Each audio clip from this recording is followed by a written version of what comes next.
The CBS Radio Mystery Theater presents...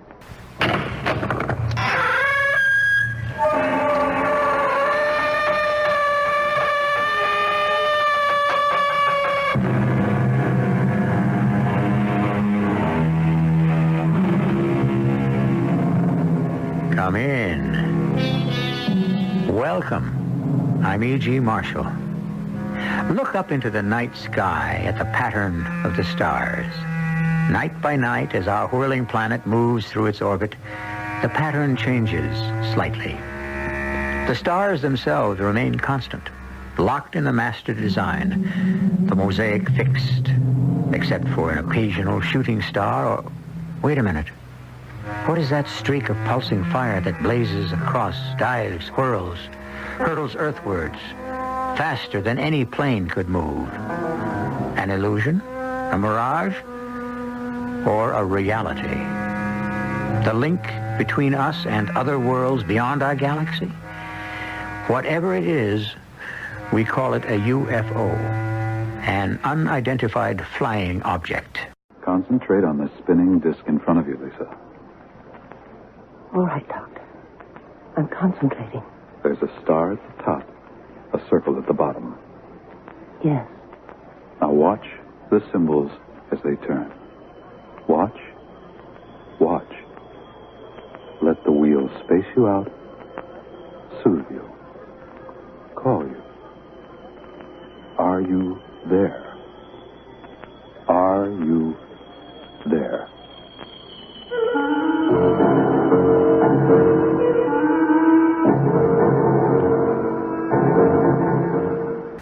Our mystery drama, A Stranger Among Us, was based on the documented story of Lisa X from the files of Bryce Bond and adapted for Mystery Theater by Ian Martin.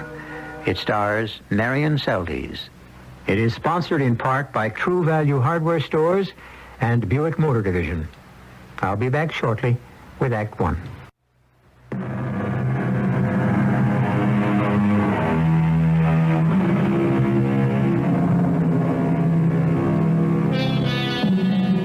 There are really only two schools of thought about the UFO, the scoffers and the believers.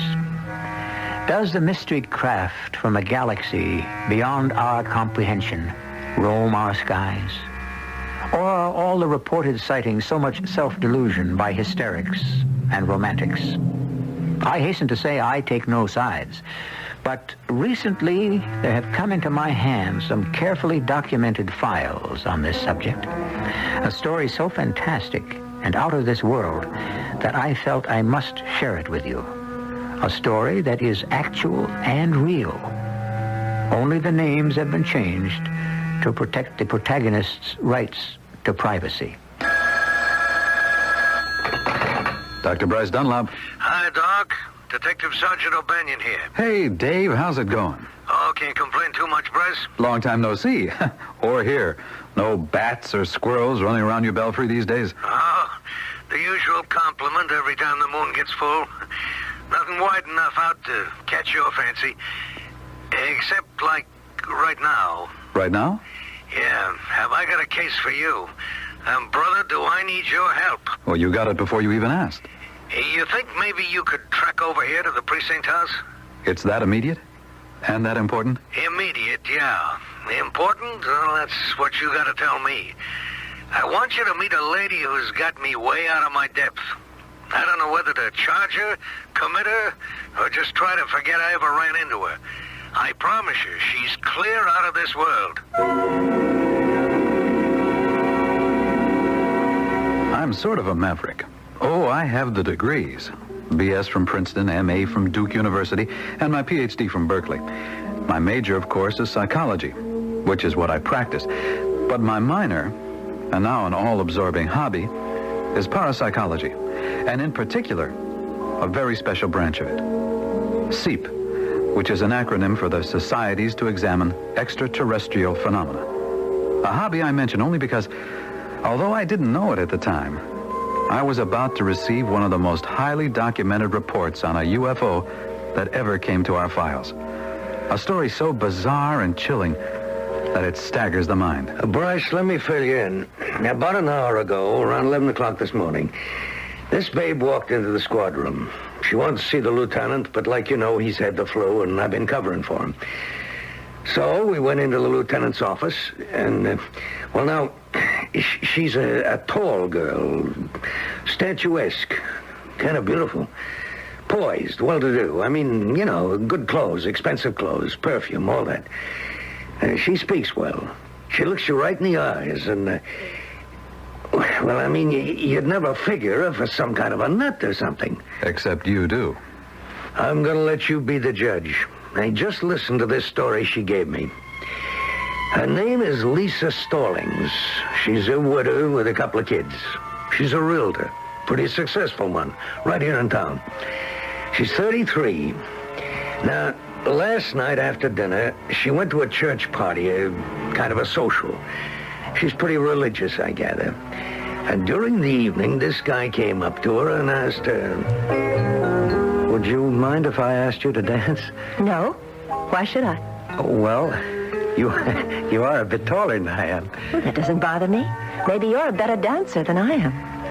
My name is Terry Jessup. Well, I'm pleased to meet you. Mine's Lisa Stall. Yes, I know. Lisa Stallings.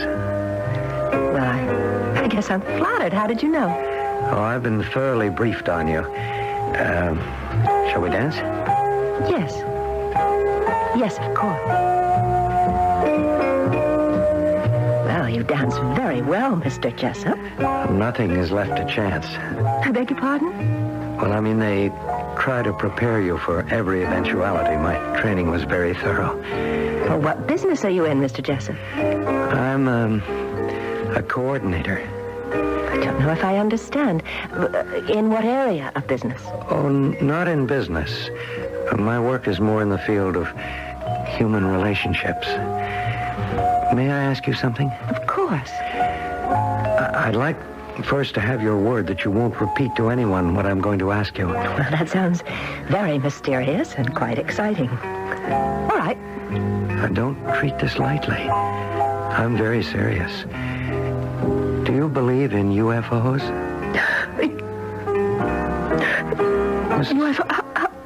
Mrs. Stallings.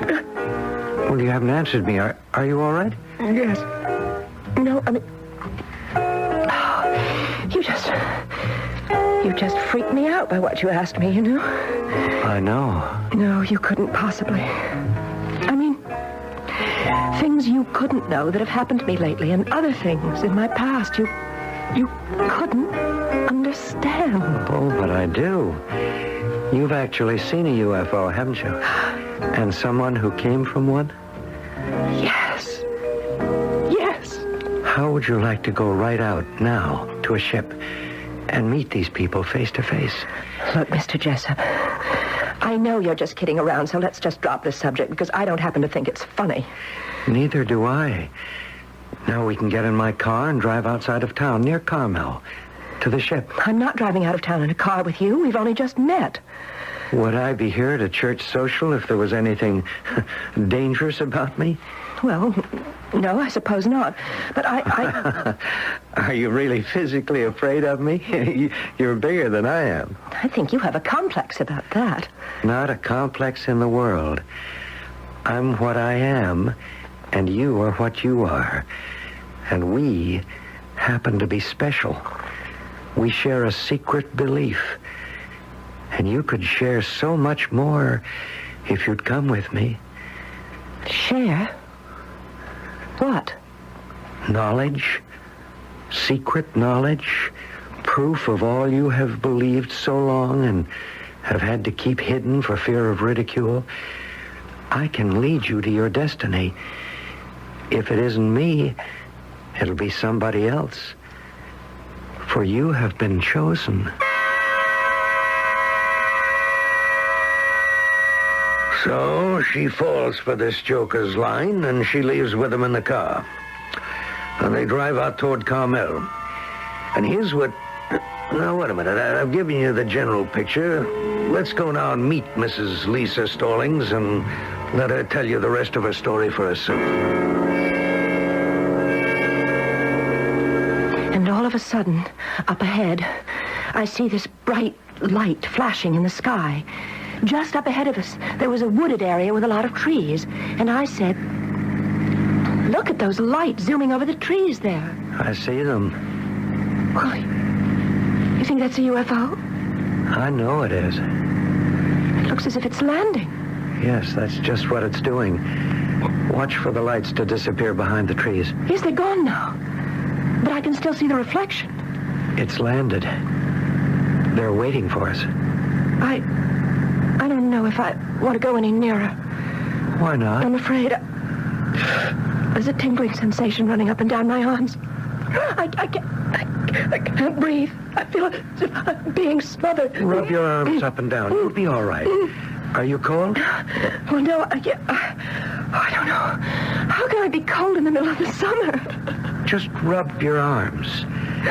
They're waiting for you. We're going to them. Just keep your eyes on the flashing light and do not be afraid. You are coming home. They are waiting.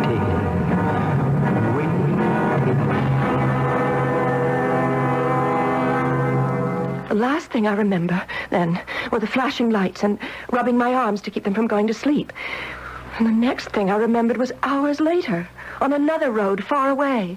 And I was driving the car back to town, and he was gone. I had this weird feeling that I was shrinking, and I was afraid, and I couldn't stop crying. And I just went home, and I somehow got to bed.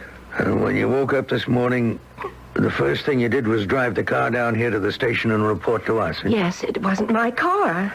I didn't know what had happened to Terry Jessup. You haven't heard from him since last night? No. And you didn't know that the car you brought to us here was a stolen car? No, I just thought it belonged to him. To Terry Jessup? Yes.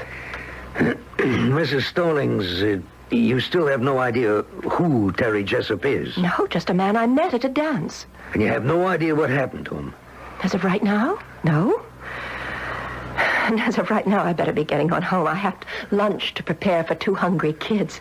Well, yeah, it isn't quite as easy as that, Mrs. Stallings. I got to decide what to do about you first. What do you mean? Well, we've apparently got a man missing under mysterious circumstances. We have a report of an illegal landing by some unidentified aircraft. And you drive in here with a stolen car. But I didn't know it was stolen, Sergeant O'Banion. Well, she would scarcely have driven it in here if she had, Dave. Oh, thank you, Dr. Dunlap. Oh, now, don't misunderstand me, Mrs. Stallings. I'm ready to give you the benefit of the doubt, but I am a cop, so I have to go by the book. You weren't thinking of booking Mrs. Stallings, were you? No, but I do have to detain her.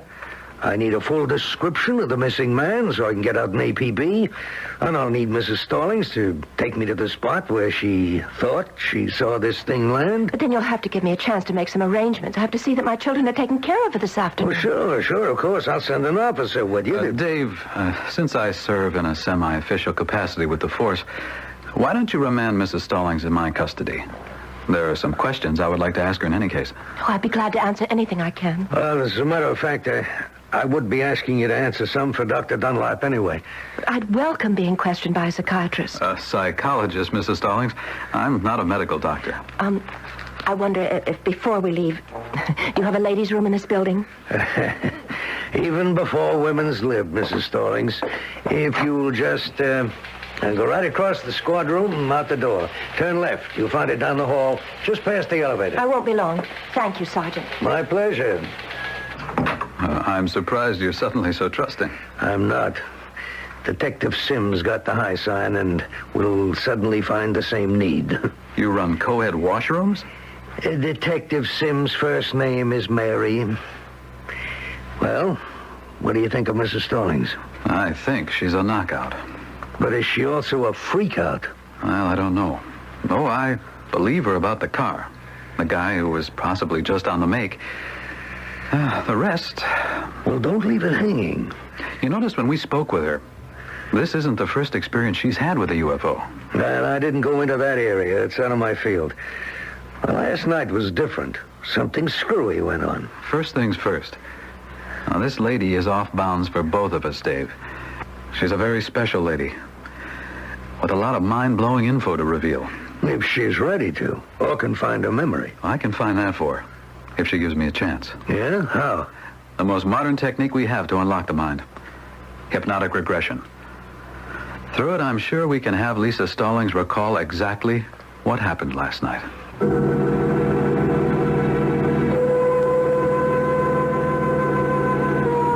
Well, where do you stand so far?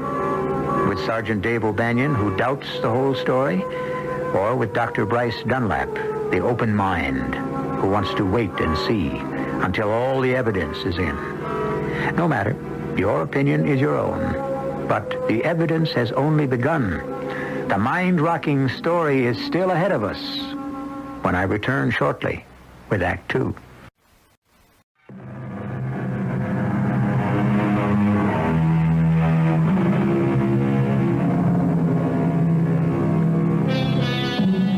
Backing out of the parking lot at the precinct house, Dr. Bryce Dunlap has surreptitiously been assessing Mrs. Stallings. And he has to admit he likes what he sees. She is less beautiful than striking. Her upper lip perhaps a trifle short, but the mouth full and generous, and the gray eyes large and lustrous. The eyebrows dusted by the feather of ash blonde hair that sweeps above them like bangs. And whatever his preoccupations, hers are deeper, as she frowns slightly to herself. Hollis Drive, isn't it? Oh, yes, right off Suncliff, west. Oh, don't look so concerned. I don't think you're in any trouble. For the police, you mean? Well, who else? Nora and Jimmy. Healthy young animals like to eat on time. Oh, your children. Ah, there speaks a man with none, or he wouldn't treat it so lightly. Oh, I hope I haven't. Not married? Once. I'm not working at it any longer. But it still gets your vote? Marriage? Yeah. Well, why not? Well, some form of commitment anyway. That's nice. What happened to your husband? He was a POW at Vietnam. His name was released finally on a casualty list. What happened to me last night is more to the point. Can you answer that? Maybe. With this hypnosis thing? Yes. How soon can we try it? I'd have to ask a few questions first. I've spent most of the day answering them. What's a few more? Shoot. You've had some experiences with UFOs before. That's not a question. No. How could you know? Some things you said. The way you answered this Terry Jessup's questions. ESP. ESP? Extrasensory perception. Hobby of mine. More than that, actually. More than an avocation. More and more it's becoming my vocation. Ever hear of SEEP? The Societies to Examine Extraterrestrial Phenomena. You know about them? Yes. Some years ago when I was living in Florida, through a friend of mine, I met a doctor in a local chapter there. And because of my background, he wanted to put me through hypnosis. I was nervous about it, so I prayed for some kind of sign that it would be all right. And the day they tried, I got hysterical. And I was screaming very loudly. And all of a sudden, a tree outside the window broke in half and fell. I was screaming so loudly they had to bring me out of it. And then we all went out to look at the tree. It was perfectly calm weather, no wind at all. And all the other trees on the hill were undisturbed. Just this one that fell. And what was strange about it was that it fell uphill. Did you go ahead then? No. I was ready to, but I thought the tree, which was a holly tree, they say that means holy in Latin. I thought that was a sign from above. Well, they didn't want me to that day. Then I had to move all the way across the country here, and somehow I just never went again. But you would be willing to now? Oh, yes, particularly now. Well, while we're driving, could you tell me about your other experiences? All right. The first time it happened, I was 9 years old. It was late afternoon, and I was walking on this country road with my brother and my sister. And there was a sort of blinding flash, and a man was standing in the road, wearing a black robe. He had no hair, a whitish face with big eyes, blazing red like fire, and his ears stuck out from his head. Well, we thought it was the devil. We took off running. And then suddenly it was night. even though it had been daylight just the second before. And my parents had heard the screaming, and they came racing down the road in a truck with the headlights on. And they took us home, and they got us under control. You all saw this person? Oh, yes. The other kids were just as scared. Well, they were littler. They soon forgot about it. Mm-hmm. But you didn't? Oh, no. I had to sleep with my mother for days afterwards. I used to climb trees for months then, as high as I could get, looking up in the sky, waiting for something that never came. And you were still afraid? No, not so much afraid, just waiting, expecting. But nothing ever came? Not till years later. Long after I was married and Jim was gone. The kids were getting older, and one day I was just sitting in my office. Well, go ahead. Tell me about it. Well, suddenly, everything faded away except there was a coin in front of my eyes. Round, with a man's silhouette. Face, head and shoulders like a bust. I blinked my eyes, but it wouldn't go away, so I thought I'd been working too hard and should go home. It was dark as I was driving, and beyond the road in front of me, I could see a curve and a field, and sitting on the ground was a UFO. A force was trying to make me take that curve, but I resisted it. I kept on, going towards home. I remember thinking to myself, what's the matter with you, Lisa? You're going off the rails. I was in a kind of trance. I had power steering, but I had to slap my own face and fight to keep the car on the road. Well, at home, I was shaking so I just went straight to bed, but I couldn't sleep. I just tossed and I turned, and I looked at my watch, and it was 3 a.m. And I felt a presence in the room. There was this huge man there with red hair, and he reached out his hand to me. I thought he was going to shake hands, but instead he grabbed my left arm with his thumb on my wrist, and I writhed in pain as it burned. I know you. Others know you. Remember. You made a mark on my wrist. So the rest will know you. Always know you. And he was gone.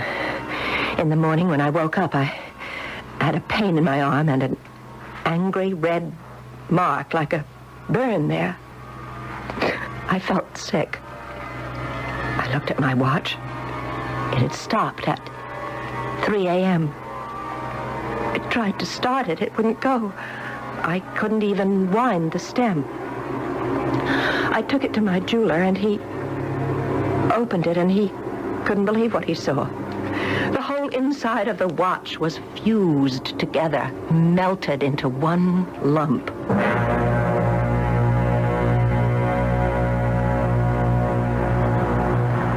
I guess we're home, Lisa. Oh, yes, there, on the right. Well, I'll tell you what. I'll give you, say, an hour and a half to get the kids straightened away. Then I'll come back. Turn you over to Dave, Sergeant O'Banion. But when can we get together? Us? Well, you said you'd had your sign. You're ready for hypnosis. I think it's what you need. What we both need to find out what you're all about. Well, if you put it that way, I'll take off tomorrow or as many days as you think you need. I need to know what I'm all about just as much as the rest of you. Okay, Lisa. Seep Clinic, tomorrow morning at 8 a.m. We've got a date.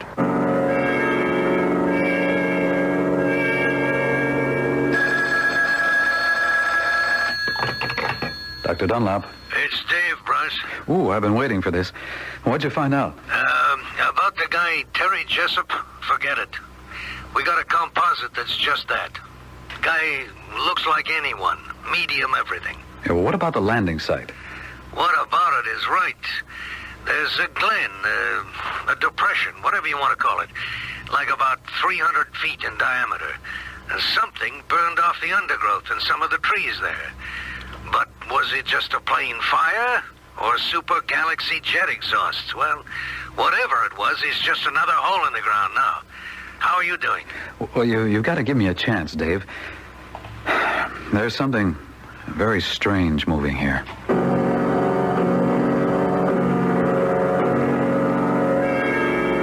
Are you comfortable, Lisa? Yes. What am I hooked up to? Oh, only supportive measures. No stimuli of any kind, no drugs. Now, you know that we're taping all you say, and that also my assistant, Jean Krebs, will make a typed transcript of it. I understand. Now, I want you to forget about me and concentrate on the spinning disc right in front of you. All right, Doctor, I'm concentrating. There's a star at the top, a circle at the bottom. Now, watch the symbols as they turn. I can't. They go too fast. They're blurring Just together. keep concentrating. Concentrating. Till they come together. Till the star is locked within the circle. Let them spin and meld together. Watch. Watch. Feel the spinning wheel space you out. Soothe you. Call you. Are you there? Are you there?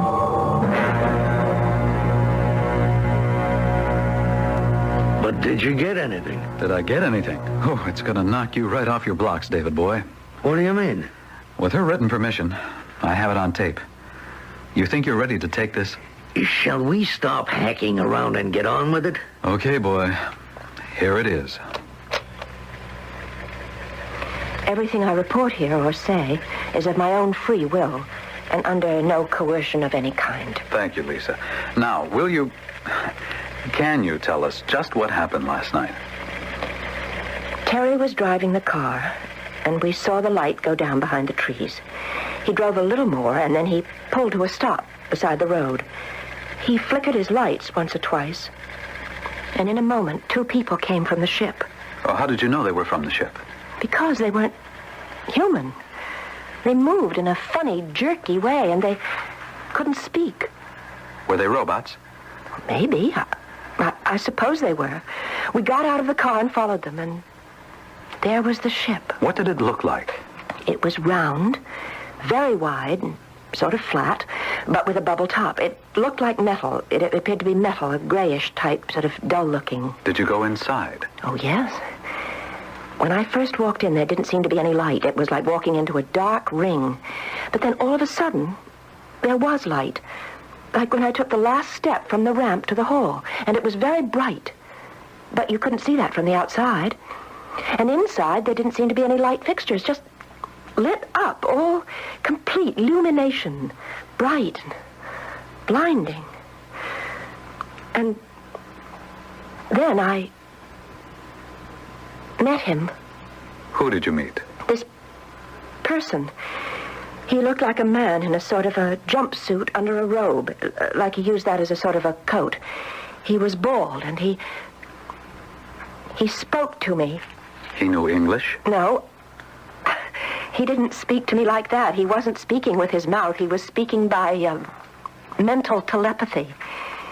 He said his name was Cosmos.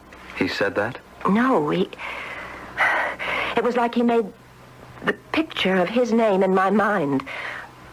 Like the way he explained he was happy to see me, except that I had a very stubborn mind, that he had been sending me signals over and over to come to him, but that I wouldn't.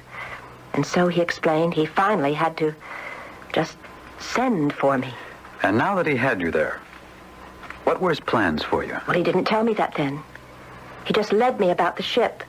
This was just a scout ship, he said. And where did it come from? From the mother ship, he said. And where was that? I don't know. Or where it came from? Oh, yes. It came from a star galaxy just beyond ours, to the right hand of the Milky Way. And then he led me around the ship to show me that there were windows around the side, only the reflector shields were up, and that's why you couldn't see out. And then we came to this one door that was open, and we stopped. And then we went in. And in the middle of the room was this huge apparatus, and all around it, people, or these robot things, working at the panels. And there was a rail around the panels, and strange grinding sounds. And on each side of the apparatus is an operating table. And Cosmos led me over to one of them. Uh-oh. What happened? Well, I guess the tape broke. Well, it didn't sound like that. Oh, these mechanical marvels. Forget the tape. I'll tell you the rest myself. Well, one way or another, you got me caught up with my tongue hanging out of my belt. Dave is not the only one. Perhaps you're not as intrigued.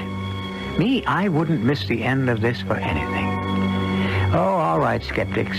I'll listen to you first. The whole subject of UFO is just another conception Barnum's gullible public likes to subscribe to. The lure of the unknown, the lodestar for suckers. Except too many scientific minds believe in the strangers from outer space.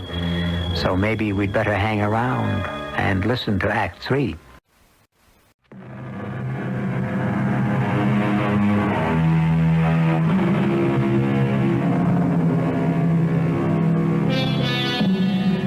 Two men, Detective Sergeant O'Banion and Dr. Bryce Dunlap, have been sitting fascinated as a tape unreels an incredible story. Now, with a breakdown in the machine, they are realizing that fate has turned them into combatants, rivals for a woman they both desire.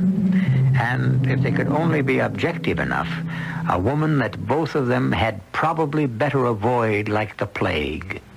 Can you fix the tape? I don't know. Well, okay, you said you'd tell me the rest.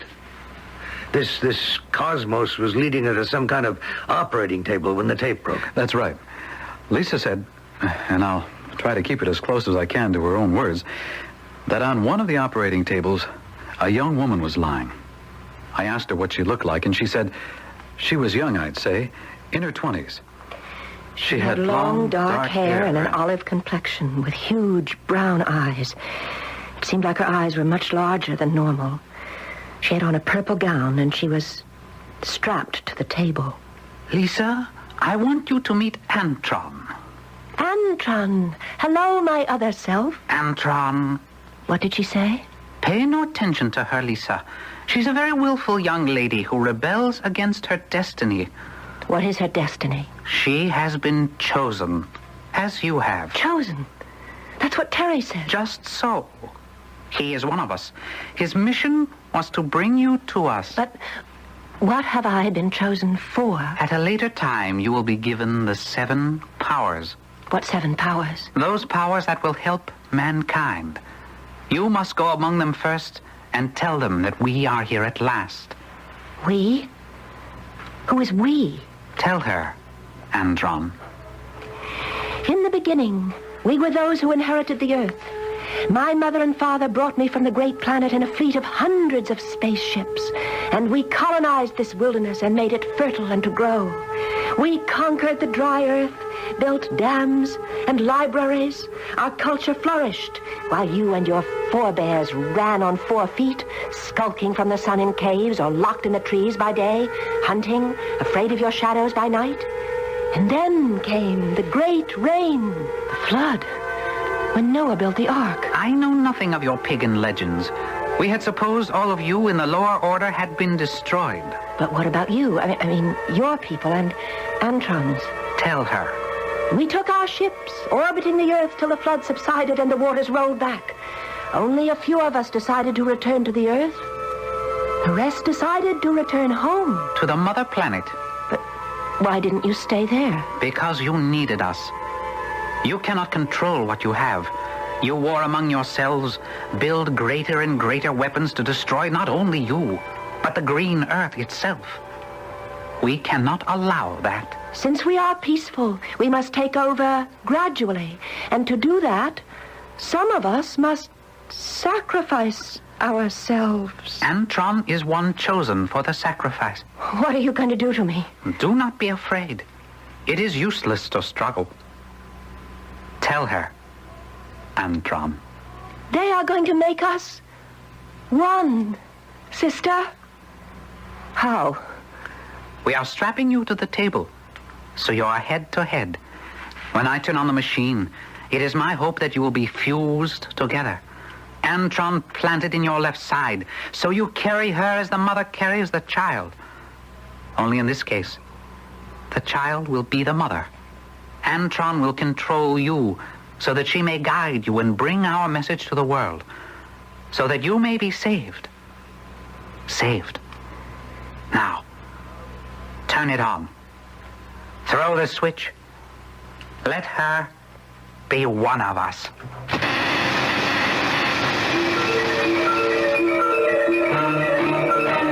It was terrifying, Dr. Dunlop. They'd placed us head to head, so the machine was between us. And slowly, the table started to spin. I could hear the motor cutting on as it started whining, and the sound got higher and higher and faster, and then I blacked out. And when I came to, the table was slowing down. I could feel it. I felt a warm sensation all about my head. It felt like something was going on inside of me, a surging of different energies. And then the machine stopped. Well, Lisa, how do you feel? I don't know. Warm, relaxed, satisfied. Oh, that's wonderful. It worked, my dear. It worked. What happened to Antron? Don't you know? She is you, a part of you, forever. Now you are ready to spread the word. Go forth and make the world ours.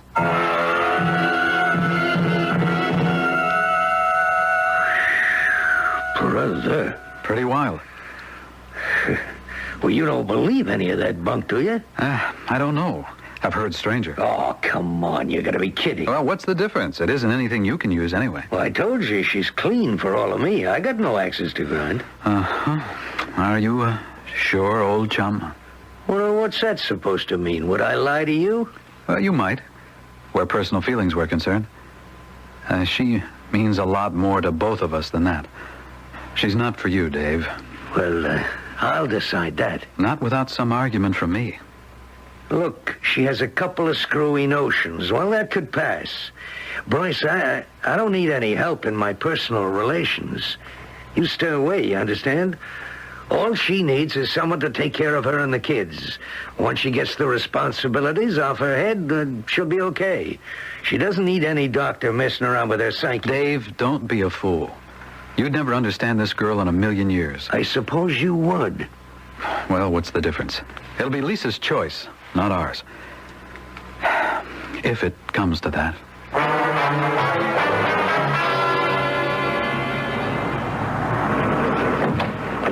Keep the change, driver. Hiya, Bryce. Dave, what are you doing here? Waiting for you to get home. How was the speaking engagement? Oh, all right. Say, how did you know I was out of town? I've been calling your house for a couple of days. I got the maid today, and she told me. You don't miss a trick, do you? I suppose you've been making time with Lisa while I was away. Bryce, sling your bag in the back of the car, will you, and climb in a minute? Hey, what is this, an arrest? No, I just want to talk to you. I have something to tell you. Okay, I'm listening. Yeah, I'm good at listening. Okay, what's on your mind? A lot. Us. I value our friendship. I don't like to see it broken up. No, neither do I. She's gone, Bryce. Long gone. Must have been the night before last. She packed the kids and all her clothes and stuff in her car and took off. For where? Yeah. I went to the realty office where she worked. They didn't know. All they knew was she'd given notice, drawn her last pay, and cut out. She didn't leave any address? No. The only person saw her leave was a neighbor. She headed out toward Carmel. Well, then we can trace her. Well, I don't know. With that much head start. Carmel? Dave, wait a minute. That's where she saw the UFO. Or thought she did. You think maybe she... I went out to where she thought it landed. I looked it over again. Same answer. Maybe some camper started a little brush fire there. Or maybe not. Or a UFO took off. Well, you can believe that if you want. If it did... She went with them. The chosen one. I figured that's the way you'd believe it. Well, what about you? I can't go down that route. I think she just didn't want any part of us and went off about her own business. More I thought about it, we're lucky. Lucky? Well, for one reason or another, she wasn't for either of us. Come on, now buy your beer, and we'll toast the gal that might have been. Wherever she is. Wherever she is. Pick your own answer. As I said in the beginning, there are really only two schools of thought about the UFO. It is or it isn't. It exists or it doesn't. You believe or you don't. So, make your choice. Let me just remind you again before you do that Lisa is an actual woman. That her report of her experiences is a documented account. I'll be back shortly.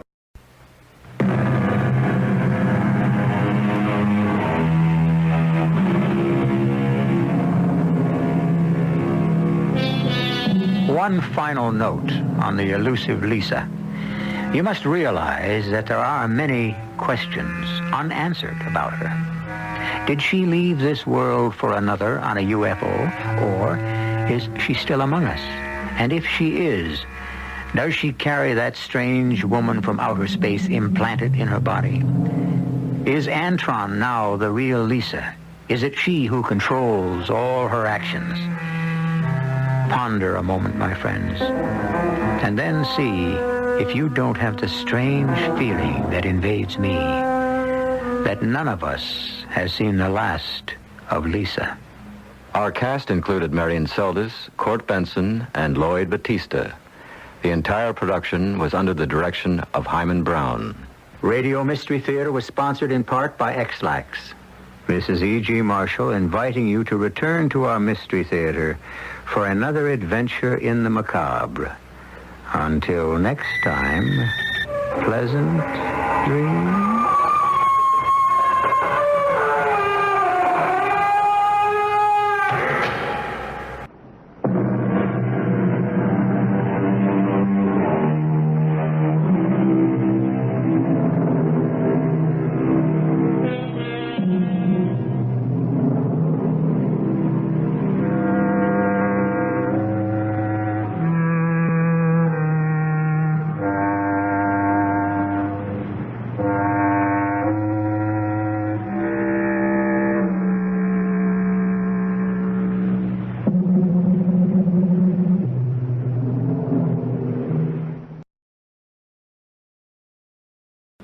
The CBS Radio Mystery Theater presents...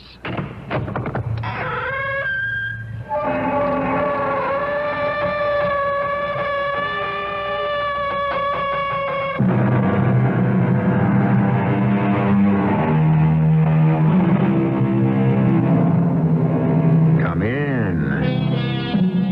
Welcome. I'm E.G. Marshall. Today, nostalgia is king, or should we say queen? What is lacking in these times that we constantly seek solace in the past? Especially when the truth is, the past was a harder, slower, hungrier place. Yet, many of us try to recapture the past by seizing upon its outward trappings.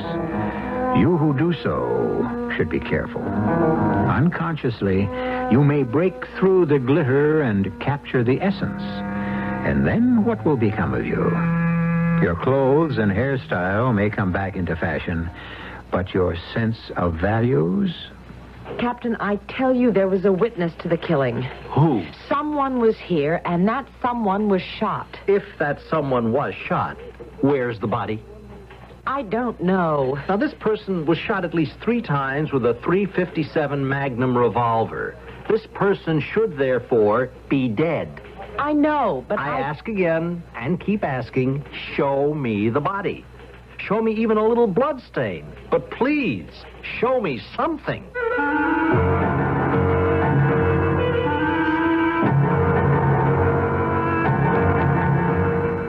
Our mystery drama, Blind Witness, was written especially for the Mystery Theater by Sam Dan and stars Patricia Elliott and Carmen Matthews. It is sponsored in part by Buick Motor Division. I'll be back shortly with Act One.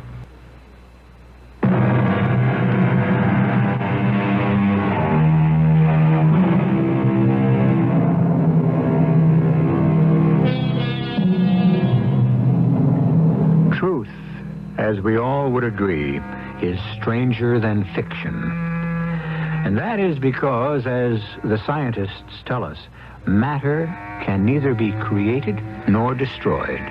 The things we have to work with are the things that already exist, and only they can serve as the building blocks for our castles, real or imagined.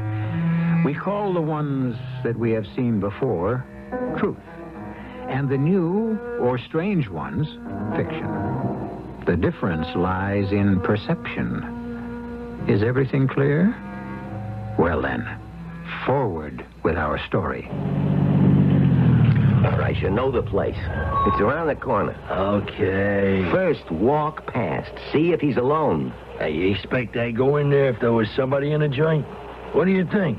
I started in this racket yesterday. He ought to be by himself this hour of the night. If not... Yeah. I'll wait. You walk in. You don't say a word. You just let him have it. You understand? Why are you so nervous, chap? I was born nervous. It's as dark as the ace of spades. The rain's coming down, cats and dogs. There ain't a soul on the street. This job has to be right. Exactly right. So that's why I'm here, ain't it? All right. Go get him. You got my dough? I don't do this for kicks. You know I got your dough. 25 seconds to walk to the joint. 10 seconds to knock him off. 25 seconds to walk back to the car. That's what they call portal-to-portal pay. It adds up to exactly 1 minute. 10 grand for 1 minute's work. If you said go ahead. 10 grand a minute. I'm the highest paid wage earner in the world. Well, you go already. What are you waiting for? All right, in 3 minutes it's gonna be midnight. So what? It's still Friday the 13th. You mean you're scared of that stuff? In this line of work, you take every edge you can get. Why knock a guy off on Friday the 13th when you can wait 2 minutes and cool him on Saturday the 14th?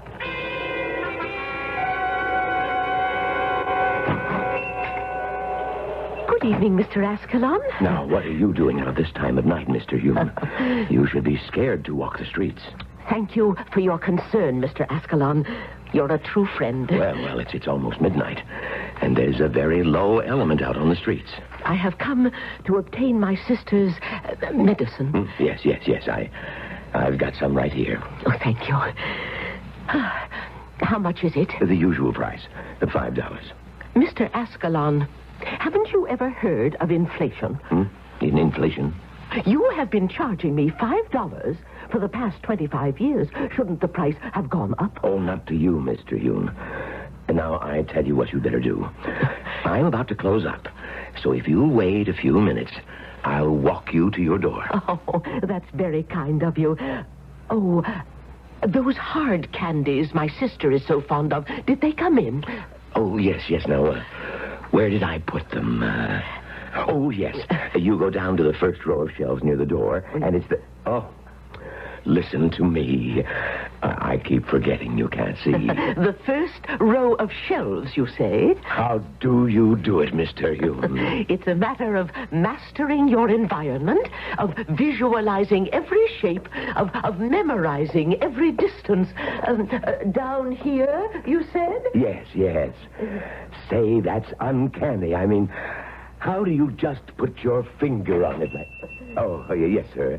What can I do for you? No, don't. Don't zip your throat. Mr. Ascalon? Mr. Ascalon? Hey, who are you? Where did you come from? Mr. It's too bad, sister. What?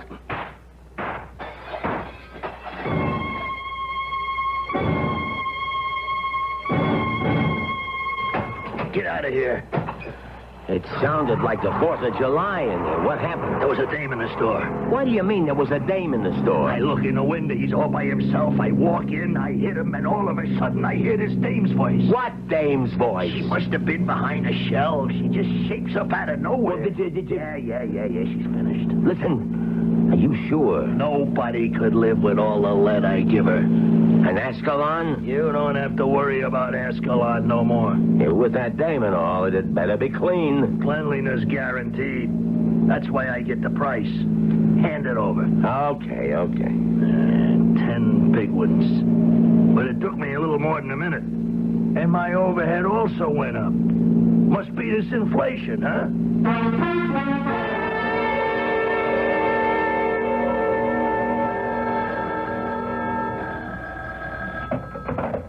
Captain Sterling. Oh, yes, sir. Yes, the man's name was Armand Ascalon. 50 years old. Yes, he owned a drugstore. I assigned it to Jedwick. Julia Jedwick. Well, she's attached to homicide. Yeah, so she's a detective first grade. No, I don't think she can do any harm. I'll supervise her closely.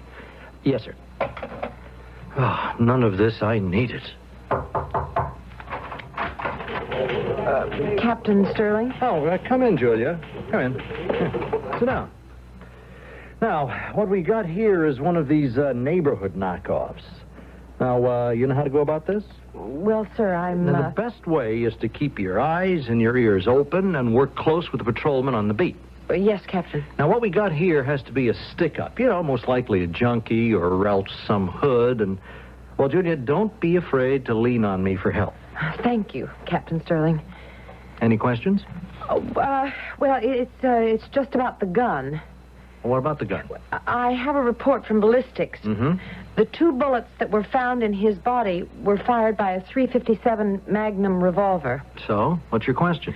Well, it would seem to me, sir, that your ordinary junkie or hoodlum who holds up a store wouldn't have an expensive Magnum. That type would usually employ a cheap Saturday night special. Well, a junkie could steal a Magnum, couldn't he?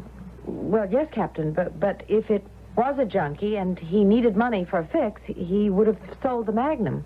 That's not bad thinking, Julia. So it doesn't have to be a junkie. It could be just some punk out to raise cash. Yes, sir. It's just that no money was taken. Mr. Ascalon had a $5 bill in his hand, and there was $100 in the cash drawer, and I don't know how to account for that. Well, here's how. You'll learn with experience. Now, there's a certain type of punk who nerves himself up to pull a job. You know, it goes wrong. He shoots, he kills, he sees the dead victim, and he gets terrified, and all he wants to do is get out fast. Now, you understand? Yes, sir, I do. It's just that a Magnum, well, isn't quite the kind of revolver for the type of killer you have in mind. A Magnum makes you think of a professional killer, and... Huh? Well, why would a professional risk everything on a $100 holdup? I like what you're trying to do, Julia. You have the stuff to become a good detective. But this is open and shut. You're looking for a punk who panicked. So you go out there and do the routine things and look for people who might have seen or heard something. Yes, sir. Well, I already have. Good. Any results? Well, it introduced a problem. First of all, the number of shots that were fired. Why is that a problem? Well, I found exactly 8 people who told me that they heard the shooting, and some say they heard 5 shots, some say they heard 6, Mm-hmm. but all agreed that they heard more than 2. Well? But only 2 bullets hit Mr. Ascalon. Oh, doesn't that only go to prove what I told you? It was a nervous punk who empties the gun at Ascalon and only hits him twice. Yes, Captain, but that still leaves us with a problem. 5 or 6 shots were fired. 2 hit Mr. Ascalon. Mm-hmm. That leaves 3 or 4 slugs unaccounted for. Well, what do you mean unaccounted for? We can't find them. They should be in the wall behind, above, or either side of where Mr. Ascalon was standing, but there's no trace of them. But they gotta be there. We went over the place very carefully, and, well, that raises another problem. Yeah? The glass door to the street, it was smashed. Probably by a bullet or bullets. Well, what should that have Well, as you enter the store, the counter is directly to the rear. We found Mr. Ascalon's body behind that counter. Well, what's the problem? The cash register's on that counter, the hood comes in, guns him down. Yes, with 2 shots, but where did the others go? You tell me. There were 2 groups of shots. What do you mean, 2 groups? All the accounts of the people who heard the shooting agree. First, they heard 2 shots. Then there was a pause, a few seconds. Mm-hmm. Then 3 or 4 more shots. Therefore, the first 2 shots were fired at Mr. Ascalon. The next 3 or 4 were fired at someone else. How do you know? The killer enters the store. He shoots Mr. Ascalon. Now, to do that, the killer has to be facing the rear wall. Now, he hears or he sees something that makes him turn around to face the front of the store. He fires again. At whom? Well, as someone who must have witnessed the crime. That's why we can't find the slugs. They were fired in the direction of the street. One or more even broke the glass in the front door. Well, what happened to the witness, if there was a witness? The witness could have stopped 1, 2, 3, or up to 4 of those bullets. But he didn't stop any of them as far as we know. If he's dead, we would have found the body. See, maybe the killer could have missed him clean. But the fact is, Captain Sterling, there is a witness. The killer did fire at somebody. Well, maybe not. It's a dark night. It's raining hard. The killer is nervous. He thinks he hears a sound of something just outside. He turns around. He fires, wild, blind. Well, that could account for all the shots. Yes, Captain. Well, you were going real good there for a while, Julia, and I like the way you think. But, like I said, in the end, it'll turn out to be a junkie or a hood. You don't think so, huh? Well, you could be right.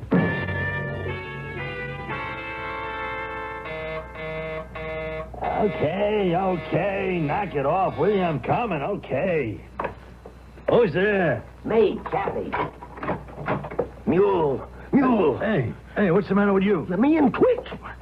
Yeah, I was fast asleep. Good thing you woke me up. I got a plane leaves in an hour. Have you seen the morning paper? Oh, I never read the paper. Yeah, well, you better read this. It says druggist murdered. You gotta expect the papers to print this type of thing. It's news, ain't it? Just read it. Well, why should I read it?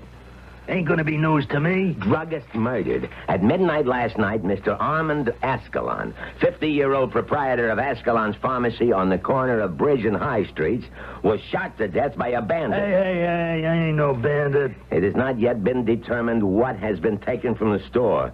The police are following an active line of investigation, according to Captain of Homicide Detectives James L. Sterling, Jr. So? What do you mean, so? Ain't there something missing from that story? I don't think so. Think, for crying out loud. Oh, okay. What's the beef? My boss calls me into the office this morning, right after he reads the paper. And he lays this question on me, and so I'm laying it on you. What about the dame? What dame? You said there was a dame in the store. Well, that's right, there was. I didn't spot her at first, but since she seen the whole thing, I had to take care of her, too. And you did? I told you she's dead. Well, that's what I told the boss last night. So this morning he wants to know, why don't it say nothing about her in the paper? What do you mean? It's got to say, hand me that. Yeah, go ahead, pal.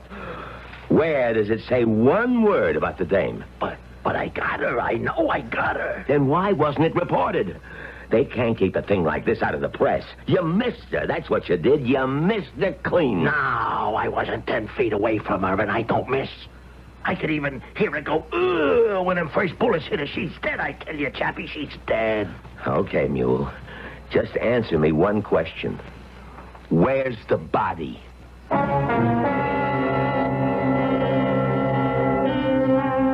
Where indeed? Is it possible that Mr. Mule, who is obviously a highly skilled professional assassin, could have fired all those shots at her and missed? Mr. Mule is convinced it could be a trick on the part of the police. But we know the police are completely unaware of Miss Terhune themselves. Well, what did happen? Is she dead or alive? I'll be back shortly with Act 2.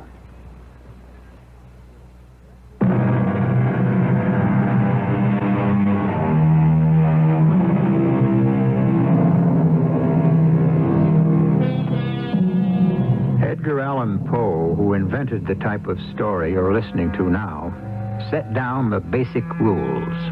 These were later refined and polished by one of Poe's greatest disciples, Sir Arthur Conan Doyle. And the most important rule states, when you have eliminated the impossible, whatever explanation remains, no matter how improbable, must be the truth. Which brings us now to a consideration of the elderly blind lady we had met earlier, Miss Agatha Terhune. Aggie, dear. Oh, my goodness. What a dream I had. Dream? About what? Please, dear sister, don't press me for details. But you have such a frightened look on your face. Maggie, you're up, and you're in your wheelchair. You were able to get out of bed and into your chair by yourself. Yes, Aggie, dear, thanks to you, because you left the medicine right by my bed, and it eased the pain sufficiently. The medicine? Oh, no. Oh, then it wasn't a dream, Maggie. It wasn't a dream. Oh, please, I don't understand. And Mr. Ascalon is dead. Aggie, what are you talking about? You had finally fallen asleep. It was close to midnight. Your medicine bottle was empty. I knew you would need some in the morning, and so I went downstairs.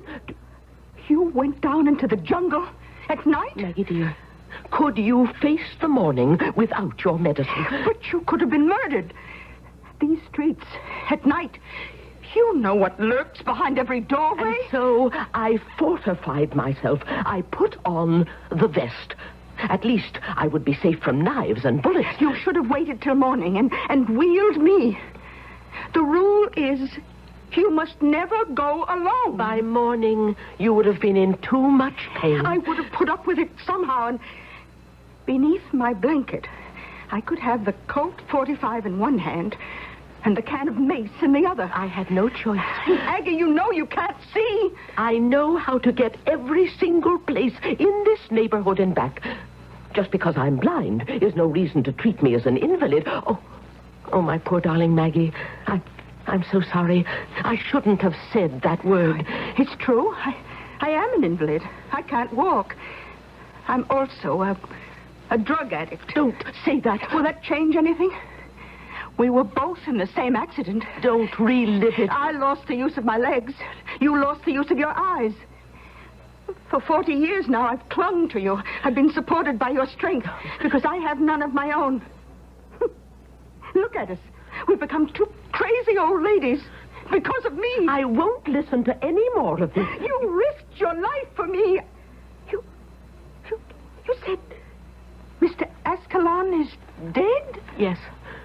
He was killed by a jungle animal. How awful. But how do you know? I was in the store when it happened. Aggie, did the killer see you? Not at first.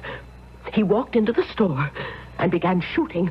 Then he noticed me. Oh, Aggie. He said, "Hey, who are you? Where did you come from?" Did you say anything? I was petrified. And then he said, "It's too bad, sister." And I heard him shoot. And the noise of the shots were deafening. And I felt the bullet crash into my vest with such force that I was almost knocked off my feet. And I could feel little stinging sensations as each bullet struck. The vest. Let me look at the vest. It's on the chair beside my bed. Oh, the cover is torn. What are these? These pieces of metal? The slugs. They must have been caught in the padding. Oh, poor Mr. Ascalon. Why would anyone wish to shoot him? He was good to poor people like us. Do you know, if it weren't for Mr. Ascalon, I would have to go elsewhere for that medicine. Do you realize how much we would have to pay? The killer, he saw you. He spoke to you. Yes. Which means he knows what you look like. Yes. Yes, he probably does. He shot at you so you couldn't describe him. Well, I couldn't describe him anyway. But he doesn't know that, so he will come looking for you. Oh, no, he won't. Why do you say that? Because he thinks he killed me. But your body won't be found in the store along with Mr. Ascalon. Oh, I didn't think of that. I know he had a good look at me. Oh, I'm scared. No, please, don't be frightened. No, it's my turn to be strong. Now, neither of us will leave the house. You must not be seen on the streets. Well, we can telephone Mr. Bernstein to send us our groceries. But I will have to leave the house. No, I won't allow it. I'll have to find another person to sell me your medicine. I'll do without. You can't. So the pains aren't real. If they were, then Dr. Morrison would have prescribed the medicine for me. Whether or not the pains are real, they're real enough to you. I'll have to stop humoring myself. And you'll have to stop humoring me. Your life depends on it. Yeah, I know that's for me. Yeah, this chappie. He says he knocked her off. That's what I told him. Okay, boss, let me lay it on him. Right. What's going on, Chappie? It's as simple as 1, 2, 3. You didn't hit the old lady. But nothing. So, we gotta find her. And you gotta get rid of her. Suppose she describes you to the cops. I got an alibi. You think I ever leave home without one? Yeah, well, some cops may recognize you from the description. Yeah, well, I told you. No, Mule, it's our headache, because if you come into the picture, alibi or not, the cops will know it wasn't a stick-up. Which is what my boss wants them to think it was. Okay. What do you want me to do? Describe her. Well, how do you describe an old dame? She's skinny, dressed in black, maybe 70 years old. You know what I mean? White hair? Yeah, I think so. And, anyway, something else. Glasses. Okay, is that it? Yeah, that's it. Except... Except what? Nothing, I guess. If I seen her again, I'd know her. Okay, Mule, okay. We're gonna make sure you see her again.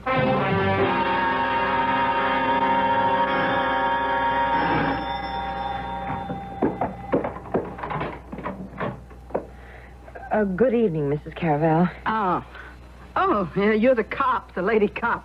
Yes, may I come in? Thank you. Yeah, got more questions you want to ask me, huh? Just one, Mrs. Caravel. You know, they ought to have more lady cops. Kind of makes everything easier. Now, the other night, when Mr. Ascalon was killed... Yeah? You heard a series of shots? Yeah.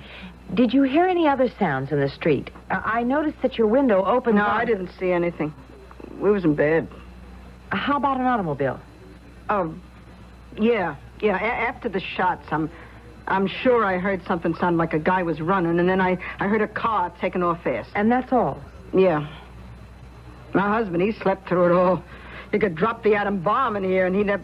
But I run to the window and looked. The street was deserted. And you're sure you heard nothing more? Well, later on, I heard one of my tenants, this, Miss Aggie Terhune, coming up the stairs. How did you know that it was her coming up the stairs? Oh, I could hear that cane of hers go thump, thump.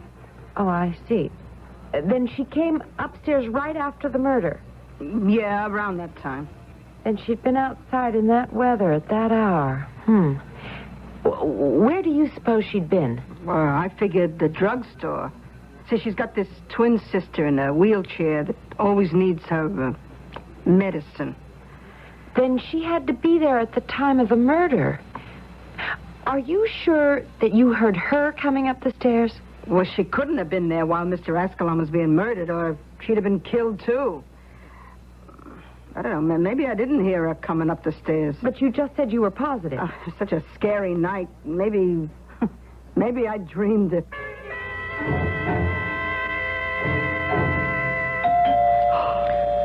Maggie? It's the door. Yes. Who could it be? I don't know. The killer. Miss Calhoun?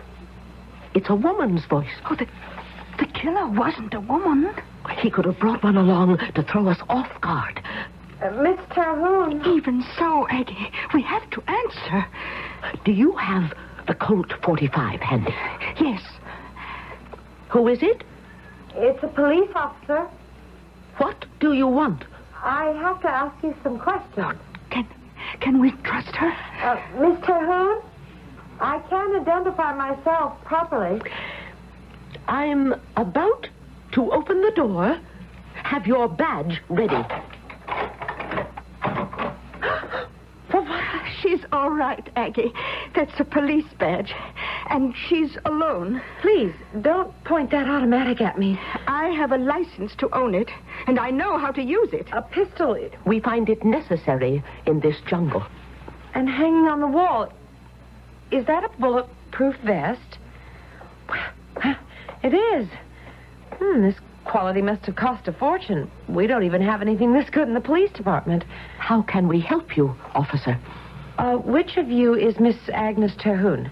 I am. Did you know Mr. Armand Ascalon? Yes, we bought our medicines there. When was the last time you saw him? I never saw him. I beg your pardon? My sister is blind. Oh. I'm sorry. I'm looking for someone who might have been in the store before or during the time of the murder. Neither my sister nor I would venture into the streets at that hour. I see. I'm sure. Well, ladies, I'm so sorry I bothered you. Thank you very much for your cooperation. Goodbye. Goodbye. Goodbye.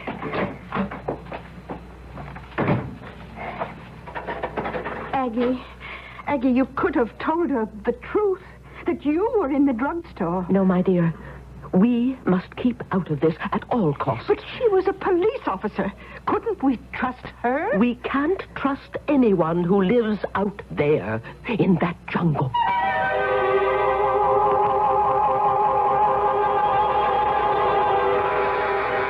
The jungle. Who says the jungle must be a damp, steamy mass of crazy vegetation? It can be a steel and stone canyon of tall buildings and busy traffic. After all, it's not what the place looks like that makes it a jungle. It's the law that its inhabitants obey or choose to disregard. Our safari continues in Act 3, which I shall bring to you in just a few moments.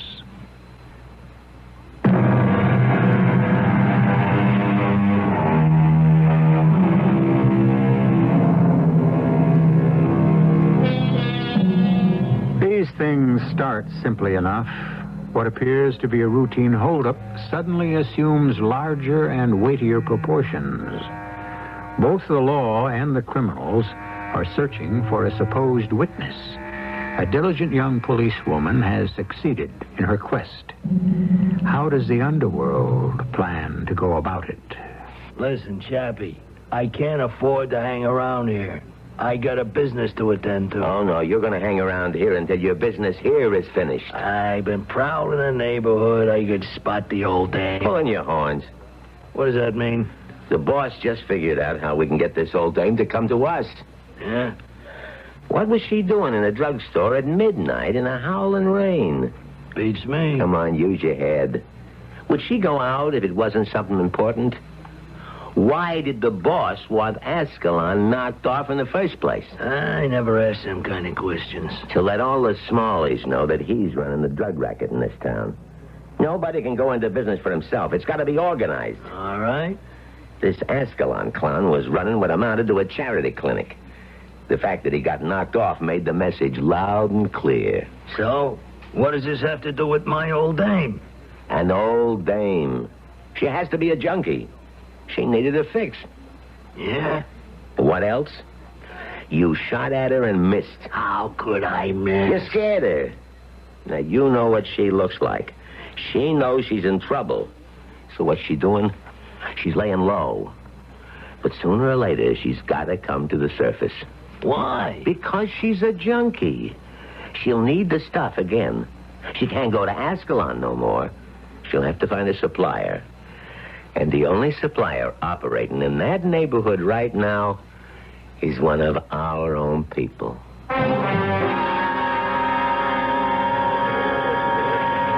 Captain, I found the witness. What witness? Well, you remember I told you the killer fired at someone else after he shot Mr. Ascalon? Now, Julia, that's pure speculation. The person he fired at was the witness, and I found her.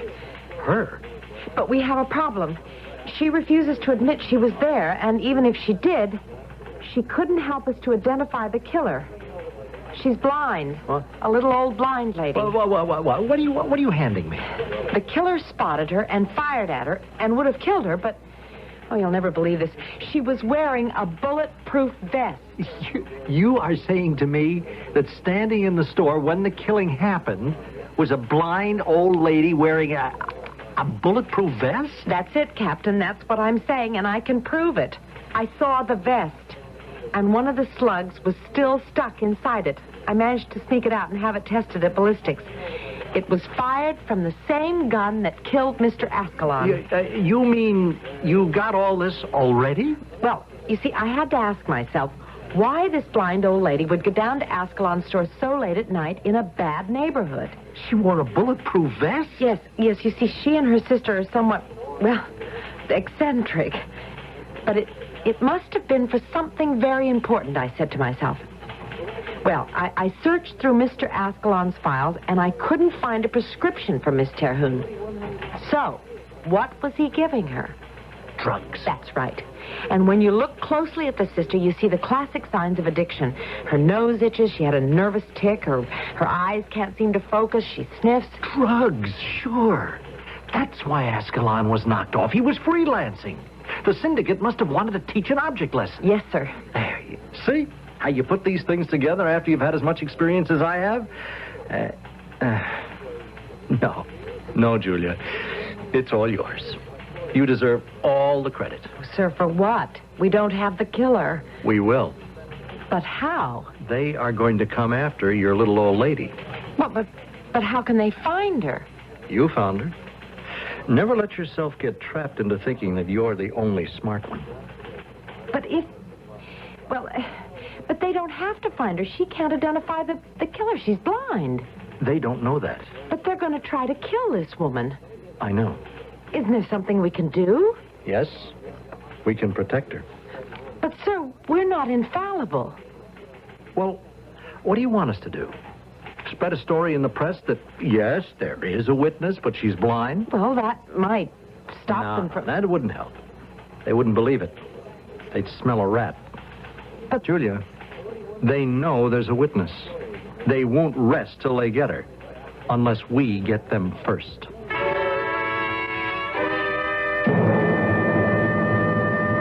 Maggie, I need my medicine. I know, Maggie, dear. I know it's hard. I have to have my medicine. I have to. But I can't go to Ascalon's anymore. Go somewhere else. I can't be seen on the street. Maggie, please. Oh, please. Everything hurts. Try to stand it just for a little longer. Oh, help me. Maggie, hold on. Try. It's your fault. The accident was your fault. You were driving the car. You were jealous of me. Jealous of my beautiful legs. Try to calm yourself. I was the pretty one. You smashed up the car so you could smash me. Oh. You did. And you were punished for it. You were blinded. I want my medicine. I want my medicine. A little bit, please. Make it last as long as you can. Wait till tonight. No, please. No. We have to make what's left last at least a month. No. I want it now. Oh, please. Please. Aggie, my dear sister, please. All right. Please. All right. But be careful. Don't spill any. Oh, yes. Thank you, dear sister. Oh, the sweetest sister anyone ever had. So loyal, so loving, so true. Maggie. Oh, I can close my eyes now. Thank you. Thank you.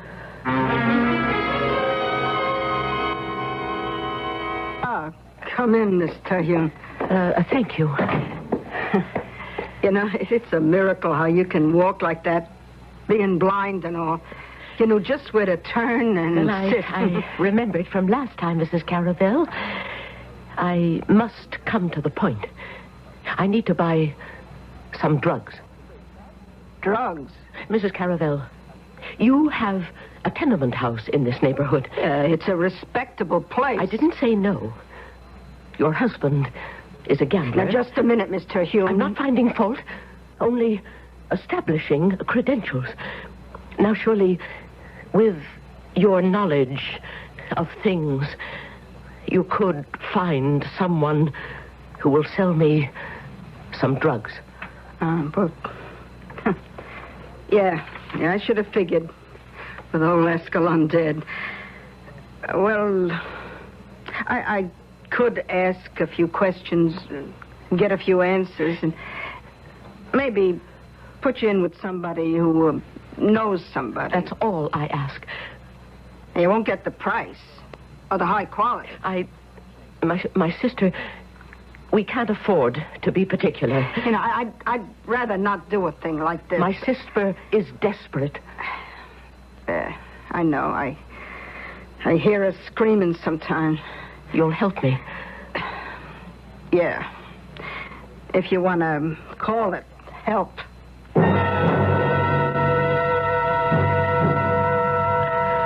Okay, Mule, we can saddle and ride. What you got, Chappie? I got your little old lady.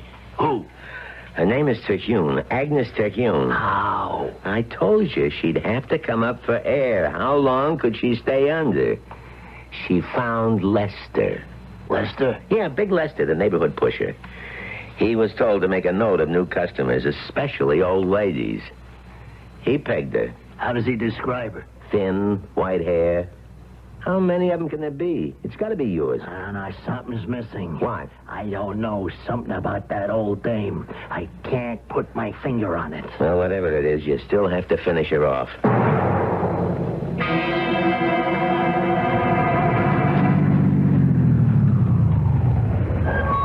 How you doing, Julia? All right. How long you been on duty? Since 12. Boring? I'm sorry. It's not all brain work. Yeah, sometimes you gotta pull things like stakeout. I don't mind, sir. Anybody who looks suspicious going into the house? No, not yet. Trouble is, we don't know who to look for. Sir, that truck pulling up in front of the house. Huh? Oh, it's not. It's the electric company power truck. Oh. Yeah, you see? There's two guys getting out. They're gonna read the meters. How do you know, sir? Well, they're carrying those clipboards. Well, I wouldn't be too sure.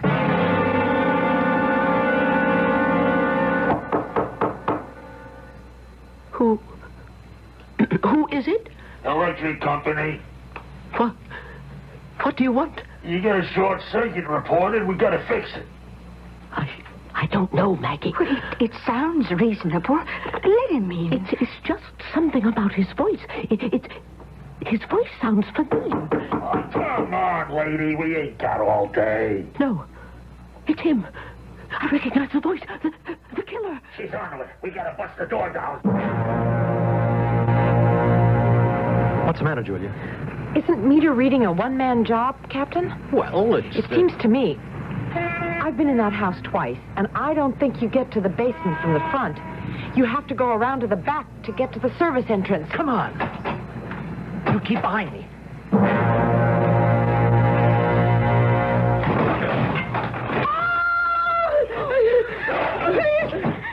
Please don't kill her. Is that the one, Mule? Yeah, the tall one with the dark glasses. I know her anywhere. Don't kill me. Don't kill me. I'm sorry, lady. But I could never identify you. I'm blind. I'm blind. Pay no attention. Do what you have to do. Freeze! We're police officers!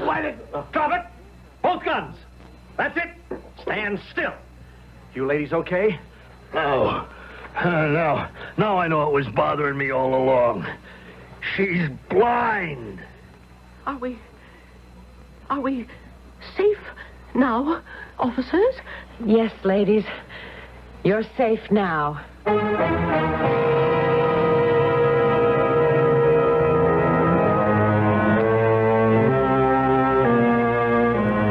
And so are Mule and Chappie, safe for many years at the state penitentiary, where both of them are serving long terms without parole. And so what did we give you? Life among some very ordinary people. What appeared to be a routine holdup, but you should know by now, nothing is ever routine on our show, as I shall demonstrate when I return in just a few seconds.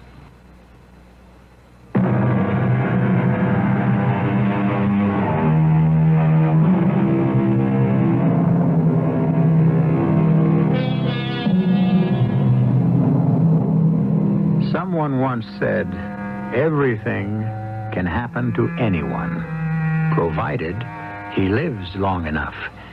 And so everything did happen on our story tonight. Everything. And even a happy ending. Because Maggie Terhune was turned over to the proper people who managed to cure her of her addiction. For all kinds of endings, remember we are here 7 times each week. Our cast included Patricia Elliott, Carmen Matthews, Leon Janney, Bryna Rayburn, and Earl Hammond. The entire production was under the direction of Hyman Brown. And now, a preview of our next tale. I'm not a particularly psychic person. It is very interesting, but why don't we talk about it in the office tomorrow?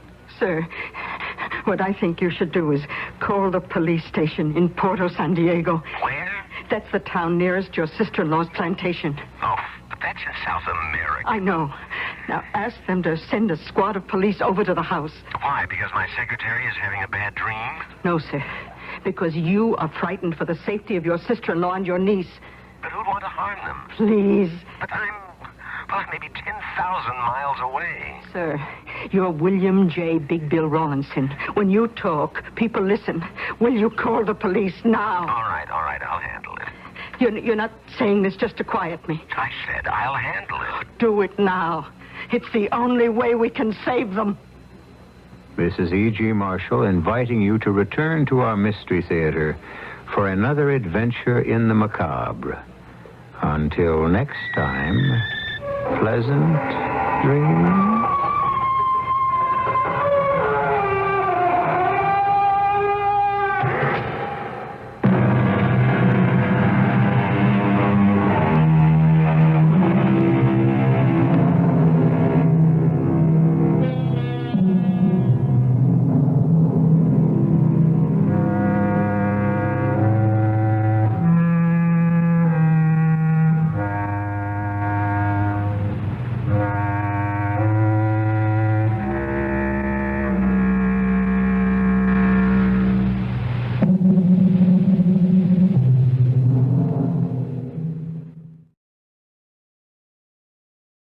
The CBS Radio Mystery Theater presents... Come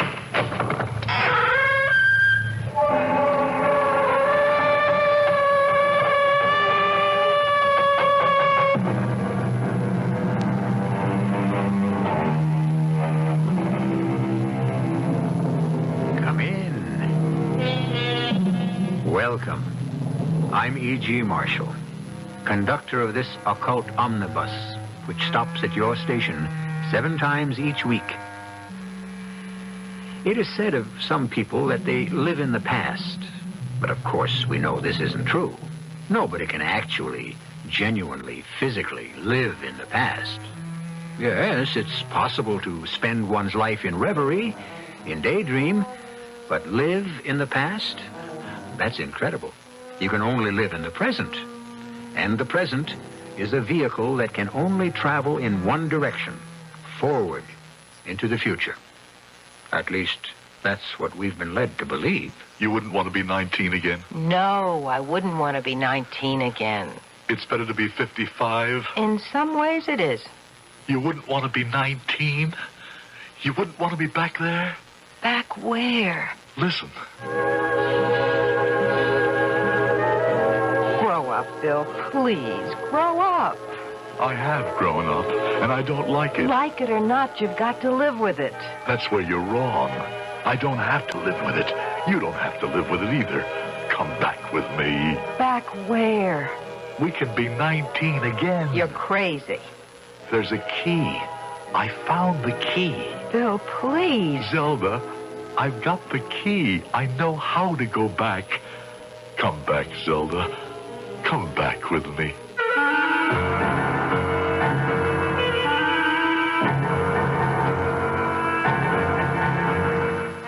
Our mystery drama, Come Back With Me, was written especially for the Mystery Theater by Sam Dan and stars Howard Da Silva. It is sponsored in part by Anheuser-Busch Incorporated, Brewers of Budweiser, and Sign-Off, the sinus medicines. I'll be back shortly with Act One.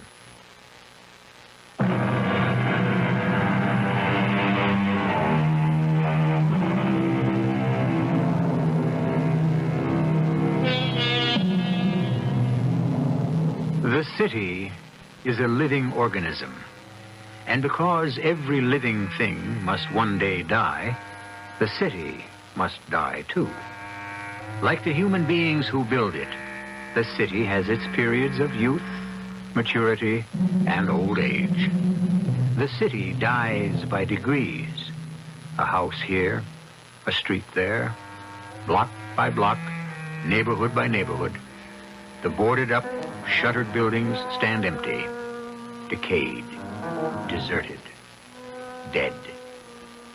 But that part of the city which still lives continues to go through the motions. It sends water through the mains, electric current to illuminate the streetlights, and police cruisers on their slow patrols. Tonight, Officer Tom Bergen suddenly stiffens to attention behind the wheel of his car and loosens the strap of his holster. Just up ahead, a man is walking slowly along the sidewalk, and anyone out here this time of the night had better be questioned. Are you okay, sir? Something wrong, officer? No, sir. Well, then why do you stop me? I didn't stop you. I'm walking along the street, minding my own affairs, and you accost me as if I were a common criminal. I only asked you if something was wrong. Why should something be wrong? Well, sir, Is this some sort of search and seizure? Or stop and frisk, as you might call it? Now, look, sir, you see a person out alone at night in this neighborhood. But what's wrong with this neighborhood? What's wrong with this neighborhood? Is there a better neighborhood in the entire city, in the whole world? You are insulting my neighborhood. Now, look, sir, I assure you... You assure me of nothing. You imply that this neighborhood is a hotbed of vice, of crime, eh? I didn't say that. That was a nasty insinuation in your voice. Well, I only wanted to make sure There's an insult, and it's a fighting insult. Now, look, you're just getting excited over nothing. This is my neighborhood, and I'll fight for it. For how can man die better than by facing fearful odds for the ashes of his fathers and the temples of his gods? Well, how can he? I don't believe he can. Macaulay wrote that. Thomas Babington Macaulay. And when I was a kid, that's what we were taught in high school. They don't teach Horatius at the bridge anymore. You know that, don't you? Well, yeah, I guess they don't. You know why, don't you? Because it's not relevant. You hear that? It's not relevant. That's a great new word today. Relevant. Yes, sir, yes, sir. Look, how would you like to... Honor, duty, respect, these things, they just aren't relevant anymore. Why don't you get in, mister, and I'll give you a lift home? And I'm not relevant anymore, either. Now, look, it's very late, and you look to be a little unsteady on your feet. Tell me, officer, look me straight in the eye and tell me, what is relevant today? Like I said, it's very late. Oh, no, it's early. It's very early. The crowd is first starting to get together at Morrissey's. Morrissey's? Jack Morrissey's. You mean you're the cop on this beat and you never heard of Jack Morrissey's? Everybody from the neighborhood goes there. Oh, sure. There used to be a Jack Morrissey's saloon, but you're going back 35 years. It's here now. Right here. Look, mister, any minute now it's going to start to rain, so don't you think you It's better... okay, officer. I'll just go into Morrissey's. See you later. Sir, you can't go anywhere. That's an old, condemned, boarded-up building. Oh, you're a pretty good guy for a cop. Come on in. Let me buy you a beer. Well, where are you going? Where do you think I'm going? Inside, into Morrissey's. But there's no such place. Are you sure you're okay, officer? The joint's jumping. Can't you hear? Can't you hear the music? No, sir. I don't hear a thing. Listen. Don't you hear that? On the jukebox. The jukebox? Don't you know what a jukebox is? Yes, sure. I got this stuffy old prop, Doc Carberry, and one night the gang of us invited him down here, to see how the people live. It's starting to rain. And you can hear this jukebox in Morrissey's. You hear how loud it is? But I don't hear nothing. Can you believe that old Doc had never seen one before? What's that, he asks. It's a jukebox, I answer. Oh, he says, probably named after a member of the Jukes family. You don't get it, huh? Well, in psychology, you study this very retarded family named Jukes. Look, the rain's beginning to come down very hard. It's a classical clinical study. There's nothing there. Hey, take your hand off me. I said I'm going into Morrissey. You can't go in there. The building is condemned. You see what the sign said? I said take your hand off me. Yeah, but... look here, mister. I can see you're... I don't want to have to use force, but I warn you. Don't you swing at me again. Let me alone. Now, come on. I'm going inside there. So you're not going anywhere, mister. Let me alone, I say. Come on.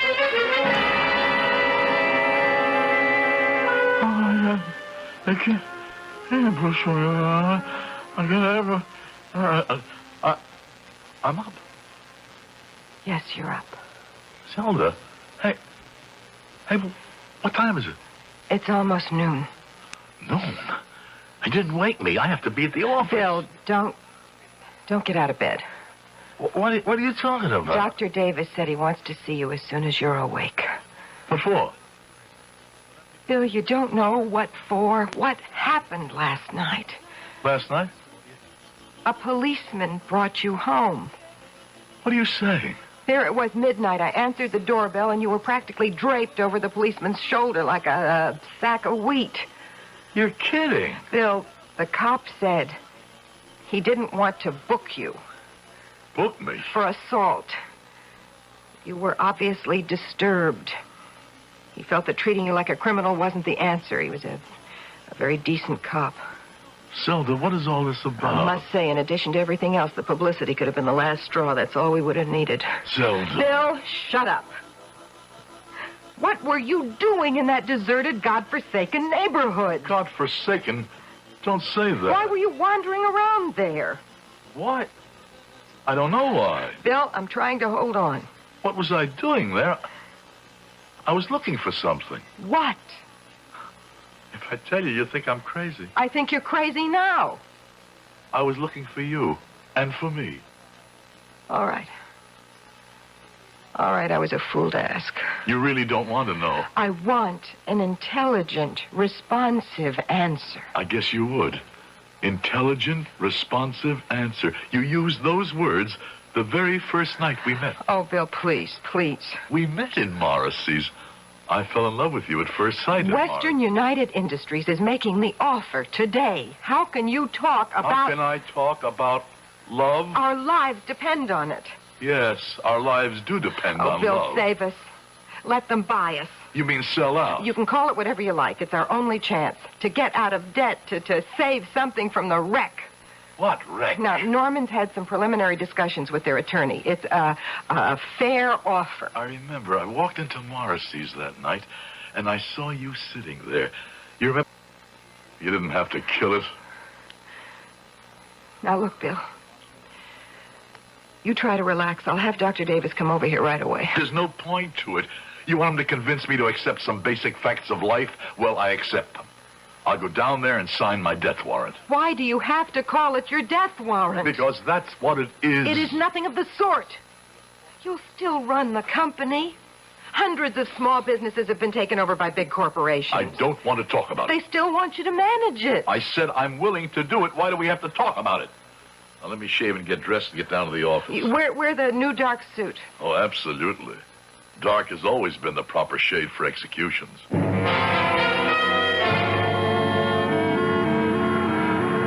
Taxi! Yeah, mister. I'll go to South Broadway in Torrance. And we're off. Well, don't look too good, does it? Think there's gonna be a war? Well, there has to be a war. Huh? What do you mean, has to be? Yeah, figure it out. Nobody was willing to stop him when it was easy. Who's going to do it now that it's hard? You just keep grabbing and grabbing until nobody will have any choice. I'll, just who you talking about? Who do you think I'm talking about? Who else is there to talk about? Hitler. Hitler? Oh. Yeah, well... I guess that sounded crazy to you. No, not really. Sometimes I kind of, I go back. Oh, well, that's perfectly all right. I go back all the time myself. Do you? Oh, I don't know if the old days were better or if it's just that we were younger. I tell you one thing, the music was better. What great bands they had in them days, huh? Marie, the dawn is breaking. Marie, you'll soon be waking, Duddy. Driver. Huh? Yeah? I changed my mind. Take me to 280 LaSalle. I even remember the number. It's the corner of Tremont. Oh, yeah. You just made yourself a deal. Hey. You sure you want to go there? I'm positive. But that neighborhood, there just ain't nothing. Okay. You're the doctor.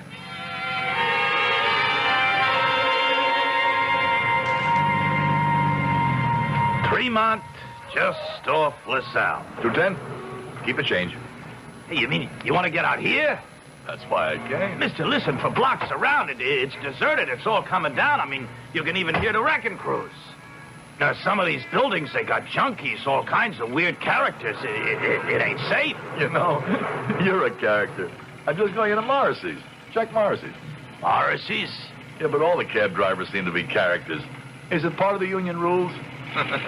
Can't you hear the music? Music? You were just singing it. Hear it? Well, I tried. But like they say, to each their own.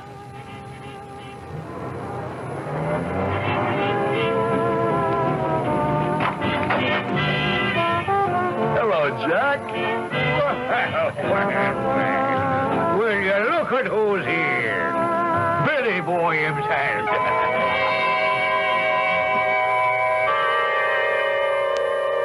Well, can we say that Morrissey's lives? Let me give you some actual data. Jack Morrissey opened a neighborhood bar in 1933. In 1941, he closed it when he enlisted in the Army. Jack Morrissey was killed in North Africa at the Kasserine Pass in 1942. The place was never reopened, but here we find ourselves as part of the busy, happy crowd at Jack Morrissey's. How do you account for it? Well, you know we account for everything, eventually. And part of the accounting will occur when I return in just a few moments with Act Two.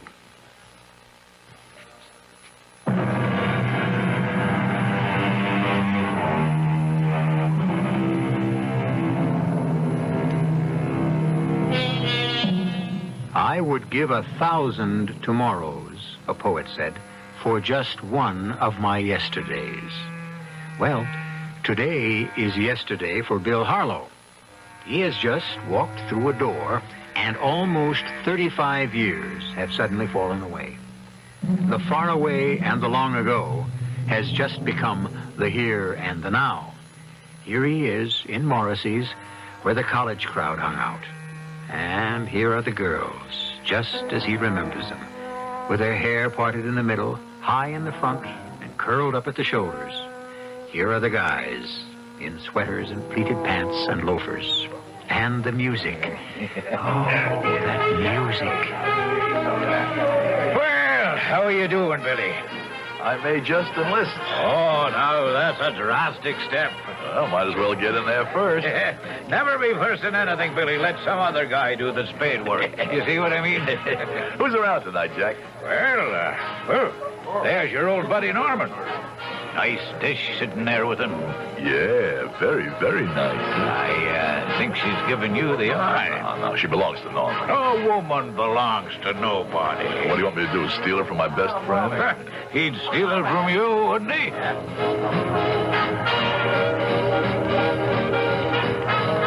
Hi, folks. Uh-oh. What are you doing here? I just fell in love, Norman, with that girl you're sitting with. Now, what kind of an answer is that? Oh, I think you could call it an intelligent, responsive answer. Oh, you could, huh? Absolutely intelligent because he shows good taste. Mm-hmm. And responsive because it answers the question. What's your name? Bill Harlow. Billy, get lost. My name is Zelda Newsom. Come on, sit down. Thank you. Where were you all this time? Hey, Normie, we mustn't let the music die. Put a nickel in the jukebox. Wait a minute. I thought this was my day. Anything by Glenn Miller? They have everything by Glenn Miller. Normie, do the honors. Yeah, behave yourself with my date, will you? Well, you didn't answer my question. Where was I? Oh, I was out there looking for you. Well, now you found me. I would like to give you an engagement ring. Oh, are we engaged? Sure. Except I don't have one. I could give you my fraternity pin. But? I don't belong to a fraternity. Oh. Well, I'm not sure I could be interested in a pauper. Oh, I'm not completely without wealth. Oh, are you a millionaire in disguise? You see this? And what is that supposed to be? It's not supposed to be anything. It is. Yes? Now, the average person would look at this and say it's just a little black pebble. But it isn't. This is a small stone. See how highly polished it is? Uh-huh. From the tomb of King Tut. I am impressed. You should be. It's my most precious possession. I'll keep it always. Shall we dance?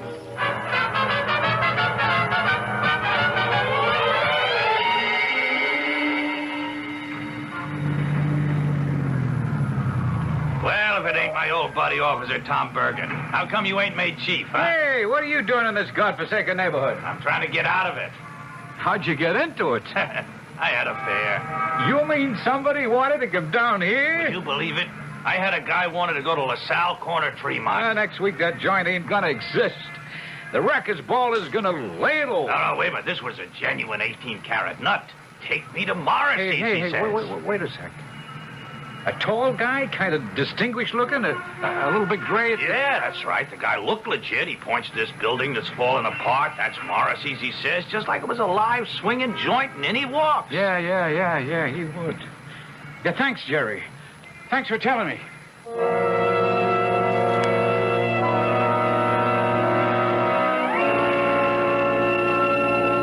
I'll have a couple of beers, Jack, for me and my girl.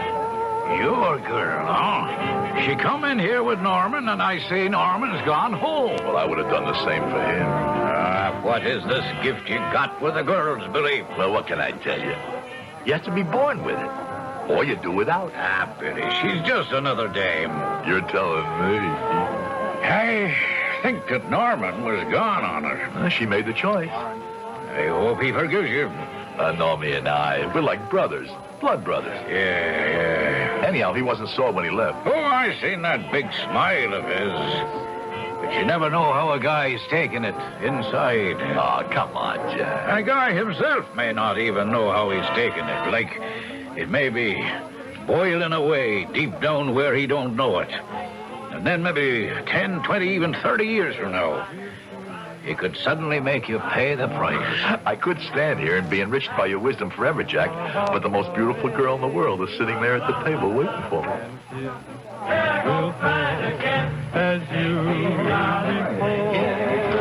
Well, what was that earnest conversation you were having with mine host, Jack Morrissey? Oh, just man-to-man conversation. Tell me about it. Do you mean I have to tell you absolutely everything? Absolutely. Well, Zelda, what is it? What's happening to us?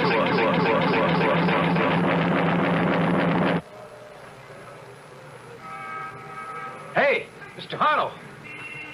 Zelda? She's gone. Hey, Mr. Harlow.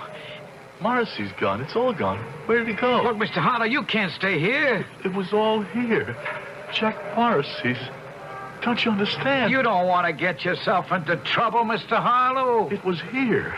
July 30th, 1939. The night I met Zelda. She was Norman's date. Yeah, sure, but... Don't you patronize me? No, I won't. I'll tell you straight out. You imagined it. I didn't. It was real. Okay, so it was real to you. So's a dream. But you wake up and the dream is gone, right? And now this is gone, too. Yes, it's gone. Well, we better be getting out of here. This place is dangerous. Morrissey's dangerous? Yeah, the buildings are being knocked down on all sides, and the vibrations could... come on. Yes, officer. I'll come along quietly. The policeman is your best friend. That's what my mother used to tell me. Do mothers tell that to their kids today? I wouldn't know, sir. No, I wouldn't know either. We never had kids, Zelda and I. Maybe if we'd had them, it might have been different. Yeah, well, come on. I think we better go now. Yeah. Wait. Oh, what's the matter? Look. Where? On the floor. That little stone. The little black stone. So, okay, what about it? Here. Hey, look at it. It's the stone I just gave to Zelda. This is it. This is the exact same stone. Now, look, Mr. Harlow. On July 30th, 1939, in this place, I gave a girl named Zelda Newsom a little black stone. And here it is. How do you account for it? I don't know. I can't account for anything. All I know is that this joint's been deserted for years, and the law says no trespassing. So do we go? All right, let's go.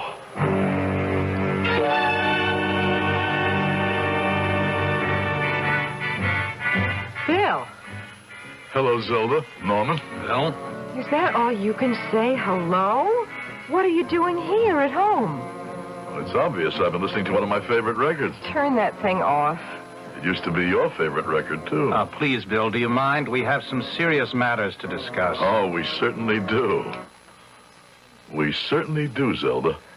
That night we met, I gave you a stone, remember? Norman and I waited for you at the office. The man from United Western Industries was there. You don't remember that little black stone, Zelda? Bill, excuse me. I have to say this. You did not create a favorable impression. You said you'd always keep the stone. Fortunately, I think we saved the situation. Don't be so modest, Norman. You saved the situation. Why didn't you keep the stone, Zelda? I don't know what stone you're talking about. Listen to us, and less than an hour ago, we spoke to each other with such love. We were so thrilled. We were so excited by each other's presence. Less than an hour ago. You are crazy. We did. We met for the first time. You don't want to remember. Bill, will you please concentrate? I am trying to tell you, Norman worked out the deal. Did you, Norman? Yes. You see, Zelda and I decided... Zelda and you, Yes, we have worked very closely on it for a long time, Norman and I. Norman and you, Yes, huh? Norman and I. Yeah. It had to be Norman and me. Who else would have kept the business alive? You've been very close with Norman, haven't you, huh?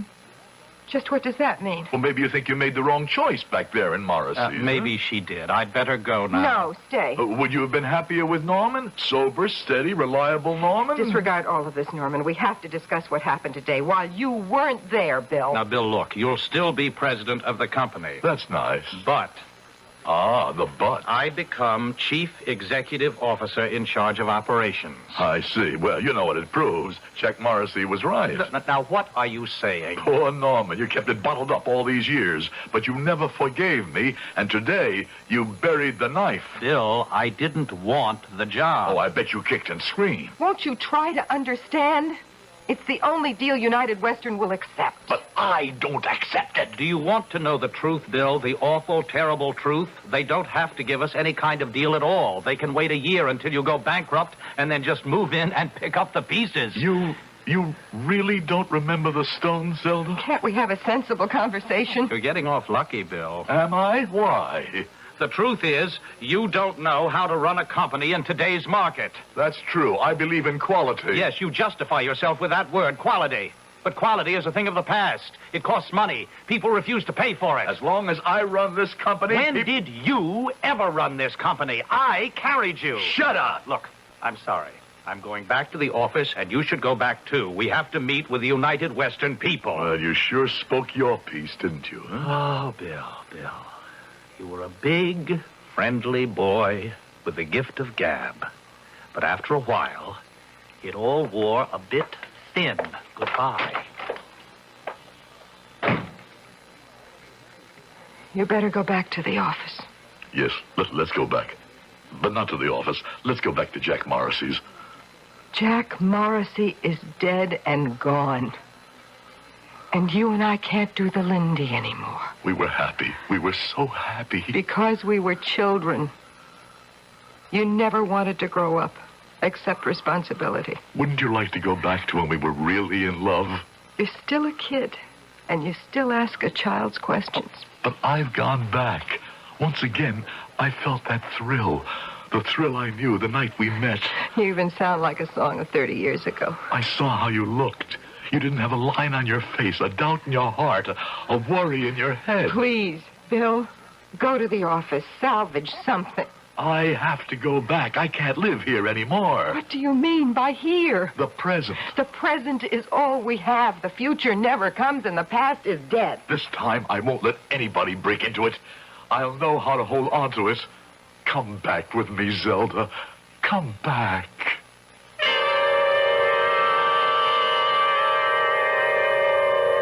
It was Albert Einstein who said, the past, the present, and the future are all mixed up. You can go forward in time, and you can go backward in time. Exactly how is not crystal clear, but the theoretical possibilities are accepted by science. Backed by such assurances, we can certainly give Bill Harlow a little bit of credence, can't we? I'll be back shortly with Act 3.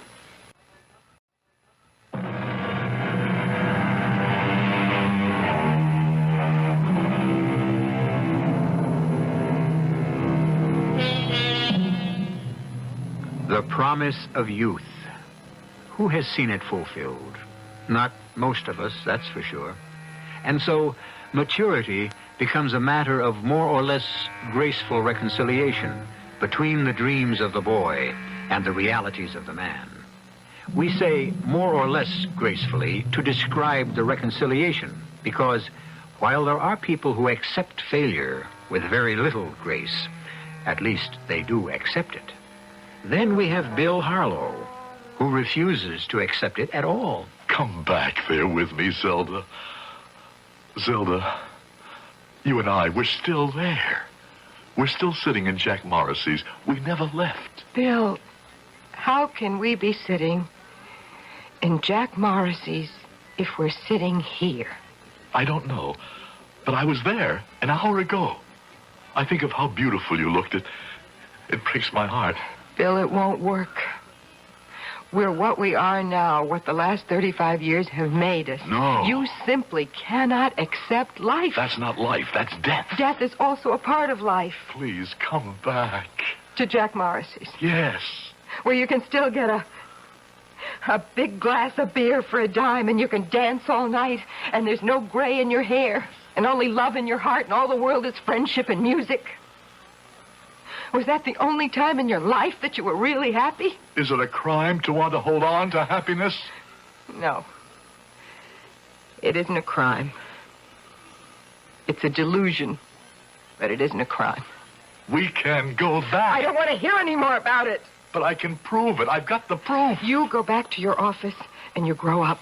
Zelda, I said I could prove it. You go to the office, or I'll walk out on you right now. Zelda. I mean it.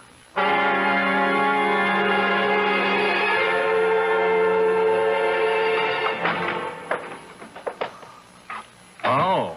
Come on in, Norman. What's on your mind? Bill, well, excuse me, the reorganization and... Well, it was decided that this would become my office. Oh, then I better get out of here right away, huh? Oh, there's really no hurry. I mean, no, take a few days. Sure. Bill, look, I'm sorry we had those words back at your apartment. We never really were friends, were we, Norman? I don't know what you're talking about. And now you're getting back at me for everything. Now, Bill, I know we can work together and justify the faith that the new management has in us. Oh, that's a terrific speech, Norman. Terrific. Precise, pungent, and pithy. Well, which one of us answers it? This is now your office, but it's probably for me. Oh, come on. Yes? Mr. Harlow? Yeah. You're expected to meet with the United Western people in the conference room in 20 minutes along with Mr. Hollis. And, oh, your wife is here. Thank you, Miss Bain. Send the dear girl in. So, you and I are going to meet with the new management, and they'll ask questions.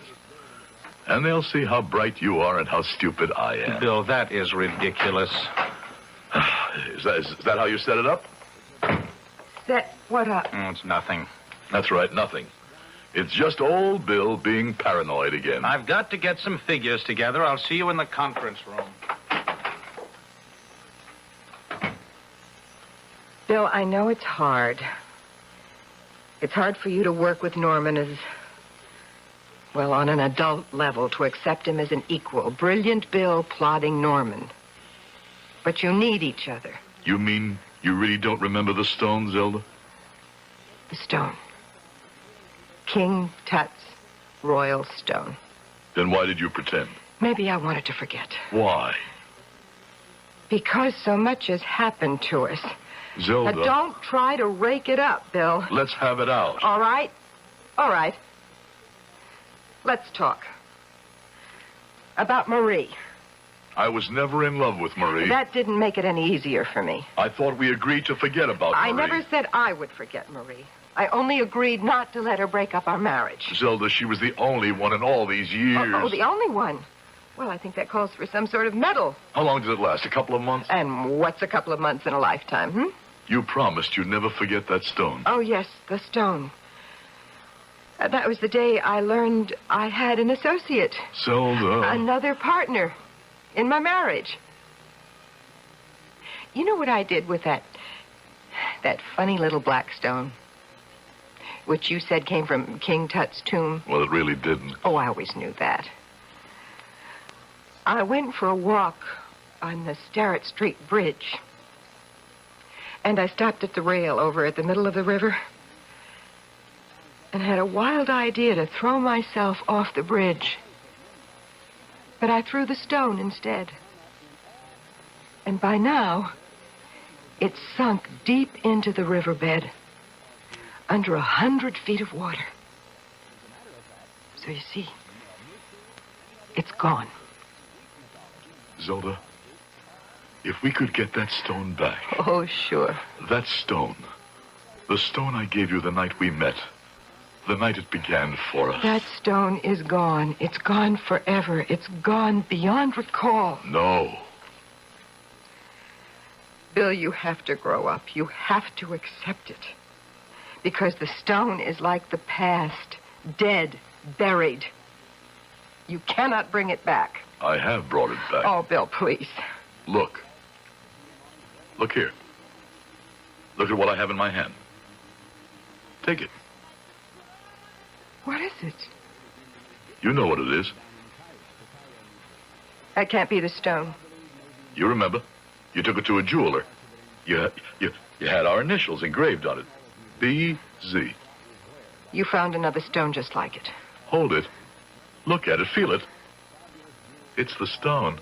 Our stone. I threw it off the Starrett Street Bridge. Nobody could ever find it. But I went back and found it before you threw it away. I went back to the night of July 30th, 1939. You couldn't. We were 19 years old. I don't believe it. We're still 19 years old. Come with me. I'll prove it. We're in Jack Morrissey's at the corner of LaSalle and Tremont, and we're 19. It's impossible. Listen. Don't you hear the jukebox? It's playing the slow tune. Let's go back. Let's be 19 again. But... It's another chance. It's another chance to live another life, and this time I'll know better. This time, I won't waste it. This time, I'll grow up. Don't you want to be 19 again? I'm afraid. There's nothing to be afraid of. What were we afraid of when we were 19? We didn't know what the word meant.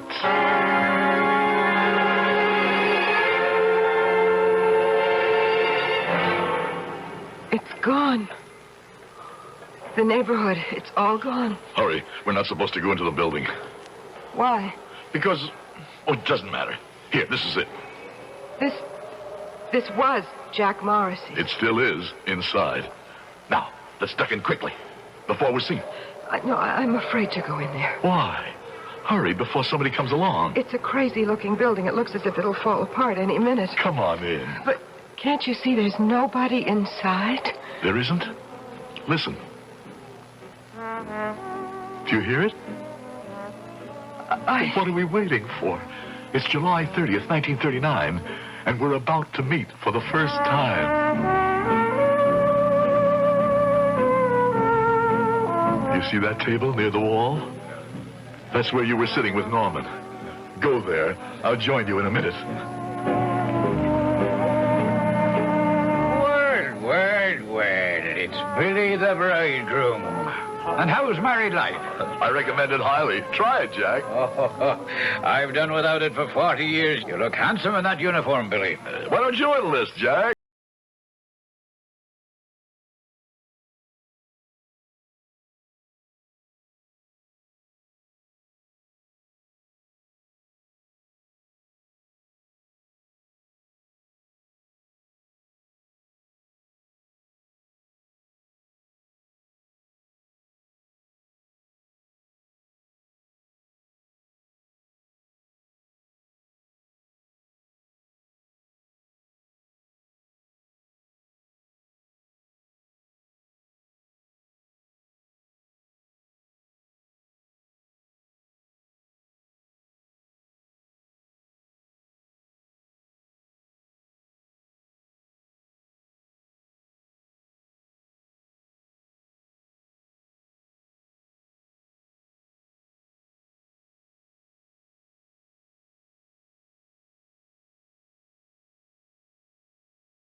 Kitty was killed in an accident. Edith had an operation, and she never recovered. What does this have to do with... Don't you see? It won't be different. It'll be all the same. We'll do it the same way again. No, Zelda, no. We'll make it different. How? This time we'll know better. Why? How will we know better? We'll have forgotten. I'm starting to forget already. Zelda, don't be afraid. I can't help it. Look at this place. It's the place of the dead. Don't say that. The dead. Everything is dead here. All these people are dead now. The music is dead. The building is dead. And if we stay here, we'll be dead too. No. This is where we can start a new life. Let's get out of here. How can you say dead? Can't you see everybody? Can't you hear the music? No. I don't hear anything. I don't see anything. I'm in an old, battered, broken-down building. The ceiling is going to cave in any minute. The walls are ready to collapse. Why do I hear it? Why do I see it? Why is it so real to me? Because you need it. All right. You need it too. No. No, I'm not afraid to live, to grow. Where are you going? Home. Please, come with me. Home? I'm home now. They're tearing down the building. Do you want to stay and die? I'm gonna stay and live. Goodbye, Bill. Zelda. Zelda. Hey, you! Bring in that ball! Holding! Let somebody in the doorway of that building! Wait! Wait, my husband's inside! He's in there! Hey, clear, lady! No! Somebody go in and get him! No, nobody can go in there now, lady! Look! Oh, my God, no!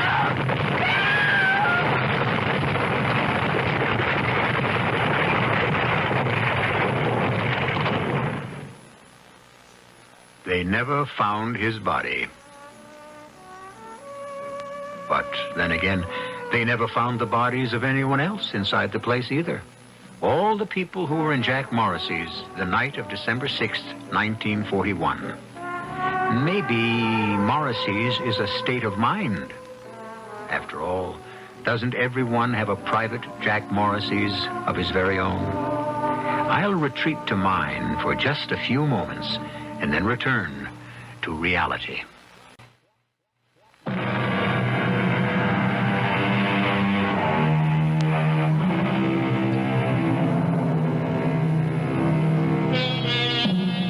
We say, where has the time gone?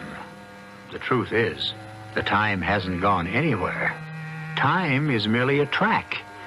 It stands still, and it is we, the runners, who move. And because it may have been easier originally, or for reasons that we will never fully understand, we started to move in one direction. Who says the only way is forward? Indeed, in this volatile world, who can say anything with certainty? Our cast included Howard Da Silva, Terry Keane, Ian Martin, and William Redfield. The entire production was under the direction of Hyman Brown. And now, a preview of our next tale. Pop, he was a uniformed cop, but he was off duties in civvies, see? He pulls his own gun and tells the P.B. Crumb Bun to drop his. The guy turns around, and before my pop gets a chance to do anything more, P.B. kicks a stool into his gut and takes out of there on the land. Pop follows, sees him heading for the corner, and yells he's policing to stop. He fires one warning shot in the air, and this heist artist turns and squeezes one off that takes my pop right in the... It's okay, Joe. I understand. Why don't you let it go, Joe? You're going to carry a monkey like that on your back all your life? Anyway, how are you going to find him after he's buried himself successfully all these years? I just need a few things out of the file here first, and then I'm betting I can find him and get him identified. How? I have a hunch by now he's safe enough to have surfaced. And with a name like Leslie Peavy, he shouldn't be that hard to get a fix on. Radio Mystery Theater was sponsored in part by Sign-Off, the Sinus Medicines, and Anheuser-Busch Incorporated, Brewers of Budweiser. This is E.G. Marshall inviting you to return to our Mystery Theater for another adventure in the macabre. Until next time, pleasant dreams.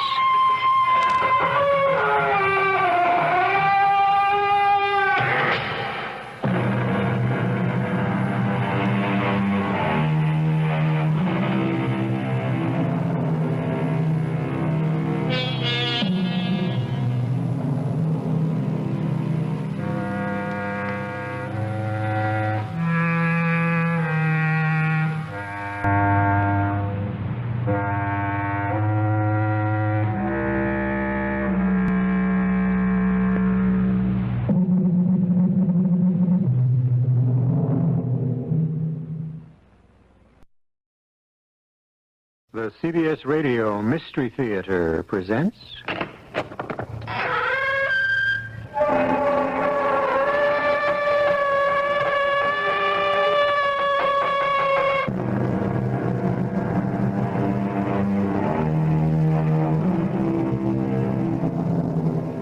Come in. Welcome. I'm E.G. Marshall, host for certain dark and mysterious ceremonies that are celebrated regularly at this time and place. Why do we do it? Why do we teach children certain proverbs or maxims, or give them various bits of cautionary wisdom which in actual practice prove at worst to be false and at best irrelevant? For instance, we say, all the world loves a lover. Really? Half the people in his own hometown were out to kill Romeo. And how many friends did Don Juan have? The truth is, being a lover can turn out to be the most hazardous occupation of them all. Oh, my darling. I beg your pardon. My beloved. You must be making a mistake. It's no mistake. No mistake. I love you. I've never seen you before in my life. I adore you. Please, this is a public place. People are staring. Oh, hold me. Now, look, lady. Kiss me. I don't even know you. Love me. Love me. Or I'll kill you.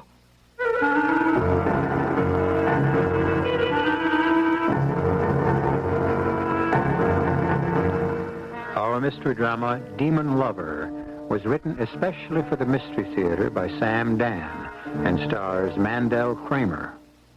It is sponsored in part by True Value Hardware Stores and Buick Motor Division. I'll be back shortly with Act One.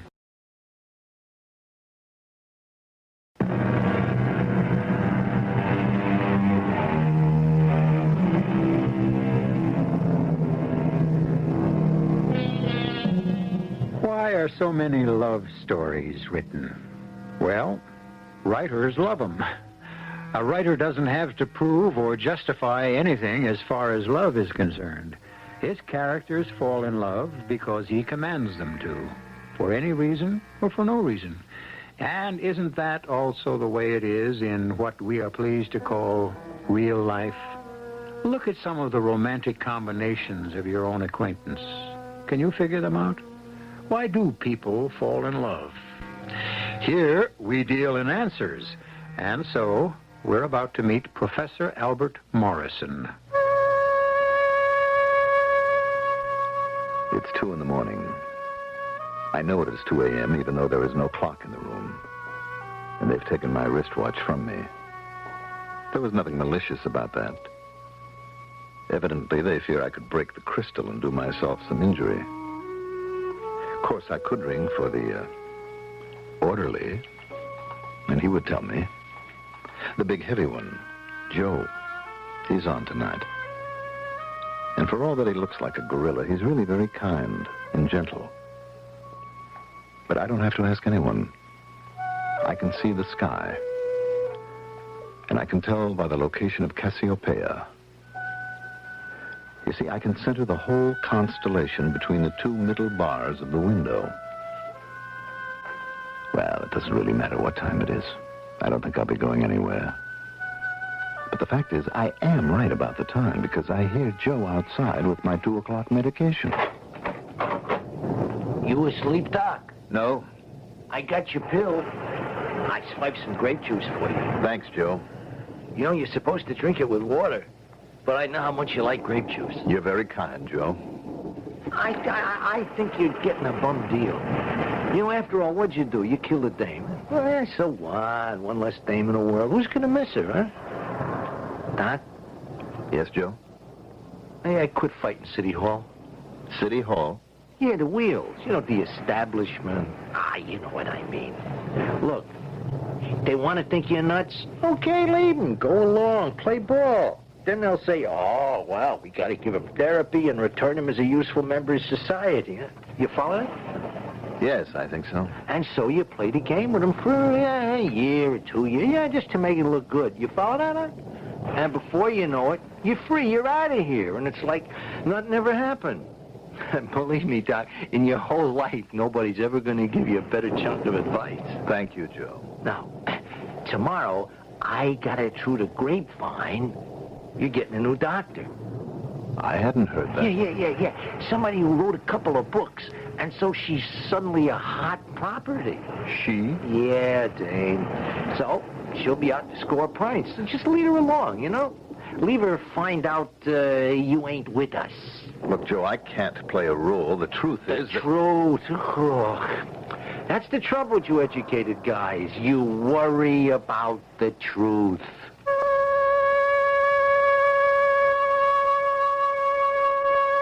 A new doctor?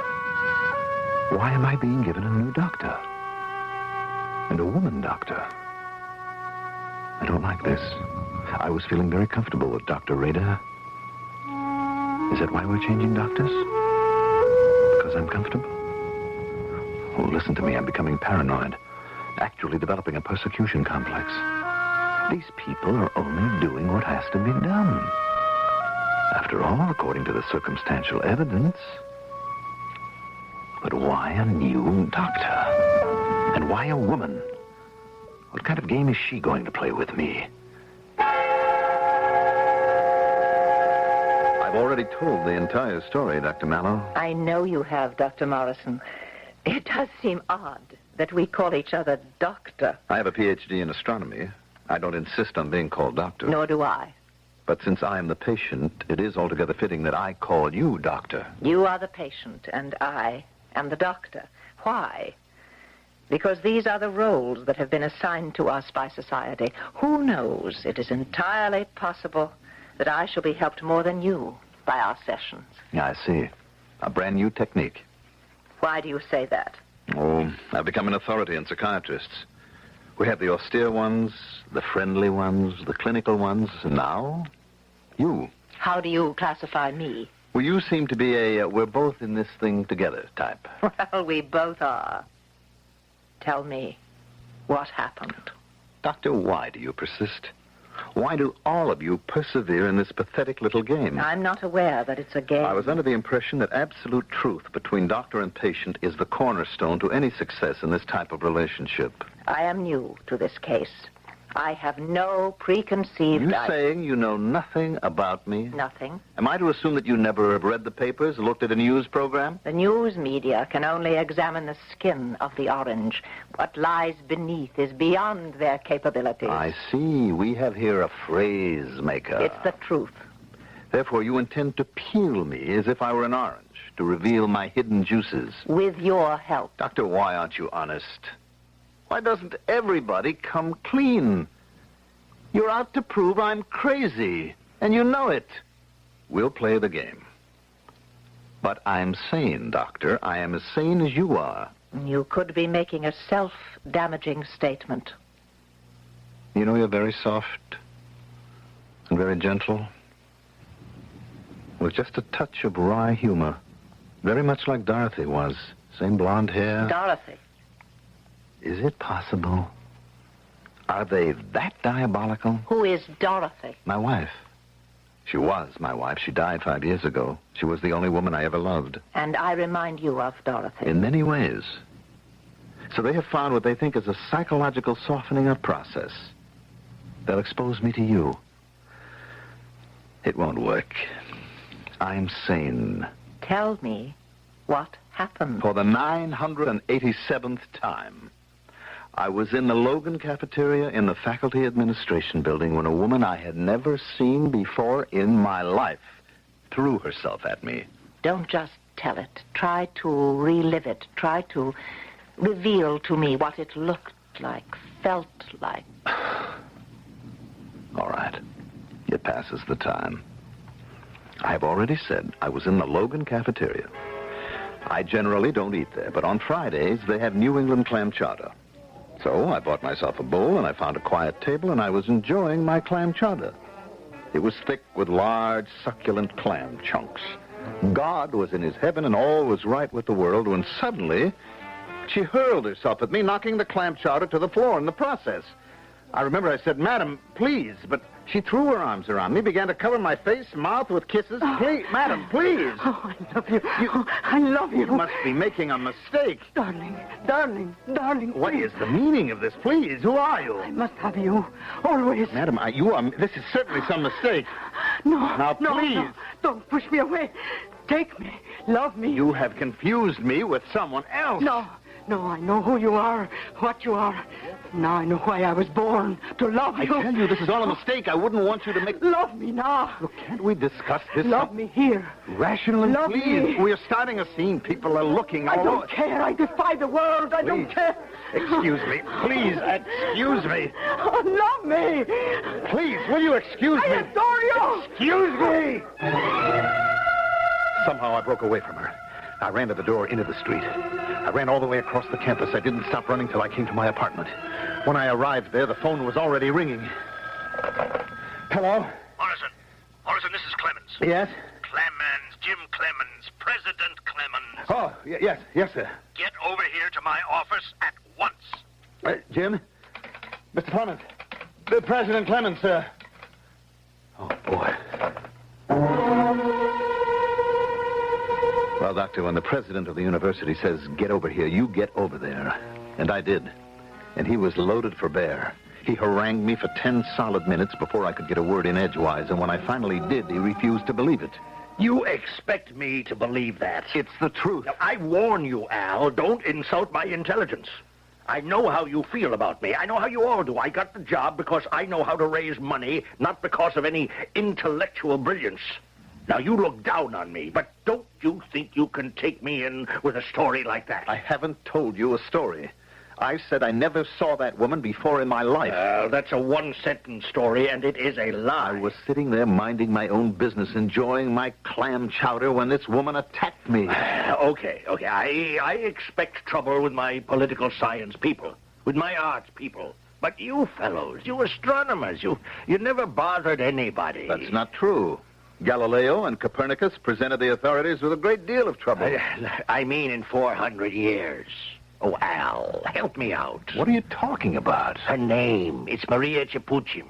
She's an exchange professor. She's considered the leading poet of her country. She's delicate, ethereal, shy. Clem, are you serious? You attacked her. 100 people in that cafeteria saw her attack me. Not quite. She passed by your table and you seized her. Why? Because you're crazy. No, you're not crazy. You're mentally unbalanced. You're having a nervous breakdown. I can't believe what you're saying. Al, the exchange program between our country and hers, well, a lot of people don't want it to work. We can't have any scandal. You see, they love her back home. If you can't come off as a nut, we'll have an international incident on our hands. I don't care. The government wants us to preserve her reputation at all costs. How about my reputation? We must all make sacrifices. We? What sacrifices are you going to make? You need a new telescope as the observatory? We can get a government grant. The answer's no. Albert. That woman is crazy. That's the kindest word I can think of to describe her. She threw herself at me for no reason at all. Think it over. Think of what's at stake.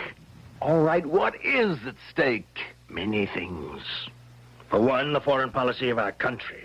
For another, peaceful relations with one of the most powerful nations in the world. But, most important, I would say, your job. Now, Albert, will you think about it?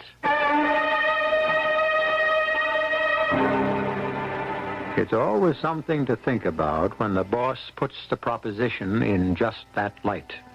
Well, here we have Albert Morrison, a quiet, retiring professor of astronomy, locked up in an institution for the criminally disturbed, recounting the story of how he got there.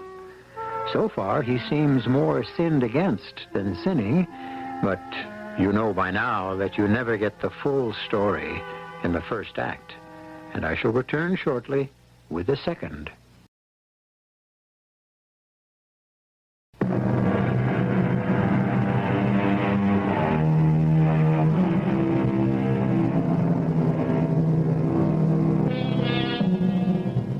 was, minding my own business, when this beautiful blonde threw her arms around my neck and started making passionate love to me. I tell you, I never saw her before in my life. This is the story that Albert Morrison, an astronomy professor, is telling Dr. Florence Mallow, a psychiatrist, in a state institution for the criminally disturbed. How did things get this far? You insist you never saw Maria Capuchin before. It's true, Doctor. But you changed your story. I have it here. I know. That's a lie. This affidavit of yours is a lie. Yes. Why did you sign it? They brainwashed me. Are you serious? Doctor, what do you think brainwashing is? Weeks? Months? Of physical and mental torture? Until at last the exhausted and ravaged psyche collapses? No. It can be done in an hour. Even less. By playing on what a man believes in. Honor, duty, responsibility. That's what he convinced me of, finally. Don't threaten me, Clem. Before you fire me, I'll quit. Albert, please. Now, I wouldn't do that, but there are times... Look, Albert. A man has to make sacrifices for his country. The more peaceful contacts we can have with her country, the better for our economy. Albert, it is the policy of our government, our democratically elected government has chosen in relation to her country. And who are you to sabotage relations between us and them? Especially since you believe in peace. This stubbornness of yours could cost friends of yours their jobs. Now you must help us. All right, Clem, let's make sure we understand each other. We do. I was minding my own business, and she simply attacked me. Now, that's what happened, isn't it? Yes, absolutely. But for public consumption, and for reasons that we understand, we're saying that I was the aggressor. Precisely. Now, just sign this affidavit that you've been feeling psychologically disturbed for quite a while, and you request psychiatric help. I still don't know if I'm doing the right thing. Albert, we are in your hands. You must save us. All right. Well, when do I have to go to the nut house? Oh, please, Albert. It's a sanitarium. When? Now, I suppose. I mean, why wait? Well, I have some things to take care of. Papers I want to finish. I'd like to work on them tonight. Could I go in the morning? Absolutely. All right, Clem. Goodbye. Albert, I know how you feel. But believe me, one day we'll both look back on this, and we're going to laugh. And that's why you signed this affidavit? Yes. Very well. You returned to your apartment. What did you do? I put some things in order. I wrote another chapter in my book, and then... Yes? Then the bell rang. I opened the door. And she was standing there. Yes. She was standing there. Oh, my beloved. Oh, no. Please, I'm busy. Why, my beloved, do you spurn me, reject me? Just a minute. Let me close this door. Very well. We have no audience like the one in the cafeteria. You have no one to play to. Play? What is this act all about? Oh, I love you. You've never seen me before. Admit that. I love you. Look, I understand that you are the great love poet. Poetess back in your own country. Now, what are you out to do? Get some publicity? I love you. That needle is stuck. I adore you. Why me? I have 10, 15 years on you. What do you want from me? I worship you. Fine. Let it be the way you say. Love, adore, worship. Let's assume that you fell in love with me at first sight. That happens. But I didn't fall in love with you. Take me. I don't want you. Do you understand? I don't want any woman. The memory of my wife is enough for me. I must have you. You speak English. Don't you understand it? I will have you. I don't want to be impolite, but I must ask you to leave. I shall never leave you. Please. I was born to love you. Can't I make you understand? It is the will of the gods that I love you. I shall not disobey them. What gods? The gods. Can't you hear them? No. The gods are speaking. Fulfill your destiny. Love each other. Are you sure you're not writing a poem? We must not. We cannot. We shall not defy the gods. Oh, please, take me in your arms. Please, don't force me to do something. There's another woman. There was another woman. She must step aside to give you up. She is dead. She claims you still. She must give way. Whether she does or she doesn't, Miss Japuchin, quite frankly, I am not interested in you that way. No other woman shall have you. No other woman does have me. Dead or alive, she shall give you up. Let me call you a cab and you can go home. This is my home. Now, just hold on. You are my home. Isn't that what the goddess Isis declared to Ra, the immortal lord of all creation? I wouldn't know. Obey the gods and love me. Now, look, I am very sorry, but I just can't... But you must. You must love me. No other woman can have you. I'll kill you first. Now, just hold on a minute. I must kill you. It's the will of the gods. That pistol of yours is small, but it can certainly do the job, so don't point it at me. Say you love me. I really can't do that. Then die. No, you don't. Now, you let go of that thing, you idiot. I must kill you. Let go.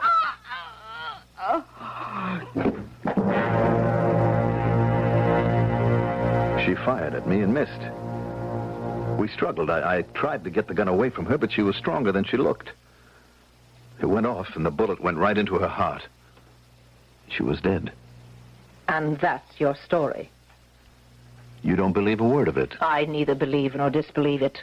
We have here the task of reconstructing the past. And what is the past? A series of memories that fade and become distorted with time. I don't doubt it. However, the net result of everything you'll discover is that I am a psychotic killer. That is one conclusion. There are others, an infinite number of others. According to the district attorney, she came to my apartment to seek justice. I had betrayed her love, her trust. I had used her, and then callously flung her aside. She confronted me, and I killed her. That's one story. Now, it would be better for international relations if I were a psychotic rather than a deliberate seducer. Therefore, that's the verdict you folks have to come up with. I want your side of the story. I just told it to you. No, you just showed me the orange. What's under the skin? Nothing. What are you holding back? Nothing. Then how do you account for her behavior? I'm not supposed to account for it. The woman was psychotic. Maria Alexandrovna Japuchin, 30 years old, one of the foremost poets of her country. She deals in strong modern images. I wouldn't know anything about that. She was a leader in the movement away from classicism. Her ideas are crisp, current, contemporary. They sparkle with the latest slang, the burst of youthful ideas. Now, how do you account for what she said to you? It is the will of the gods that I love you. I shall not disobey them. And the gods are speaking. Fulfill your destiny. Love each other. She could have been writing a poem. She was not writing a poem, because that is not the kind of poetry she writes. She doesn't write about the ancient gods. It is a completely foreign idiom to her. I can't help it. That's what she said. But why? I don't know. Please, Albert, think. Look, I'm tired. I'm fed up. I can't fight it anymore. I'm crazy, okay? No, it is not okay. Now, let me tell you what really took place. You see, we happened to meet on the campus grounds one night. And it was just one of those things. I thought she just wanted a lark the way I did. Yes? And she took it seriously. She was a very emotional girl. Then when I said all affairs must one day come to an end, well, she made quite a scene. She actually confronted me in public, well, the way 100 witnesses can tell you. She was becoming more trouble than she was worth, and so I simply lost my temper one night, and in a fit of uncontrollable rage, I shot her. For over a month, you have told an entire battery of police officers and psychiatrists one story. One straight, simple, uncomplicated story. And that story insists that she was the aggressor, that you didn't even know her, that she came to your apartment and you were forced to kill her in self-defense. Am I stating the case? Yes. And now suddenly, we have a complete turnaround. You admit you seduced her. Why? Why have you changed your story? I suddenly decided to tell the truth. Is it the truth? What do you people want? I tell you finally the story you want to hear. The story that will be best for all concerned, and it still doesn't make you happy. I want the truth. What's important about the truth? Without it, all of us will be lost. Now, why did you change your story so abruptly? Why? Why? I can't tell you now, Doctor, not now. Don't ask me to tell you now, because you won't believe it. How can you? I can hardly believe it myself. I've changed my story because I've fallen in love with you. Oh, I know patients think they're in love with their doctors, but I know. You're Dorothy. Dorothy, in every tone of your voice and every light that shines in your eyes. Dorothy, in your smile. Dorothy, in the way you hold your head. You're Dorothy, come back to me again. Dorothy, reborn. Why have you changed your story, Albert? Because I'm ready to play the game. The game Joe advised me to play. I'll let you cure me, Florence. I'll let you nurse my sick mind back to health. And then I'll declare my love for you.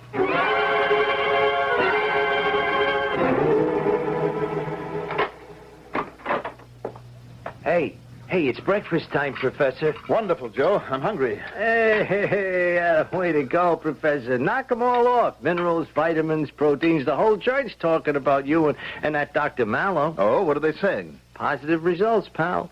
You are now listed as a cooperative patient. You sleep good, you eat good. I feel good. Hey, Doc, keep it up. I mean, look. I see you finally took my advice. I don't know what you're talking about. That's the ticket. Dummy up. Don't admit nothing, not even to me. But just string her along, and you can be out of this joint by Christmas. And Doc, she ain't a bad-looking dame. And the grapevine says she goes for you.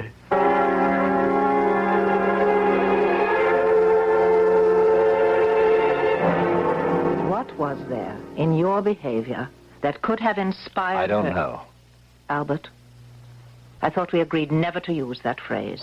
Instead, we would pause, think, and try to come up with an answer. Obviously, you were doing something to her. Yes? Something in your manner incited her to... Yes? Well, think. No. Now, I better not say this. Say anything that comes into your mind, no matter how silly it may seem to be. Well, it's not something that was altogether of my doing. Perhaps another agency was at work here. What other agency? She spoke of the immortal gods. You remember she said she was following the will of the gods? The gods. But we are modern, rational people. I'm only telling you what exists in my mind. Well, enough for today, Albert. I'm not tired. Perhaps not. But I am. Yes, I can see that you're tired, my darling. And it's because we are no longer patient and doctor, but lovers. Lovers. Not one word of love has been spoken between us, but each of us knows how we feel. And soon, my darling Dorothy, I mean Florence, I can trust you with the answer. Because, you see, my dearest, I know the answer now. I know now why that woman threw herself at me. I know why she had to kill me.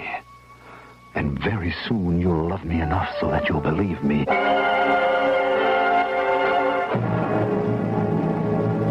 Very well.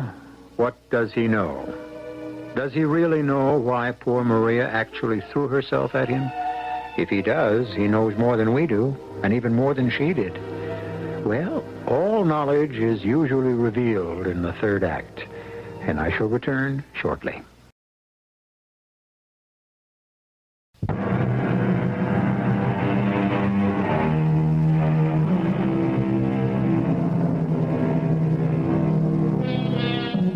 There are many aspects of love, and at this time, we deal with love not as a sweet, sublime, satisfying emotion, but as a violent, destructive force that brings sorrow and death. We can't help these things. It's how matters work out for some people, and how it has worked out so far for Professor Albert Morrison.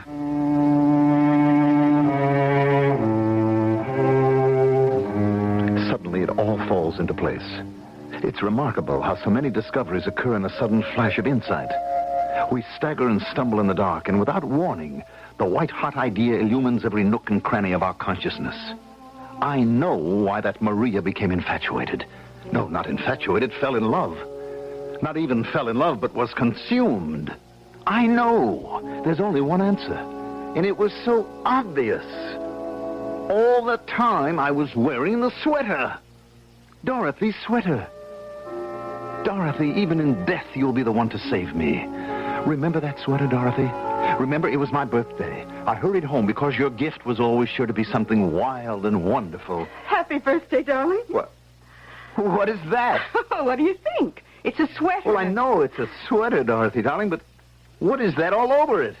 Egyptian designs. Why? Well, because they're bold and colorful and exciting. Well, I'd look like a walking tomb with all these pictures and lines. Oh, you don't like it. I love it. Well, darling, it's just that you always dress so conservatively. And you're about to change my entire image. I'll tell you where I got the idea. See, I was in the library and browsing through a beautiful book of ancient Egyptian culture, and there were these fantastic designs. Well, they're fantastic, all right. Now, this central figure, this woman, she is the goddess Isis. Really? The goddess of love. She exists in practically all pagan mythology. And you see these little birds and these squiggles that look like snakes and, well, everything. Well, it's a message. You mean this says something? Oh, yes. These aren't just any wild colors and pictures woven into your sweater. They say something definite and very interesting. Well? Well, you see, the translation was printed right next to the design, and it says, Memnon, an Egyptian noble of Memphis, joined the Greek general Phistos of Sparta in a war against the Scythians. Who were the Scythians? Oh, a warrior people who lived in what is now the Balkans, parts of Russia. Anyhow, our hero Memnon asked his patron goddess Isis for a charm which would protect them against the wild Scythian warrior women. Isis did reply, weave my charm into your battle shields, and the wild Scythian women shall fall madly in love with your men. And thus... That's what it says? Yes, darling. You can read it for yourself. The idea was that the Scythian warrior women would fall in love with Memnon's soldiers? And thus be conquered. They would just see this design on the shield. That's all. That would do it. Scythia. Well, I better not wear this sweater when there are any Russian women around. You never know about these ancient charms and things. Maybe you better not. If you want the truth, I didn't wear it at all. I was too self-conscious to be seen in it. So I would make excuses. The occasion was too formal for a sweater, or the weather was too warm. Darling Dorothy. She understood, but she never took me to task. I always intended to wear the sweater. A few months after my birthday, she died. She left me. I must make Florence believe the story. Florence is so much like Dorothy. And Dorothy always believed me. I see you ain't touched your breakfast this morning, Doc. I'm not hungry. Hey, you ain't going back to being nervous again, are you, Doc? No. It's just that this is going to be an important day for me, Joe. Well, you're doing fine, Doc. Yeah, you got this rap as good as beat, you know. Today is the day that I must tell something very vital to Dr. Mallow. Oh, no sweat, Doc. You know, you can feed that chick anything you want, you know.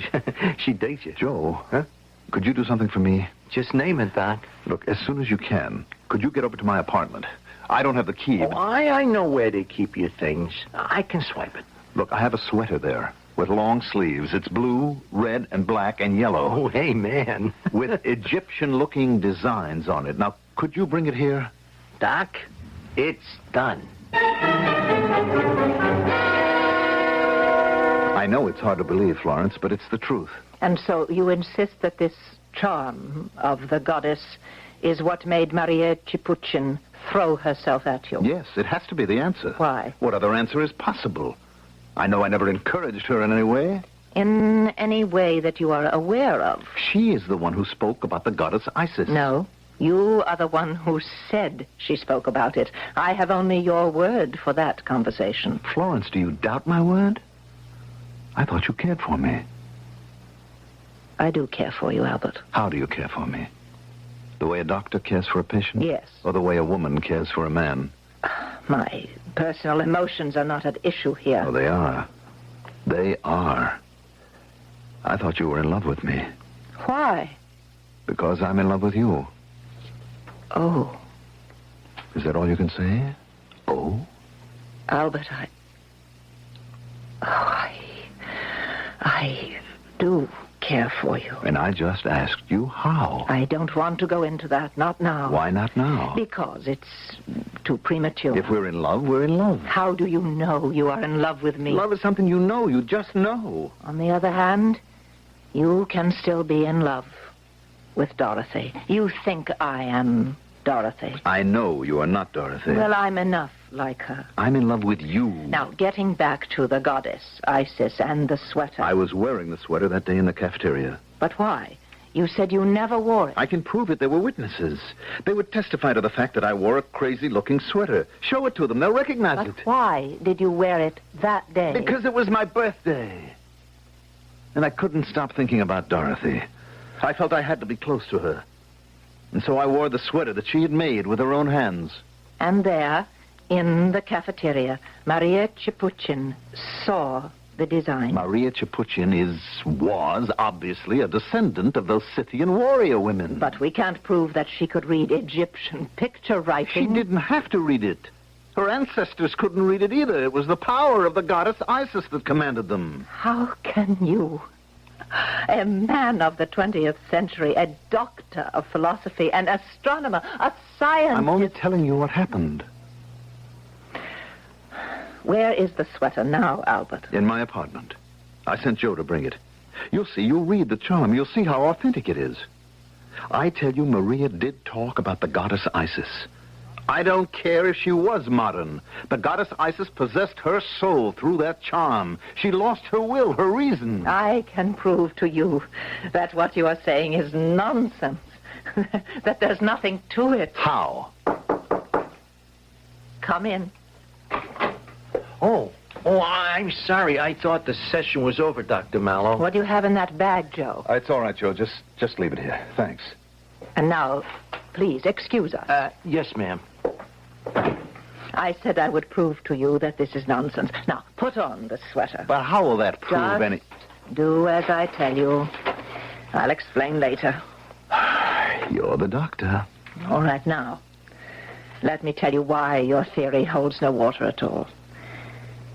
I deliberately neglected to say something when you told me your story about Isis.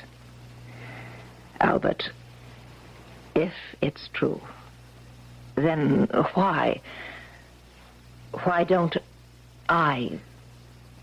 Florence? Why? Florence, is something wrong? Oh, Albert. Oh, my darling.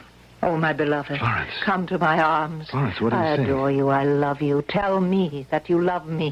Yes, I love you. I do love you. Embrace me. Kiss me. Dorothy, I thought I'd never hold you again. I don't know what happened to me. Suddenly I realize I can't live without you. Dorothy, you've come back. Never let go of me. Never. Hold me closer, closer. Oh, my beloved, say my name. There's poetry when you say it. Florence, oh, come say it. Say it. You're not Dorothy. I'm Florence. I'm your own beloved Florence. You're not Dorothy. Let go of me. Let go. No. Let go. Don't push me away. I said let go. I love you. I have to obey the gods, the immortal gods. You're crazy. You're like the other my one. Beloved, hold me. Love me. Don't guard You're me. not Dorothy. I thought you were Dorothy. I was so lonely. You are mine. Mine. You belong to me. I'm sorry if there's been a mistake. Isis orders me to love you. What kind of nonsense and are you therefore speaking? you must love me. All this stuff, how can you, a psychiatrist, be taken in by You it? love I me. can't love you. I love Dorothy. Dorothy! She must give you up. No. The gods command it. No other woman can have you. I'll kill you first. You're crazy. If I can't have you, she won't have you either. I don't have to listen to this. I will strangle you with my own bare hands. Isis, give me strength. Don't try. Isis, help me to fulfill thy command. You're choking me. Let's go. Ooh.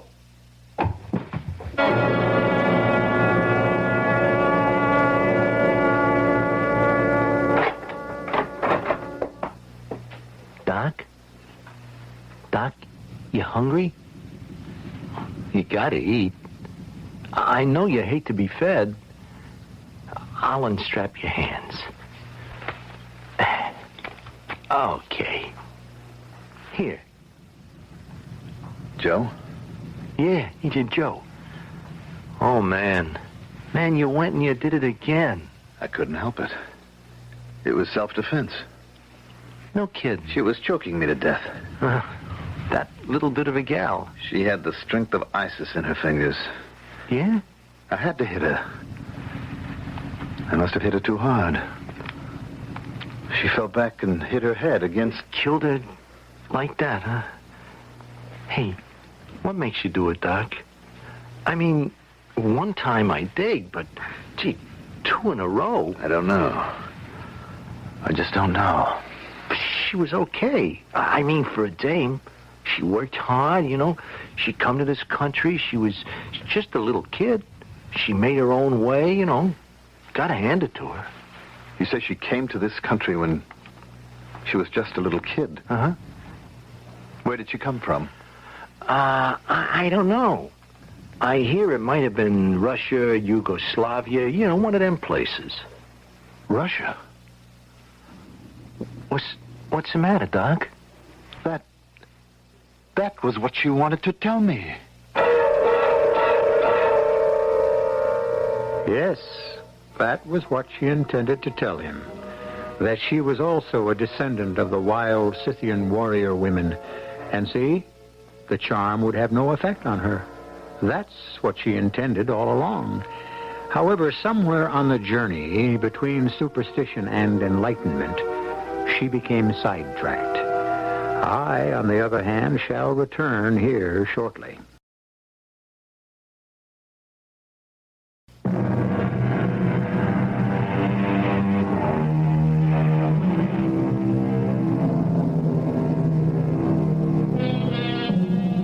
What is really different since 3,000 years ago?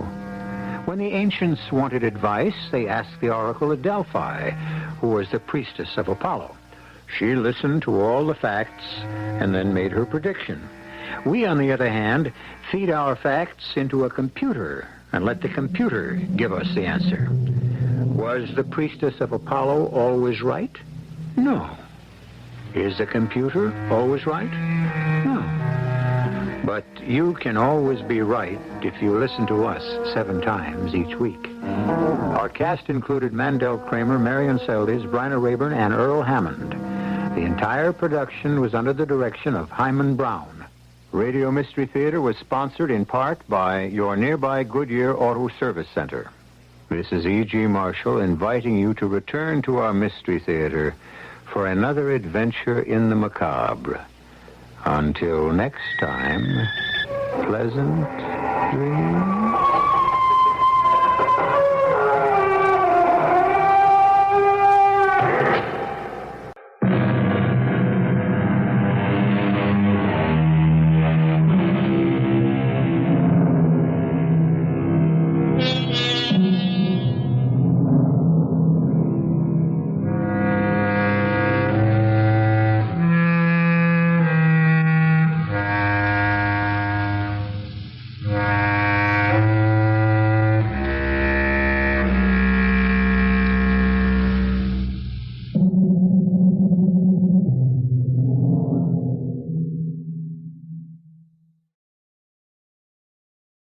The CBS Radio Mystery Theater presents...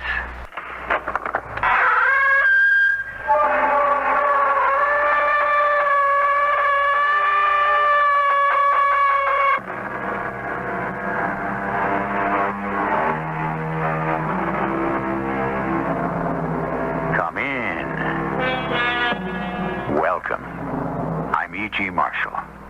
Why is it, if one is searching for the appropriate word or phrase, you cannot go wrong by dipping into Shakespeare? So, what does the Bard have for us today, and what do we have for you? I quote, "To play false is to play with quicksand. Step not, lest you stumble." Who takes that step into quicksand, and why, is the heart of today's mystery. Oh, Sheriff Blake, come in. Jessie, you're all upset. Well, whatever's the matter? They're gone. Disappeared. I knew it would happen. I had this feeling in my bones. Jessie, please, now calm down. Who's gone? The kids. Mary and Arthur.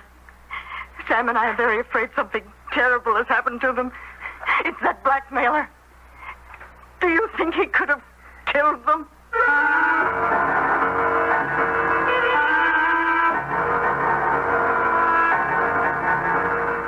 Our mystery drama, Dr. Jekyll and Mrs. Hyde, adapted from a true police case and dramatized especially for the Mystery Theater by G. Frederick Lewis, and stars William Prince.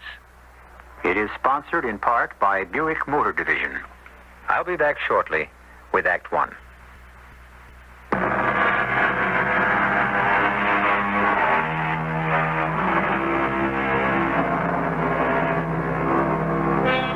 We're in one of the most beautiful of the Midwestern states. The town is Hackettstown. It is spring. Everybody should be out enjoying the warmth after a hard winter. But where is everyone? In the courthouse. And those who can't get in stand outside waiting. For inside, someone is on trial for their life. At this moment, Sheriff Ed Blake is speaking from the witness box. Your Honor, the attorney for the defense keeps interrupting me. How can I give any evidence? I am sorry, Sheriff Blake. I only wish you to make your responses clear. I repeat, there is absolutely no question that the bullet was fired from the gun Exhibit A. On what authority do you say that? I have an affidavit here from the police crime lab. Were there fingerprints on the gun? Matter of fact, not very clear ones. Therefore, you cannot say, Sheriff Blake, who it was who actually fired the gun. I certainly can. But you just said that... The set of blurred fingerprints is only one small link in the evidence we have secured against the accused. I suggest to you, Sheriff, that one weak link can destroy an entire chain of evidence. Look, ma'am, I can understand you dancing around the facts of this case. You're the attorney for the accused. But you know, in your heart, the accused is guilty as hell. May I ask the court to direct the witness to be more responsive and less vituperative? All right. You don't have to say anything, Judge. I'll watch my language. Keep forgetting the counsel for the defense is also a lady. Sheriff Blake, is it or is it not a fact that you are a personal friend of Mr. and Mrs. Samuel Teller? Yes, I am. And that's what makes it so doggone hard for me to give evidence. Because I know how they feel. I know how I'd feel. Can you tell us with as little emotion as possible when this case first came to your attention? You mean way back when? If need be. Well, glad to, ma'am. It was, well, let me see. Yes, it was 5 years ago, just about this time of year, at the wedding reception. I'm glad you came to the wedding reception, Ed. Mary wouldn't have been happy if her favorite sheriff hadn't been on hand. Your Mary made the most beautiful bride I ever saw. Tell you that, Sam. Yeah, we're very proud of our Mary. You should be proud of Arthur, too. Fine son-in-law. Way he seems to be taking over the business. Well, we are, Ed. But you know how parents are. There isn't anybody Mary could marry we think good enough for her. But she thinks Arthur's got the gumption. She loves him. Yeah, I think he has, too. Wasn't that long ago Arthur Courtney showed up here in Hackettstown one day and got a job in your steakhouse as a busboy? Yep. Now he's managing the whole dang place. It took him just 2 years, didn't it? Yeah, not a day longer. Main thing is our Mary loves him. Mary, Arthur, come on over here. Oh, Daddy, I'm so happy. It was the most beautiful wedding ever. Hello, Sheriff Blake. Congratulations, Arthur. You married the prettiest girl in Hackettstown. Oh, Ed Blake, you old sweetie. You would have thought, little Mary Teller. No, I'm Mary Courtney now. Yes, sir. Arthur, you got yourself one prize wife there. Hey, you don't have to tell me. Here I barely finished high school, and I'm marrying a college graduate with all kinds of degrees. I expect Mary will be putting all her diplomas in a drawer and start raising a family. Oh, I don't know. I wasn't planning on giving up my job at the social service agency just because I'm a married lady. Oh, I wouldn't want her to do that. Sheriff Blake, that marriage took place 5 years ago. Is that what you're telling the court? Yes, sir. Yes, ma'am. 5 years ago. These two, Mary and Arthur, having all kinds of dreams like young folks do and all kinds of hopes. Never would have thought I'd be standing here in this courtroom giving evidence in a murder trial. Never. Sheriff Blake, I think we can skip the next 5 years in the history of Arthur and Mary Courtney. The whole town pretty much knows what kind of a marriage they had, the life they led. They're all aware of the tremendous contribution the Courtneys made to Hackettstown, that Mary ran the Child Guidance Center, that Arthur was made the president of the Junior Chamber of Commerce. Well, that's what makes this all the harder to understand. Well, what's happened in the last couple of weeks has been a nightmare, and my heart goes out to the parents, Sam and Jesse. Why they should have been made to suffer so at the hands of this... Sheriff Blake, I'm sure I don't have to tell you that the accused is innocent until proven guilty. Well, I won't argue the point. Anyway, to bring it up to date, when was it? A month ago? 2? I went to Mary and Arthur's 5th wedding anniversary. I guess the whole town was there. And then, about 3 weeks later, I get this call from Sam Teller. He says Mary's mother, Jessie, is practically hysterical, and would I drop everything and come over as soon as I could. Oh, thank heaven it's you, Ed. Please, come in. Come in. Oh, hi, Ed. Come in the living room and sit down. They're gone. Disappeared. I knew this would happen. I knew it. I had this feeling in my bones. Jesse, will you calm down and tell me what the trouble is? It's the kids, Mary and Arthur. We're afraid. Well, they've just gone and disappeared, and nobody's heard a word from them. Something awful's happened to them. I know it. By that man, the blackmailer. Sam, now, Jesse, if I'm going to be able to do anything, I have to know what you're talking about from the beginning. Oh, we can't. And, Jesse, we have to. We have to tell Ed everything. It's the only way. I gather you haven't heard from Mary or Arthur since... when was it? That 5th anniversary celebration. Well, they left on a tour of the state the next day, and Arthur was going to visit every one of our 22 steakhouse franchises. If there were any problems, he'd iron them out. Of course, Mary wouldn't let him make the trip alone. You know how devoted they are to each other. Besides, because it was their anniversary, the trip would be kind of a combination pleasure and business. And it's not like Mary. She always writes or telephones when she's away. And you haven't heard a word? No, it's almost 3 weeks and not a word. More than that, they haven't even showed up to franchise houses. Now, I call practically every one of our restaurants. Nobody has seen Arthur or Mary. And Jess and I are afraid that... Sam, you've got to tell Ed. Tell him now. The fact is, Arthur Courtney is an ex-convict. What? Yeah, you're entitled to be surprised. It isn't only that. Jesse, please. Now, let me tell him. Everything happened so gradually that Jesse and I, we just forgot about Arthur's record. You've known it all along? Oh, yes. Ever since the day Mary... Jesse, before Arthur came here to Hackettstown, he was in California prison for check hiding. Of course, we didn't know that. Mary, as part of her social work in college, used to correspond with prisoners in various jails. Arthur started to answer. And Mary got interested in Arthur's case. She actually worked with the parole board, guaranteeing him employment and so on. Well, of course, we didn't know that. The day Mary graduated from college was the day they released Arthur. So she came to Sam and me and said if we'd give him a job, he'd never have any trouble anymore. That was the first time we knew about Arthur. It was such a worthwhile thing, helping a man get back on his feet. So Sam started Arthur off as a busboy in our meat and drink here in Hackettstown. And I never regretted it. You know, Ed, Arthur became a living example of what can be done to rehabilitate someone who's made a mistake and paid for it. And then, as time went by, Mary fell in love with him. And they've had a wonderful life together. Now, what's this you said about blackmail? Yeah, well, it started about 3 years ago, Ed. It's someone who used to know Arthur. So Arthur started paying him off. He was doing that for a year before Mary let the cat out of the bag and told us. I told him not to do it. They never stopped. Oh, no, Arthur was sure this payment was the last. And the next payment was the last, then the next. Now, we have no idea how much money went that way. I do know it was practically all of Mary's money as well. Well, how did he make the payments, the blackmailer? Well, Arthur would get these letters. Mary never saw them. He'd destroy them right away, and he'd go out of town to deliver the money. He kept telling me he had to pay. He couldn't bring that disgrace on Jesse and me and Mary and all the people in town who had trusted him. Oh, Sam, I thought you and I were good friends from way back.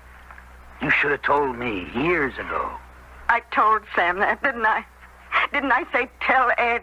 He's a sheriff. He'll know what to do. Well, Arthur swore us to secrecy. Now, how could I break my word, Jesse? It would have been the end of everything. What are you talking about, the end of everything? Could it be any worse than this? They could be dead, Mary and Arthur. I can't think anymore. So what makes you feel, because they seem to have disappeared, that anything violent could have happened? He bought a gun. Who? He showed it to me, and Arthur took it with them when they left. He said he was going to meet with his blackmailer for the last time. Well, why the gun, I asked. I don't know, he said, but Mary's going to be with me and got to protect ourselves. Sam didn't tell me about the gun until last night. That's why I made him call you, Ed. Do you think... is there any hope? Well, of course there is, Jesse. I'll be going now, and mind you, if there's anything else about Arthur, Mary, anything, I want you to call me right away. I'll see you at the door, Ed. So long, Jesse. Now, you keep your faith up, all right? I'll try, Ed. I will. And thanks for everything. Thanks for coming over on the double. Oh, Sam, I wish like anything you'd call me sooner. Is there, like Jesse said, hope? But to be honest with you, Sam, right now, hope is about all we've got. Take a young couple, marry them.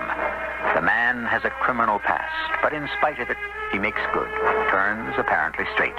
Then the past catches up with him in the form of blackmail, or perhaps worse. Those who are regular Mystery Theater listeners know that Act 1 is only the beginning of suspenseful surprises. Be patient, and we'll see what develops when I return shortly with Act 2.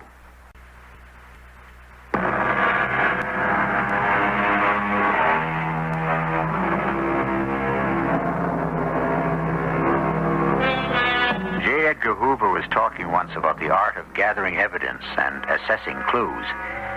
It isn't what they remember about the crime, he said. It's what witnesses forget, which is why precisely Sheriff Ed Blake's telephone was ringing the following morning. A good cop, be he FBI, detective, or policeman on the beat, asks questions not only for immediate answers, but to jog your memory. Hello. Ed, is this Ed Blake? It is. Jesse, what's on your mind? Oh, how did you know it was me? Well, I didn't, but I was hoping. Did you remember something else? Well, something Mary said to me once about the blackmailer, that when it started, Arthur would go out of town with cash to pay the man off. It was cash, huh? Yes. Well, did she say it was a man? Are you sure about that? Oh, no, I just assumed it was. Well, go on, Jesse. Well, then I guess the blackmailer got sort of careless. Oh, how so? Because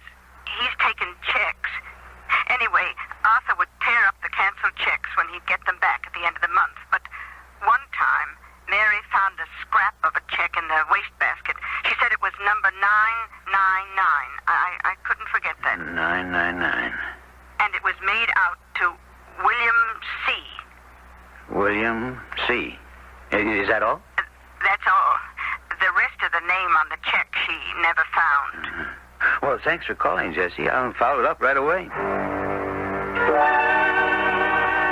Do I understand you correctly, Sheriff Blake, that based on a scrap of a check made out to one William C., it led you to suspect the accused? Not quite. I had more tracking to do.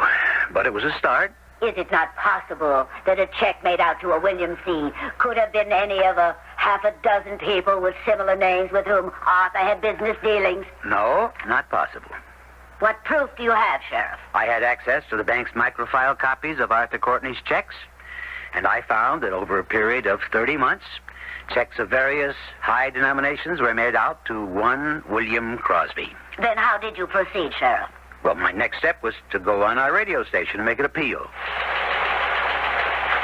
This is Sheriff Ed Blake. On the 10th of May, two prominent citizens from Hackettstown, a couple we all know, Mary and Arthur Courtney, left here, taking Route 181 heading north. It is now 3 weeks and 2 days since Mr. and Mrs. Courtney left Hackettstown, and neither of them have been heard from or seen since. As your sheriff, I ask any of you who has seen or heard anything out of the ordinary to please come forward and call me at this radio station.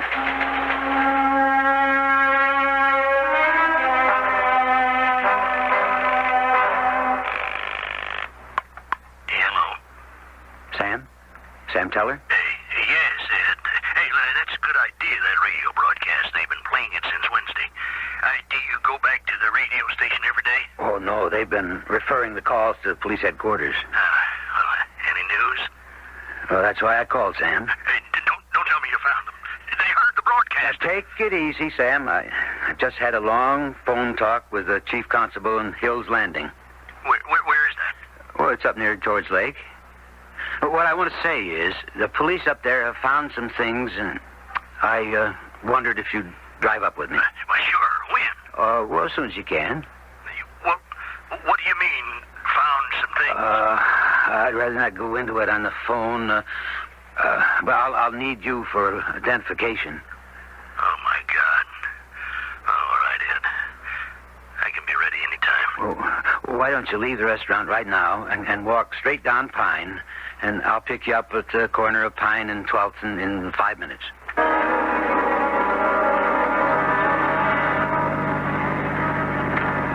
How far have we come, Ed? A little over 25 miles. We're almost there, Sam.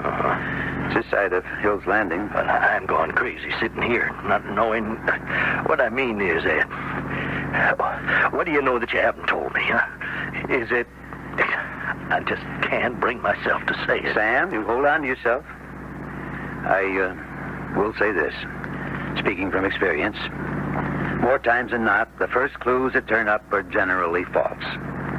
But I felt I had to check out everything. Well, when you hung up, Jesse come into the office. I didn't know what excuse I gave. I had to run out something. I didn't tell her. I just didn't dare. She doesn't sleep anymore.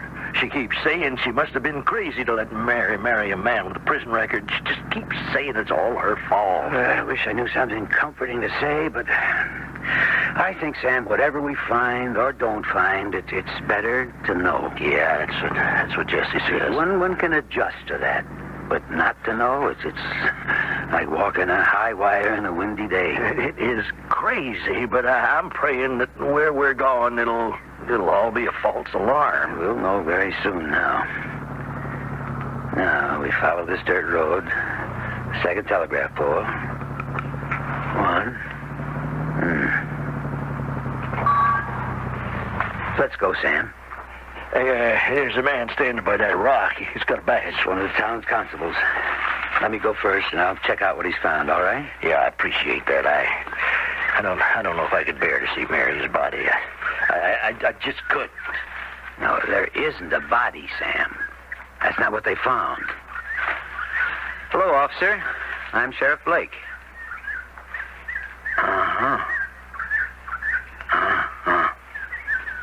I'll take this. Thanks. And the hat also. Ed? Ed, what is it?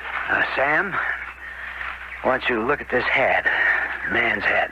Just look at it carefully. Recognize it? Yes. It's Arthur's, I'm sure of it. But I don't remember it being torn like that. It's not a tear, Sam. It's a bullet hole. Now, I'd like you to look at this. No. You recognize this piece of material? Yes. Those blood stains? I don't know yet.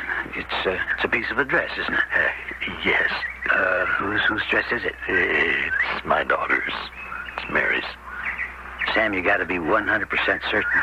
All right, let me look again. It is.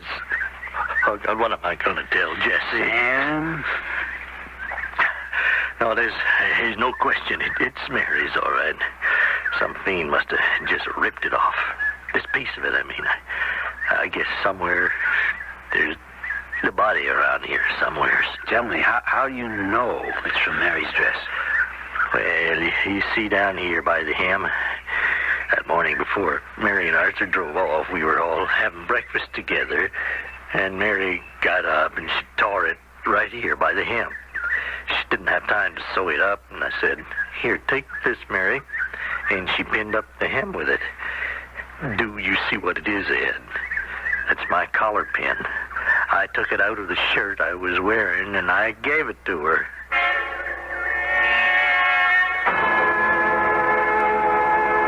I would venture to say, Sheriff Blake, that we are still a considerable distance from associating the evidence you describe with the accused. There is more. Please continue.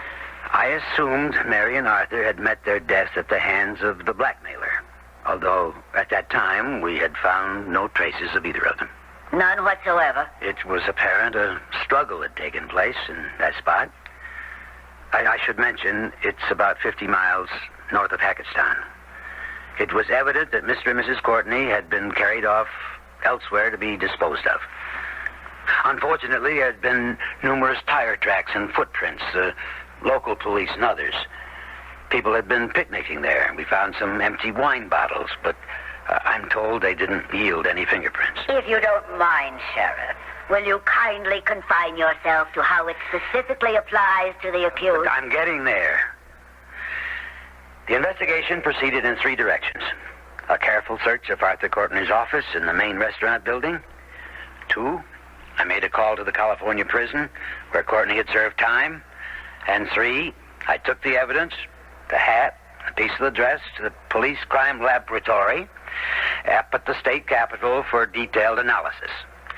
In 24 hours, I had the results. And that afternoon, I stopped in at another of the meat and drink chain near the state capitol. Sheriff Blake, the court is not interested in a minute-by-minute account of how you spent your time. I fail to see where you stopped to eat has any bearing on what we are trying to establish. Ma'am, I didn't go into that restaurant for a meal. I went for information. Yes, sir. May I help you? Well, I don't know. I've never been in this meat and drink before.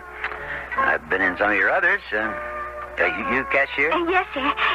If you want a table, you'll have to stand over there where the hostess can see you. I'd kind of rather stand right here and talk to you. Oh, excuse me, sir. I'll have to ring up this lady's check. Here's your change, miss. Yeah, I suppose everybody tells you you got beautiful red hair. Oh, my boyfriend does. And he doesn't like anybody else saying that. I'm sure he doesn't. You can't blame him for that. Does he work here? Uh-huh. He's the new night manager. No kidding. How'd you swing that? Oh, I didn't have anything to do with it. The head manager of the whole chain, Mr. Courtney, recommended him. Oh, so your boyfriend wasn't working here when you met him? Sir, if you'll pardon my saying so, I think you're being just a little bit nosy. Oh, no, I didn't mean to be rude. Did you say your boyfriend's name was Bill? My goodness, I didn't tell you his name. How did you know? Oh, excuse me, I have another customer's check to ring up. I'll be back a little later. What time does Bill get here? Oh, at 6 o'clock. Hold on a second, will you? Okay, I'll be back at 6. Isabel.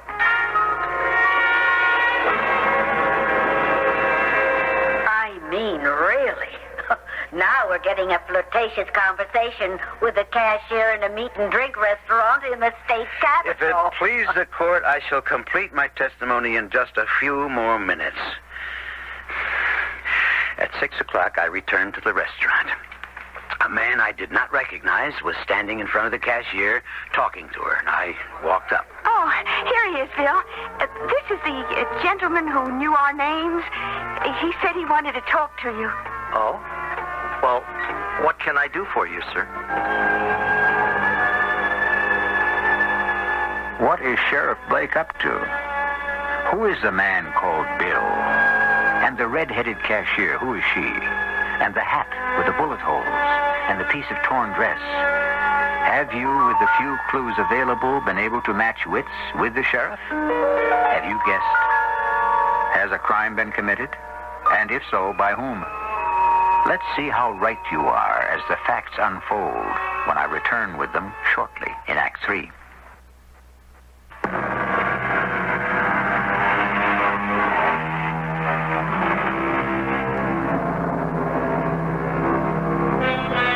When this mystery hour was only minutes old, we ran to Shakespeare and pulled an apropos quote from him, warning the traveler that untruths are like quicksand.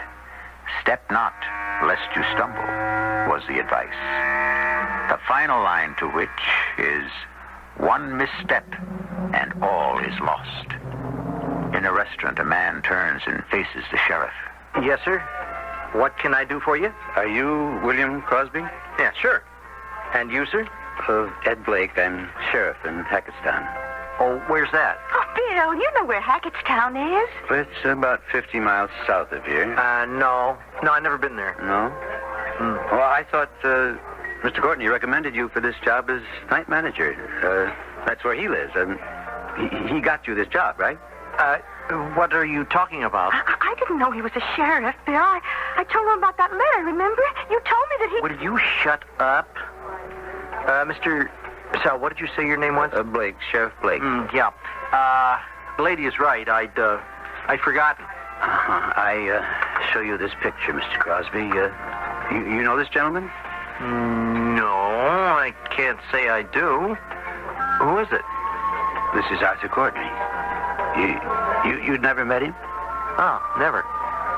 Yeah, he recommended you for night manager here. Experience. I have the experience. Why don't you ask him why he hired me? Arthur Courtney's been missing for almost a month. What's all this got to do with me? I know Arthur Courtney, and you look a great deal like him. You even sound like him a little bit. Well, is that a fact? Well, I don't know of any twin brother. His hair's a different color.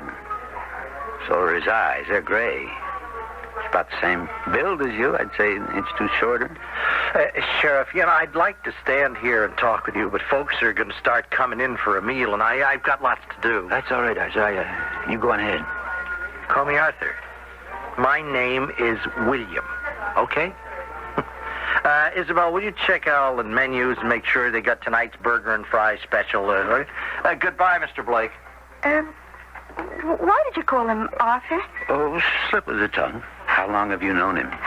2 years. He used to live out of town. He was a salesman, and he'd come in here regularly.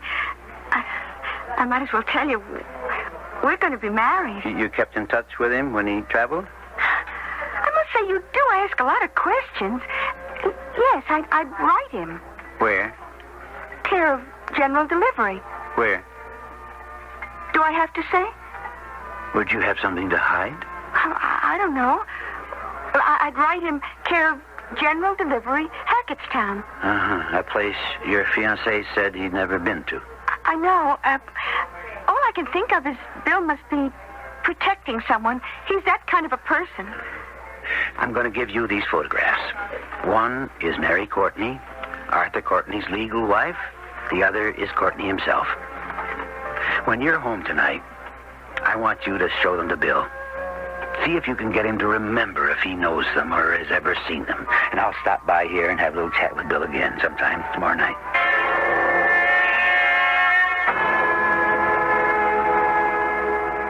Do I understand you correctly, Sheriff, that you waited 24 hours before taking any action? I didn't wait.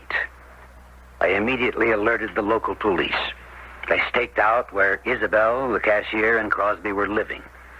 And later that same night, we knocked on the door and found the both of them packing their suitcases. They only got as far as the jail.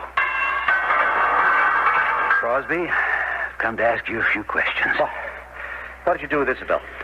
She doesn't know anything. She's not part of any of this. But you have got to let her go. A part of any of what? Well, what do you mean, Bill?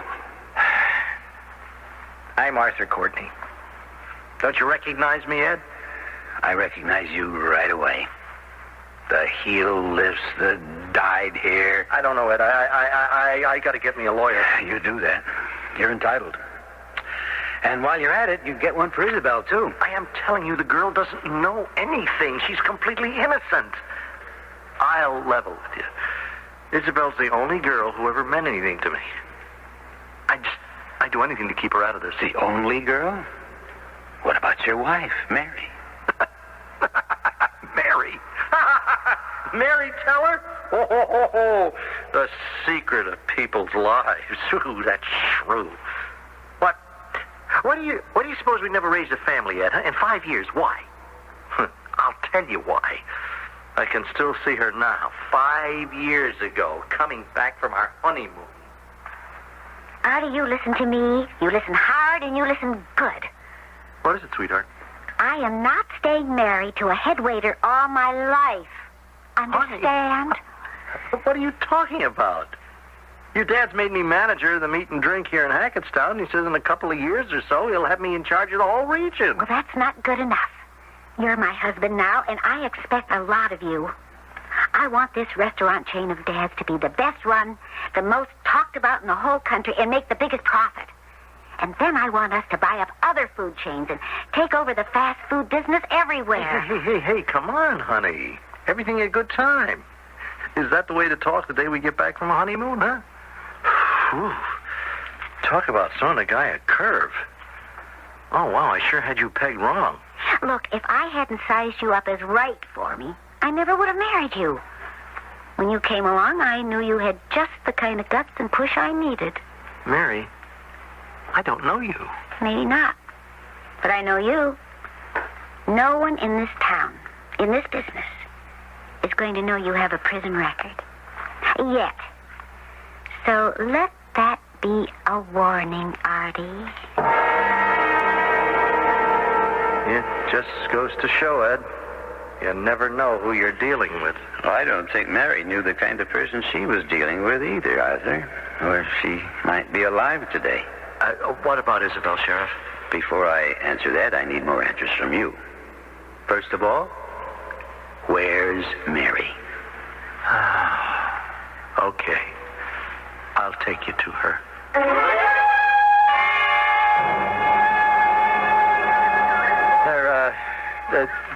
This is the place. I've been here. We searched it. How did you get on to me? Well, I found a couple of letters from your red-headed Isabel way in the back of your office desk.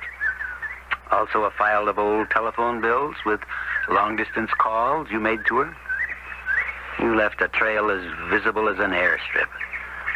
There was no blackmailer, there never was. I got all the lowdown I needed from the warden in California. So, here we are. Now, tell me what happened. Well, we were sitting on this flat rock, Mary and I. We were having a picnic lunch, and she kept yammering at me. Oh, she hadn't let up in 5 whole years. I don't know whether she suspected something or not. Say, we had these 2 bottles of wine and sandwiches in a basket. She drank most of the wine, and I ate most of the sandwiches. Oh, I thought I was smart, Artie, but I was a fool. Why, honey? Oh, I thought I had the upper hand. Well, somehow this blackmailer's got the best of us. It's only money. Well, we've come a long way, just the way you wanted it. I'm president of the Junior Chamber of Commerce. We're getting out more and more franchises. You know, everything's looking great. Yeah, it's not your $200,000 that's gone to pay him off. It's mine. Practically my whole trust fund. Oh, where is he? What time is he meeting us? About half an hour. We've got time. Now, listen, Artie, you listen to me. Now, when I give him this envelope with the $25,000, you say, just a minute, I want to count it. And I say to this blackmailer, it's all there, go on. You count it. So he starts to count it. And you pull the gun, and you kill him. And I'll handle the rest of it, the story to the police and so on. Mm-hmm. You've had a good time these last years, haven't you, Mary? Handling me. Well, where would you be if I hadn't? Out of jail, maybe, but probably back in again. It was me who made someone out of a busboy. So you did. No, the only thing I did wrong was listening to you and keep on paying that man off all these years. But it was my decision. Too much at stake. Oh, what time is it? Where is he? He's here now, Mary. Where? I don't see him. Why are you pointing that gun at me? I'm your blackmailer. You? That's right, honey. Did you really think I'd lie down so that you could step all over me all these years, huh? You're crazy. Oh, like a fox. You see, I'll be in the clear. I've got another name, and I'll start a new life with your money, Mary. The gun was loaded to kill the blackmailer. It can now take care of you. Oh, you dumb fool. They'll find you. No. No, they are going to think I'm dead. I'll show you how we do it. Prop my hat up against this tree, take a couple of shots. Hey, bullseye. Now, you see, they'll think the blackmailer killed me, then took away the body. Now, where are you going, Mary, huh? Stand still. Come back here. She ran. I chased her. Here, over here. I chased her. The bottom of her dress got caught, and she fell, and she scratched her leg. But she got up and kept running. We got over there to that spot, right on the edge of that ravine. She wasn't looking. She stepped back, and she... It was getting dark now. I couldn't see very well to the bottom of the ravine. It's 100 feet down. I wanted to make sure she was dead, but in climbing down, I lost my gun. I dropped it, and I couldn't find it. I went down a little ways, and I could see her way at the bottom, stretched out on the rocks. That was the end of her. You left her there? Why not? It's an accident. Come along with me, Arthur. I'm going to get you back behind bars and bring a search party out here to find what's left of your wife. You won't have to do that, Sheriff. Mary, is that you? Hello, Artie. Did you think I was still at the bottom of the ravine? Where'd you come from? A little motel up the road where nobody knows you and nobody asks any questions. Oh, yes, Artie. I've been watching this spot every day. I knew you'd come back, just to make sure I was dead. Mary, put that gun down. I get this cheap, chiseling Chick Kiter out of jail, find him a job, marry him. And how does he repay me? By trying to bleed me and then kill me. Mary, don't do anything crazy. Now, let me have that gun. Sheriff, don't reach for yours. The gun in my hand is for use on blackmailers. That's why Artie bought it. Didn't you, Artie? Oh, Ed, I wouldn't like to use it on a sheriff. Oh, Mary, you have got me all wrong. I wasn't going to hurt you. I was just going to scare you. It was a joke. Oh, I'm so sorry I didn't get the joke. Climbing out of that ravine, I didn't think that was so funny either. Mary, don't. Goodbye, blackmailer. There.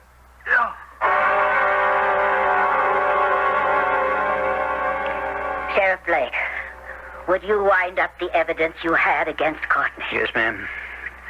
The bullets in Courtney's hat, I never fell for that. When the crime lab reported the passage of the bullets were from the inside out and not the outside in, I suspected he wasn't dead. The name he used? William Crosby. When I checked with the warden of the California prison, he told me Crosby was the alias he'd been arrested under. That warden, by the way, Your Honor, he told me the name of the book. It was Courtney's favorite reading in prison. It was Dr. Jekyll, Mr. Hyde. May it please the court. Sheriff Ed Blake is the final witness we shall call on behalf of the accused, Mary Courtney. May I say just one more thing? Yes. Your Honor, in my opinion, this was no premeditated crime. As a law officer, I would like to recommend leniency and understanding. My belief is that this is a case of manslaughter while of unsound mind. It's hard to make a judgment in a case like this. Arthur Courtney, alias William Crosby, did he deserve to die? The irony of being killed by the gun he had bought to murder his wife. To die at the hands of his wife, the woman he thought was dead, whose death he had plotted. Had you been on the jury, what would have been your verdict? I'll be back shortly.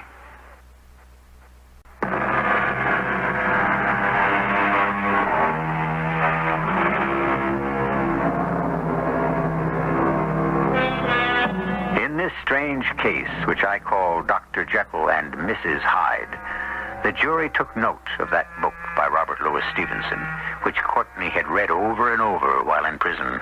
It was obvious he was planning to lead such a double life. But when it came to which was which, Arthur Courtney or his wife Mary, they could not agree who was Jekyll and who was Hyde. Oh, you want to know the verdict? Mary Courtney was found not guilty by reason of temporary insanity. Our cast included William Prince, E.V. Juster, Bryna Rayburn, and Earl Hammond. The entire production was under the direction of Hyman Brown. And now, a preview of our next tale. Who are you? Where are you? You are looking at me. I am on your desk. What? I am the Rani of Rajputana. A statue? That little statuette? That little copper thing? It's talking to me. It can't be. Why can it not be? Because... You prayed. I heard. But now you must put away the revolver. Carefully. No. It is not my imagination. I am the Rani. The Rani? The queen of the thieves. This is E.G. Marshall inviting you to return to our Mystery Theater for another adventure in the macabre. Until next time, pleasant dreams.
Come in. Welcome. I'm E.G. Marshall. Welcome to the sound of suspense. To the theater of the mind, where on the unlimited stage of your imagination, we'll play out a drama of terror. Terror for three people who might be called babes in the wood. It's a frightening thing to lose your way, and even more terrifying if you're lost in an unfamiliar forest with nothing to give you a sense of direction. And that's where we find two escaped convicts, Hank Farley and Will Chase, fugitives from an army stockade. together with Hank's wife, Dolly, who tried to help them escape. But being lost is only a part of their problem. Well, whatever it was, it's gone. But it's still out there, somewhere. What are we going to do? I think we ought to stay here. Till we starve? We've got to keep moving. But Hank's leg... Okay, look, I figure it's about early afternoon. Let's wait till the heat of the day passes. Give Hank's leg a rest and then go on when it's cooler. But if we can't find our way out before dark... Then we spend another night in these woods. With that thing out there?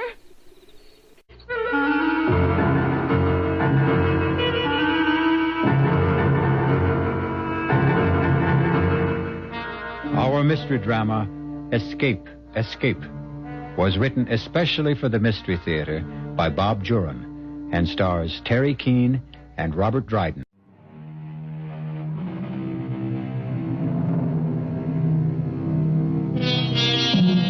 Welcome to a rainy August night in Louisiana. The lights of an army camp shine dimly through the sheet of water that falls from the cold black sky. Little rivers run in gullies across the deserted, muddy compound of the stockade. All is quiet except for the rain. And then... Get down! Get down! They'll see us! We'll never make the fence. Shut up and do what I tell you. Let's go back. That'll really be the end of us. We killed one guard already. No, we're going to go down trying. This rain's on our side. The searchlights don't shine as far. But we've got to get across that whole compound. The next time the lights sweep past, we follow. Just behind. Now, get ready. We won't be able to find the hole in the fence in this rain. We'll worry about that when we get to the fence. Now, hold on. Here comes the light now. Stay just behind it. Ready? Go! Crawl! I can't go any faster. We gotta beat that next swing of the light. How much farther? Can't tell in this rain. The light's coming this way again. Faster! Here's the fence. Hank, the light! I got more shots left. Now, keep your fingers crossed. Ha-ha! Bullseye! I hit the light. Come on. Here along this fence. Yeah. Charlie said the hole would be right next to the rain. It's helped that it hasn't. Here's the hole. Oh, yeah. Yeah, all right. You go first. Hurry.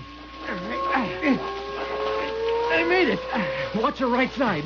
There's a barb. Yeah. Oh! Oh, my hip. I told you to watch it. That hurts. Can you walk? Yeah, of course I can walk. It's not that bad. All right, come on. Oh, I sure hope Dolly's there with the car. She'll be there. She better be. Yeah. Oh, we don't know the woods or the roads around here. Hank, are you sure you know which way to go? No, I'm not sure. What am I, a miracle man? I'm as scared as you are, but we gotta keep going. Charlie said head straight away from the fence for 1.5 miles to the road. The trees block a lot of the rain. Yeah. We'll get there.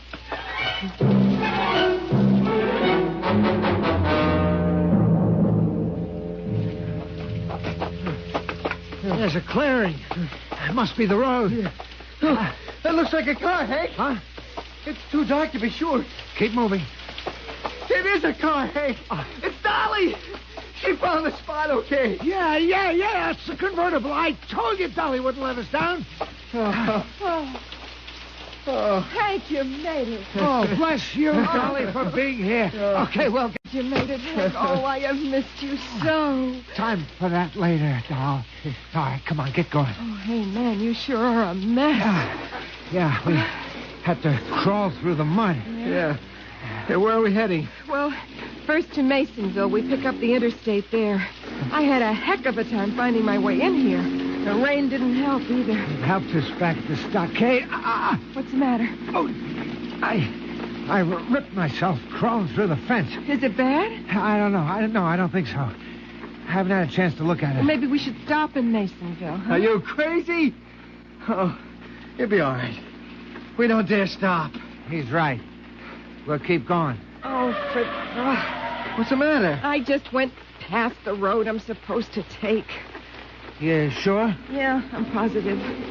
I turned right at the white sign coming in. So I'm supposed to turn left going out. Oh, I can't argue with you. 1 mile on this road. And then right at the cemetery.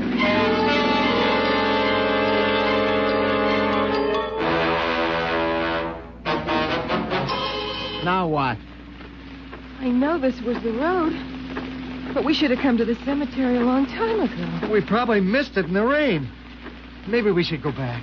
Yeah, we'll have to. That cemetery's my only guidepost.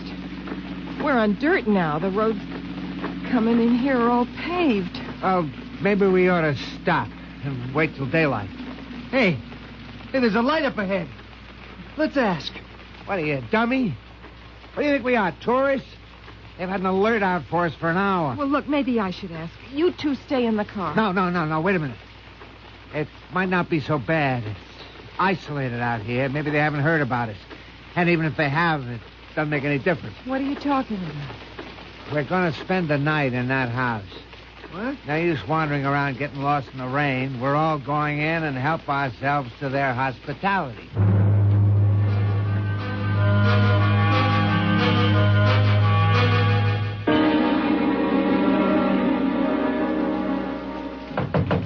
Hello? Hello?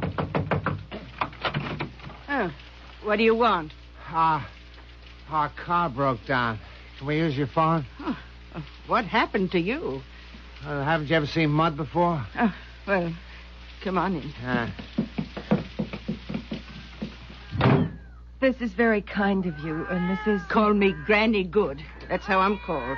We're on our way to Masonville, Granny. Can we call a service station? Oh, well, there's the phone. I don't know if Amos had come out this late. Oh, we don't mind waiting. I'll just... Oh, my phone! What did you do that for? You just got some unexpected overnight company, and we don't want to be disturbed. Oh, you got some nerve. Shut up. You got a radio? Of course I got a radio. Oh, now I know what you want. Shut up. You're the prisoners that escaped from the army camp. Oh, it didn't take them long to announce it. They said you killed a guard. Hank, you didn't. We had to. Oh, murderers. Get out of my house. Get out. You just shut up, old lady. You murderers, you'll not stay in my house. Hank, an old woman. You'll be sorry for that. Murderer. Shut up, I said. Get us some food. You'll be sorry. Hank, why are you acting like this? Leave me alone.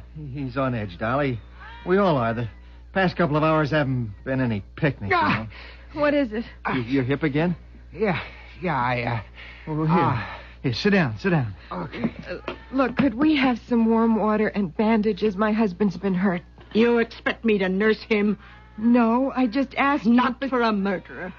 Let him suffer. Get the bandages. Hank. Oh, all right, I'll get you some water. But don't think you scared me into it. Come on, Hank. Now, relax. Okay. Coming here was your idea, Hank. We got no other choice.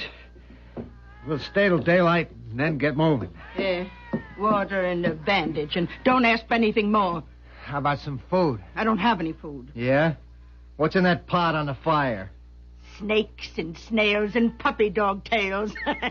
You want some, sonny boy? Don't get funny with me. Hey, look, old lady, we're going to stay here till morning, so just get used to the idea, huh? Well, look around. Yeah. See if there's anything we can use, and find some food no matter what she says. Hank, sit still. I'll fix your leg. Now, just a minute. Granny. The gun again. Why? Why do you want to frighten me? Barge in and treat me like this? I know you're escaped murderers. Why don't you just go and leave me alone? Hey, well, did you find anything? Nothing much.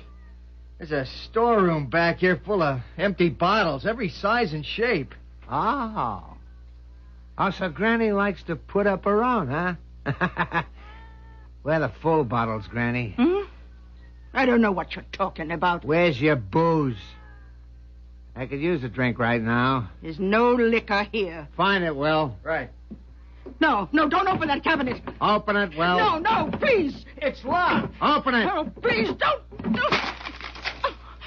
Get away from there. Hey, Look at that. Money. It's mine. Stacks and stacks of money. Just laying there. Wow, that is something we can use. No.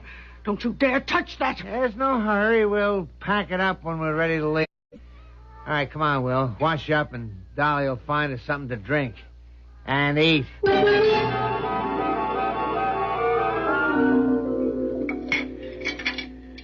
You want some more salad? Oh, no. No, thanks, me neither. Hey, wasn't a bad meal. Yeah, better than that garbage at the Army prison, eh, Hank? I knew that old hag would soften up. Look at her, snoozing over there by the fire with her cauldrons and her cats. All she needs is a black-pointed hat. Yeah. I could use some sleep myself. They'll take turns. There's nothing that old hag can do, but we better not take chances. She might run for help. Yeah, still pouring rain, though. I wouldn't stop her. She knows her way around here. Well, look, I'll stay up. I'm too nervous to sleep anyway. I don't like the way that one cat keeps staring at us. Yeah, I know what you mean. It's bugging me, too. What are you two trying to do? Spook us all? I'll just be glad when we're out of here. Hank, why don't we leave now? Granny will tell us how to get to the main road into Masonville just to get rid of us. No way. She could get us really lost or direct us right back to the Army base. Now, we'll wait for daylight. She's waking up. So what? I'm going to sleep. You're all still here. Yeah. I thought you'd be gone by now. I told Rimba to send you away. Who's Rimba? My best friend. Aren't you, Rimba? Yeah. Well, maybe he didn't get the message. It's that cat that's been staring at us. Send them away, Rimba. You have the power. Send them away. Hank, I'm frightened. Keep that cat away from us. Yeah. Go ahead, Rimba. We've been hospitable long enough. Send them away. If that cat comes any closer, Hey! Rimba! Rimba! You've killed Rimba! That cat was mad. It was attacking. You killed Rimba. Now you'll pay. Murderers! You hit me, you steal my money, eat my food. You killed my cat. Oh, you'll pay with your lives. You have no more chances left. Hank, I'm scared to death. She's going crazy. She's throwing things on the fire. Oh, what can she do? That cat was gonna... Fire first, and then the ash. Golden powder from the sash. Powder mixed with basil green. Mandrake root and things unseen. Now a grain into the fire to test fulfillment of desire. Oh, it blew up. What's going on, Hank? I don't know. She's putting on some show. Look, I don't like it. We've got to get out of here. Killers of my faithful friend, on thee the hate of hell descend. Now, once again into the fire, complete fulfillment of desire. No!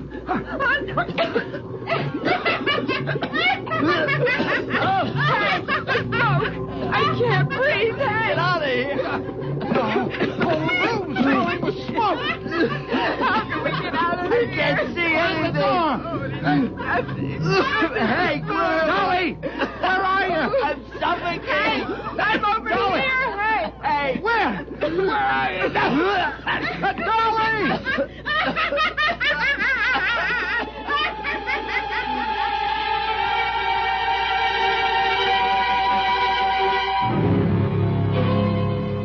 Well, that's one way of getting rid of unexpected and unwanted company. Smoke them out. And Granny is certainly within her rights when nothing but brutal treatment rewarded her hospitality. We'll see how our notorious trio makes...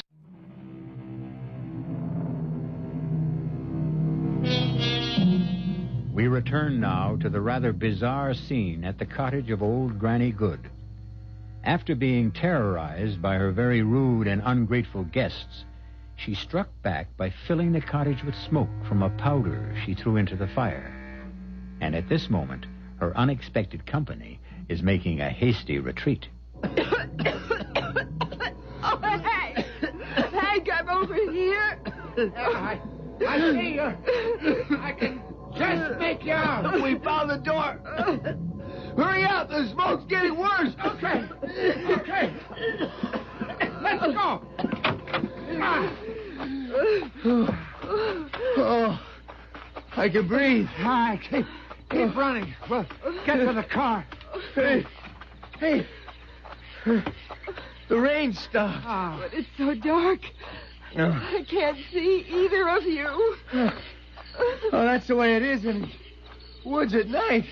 The car ought to be right over here. We parked close to the cottage. Oh, I can't see it. Look, we can't see the lights in the cottage anymore. Did we run that far? No, it didn't seem like it. Let's double back. Hank, please, do you know which way we're going? Yeah, back the way we came. We gotta get to the car. But Hank, we... What happened? I walked into a tree. I can't see a darn thing. You got any matches? No, have you? No. Well, come on, we'll feel our way. Yeah. We can walk around in circles in this dark. Oh, we gotta wait for morning. That old woman's probably on her way to the police right now. How? On her broom? She couldn't get anywhere tonight. Will's right. We'll bed down here and wait till daylight. Bed down? On this wet ground? Okay. Let's relax. We can't walk around in circles. We'll have to make out as best we can right here. Yeah. It's not cold. Rain stopped. We'll just have to stay here till daylight. Then we'll see the cottage and get out of here.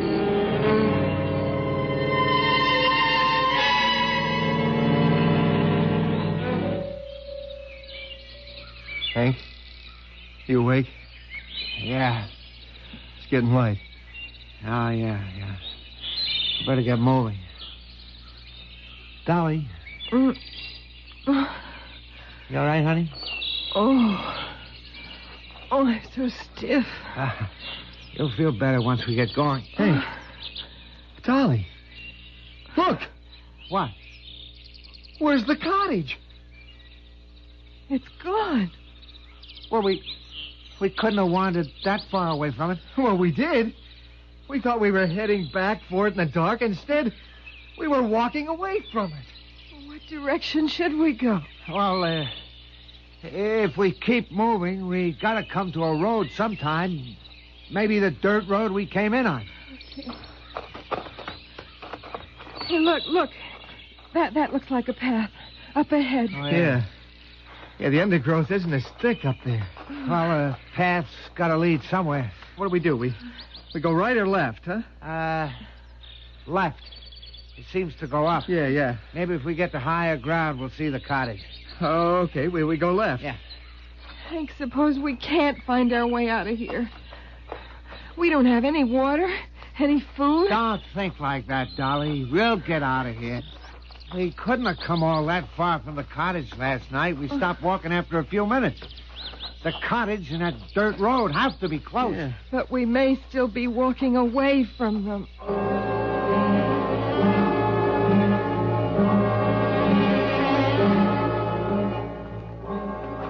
Oh, Hank, please, I gotta rest. Yeah, okay. We'll stop for a while. Oh. My leg's bothering me, too. I'm dying of thirst. We all are. It's so blasted hot, too, and still. Hank? Huh? Do you notice something? Like what? There's no sound. Yeah, you're right. I mean, not a rustle. No birds. Come to think of it, I haven't seen any animals either, like a squirrel or chipmunk or anything. It's unnatural. It's the heat. I just wish we could find some water. Well, look, you two stay here. Maybe I can scout around. No. No, we gotta stick together. Well, sitting here isn't gonna find us any water. Relax, will you? Dolly's tired. Well, so am I. But unless we keep going... We'll go when Dolly's rested. All right, stop it. I'm okay. Will's right. We ought to keep going. Hey, look. Look at that tree over there. Huh? Where? Huh? To the left. No branches, just flowers at the top. If I wasn't so miserable, they would be almost beautiful.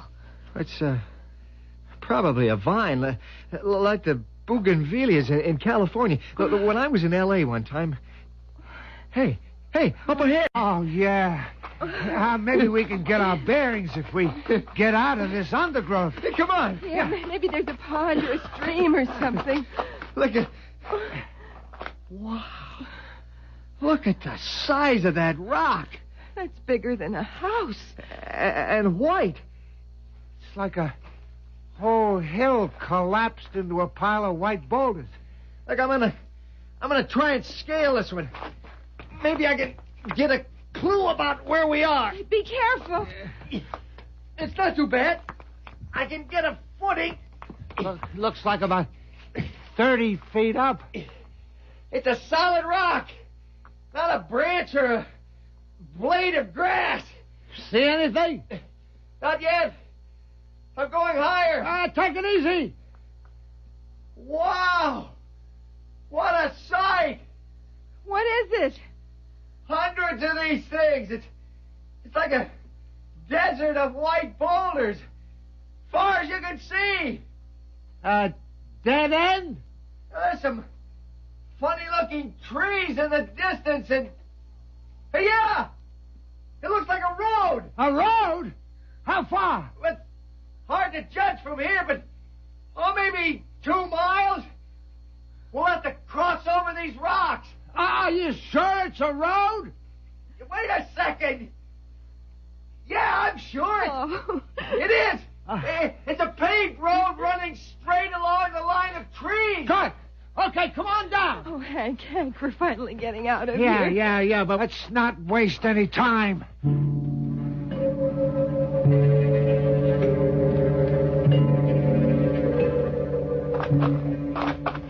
How much farther? Well, we're almost to the road. You can see the line of trees. This leg's killing me. You know, I think it's infected. I've got to have some water. It's not far now. We're coming out of the rocks now. Okay, where's the road? I don't know. It was along here. I saw it. Nothing. Nothing but more jungle. We're back in the woods. I know there was a road. You thought that was a mirage. We come all this way for a mirage. Well, how was I to know? Oh, God, we're lost. We're lost, Jack. We're lost. Shut up, Dolly. We're going to die here. I know it. We're never going to find Stop it, will you? Okay. All right, we all got to rest now. The heat's getting to us. And I can't go another step on this leg without some rest. Oh, well, that's just great. What are we going to have to do, carry you? You're going to have to carry me if I don't get some water. Now, look, we've been pushing for hours. Let's try to calm down. All right, we're lost, but... What?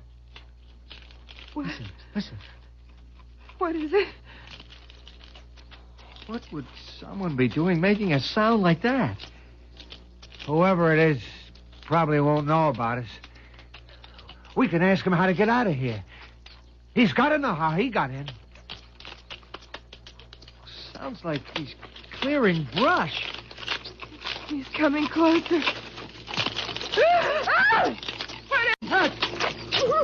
It looks like an ant! A giant ant! Oh, Hank! It's as big as I am! All right, get back under these rocks. It hasn't seen us. I'm going to be sick. Oh, Hank. Down and quiet. Oh, Oh, my leg is... Hey, it can't be an ant. Well, you saw it. But I don't believe it. What's it doing now? Hey, it looks like it's eating a plant. Oh, what are we going to do? Pray it doesn't try to eat us. It could. Stop it! Stop it! I can't stand it! Will you shut up? I think it's seen us. Oh, I heard it. Yeah, it's waving those things on its head. It's trying to find out where we are. Don't anybody move a muscle.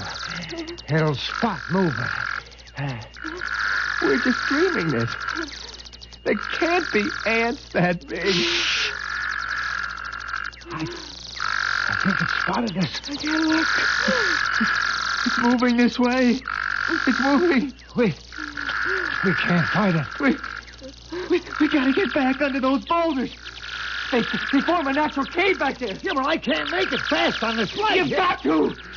Take his arm, Dolly. Oh. I can't move. Okay. I'll make it on my own.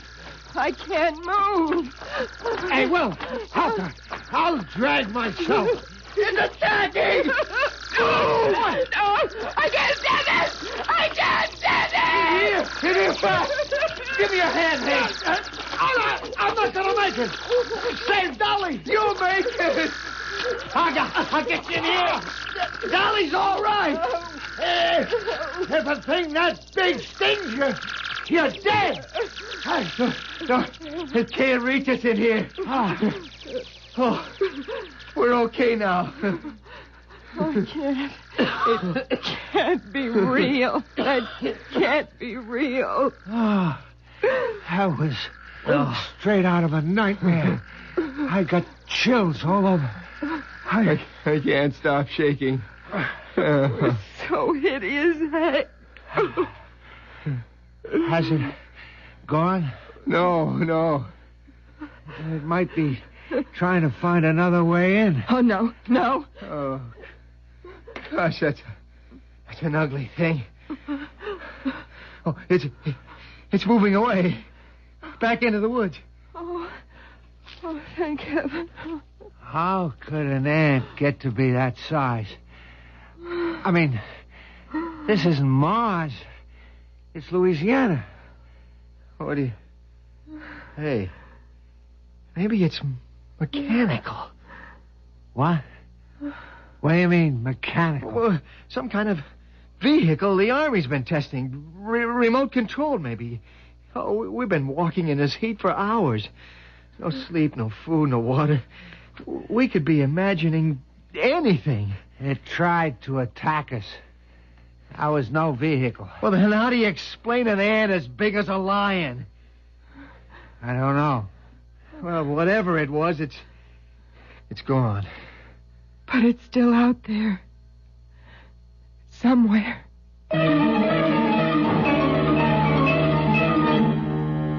What else, indeed? Could there really be an ant as big as a lion? There are such things as mutations, we're told. I'd certainly hate to have one of them show up at one of my picnics.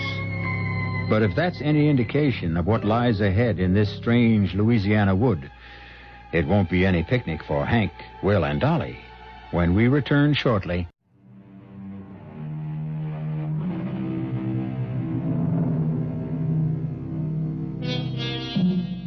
No escape goes unpursued.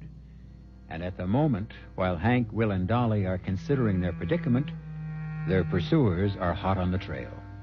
Let's return to Granny Good's cottage as a car bearing the word sheriff on its doors winds its way up the road and then suddenly stops. Something wrong, Sheriff?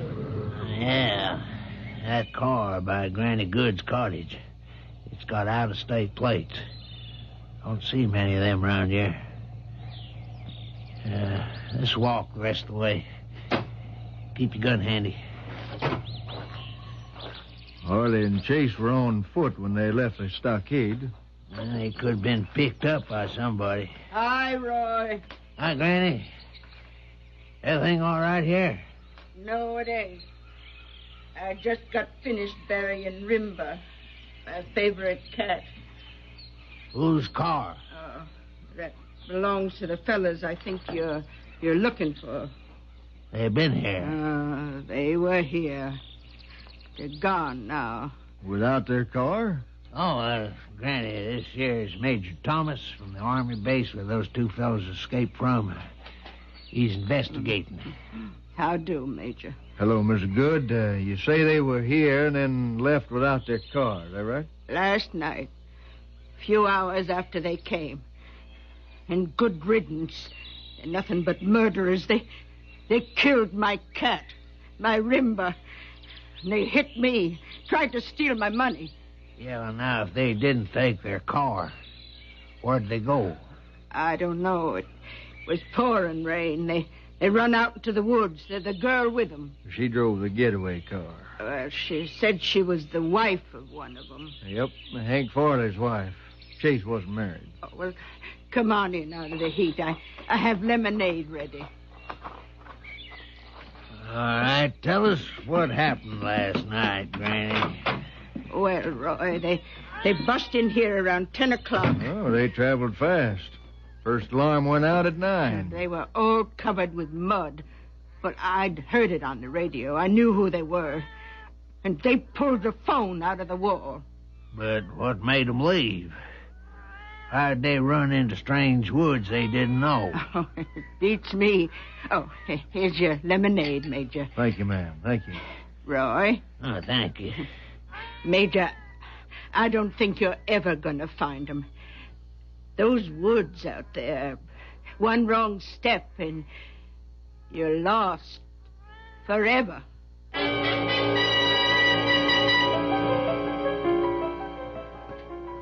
I don't think we ought to wait any longer. I'm not moving from here. Not while that thing is out there. Dolly, it's gone. Gone where? If we go into the woods again, it'll find us. Well, we can't stay here forever. We got to keep trying. Oh. Well, we'll keep out of the woods for a while. Look down there. It's like a sandy path along the edge of the forest. Yeah. Let's follow that. Okay. No. Now, Dolly, we got to. Hank, I'm afraid. Once we get going, you'll feel better. It's sitting around here imagining things that's getting to us. Come on. Come on, I'll help you. Oh. Guess I don't have any choice. Oh, I am so thirsty. How's that leg, Hank? Oh, boy, it hurts like the devil. But I don't have any choice either. Is anything out there? No. Not a sound either. Okay. Let's go.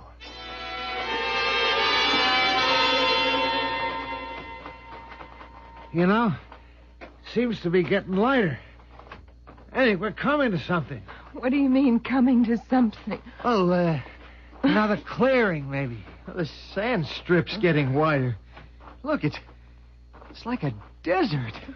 They have deserts in Louisiana? Well, what do you call that? There's nothing but more sand up ahead. Oh, it's better than jungle. Well, what do you think? Should we go across? We don't know what's on the other side. Well, we don't know what's behind us either. I'm going to move up a bit. See if there's anything to give us a bearing. Sand's deeper here. You sink in over your ankles. Well, be careful. See anything? Yeah! Hey, what's the matter? I don't know. It's as though something hit me, but there's nothing here. Well, you all right? Well, I will be when I find out what the... What is it? It's a force field of some kind. What do you mean? Force field? Look, we're standing here. Now walk straight ahead. Slowly. Okay. Ah! It knocks you back. Stay back, Dolly. Don't worry. Now I'm convinced of it. We're wandering around an army testing ground. This is another one of their experiments. Is there a way around it? Somewhere, probably. Yeah, but where? You can actually reach out and touch it. It's like feeling your way along an invisible wall. You know what this means? We're right back in prison again. Our only escape is into the waiting hands of Major Thomas. We'll have to go back. Go back to where?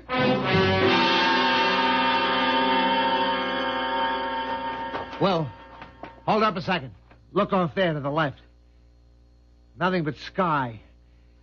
I think the land drops away at the edge of the woods. Oh, let's find out. Maybe we can get a bearing, huh? Oh, Hank, I'm so tired. I can't keep going. Okay, honey, okay. Sit here for a few minutes. Will and I want to check out that cliff.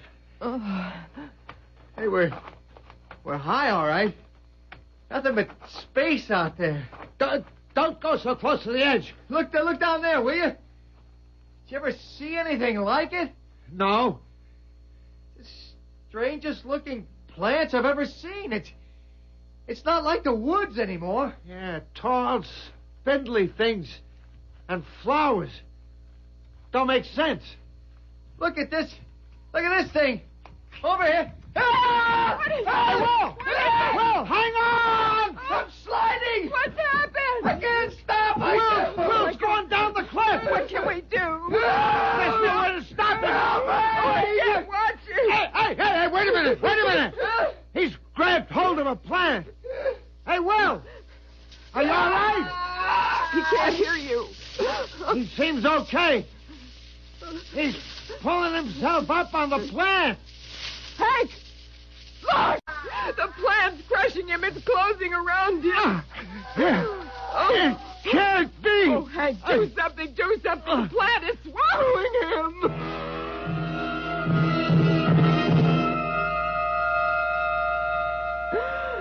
We're never going to get out of this place. I know that. We can't get out. Dolly, please, don't let go. We're not in Louisiana. We're in hell. When I was a little girl, I used to have bad dreams about hell. My mama would say, Dolly, if you're not a good girl, the devil will get you. And you'll go to that place. Stop it, and I'd Dolly. go to bed and I would think about hell. And I'd dream about it. Oh, God. And now I'm here. Oh, honey. Oh, Mama. Can I have a drink of water, Mom? I promise I won't call again, Mama. Oh, Lord. Dolly. It's so dark. And I'm so thirsty. Mama, don't make me get out of bed. Oh, please. Water. I hear water. It's water. Dolly, don't go out there. It's water. It's dripping off that big leaf.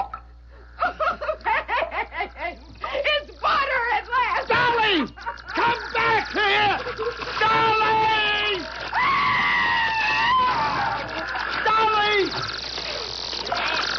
It's after the water, too. It's the ant. Help me! I can't move. Dolly!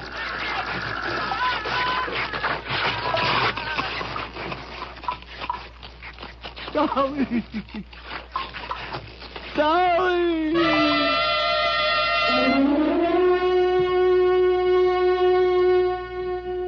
Well, thank you for the lemonade, Mr. Good, and the information.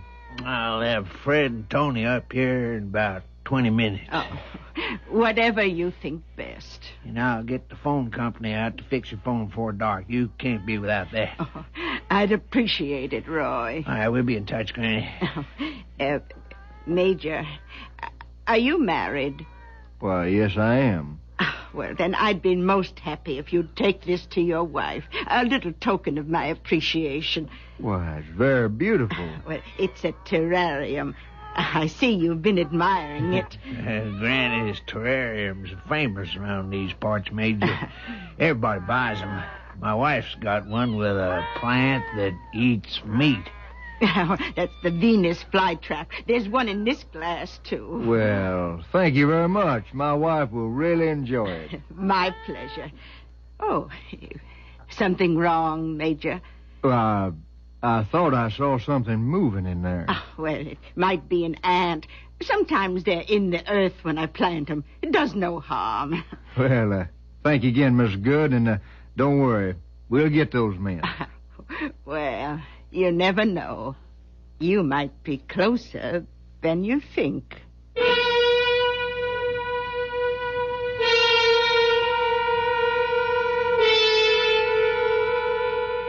Well, after all, this is the age of miniaturization, and even witches have to keep up with the times. It appears that Granny Good reduced her problem to the smallest common denominator and arrived at a satisfactory solution. It also strikes me as a convenient way to lose weight or avoid a bill collector, unless, of course, one goes too far and finds himself reduced to nothing. I'll be back shortly.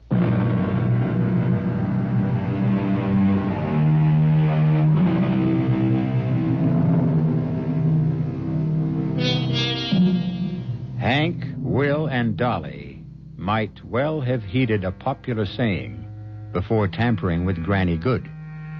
Never underestimate the power of a woman, particularly one with lots of cats and a cauldron bubbling over the fire. We'll be stirring up some more suspense and terror for you on our next Mystery Theater tale. So do join us again. Our cast included Terry Keane, Robert Dryden, Bob Caliban, and Bryna Rayburn. The entire production was under the direction of Hyman Brown. This is E.G. Marshall inviting you to return to our Mystery Theater for another adventure in the macabre. Until next time, pleasant dreams.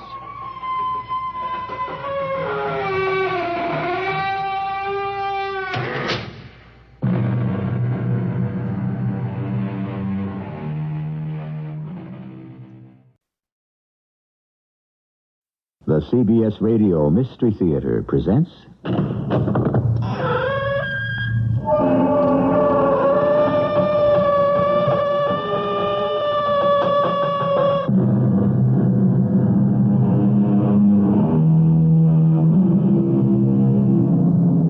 Come in.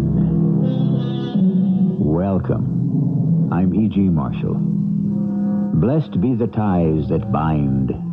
Blessed indeed, for without our closest relationships, what a lonely and desolate place this world would be. We all forge bonds that last a lifetime, that even death cannot sever. But what can we do about a loved one who is lost, not to death, but to the unknown? Mrs. Bledsoe, we've come just about as far as we can safely go. But we're so close. I'm not going to stop now. Well, the trail gets steeper from this point on. It's too dangerous. You can turn back if you wish, Mr. Hodges. My husband and I intend to push on until we find out what has happened to our daughter. Please, before you make that decision, I think I ought to warn you. There's something about this mountain I didn't tell you.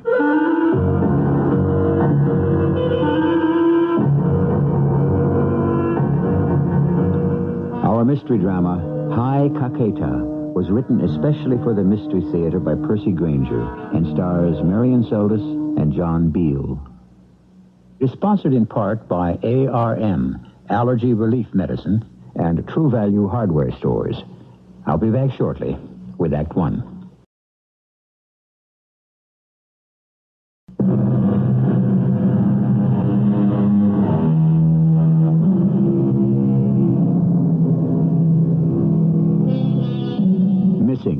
Presumed dead. How often we've heard that phrase. How helpless it makes us feel. When even the certainty of death is denied us, what is left? To live in hope? But after a while, hope can become its own kind of prison. And then what? Either we must accept a fatalistic point of view or take the only initiative open to us. Morning, Miss Bledsoe. Anything for us today, Andy? Yeah, first of the month again. Bills. And Mr. Bledsoe's book club selection. Is that all? I'm afraid so. But maybe you missed something. Aerograms are so thin. Or maybe she just wrote a postcard. Are you sure there isn't anything at all? Miss Bledsoe, may I ask you a favor? What? I've walked this route a long time. Known you folks a lot of years. Ever since Jill was a baby. I know that, Andy. It's just that, well, I'd appreciate it if you wouldn't be down here anymore by your mailbox when I come along. It just ruins my day to have to give you the same news. But we haven't heard a word from Jill in 6 months. I'm sure that as soon as the State Department finds out anything, they'll let you know. They don't care. They're not interested. You don't know that. After all, where was it she disappeared? In South America, someplace, wasn't it? The Andes Mountains. In Ecuador. Hey, that's such pretty isolated terrain, isn't it? Even worse than the backwoods in New Hampshire here. And wild, too. Oh, I'm sure if the government had really wanted to, they could have found her by now.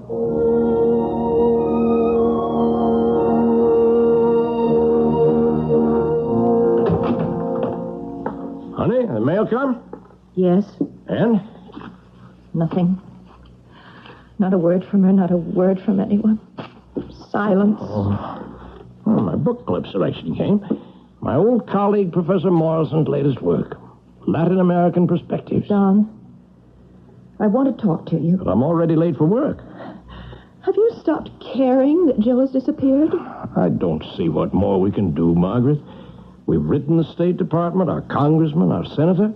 They've assured us they're doing all they can to find her. But I don't think they are. Something's wrong somewhere. The first time I wrote the State Department, they answered me within 2 weeks, remember? They'd been able to trace Jill's movements to that city in Ecuador, Arabella. She checked in there with the American consulate, just like they ask all Americans traveling in remote places to do. I mean, so that if something happens to them, they know where to start making inquiries. Now, that was 4 months ago. And since then, we've heard nothing. Not a word. We've written them over and over. All our letters have been answered. Answers? You call these answers? They're form letters. It's a meaningless sincerity. Because they haven't anything to tell us. Why not? I don't know. Well, I think there's something very deliberate going on. Jill was a strong, healthy 23-year-old girl. She'd lived in South America for 3 years. She traveled there. She knows how to take care of herself. A girl like that just doesn't vanish.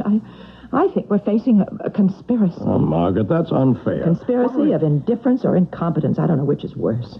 We're just the little people who has to pay attention to us. Now, you're not at a town meeting, Meg. You don't Why are people always away from their desks when I call? Why do my calls go unreturned? Either something is going on or nothing is going on, and I'm just at the end of my patience. What else can we do? We can go down to Washington ourselves. You mean in person? What's the name of that man we've been writing to? Here, Carl Cobb, Special Assistant in Latin American Affairs. Why, look at this. Even in the replies, he's deigned to make us even his signature is rubber stamped. You know, I sometimes wonder if people like this even exist. Of course they do. What more can he possibly tell us in person than he's told us already? Well, that's what I want to go to Washington to find out.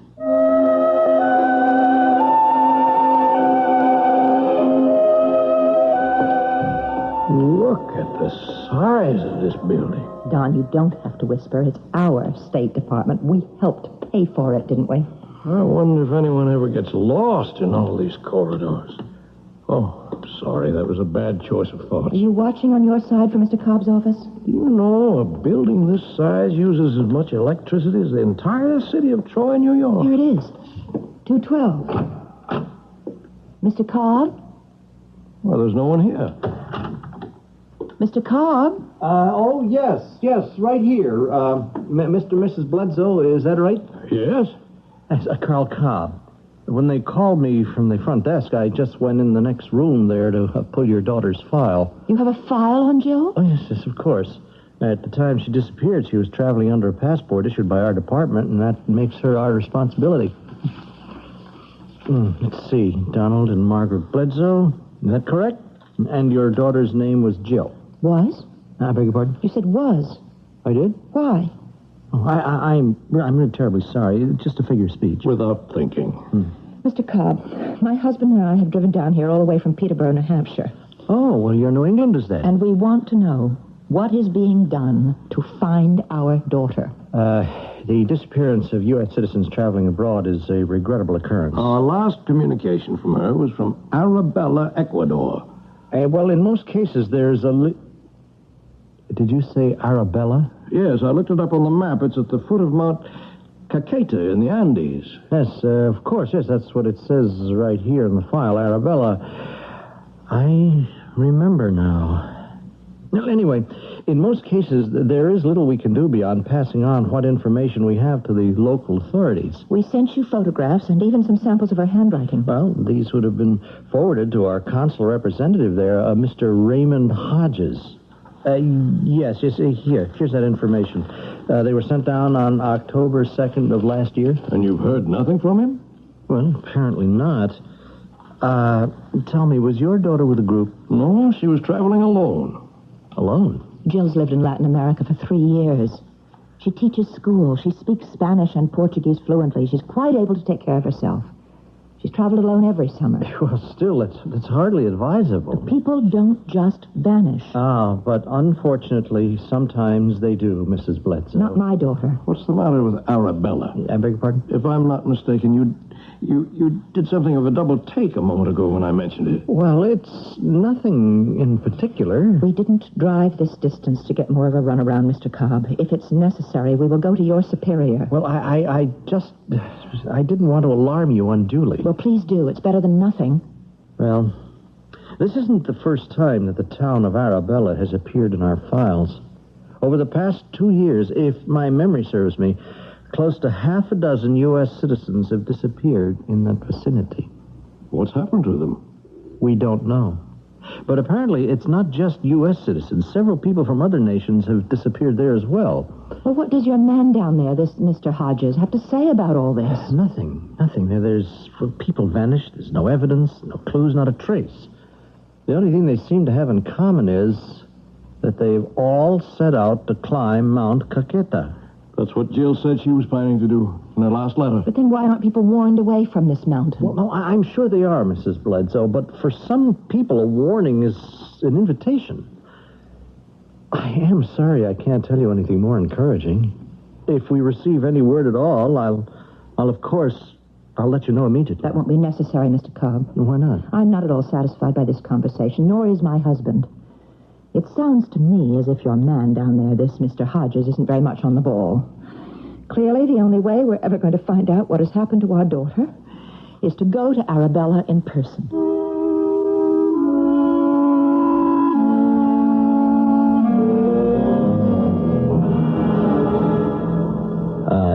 Mr. and Mrs. Bledsoe, I am terribly sorry. Have you been waiting long? Are you Mr. Hodges? Yes, and my secretary says you've been here since early this morning. Then why did you ask us how long we've been waiting? Oh, well, I'm sorry. You see, I'm something of a camera buff, and I have been working in my dark room most of the night. Oh, well, forgive us for disturbing you, I'm sure. That's all right. What can I do for you? We're the parents of Jill Bledsoe. Oh, yes, of course. One of the persons who has been reported missing. We'd be interested to know what steps have been taken to find her. Have search parties been sent out? I'm just afraid we don't have the manpower for that. What about the local police? And their responsibility ends at the city limits. You mean in all these months, nothing has been done at all? I'm sorry. When she checked in here, she told me they were planning to backpack up the Ugalde Gorge on Mount CAQUETA. Now, anything could have happened. They? What? You said they? Yes. Someone was with her? Yes, a rather striky-looking young fella. A boy? She didn't mention that in her letter. Who was this person? Well, I don't know. He looked somewhat Scandinavian, tall, fair-haired, very pale skin. And that's the thing I remember about him. It was quite hot at the time, but he seemed totally unaffected. But despite the sun, he wasn't tanned at all. Did he disappear, too? I don't know. I haven't seen him since. Well, that's not like Jill at all to take up with a stranger. Well, maybe he was someone she knew. Well, she never kept any secrets from us. How did this seem to you, Mr. Hodges? It's not up to me to speculate on their relationship. But it did seem as if she were, so to speak, under this man's spell. The deeper one digs, the more digging one often finds there is to do. Examine an open and shut case closely enough, and just possibly you will find a crack in the door. Jill Bledsoe's fate is nothing if not a mystery. But it did seem there was nothing more that could be done to everyone except her parents. And now the question is, how much further will they be wise to pursue it? I'll return shortly with Act Two.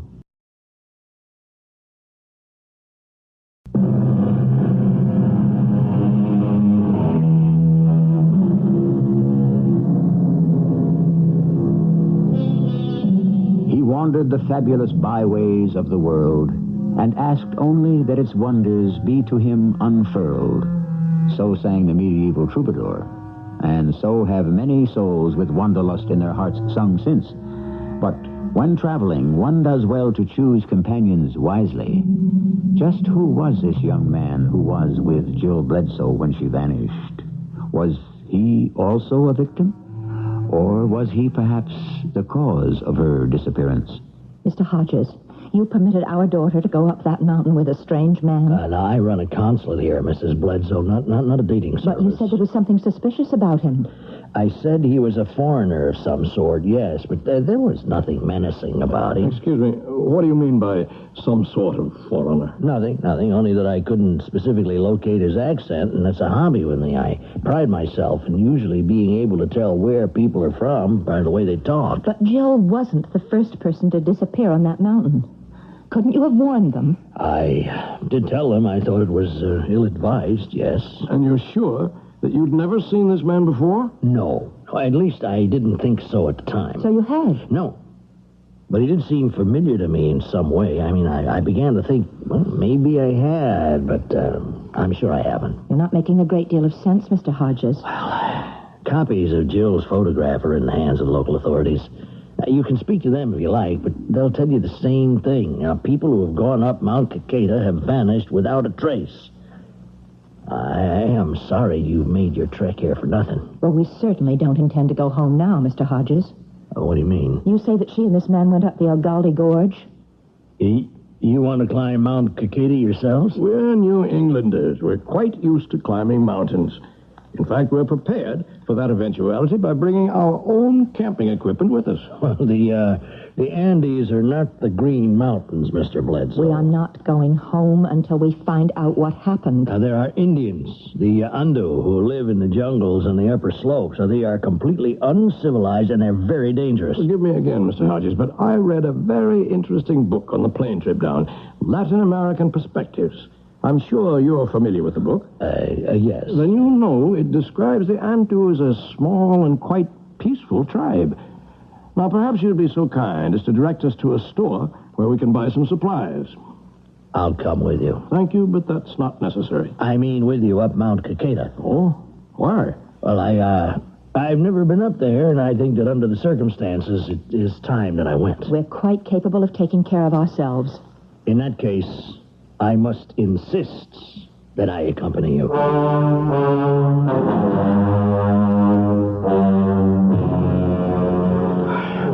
You were right, Mr. Hodges. These aren't the New Hampshire mountains we're used to. Margaret, how are you doing up there? Are you stopping to rest again? Just give me a minute to catch my breath. It is a beautiful country, isn't it? I can see why our daughter loved it so much. Still completely wild. Not a mark of civilization as far as the eye can see. The sun will be setting soon. I wonder how much longer it'll take us to get to the top. Well, there's no point in going all the way to the top. This gorge ends in about half a mile up. That's as far as anyone goes. Oh? Yeah, there is a campsite there. We can spend the night, and if we find nothing, well, we'll start back down in the morning. I thought you said you'd never been up here before. John, look. Where? Down in the gorge, in the rocks by the stream. What is it? Something's glittering. There's something down there. Don't you see it? Well, my eyesight's never been a patch on yours, Meg. No, I'm sure. I see a little bit of color. Something man-made. I was right. Look. It's a little American flag. How odd. It's the kind of flag backpackers often attach to their knapsacks to identify their nationality. Don, this flag belonged to Jill. Now, Margaret, Jill isn't the only American. This was hers. I know it. Oh, look here. Don't you recognize this pin attached to it? Well, it looks more like a brooch. Why, that is the pin I gave her the day she left 3 years ago when she first came to South America to teach. You see, Mr. Hodges, it isn't like trying to find a needle in a haystack. There is hope if only you make an effort. Well, how did it fall off, I wonder? What? Look here. You see the clasp? It's got a safety catch on it. Couldn't it have just slipped open? No, I specifically bought a pin that couldn't fall off or be stolen. It would have to be unclasped deliberately. But why would Jill have done that?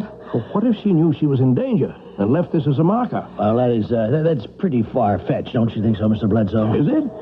Meg, Mr. Hodges has suggested we might want to call off our search about a half-mile up where the gorge stops. Why? Well, it's all jungle after that, almost all the way up to the top. It is virtually impenetrable. Mr. Hodges, you never had a chance to answer the question I asked you. You told us you'd never been up here. I haven't.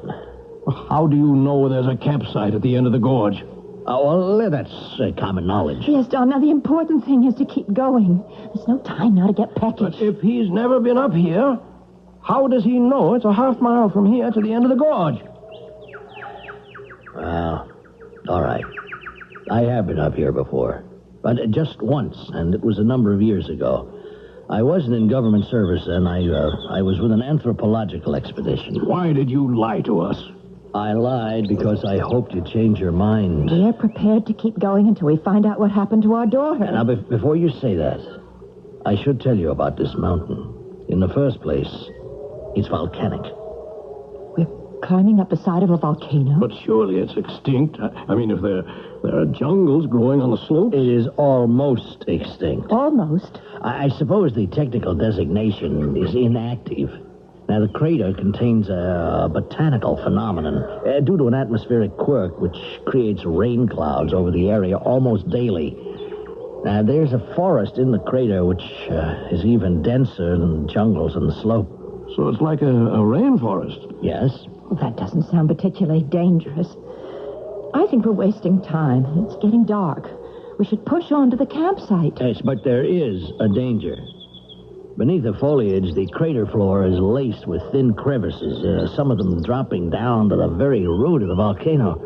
Now, periodically, gas escapes from these holes, and the gas is, of course, poisonous. Do you think that Jill climbed all the way to the top and either inhaled some of the gas or slipped into one of the crevices? Well, yes, that is a possibility. Only a possibility? Well, I don't see that it's going to do us any good to just stand around here speculating. Just a moment, May. I don't think Mr. Hodges has told us everything. He said he was up here with an anthropological expedition. Yes. Well, anthropologists aren't interested in rainforests and volcanoes.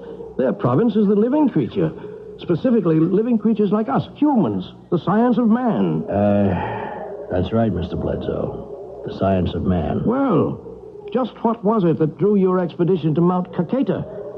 What were they looking for? There was evidence of human life in the crater, presumably of a tribe of Indians living deep in the thickets of the rainforest. A tribe that we have never seen. But the poisonous gas. How could a group of humans survive unless... Oh, I see. That's right, Mr. Bledsoe. A merely human creature could not survive. You think there's some kind of grotesque mutation up there? We did, yes. The Ando Indians who live on the slopes above us here have for several years now told stories of incidents, noises, rumblings, tremors, and even flashes of light in the sky over the crater. Well, it sounds like the volcano isn't as inactive as you think. The Ando are convinced the crater is inhabited by gods. What did your expedition find? Well, we found no people or man-like creatures, but we did discover two things that were quite possibly man-made. First, in the center of the crater forest, we found a large open space about 100 yards in diameter. All the foliage had been stripped away from it, as if it had been done very deliberately. And it is in the shape of a perfect circle. Like perhaps a ritual area of some kind? We took measurements. The circle is precisely to the yard in the center of the crater. Well, that kind of precise placement was common among a number of the pre-Columbian tribes. It was all tied in with astrological calculations. But what other evidence did you find? Shards of what appeared to be an extremely primitive form of pottery. I kept a piece of it myself. Here, if you want to have a look at it. I thought of it as a good luck charm until people started disappearing. It's made of clay, and it's clearly been baked. But there's no trace of any decorative designs. Did you have samples of this dated? Yes. The clay itself is ancient, of course, but the baking process seems to be rather recent. Well, that makes sense, doesn't it? I mean, if this pottery was made by some Stone Age tribe that still lives there. Well, odd, though, if that's the case, that you should find no other traces of this tribe. Well, I think now there's another explanation. And that's what I'm coming up here to check out. And will that explain what happened to Jill? If I'm correct, Mrs. Bledsoe, I am afraid it will.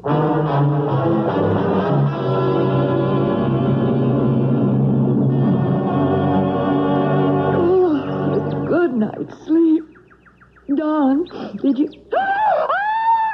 Mrs. Bledsoe! What's the matter? There's a man over there.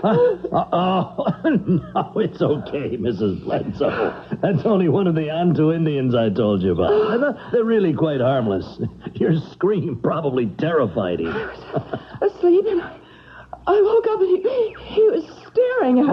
Margaret, did I hear you scream? Oh, who's that? I know that's an Antu tribesman. Now, you two wait here. I want to speak to him. You know his language? Yes. Could I eavesdrop? I have an interest in linguistics. I think not. They're terribly shy people. Oh, Meg, you're trembling. I thought it was you, and I looked up, and what a start. Meg, we've only got a moment. What? I don't like this. There's something very wrong here. I don't think we should go on. Oh, we know we're on the right track. Why not? Jill isn't the only person who's disappeared up here. But with Mr. Hodges to guide us, if he's been up here before... Yes, well, that's just who I don't trust. He suspects something, or he knows something that he doesn't want to tell us. And why not? What are we getting ourselves into? Well, let's find out. We'll just demand to know. Shh. He's coming back. That Indian remembers seeing a girl who fits your daughter's description. They, too, spent the night here. So that man was still with her? Yes. When I told him you were her parents, he asked me to convey his regrets to you. Why? He's convinced the blonde-haired man was a servant of the gods who live in the crater, and that your daughter, like the others who disappeared, was taken up there as sacrifices. But has he seen this? No. The Antu refused to go anywhere near the crater's rim. Well, then how can he think our daughter was sacrificed? The flashes of light and the ground shaking I mentioned, he says they always occur just before and after people are seen being escorted up the mountain. Something terrible has happened to Jill, hasn't it? Oh, Meg, it's preposterous to think some person escorted her up here to her death. Don't you agree, Mr. Hodges? No, I am not sure I can. Why not? I realize now why I thought I'd seen your daughter's companion before. Because in every party that's disappeared, there's been a person just like him. Someone with an undefinable foreign accent. Pale eyes that are strangely inexpressive and pale. Pale skin that doesn't seem to react to the hot rays of the sun at all. There are still corners of this world so remote that 1,000,000 years of history stand virtually undisturbed and unaffected by modern civilization. Is the crater at the top of Mount CAQUETA such a place? Is there a race of people living in its depths who, for reasons of their own, are abducting the alien people who are our neighbors, friends, and relatives? We will discover the answer to that question when I return with our final act.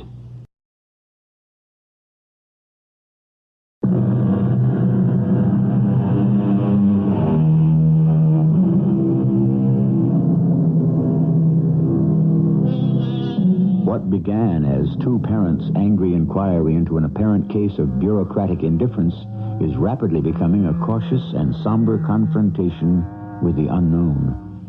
The question Don and Meg Bledsoe must now face is whether they will be able to discover what happened to their daughter without her fate becoming their own. As we rejoin the small expedition, we find them almost within reach of the rim of the crater at the top of the mysterious mountain called CAQUETA. Give me your hand, Margaret. We're almost there. I'll be all right. It's just this air. It's so thin. It's just difficult to breathe. Well, here it is. We've reached the rim. And there it is. Through the rainforest. Clouds look like they're just a few feet above our heads. And look how the mist rolls down right into the trees. You can't even see across to the other side. How wide is the crater? It's about 5 miles. I think this must be the most beautiful sight I've ever seen. Like Shangri-La. And to think Jill must have stood where we are now and looked down there. Shall we push on? There's a lot of jungle to cut through before we come to the clearing at the center. Before we descend into the crater, Mr. Hodges, you know what we're going to find down there, don't you? No, not for certain. But you suspect. If I'm correct, I expect to discover that the shard of pottery I showed you isn't pottery at all. Well, then what is it? Just a piece of earth. Now, why would that be so significant? Please bear with me, Mr. Bledsoe. I don't want to say anything more until I'm more certain. But what are we going to find? A race of men who live beneath the ground, away from the sun? Oh, what does it matter? The only important question is whether or not Mr. Hodges thinks we can discover what happened to Jill. Yes, I think I can. And if what you suspect is true, will she be alive or dead? Well, that, Mrs. Bledsoe, I'm afraid I won't be able to tell you.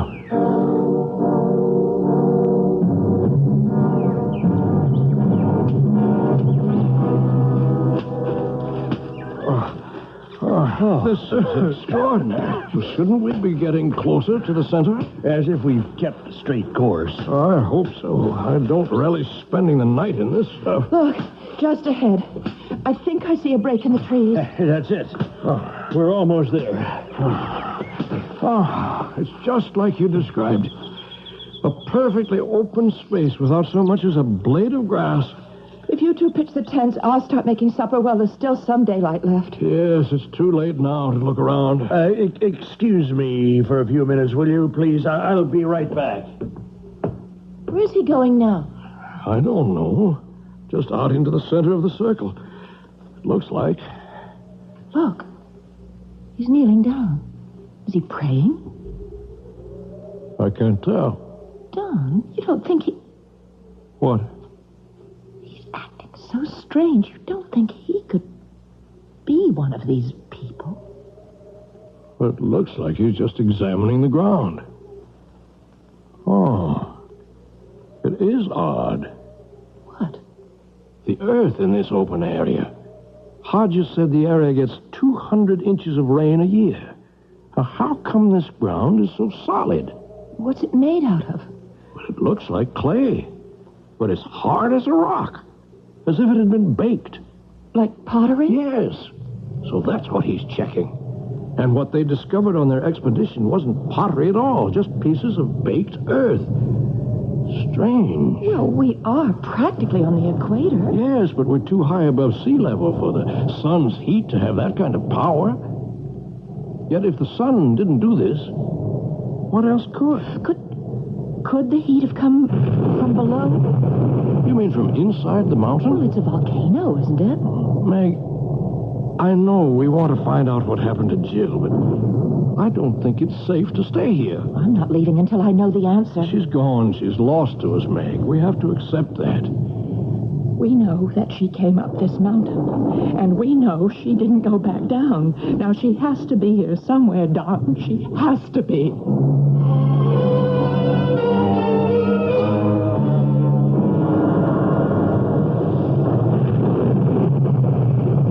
I think it's time for bed. That rain's making me sleepy. I hope it stops by morning so we can start our search. I just don't think I'll be able to sleep a bit tonight. I probably won't sleep a wink either. There's something very unnatural about this place. It's too dangerous. But what's dangerous? All we've heard is a lot of stories. You show me one concrete thing about this place that is actually dangerous. Excuse me. Oh, Hodges, you gave us a start. Sorry, but I could hear you from my tent. May I come in? Oh, sure. I didn't mean to eavesdrop. But you see, I came over because I think I know for certain now what happened to Jill and to all the others who have vanished. I suppose you'd have to say it's only a theory, but all the elements fit. What is it? Well, let me start from the beginning. I mentioned the other morning when we first met that my hobby is photography. Yes. Well, I have a fully equipped darkroom in my residence, the consulate. What does this have to do with Jill? Well, after your daughter left the consulate in Arabella, I found a small metal box that apparently had been dropped by the fellow she was with. What was in it? Well, I didn't look at first. I just figured he'd be back for it. And a couple of months later, I got the communication from the State Department saying you'd reported that your daughter was missing. By then, I'd forgotten about the box altogether, and it was only a few days ago that I happened to notice it on the shelf. Well, I opened it, and I saw it contained a roll of film. I shut it right away to keep the light out. And then, well, my curiosity got the better of me. I decided to develop it. Is that what you were doing when we arrived? Yes. Because I'd opened the box, most of the film was ruined. In fact, only one picture turned out. At first, it didn't seem particularly unusual, but something about it wasn't quite right. What was the picture? It looked like an ordinary photograph. What's that? Go on, Mr. Howard. No, it's too loud. The ground's beginning to shake. Feels like the whole mountain's exploding.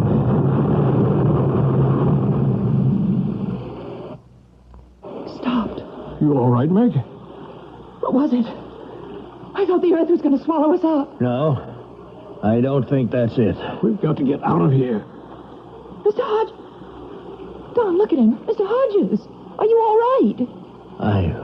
I wonder if it's really true, then. You know what that noise was? I think I do. I wonder if they know I know. I wonder if they've come for me. Who? If who's come for you? Mr. Hodges, where are you going? I have to go out and see. The two of you stay here. Mr. Hodges, wait. Oh, Don. You ought to go out and see that he's all right. How do we know it isn't some kind of a trap? What do you mean? A trap to lure us outside. Do you think he had something to do with Jill's disappearance? I'm not going out there. Well, I'm going to have a look then. He could be in trouble. No, Meg, don't go out there. Oh, it's better than just sitting here blind in this flimsy tent and waiting. Meg! Meg! Meg, what happened? Are you all right? See? Something struck me like an enormous bolt of lightning. Here, lie down, darling. My eyes, I'm blind. No, you'll be all right. There's a sound again. It's starting up again. The ground feels like it's splitting in two. It stopped again. How are your eyes? My sight's coming back. I don't think we're going to make it through the night.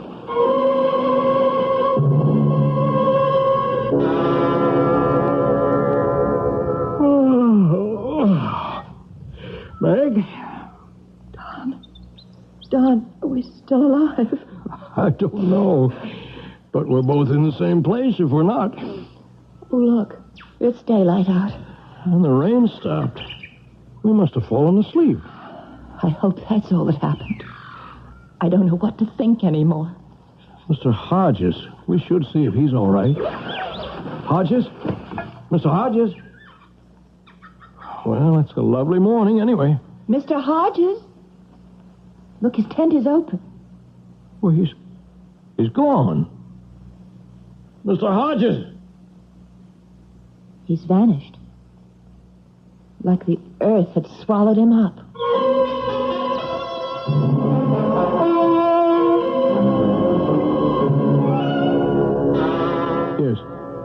Yes. Thanks very much. Gracias. What time does the bus leave? Not until this afternoon. We'll be able to catch a flight out of Quito tomorrow morning back to the States. How did you sleep? Oh, much better, knowing we'd made it safely back to Arabella. Do you mind terribly that we'll never know for sure what happened to Jill? We know that whatever it was must have been awful. That hurts. But if it's not meant for us to know, it just isn't. I'm going to pay a last visit to the consulate to see if by any chance Mr. Hodges has turned up. That poor man. Yes, just let me finish packing. I'll come with you.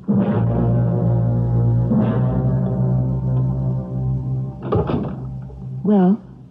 His secretary says there's been no sign of him. She reported his disappearance to the police and cabled the State Department. Don, that roll of film he was telling us about, he talked as if that might explain what happened. Do you suppose we could find it? How? His quarters are attached to the consulate. Remember, he told us that. First morning we met him, he came out of this door over here.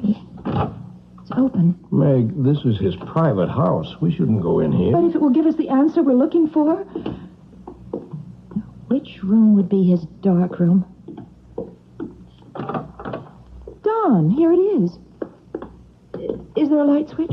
Yes, here. Oh, look at all these pictures, Meg.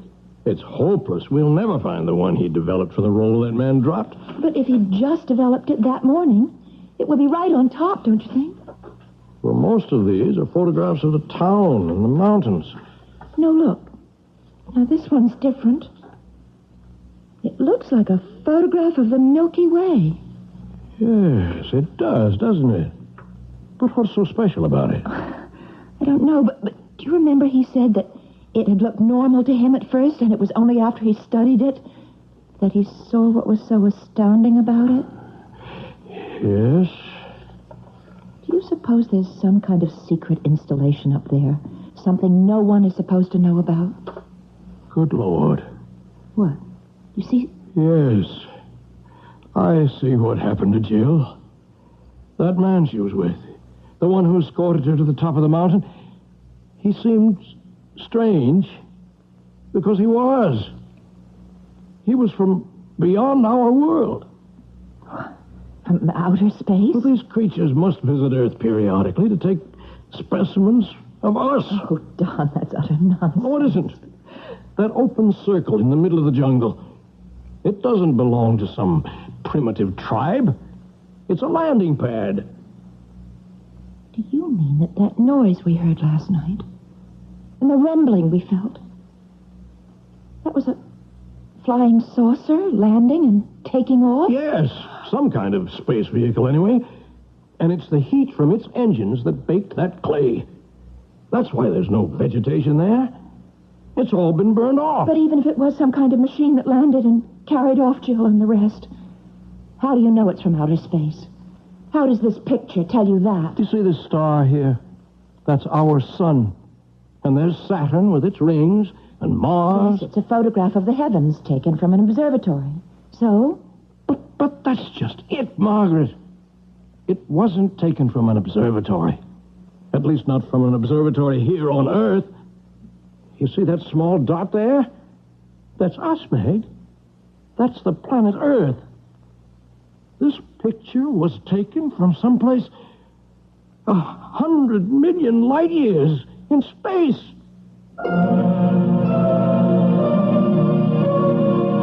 The idea that other planets in our universe are inhabited is neither new nor far-fetched, nor is the speculation that we have been visited by inhabitants from other planets especially improbable. So, is it so bizarre to think that such a visit may be happening at this very moment? Or that some of the hundreds of people who disappear each year may literally have vanished from the face of the Earth? I'll return with a final word in a moment.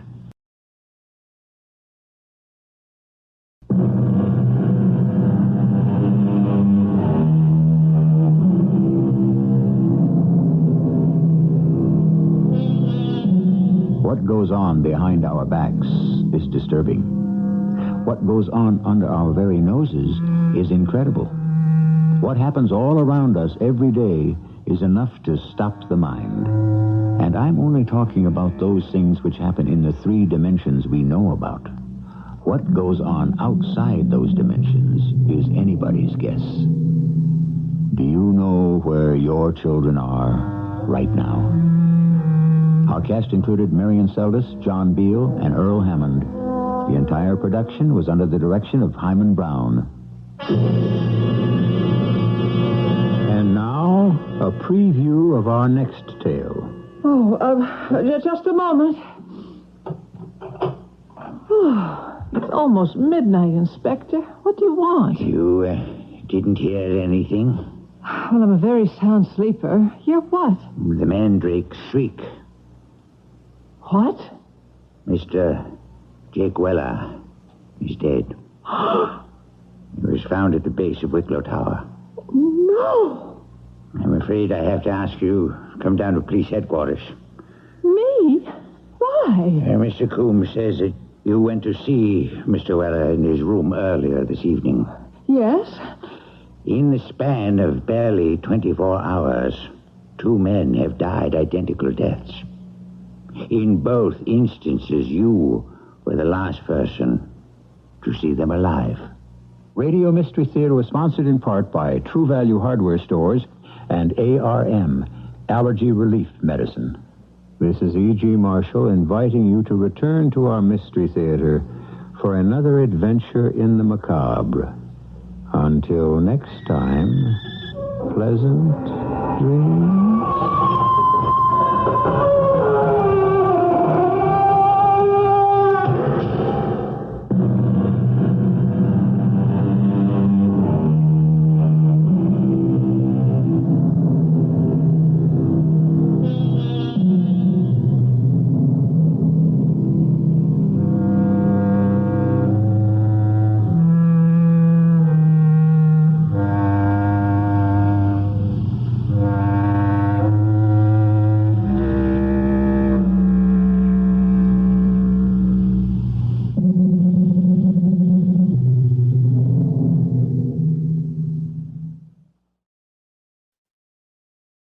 The CBS Radio Mystery Theater presents...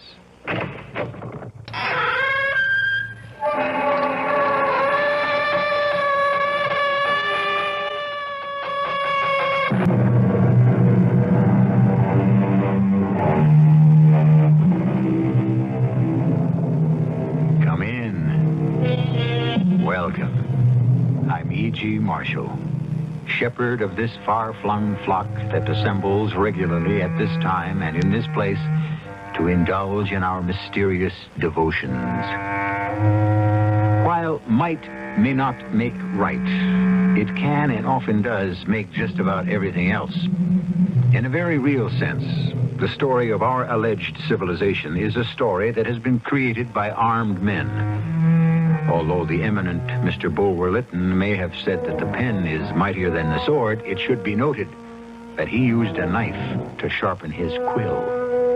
And after all, when you come to think of it, our country, and practically every other country in the world, still spends more money for guns than for almost everything else put together. Any special orders today, Frank? Nothing. It's quiet. This should be one of them nice, peaceful days, a policeman's delight. Yeah, I hope so, Frank. Anything wrong, Eddie? Well, is it possible to know when the last day of your life has arrived? No, it isn't possible. I got this funny feeling. Yeah? Right now, if I close my eyes, I see myself walking the beach. A guy with a gun is running out of a store. I yell, halt. He turns, he shoots at me. You want to go on sick call? No, I get this feeling every day. Eddie, you're the most sensible guy in the precinct. Just a crazy feeling. And it always passes. Except today. Except today what? Nothing. Nothing. I'll be okay. I know I'll be okay.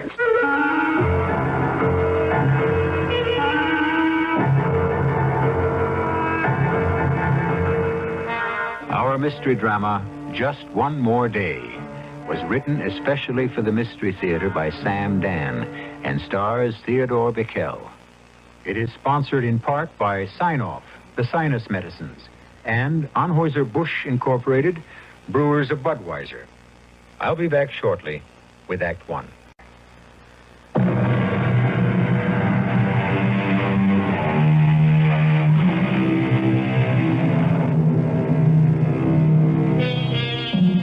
His name is Edward Mason, and this is the early morning of a very special day in his life. To each of us, there comes a final day, from time to time. A last day, a day which marks a divide. And today is one of those special days for Eddie, because it is the last day that Eddie will spend as a police officer. This is the 9,855th day that Eddie has been on the force, and it marks a total of 27 years. Every routine act that Eddie performs today is something that he will do for the last time. Checking in, standing muster, walking his beat, making his reports, and checking out. But today, there may be one act that Eddie will be called upon to perform for the very first time in 9,855 days. For the first time in 27 years. Morning, darling. What are you doing so early? Oh, I heard you stirring around. Sorry I woke you. So I figured I'd come out to the kitchen and put up the coffee. Yeah. Oh, what's the matter, Eddie? Nothing. Same dream, huh? Yeah, same dream. I've been dreaming that dream now for, I guess, for the last 6-8 months. It's never been so real. You know what you ought to do with that vivid imagination of yours, Eddie? I'm sitting in Mom's candy store, eating a dish of ice cream, vanilla, with strawberry syrup. You should become a writer, Eddie.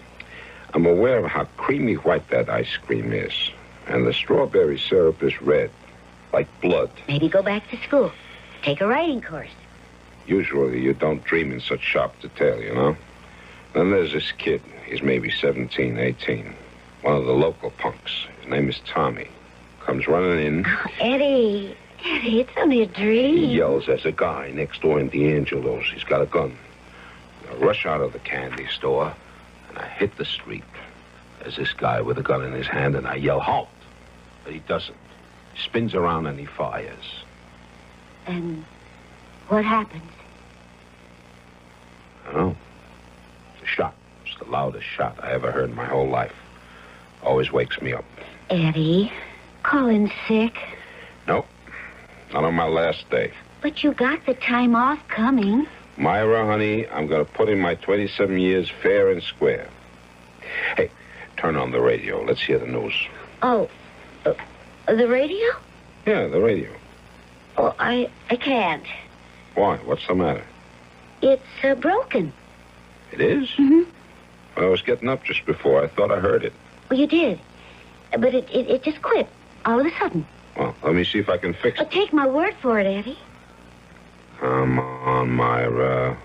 What is it you don't want me to hear? Now, Eddie. I'll know about it sooner or later. Well, I was hoping it would be later. Tell me what it was. Well, a cop was shot early this morning. A holdup in an all-night cafeteria. Who? Kohler. George Kohler. Did you know him? You knew him, too. His father was the first partner I had on the force, Henry Kohler. Oh. He handed me the phone book. Oh, okay. I think the kid was with the Southwest Precinct. Now, Eddie, I want you to listen to me. Southwest, here it is. Oh, Eddie, please, don't go in today. Eddie, I'm afraid. Mara, take it easy. Sergeant Rowland, I'm Patrolman Edward Mason with the 25th Precinct. About Georgie Kohler, I called to see if he needs blood. Oh. Yeah, sure. Kid died an hour ago. Eddie. I think I better leave now. But you haven't even had your breakfast. Well, it being the last day and all, I want to get in early. Eddie, watch yourself. You know, that's what you always say, and that's what I always do. You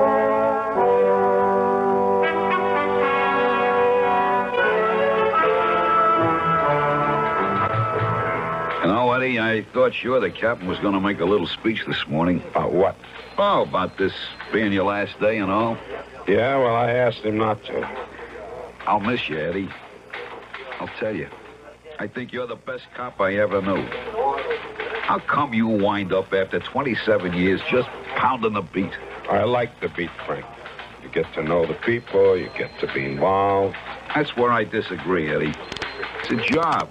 All I want to do is put in my 8 hours and get home. Especially now I'm getting married. Congratulations, Frank. Look at what she gives me for a wedding present. She says to me, honey, I want you well taken care of. I must say, it's an unusual gift, a revolver. How can you just call this a revolver? It's like calling the Mona Lisa a picture. It's a custom-made 38 special. That butt isn't mother of pearl. It's pure ivory. The engraving. It's a work of art. Feel the balance. Here, trigger it. What do you say? All I can say is I wish we didn't have to carry guns. Are you nuts? How can you be a cop and not carry a gun? Cops don't carry guns in England. You're kidding. The cops there don't carry guns. So most of your criminals don't carry guns either. Look, Eddie, the very fact that you got that revolver riding on your hip, don't it give you a sense of security? No. Oh, come on. All the times in the past 27 years that you had to go to the holster, where would you be if there was no gun there? But I've never gone to the holster, Frank. Never. What? That's right, Frank. Never. Are you telling me you've been a cop 27 years and not once in all that time did you ever have to draw your gun? In 27 years, I never have been forced to fire a single shot. I can't believe it. You got an arrest record as good as any man in the precinct. Some of your collars have been real rough characters. And you say you never went for the gun? I never once went for the gun. Why do you bag half of these guys? Lucky, I guess. That has got to be the most single sensational streak of luck. And I'll only hope it'll go on for one more day. That's what I'm praying for, Frank. Just one more day.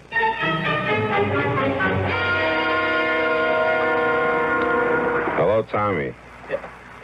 What do you want, copper? What do you want, Tommy?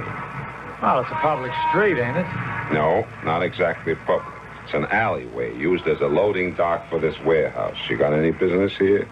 Well, I'm just passing through. You wouldn't by any chance be casing the joint? Me? Figuring on maybe a little break and entry tonight. Would you stop me like this if I was a rich old guy? Hey, you see, it's the poor and the downtrodden that get pushed around by the law. Against the wall here, Tommy. What do you want to frisk me for? I'm clean. Not quite, Tommy. How about this ship? Well, I got to protect myself, don't I? The law will protect you, Tommy. Well, I'll just hold on to this, and you won't be tempted to get into trouble. Is that all, Santa Claus? Why don't you go back to school? Get yourself an education. Are you for real? It's the only way, Tommy. You're breaking my heart. Don't you want to get anywhere? No, sir, not me. Why not? Well, I guess I'm like you, Eddie. Where did you ever get? You put in 27 years and you're still a uniform cop. Now, I can understand it if you were making money down here.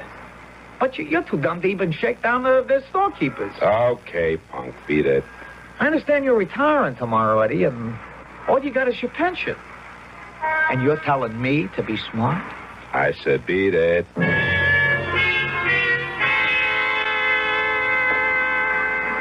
Well, good morning, Eddie. Good morning, Mom. Eddie, maybe you better come into the store for a minute. What is it, Mom? I don't know. I got a funny feeling. You too? What do you mean, me too? What? Nothing. I was opening up the store this morning. You know, Benny's got the sciatica. Hey, did he go see this doctor I told you about? Did he ever go see a doctor in his life? So I just put out the papers on the stand, and this man, a youngish man, maybe 30 years old, he picks up a paper, throws down some money, walks away. What about him, Mom? I don't know. His face was familiar. In what way? Well, you know me, I'm always looking at the papers. I recognized him. Some gangster, you know? Gangster? Yeah, crook. A hold-up man. I seen that face in the papers, but I can't remember the name. Wait. In what connection would you have seen him in the paper? Well, like, maybe, a man that escaped from jail. Try and think, Mom. I'll try, but it ain't no good. You know me, Eddie. Let something once fly out of my head, and wild horses couldn't drag it back. Benny, he says the same thing. But you know who could tell you? Who? This kid, Tommy. He eats breakfast with me here every morning. What can I do? The father's a drunk, and the mother, ugh. Tommy's seen him, too. So I says to Tommy, Tommy, do you know who that is? And he says, no, I don't. But I could tell by the way he said, no, I don't. The answer was, yes, I do. Tommy, huh? Mm-hmm. Maybe I can get it out of him. Eddie, don't bother with it. What do you mean, don't bother with it? Well, in the first place, he ain't gonna tell you. And in the second place, it's your last day. On your last day, please, don't look for trouble.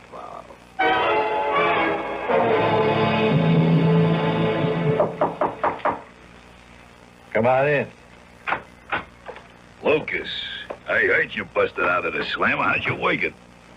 Let's get down to business, Jesco.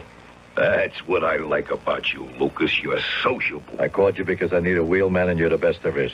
I used to be modest, but why fight it? You work 20, maybe 30 minutes.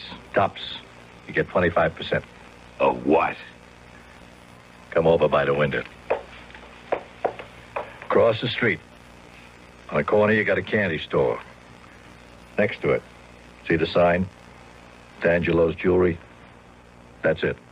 You mean you want to knock off a jewelry store, a little neighborhood ice parlor? Well, it's been great talking to you, Lucas. See you around, if the fuzz don't bag you. What's wrong with it? What's wrong with it? What do you think he's got in there, the Koh-i-Noor diamond, for crying out loud? All right, say you can empty him out. What do you get? A bag full of cheap rings and watches, and you got to fence every penny, and pennies is all a fence will give you. I don't want what's on a counter or on the shelves. Oh, what do you want? What's in a safe? He's holding $500,000 worth of uncut diamonds. How do you know? He's holding them for some guys that smuggle them out of South Africa. Where'd you get the tip? The guy's in jail with me. Done him a good turn, so he give it to me. And I know where I can get $250,000 for the ice. Your cut, $50,000. You want me to keep talking? I'm all ears, Lucas. What time you got on your watch? 8:45. Right now. The cop on the beat's gonna walk out of the candy store. Watch. See? Yeah, there he goes. He's gonna go in the jewelry store. See? And he'll be there exactly 2.5 minutes. How do you know? I've been watching this cop 8 hours a day for more than a week. I know every move he makes. I know where he's going to be every minute. Now, that's good. Biggest problem you got on any job is a cop who comes blundering along out of nowhere. Don't you worry about this cop. He just ain't going to be no problem at all.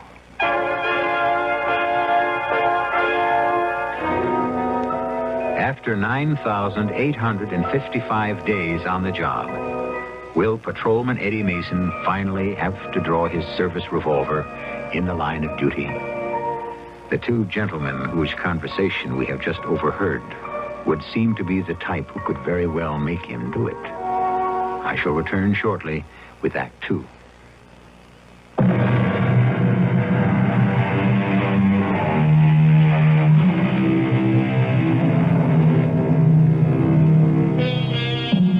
I am the master of my fate, says the poet. Not quite, answers the realist. And he would seem to have the best of the argument. The fact is, so much of our fate lies in the hands of others. Much of life is spent adjusting to or countering moves by other people. People who may neither know of nor care about our existence. Some of these may be good moves. Some are not such good moves. Particularly the ones being pondered at present by two young men who are peering out the window of a flat in a dingy tenement building. I have to hit the joint at exactly 10 minutes to 4. Why so late? At 11 minutes of, the cop goes into the candy store next door, and he has a plate of ice cream. I can even tell you what kind. Vanilla with strawberry syrup. Oh, you gotta be out of this world, Lucas. Who could believe you? For the next 11 minutes, he's going to sit there, fanning the breeze with the old lady who runs the joint. Then, 4 on the head, he hits the street and waits for his relief. You got this all clocked, huh? It's the only time of the day I got 11 clean minutes. 11 minutes to walk in there, show the old geezer the gun, get him to open a safe, hand me the bundle, you're parked outside, and we're off. How do you like it? I'd like it fine without the gun. What's the matter with the gun? I hate guns. Once they go off, you could never tell who gets hit. Without a gun, if you get caught, a good mouthpiece can reduce any robbery rap to maybe 3 to 5. But get collared with the iron on you, you're looking at 7 to 10. Kill somebody, you're buried for 20 or 30. All I want that gun for is to scare him with. Okay. You see that fire plug 20 feet down a block? That's where I'll be parked so I can count on an open space. I'll come barreling out of there. Have that engine running. Nobody ever complained about my work yet. Look, you're getting 50 grand for this. And I'm worth every penny. So I'll be waiting for you anytime between 3:50 and 4 p.m. See you. Hey, where you going? Well, I gotta steal a car. Nice little sedan. Okay, we got a deal. Yeah, we got a deal. As long as I don't hear no shooting. I am very nervous. I have been known to panic at the sound of gunfire. I forget why I'm there. I just hit that gas pedal and I fly. I said there won't be no shooting. How many times do I have to tell you? If you mean it, you only have to tell me once.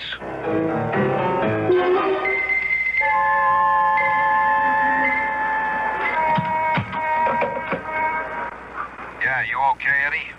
Sure. 9:30 check-in. You sure you're okay? Yeah. I'll mark it. Frank, listen. Mom Feldman, who has the candy store? Yeah, what about her? She's not sure. She thinks she spotted somebody this morning. Oh. She's not sure. Look, why don't you get hold of the latest wanted circulars and bring them down here?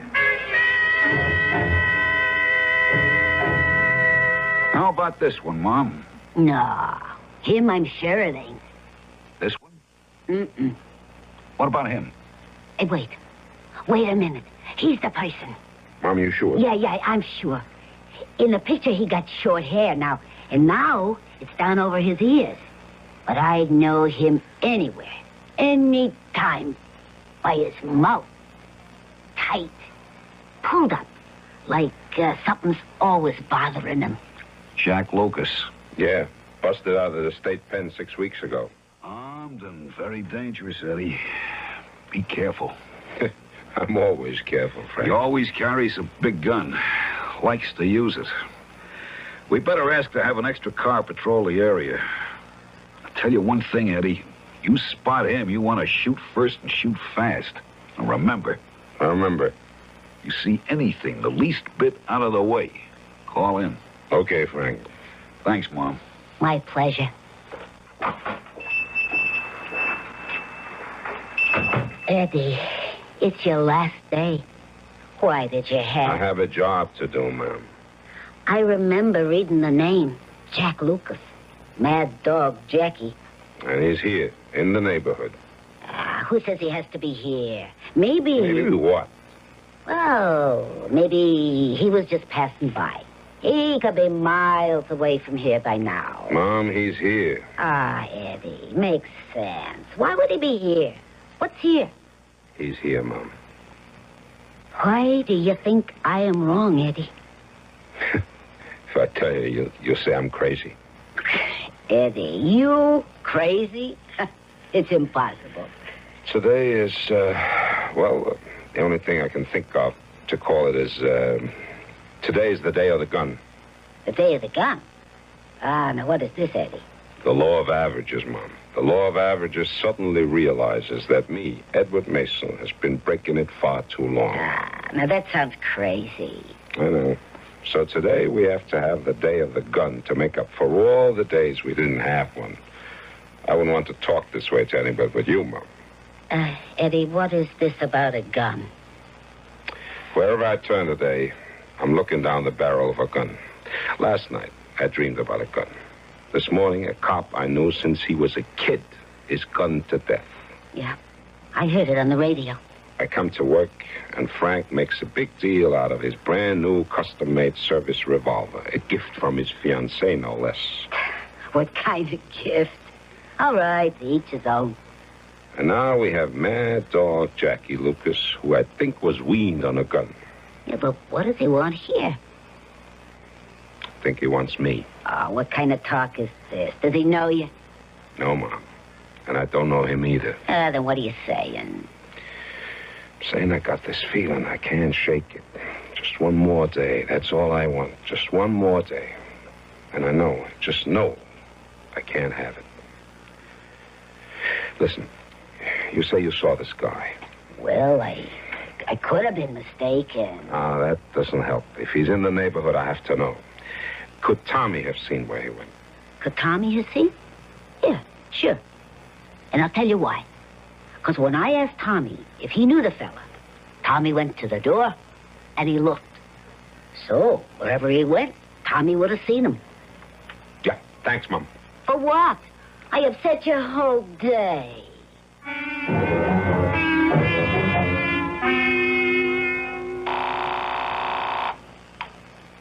Hello, Eddie. How do you know it's Eddie? Oh, I was just sitting here wishing and hoping and praying you'd call. I guess it's what they call ESP. I just want to let you know it's 12 noon and all's well. How do you feel? Just great. Oh, it's so hard to believe. You only have 4 more hours to be a police officer. We got to eat out tonight and celebrate. We've been invited out. Yeah? By who? Oh, some old friends. Eddie, What is it? I was going to suggest something, but I know you won't do it. Honey, you know I'd do anything for you. Well, I wish that you'd call in sick and come home right now. Ask me something else. Eddie, watch yourself. That's what you always say, and that's what I always do.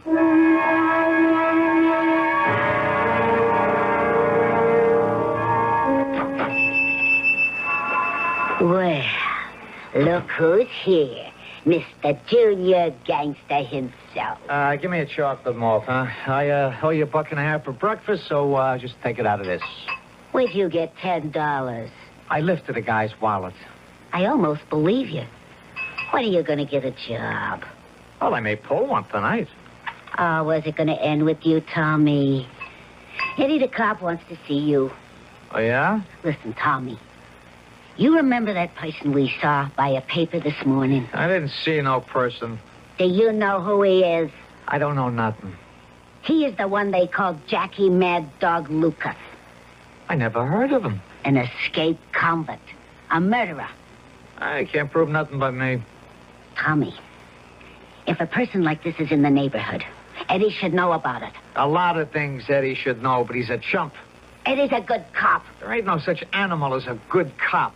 Don't you talk that way about Eddie. Was there ever a hungry person on this block? Eddie'd buy him groceries. And your own father.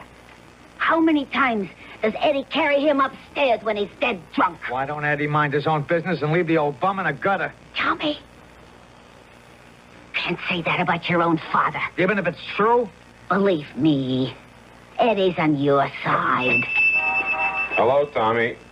Well, look who's here. Old Santa Claus in a blue coat. Here, what happened to your whiskers? I want you to look at the picture on this circular. Oh, glad to oblige. Glad, support the local fuzz all the way. That's my style. Look familiar? Of course. That's the person you and I saw this morning, Tommy. I never seen him before in all my life. Okay, you walked over to the door to get a better look. Who did? You did. Well, I may have walked to the door because a good-looking dame was walking past. Which way did he go? Which way did who go? The guy on the circular. The guy I'm looking for, Jack Lucas. How can I tell you which way he went when I never seen him? Okay, Tommy, have it your way. What do you mean, have it my way? What do you want from me? What am I, a cop? Am I supposed to go around looking for escaped cons? I don't get paid to wear a badge. Why do I have to do your work? Maybe if you spent more time being a cop and less time hustling drunks out of the gutter and helping a bunch of deadbeats pay the rent and quit being Big Daddy and good old Uncle Eddie. Maybe if you spent more time being a cop, a real cop, you'd find him yourself. Now I'm getting out of here. What's a real cop? Tommy's what they call a disturbed boy, Eddie. He doesn't respect me, Mom. Don't say that. It's the truth.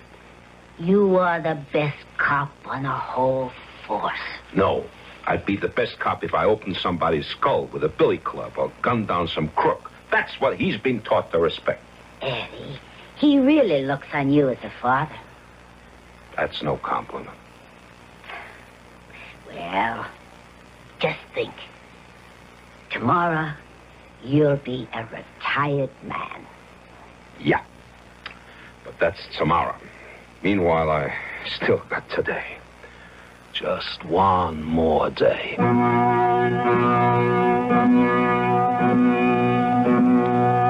Long ago, a poet wrote, "Be the day short or ever so long, it creepeth at last to evensong." And the longest day for Patrolman Edward Mason also creeps reluctantly to its close. But before it ends, finally, a certain event is scheduled to take place. And looking at it analytically, there are three possibilities. A, it will be canceled. B, it will be postponed. C, it will happen. I shall return shortly with Act 3.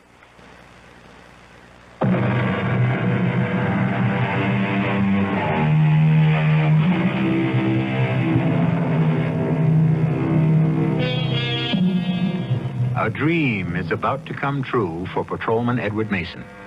The trouble is, he doesn't know which dream. He has two of them.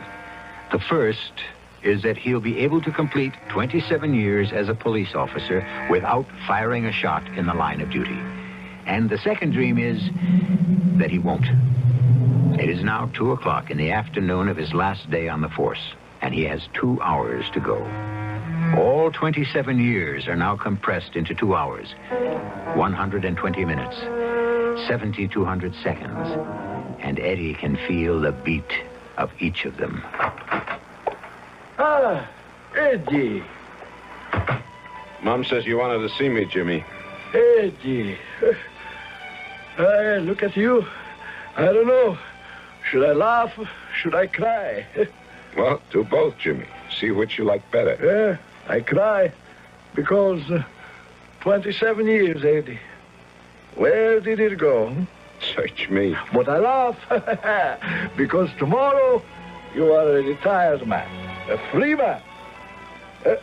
And then I cry because I lose an old friend. How can you lose old friends? Eddie, we're going to have a wonderful dinner tonight. Tonight? No. I think my wife said we were invited to... Sure. We fixed it with Myra. There's going to be a big dinner in Clancy's restaurant for you. For me? Everybody's coming. Mama Feldman and Schmidt, the butcher, and Pedro and Jerry, the plumber. The whole neighborhood. Oh. It's supposed to be a surprise. Oh, I shouldn't have told you. Don't ask me why I told you. Okay, Jimmy, I won't ask you. I don't know why I told you. I don't know what got into me. I just want to make sure you knew how everybody here feels about you. Huh? It's just, look, you're a cop. You understand. Any minute, some bomb, some gavone, you know how it is. I just felt I had to tell you. I understand. Let me tell you the rest. You got to promise to act surprised when you get it, huh? When I get what? Yeah, I got it here in the drawer. It's a watch. Oh, hey, that's... See what I engraved on the back, huh? It's my finest work. To Edward Francis Mason, Eddie, a man of the law. I'll put it back until tonight.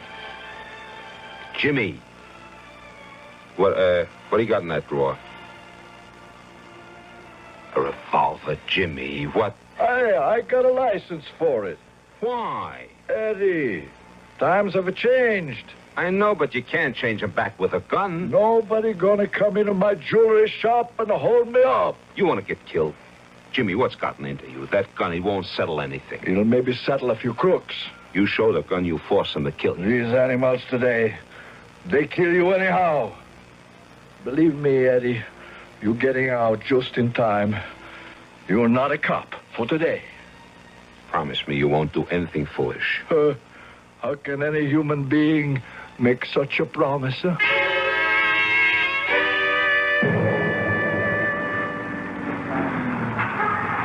Hey, Eddie. What's up, Frank? Nothing. Crew's in the neighborhood. So's Rogers. Anyone spot anything? Not a smell. Lucas is here. He's sacked up tight. I'll keep looking. Just think, Eddie. 40 more minutes. You're out of it forever. Why? Is it 20 after 3 already? As if you ain't clocking every second. I would say you're over the hump. 20 after 3. One more turn around the beat, and then I hand it over to Smitty. Between you and me, Eddie, I don't think Mom actually seen this mad dog Lucas. Or if she did, he was just passing through. Yeah, see you back at the station house. Okay. And Eddie, keep your eyes open, huh?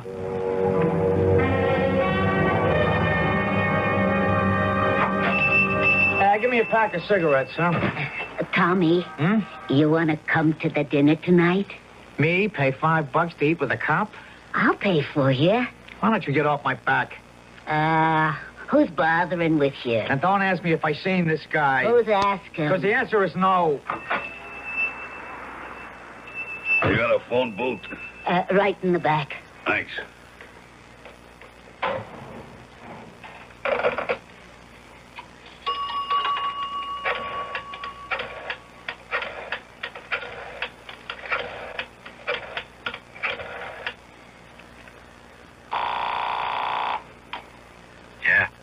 Me, Chesco.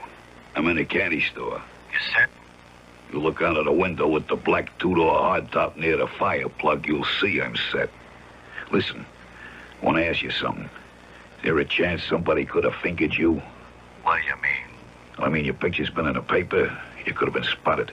No way. And what was the prowl car doing outside? When? 2 minutes ago. The cop in the car was talking to the cop on the beat. Could they been talking about you? No way.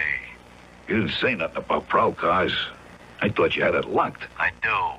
That was the 320 checkoff. What, 320 checkoff? 20 minutes after every hour. A car comes down the street. I told you. I know every move these clowns make. All right, I'm just checking. You make sure that motor's running and ready. And you make sure I don't hear no shooting.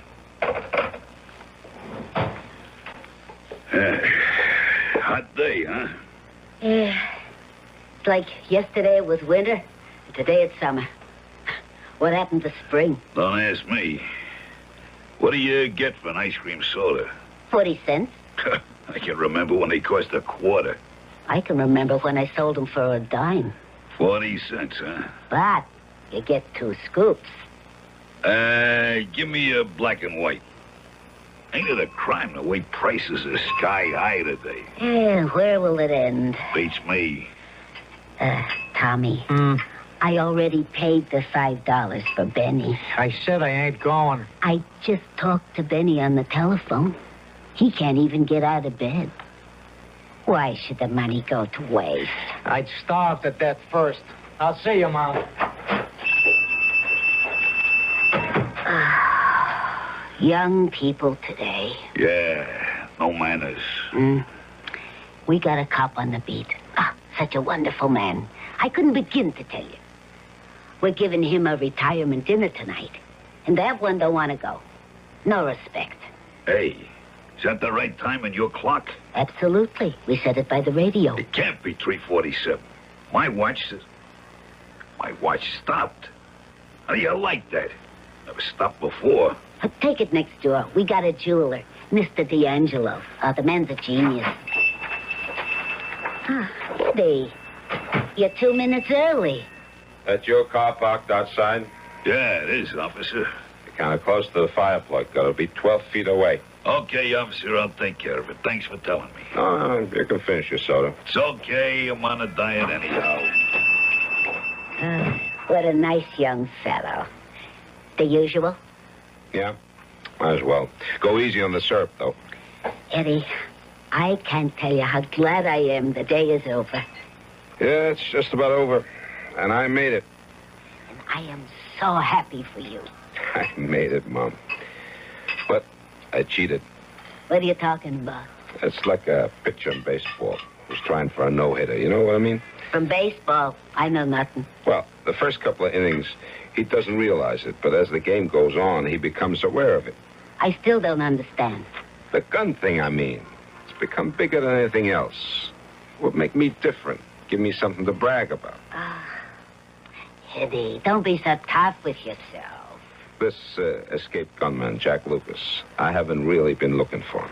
Well, you don't even know if he's around here. We know he's here, Mom. But you see, my record is more important to me than my duty as a cop. I don't want to find him. I don't believe you. I've been going through the motions. I haven't really been looking. You know why? Because if I find him, I know I'll have to shoot. So I'm sweating out 4 o'clock, and 4 o'clock is 8 minutes away. Eddie, you want to finish your career without using your gun. Not just for pride. I know myself, Mom. I know you better than you know yourself. You want to prove that a cop don't have to be a man as violent as the criminals. Except he wears a badge, and he's got the right to smash heads. How white the ice cream is, and the syrup is blood red. Just like in a dream. What you're trying to tell everybody is, look, a cop can be kind and understanding, and a human being. I don't think I can eat it, Mom. Eddie, something the matter? Hey, Eddie. Yeah, what is it? You gotta... What do you want, punk? Nothing. You're gonna like the cop who's gonna walk this beat tomorrow. He's your kind of cop. Eddie. What is he? Don't say I told you. Don't ever say I ratted, but what? Next door in D'Angelo's, it's a stick-up. He's got a gun. Phone the station house, Mom. Help! Help! Help! Help! Or I'll fire!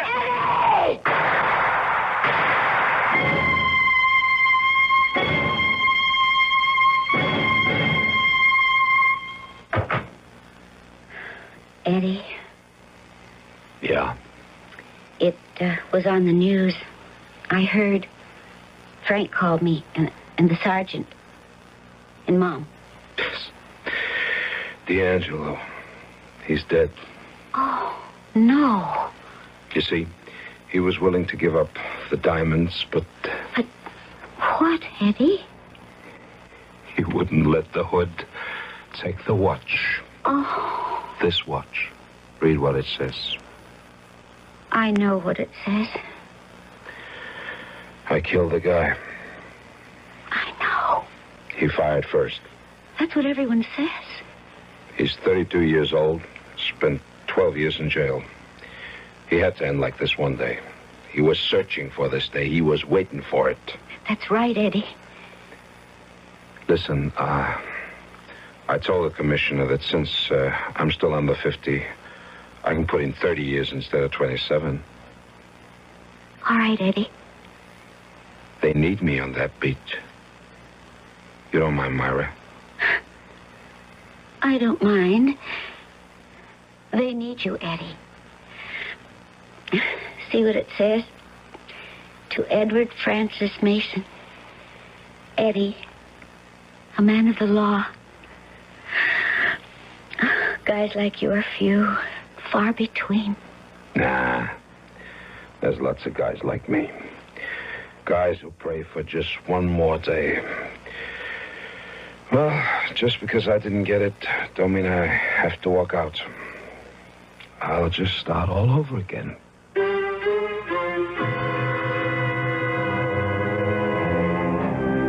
Just one more day. A modest enough request. There are so many days, so many uneventful days, so many dull days in which nothing happens. And yet, when Eddie Mason prayed for just one more of them, suddenly it became too precious a gift. I'll be back shortly.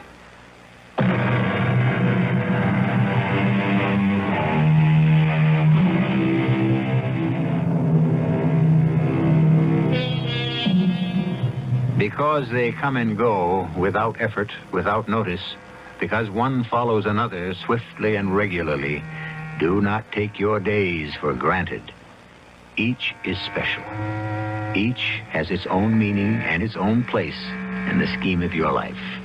Each one, added to the other, shapes the meaning of your existence. And hopefully, you will always be able to ask for and receive just one more day of whatever it takes to make you happy. Our cast included Theodore Bickel, Evie Juster, Jackson Beck, Ken Harvey, and Jack Grimes. The entire production was under the direction of Hyman Brown. And now, a preview of our next tale. I spend almost every other weekend down here. Oh, I love it. He is garish, though, Mad, don't you think? Of course. That's what makes it delightful. Madge. Yes? Look, in the front of that shop. The pictures. What about them? I've got to have a closer look. And what's the hurry? What is it? Look at this painting, Madge. Oh, yes. You see it, too. Well, and no, really, it's a good likeness. But even to the little mole on his neck. Oh. Madge, this is a painting of Roger. An exact likeness. And look at the date below the artist's name. August of this year. Yes, I see. That was 3 months after the accident. Radio Mystery Theater was sponsored in part by Anheuser-Busch Incorporated, Brewers of Budweiser, and Sign-Off, the sinus medicines. This is E.G. Marshall inviting you to return to our Mystery Theater for another adventure in the macabre. Until next time, pleasant dreams.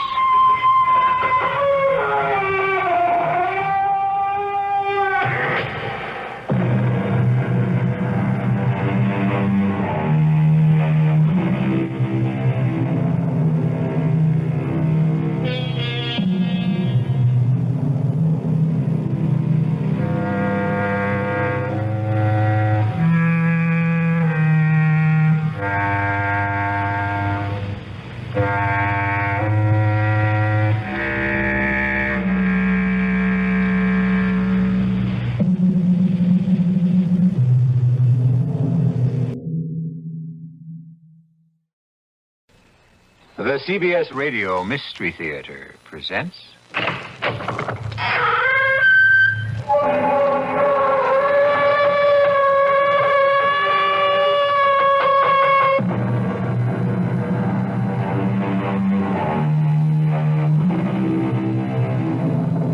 Come in. Welcome. I'm E.G. Marshall. Have you ever dreamed of flying? Of course you have. Everyone has. It's as natural as thirst or hunger.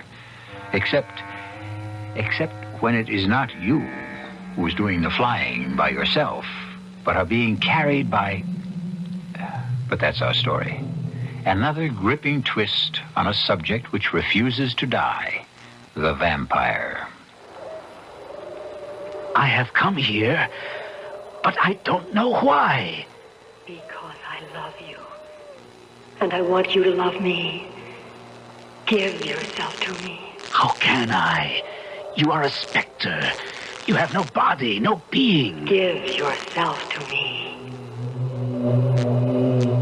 I was no sooner in her arms than I felt myself lifted off the ground, carried by her, mounting far above the ground, with her lips pressed to mine, kissed as I had never been kissed before.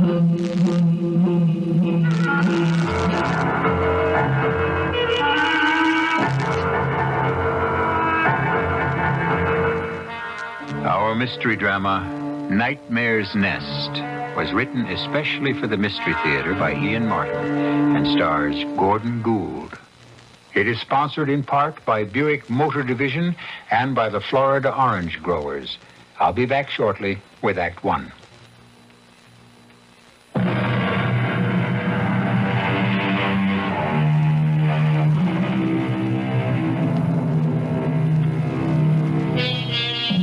Most of us, I imagine, accept the concept that certain things have been left out of our general makeup.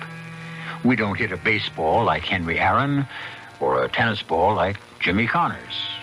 We cannot play the piano or paint or develop the business acumen to become a millionaire. But most of us certainly expect that we will have equal emotions. How many of us could even imagine not being able to love someone? To be a person in whose personality that emotion had just been completely left out. This is the story of such a man, John Findlay Masters.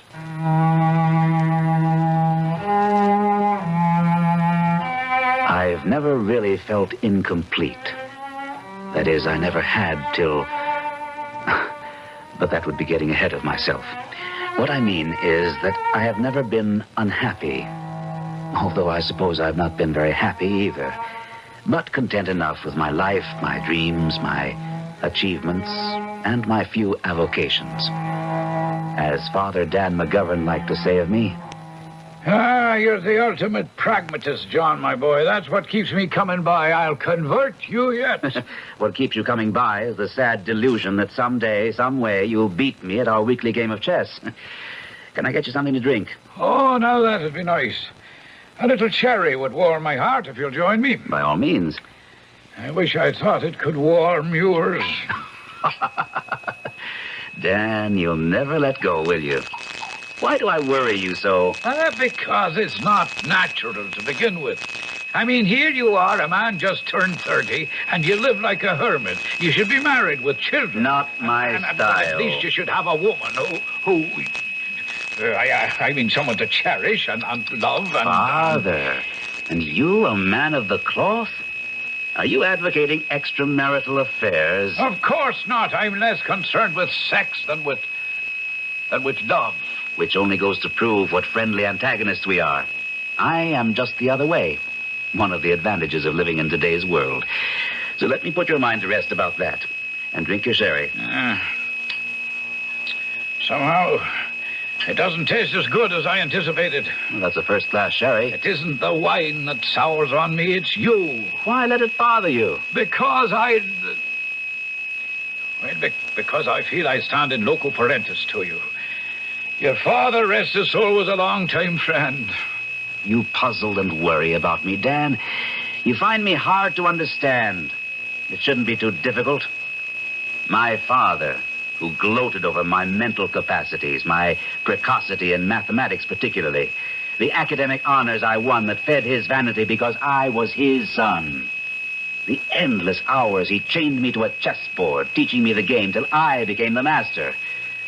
Pride in me, cold satisfaction, but never love. And on the other hand, there was my mother. Well, you can't say you didn't get it from her. That was just the trouble. Too much.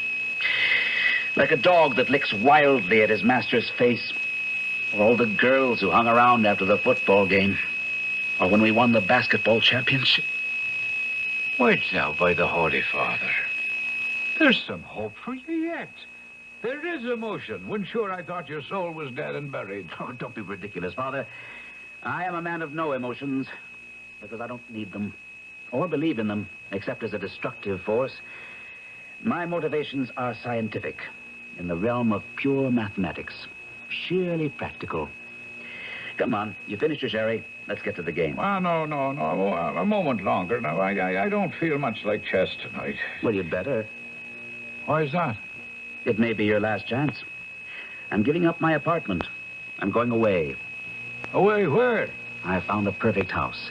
Isolated, remote, locked away from the world. Oh, sure, the last place for you to go. Oh, I need to be utterly alone. I'm coming near the verge of a breakthrough in pure mathematical theory that could upend the world. Oh, dear God, would you listen to the man? Hasn't the world been upended enough already?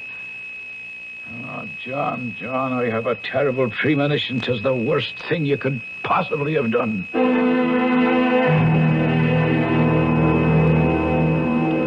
And so I came to live at Mayor's Nest, named for the man Mayor who built it. It should have been called Nightmare's Nest.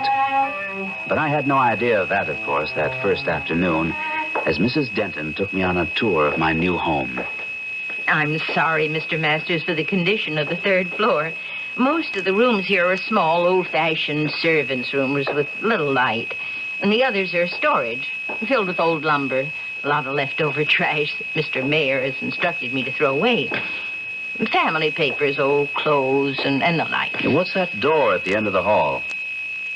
Why, that's Miss Stella's old playroom. Is it large? Oh, yes. Well, let's have a look at it. Nothing's been done here. After she died, her things were all taken away, too. It looks perfect for me. That big gable window overlooks the garden? Yes, it does. Is it fully wired here? Oh, yes, it's heated electrically. Mr. Mayor had 220-volt current brought up. Well, then it's perfect. I may want to put in a computer. Quite a view, too. I didn't get a chance to really look at the gardens. It's beginning to get a little dark. What's that sort of walled-in area beyond the trees there?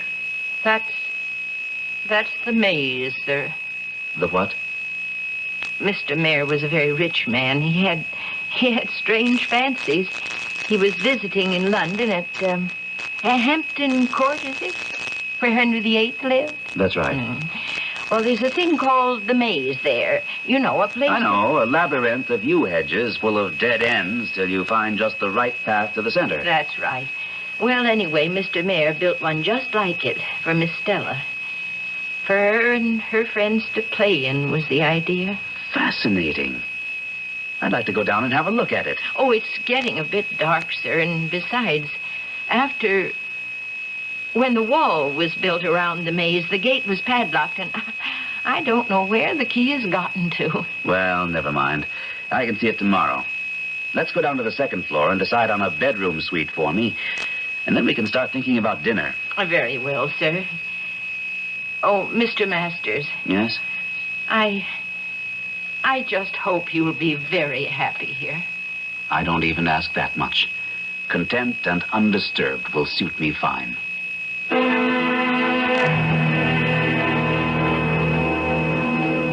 Good morning, Mr. Masters. You'll be ready for your breakfast? Just juice and coffee, Mrs. Denton. I don't eat in the morning. Oh, we have some lovely fresh eggs from the farm down the road. No, thank you. You will find that I'm a creature of habit. Too late to change anything in my life. Well, I heard you moving about, so I have the orange juice right here and the coffee nice and warm. Or would you prefer some other fruit juice? No, this is fine. But speaking of hearing things, though... What? You heard something in the night? What? No. I slept like a top. Now, I was talking about the hall. There's an echo there. Oh, well, it's the tiles, sir. See, there used to be a big round rug there, but Mr. Mayor liked the tiles so much he had it taken up. Well, let's get it put down again. The place is as cold as a grave and sounds like walking through a crypt.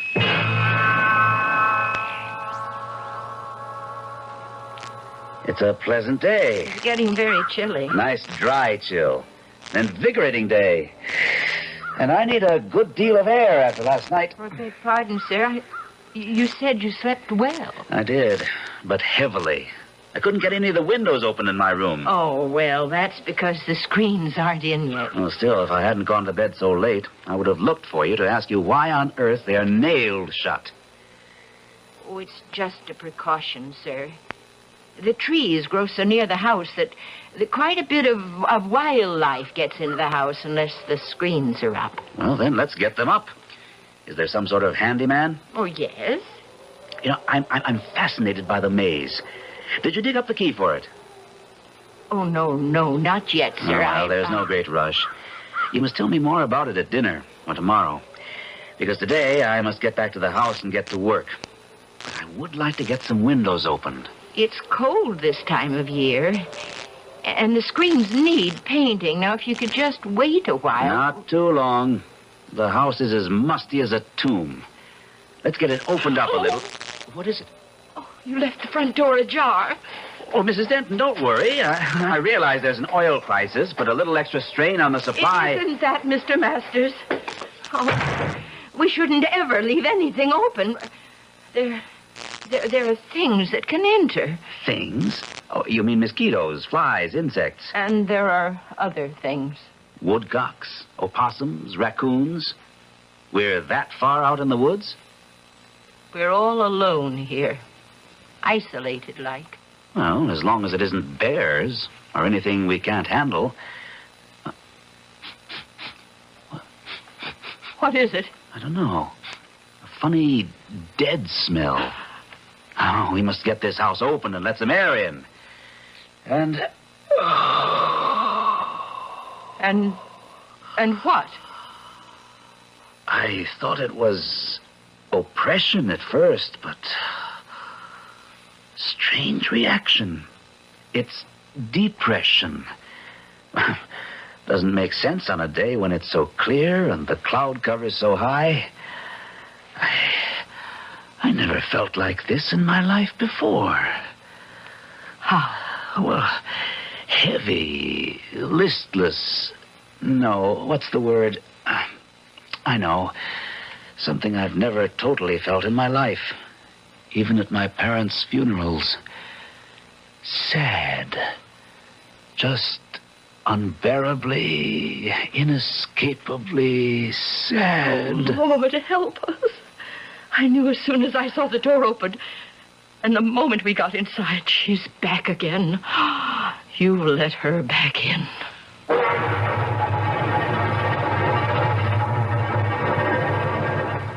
The ultimate pragmatist, suddenly in the grip of an unbearable emotion, and for no practical reason, certainly no natural one. So, by the evidence, it must be supernatural.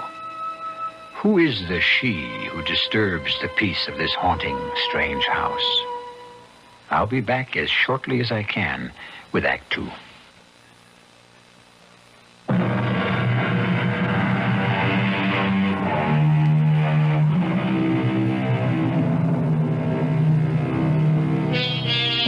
In the dark and gloomy hall, the huge, ornate staircase curving up behind his head like a giant question mark, John Masters, shaking off the depression that shrouds him, turns to the frightened, cringing little woman.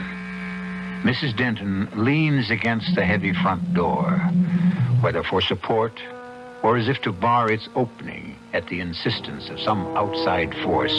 It's hard to tell. Before he can speak, he has to take a deep breath to lift the crushing weight of nameless sorrow from his chest. What she? Whom have I let back in? Oh, I suppose you had to know sooner or later. I'll try to make it as short as possible. Not in this echoing vault. Let's get away from sound and half-darkness. Here, the dining room will do. Now sit down, Mrs. Denton. You look as though you'd seen a ghost. Thank you, sir. Oh, not seen. But I know she's here. Who's here? Oh, the poor, lost little soul. Stella. Miss Mayer, that was. Tell me what this is all about. Oh, it goes back over 10 years. And she was such a lovely little thing, Stella. Just 17 and bright and gay. Chipper as a little bird, always laughing and full of fun. Until Ram Gitano came to work for us. There were horses here then for riding, and he took care of them.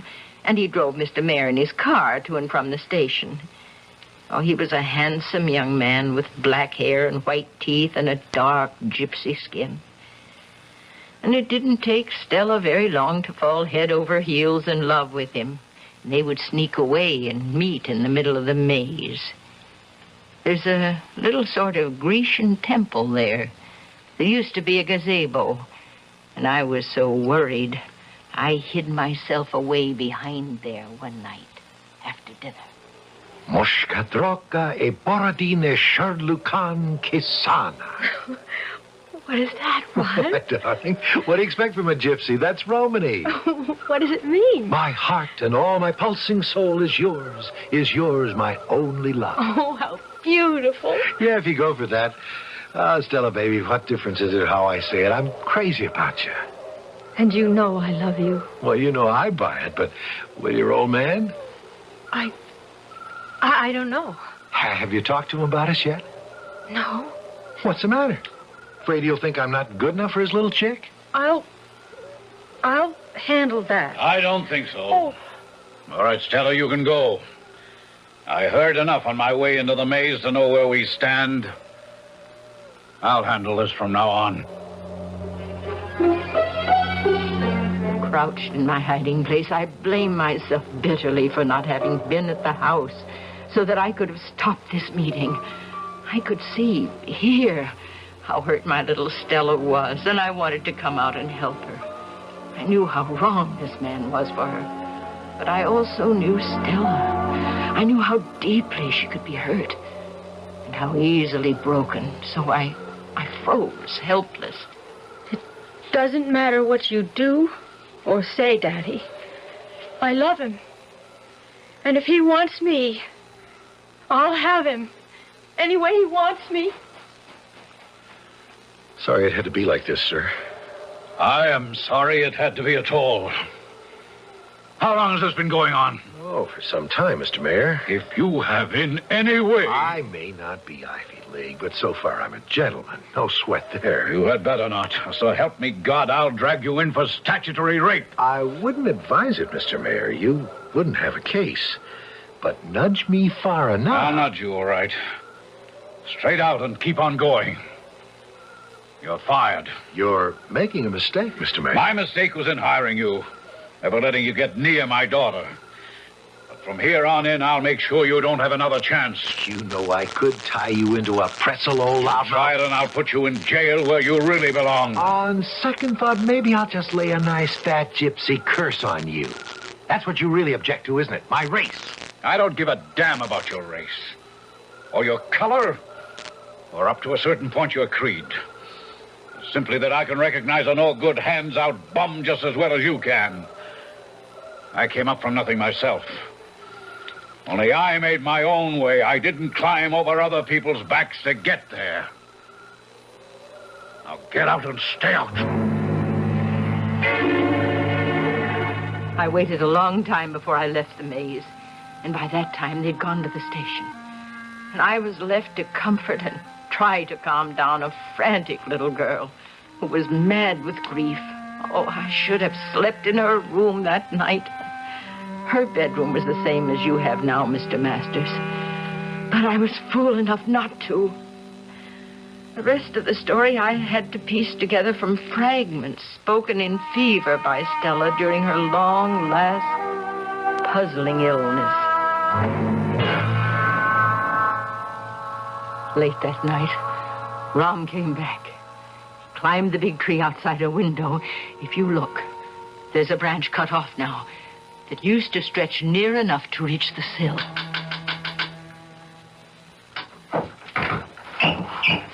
Ram! Shh, help me in. Wait here. Give me your hand. Grab hold of the window frame. Okay. Don't let go, just for a moment. And keep out of my way. I'm gonna jump. Now. I'll close the window quick. Are you all right, darling? Fine. Oh, did you come back to take me away? Yes, but all in good time. Everyone asleep? Oh, I think. Shall I get dressed? Not yet. Now, look, the safe downstairs. Your father still keep all that dough in it? Well, yes. Well, there's nearly 10,000 there. I put away some for him this morning. Why? You know the combination? Well, of course, but... Look, darling, let me hold you in my arms. And listen to me. If I'd gone away, if I hadn't jumped off that train when it slowed down for Traverse Crossing, I'd be gone out of your life, you know that? Why? Why? Because it's written in the stars. Or if you don't like my gypsy second sight, because by the time I ever made enough money to be able to afford you, old Moneybags Mayor would have talked you into marrying someone else. No, Rob. I never would have. Well, this way we're taking no chances. You're going down now to sneak open that safe for me and give me that dough. You mean steal it? Honey, when we're married, how much bread you think your old man is going to sling around like confetti? This is a drop in a bucket, but it's enough for you and me to get started. Oh. All right. But then I'm going with you. You can't, baby. Not for another couple of months. Till you're 18 and your own woman. I'm going to cut out with this stake, get myself set, send you my address. And as soon as you're 18, you come a-running to me and we get married. Once that happens, you know he won't touch us. Honey, it's the only way we can make it. Oh, Mama, I don't know. I thought you loved me. I do. I do. Okay, then. Prove it.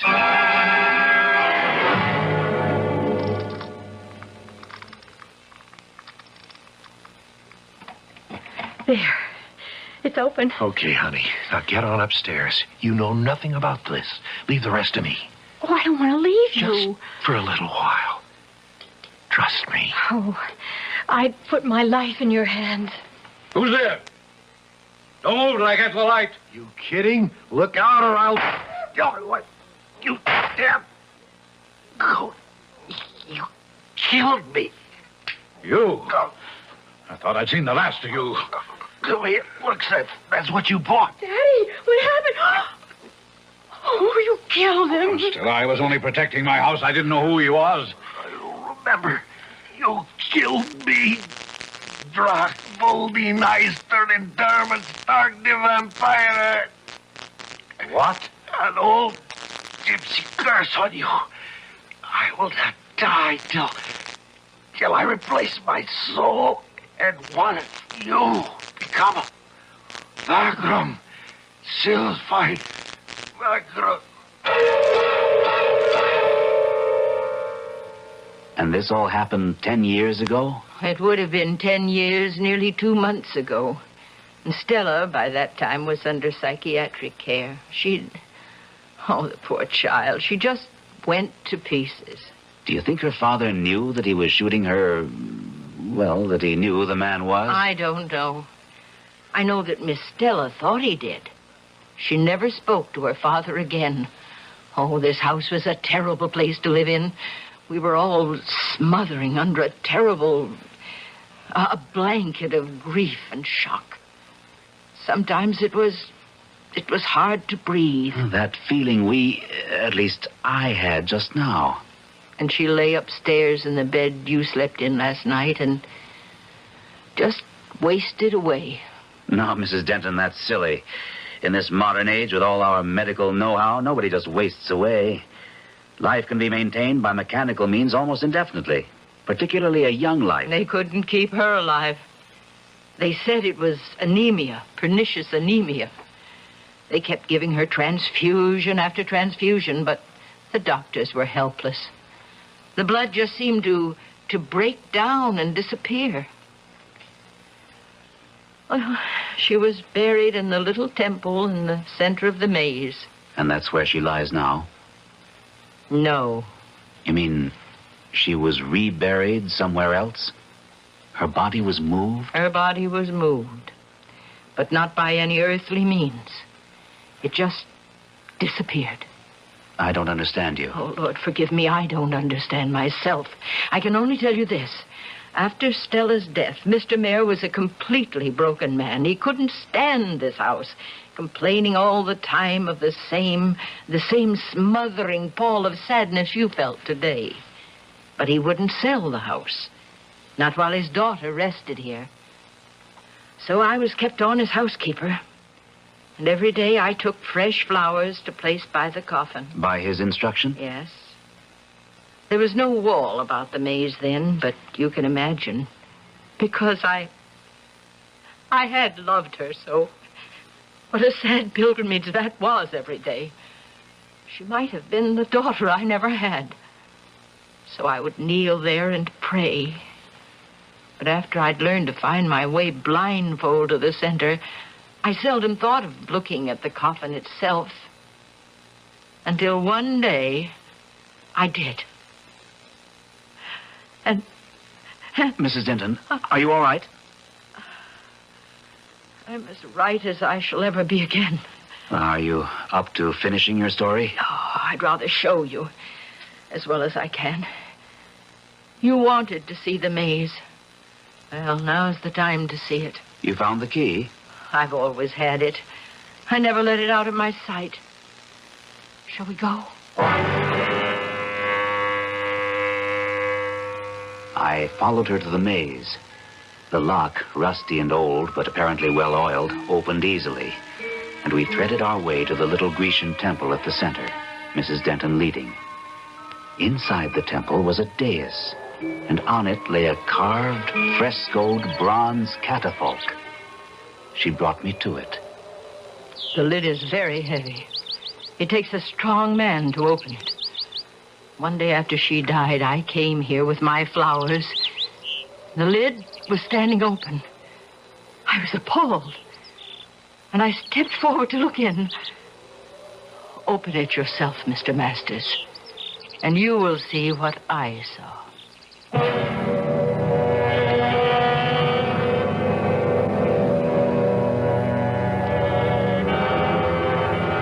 Curiouser and curiouser, cried Alice as she wound her way through Wonderland. But this is a darker and more disturbing world than Lewis Carroll ever dreamt of. Even at high noon, as John Masters and Mrs. Denton look upon the coffin of a long-dead girl, the forces of darkness swirl and cloud about them. I shall be back shortly with Act 3.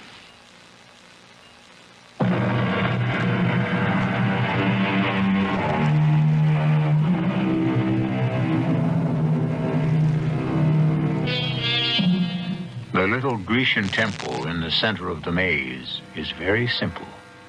4 ionic columns, perhaps 12 feet high, bearing a cupola roof. It is open on all sides, save for a low marble circular series of slabs at sitting height, supported like benches. In the center is a dais about 3 feet high, on the surface of which rests a bronze coffin, obviously maintained with loving care. There are no flowers. Lift the lid. You need have no fear of disturbing the dead. Very well. It won't be so hard, because I'm a foolish woman. The hinges are kept oiled. There's nothing there.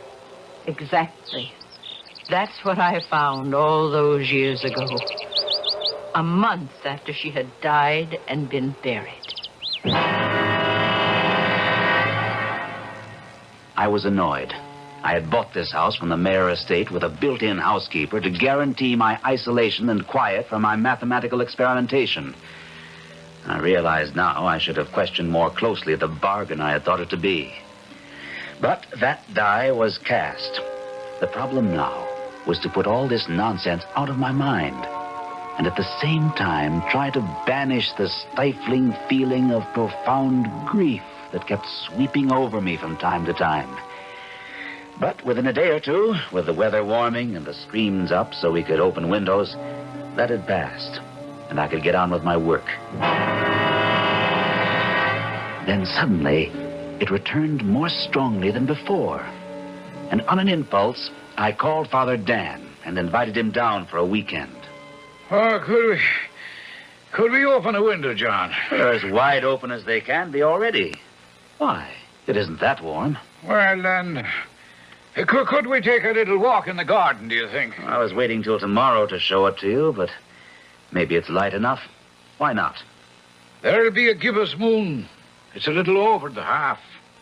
And I'd like to see this maze of yours.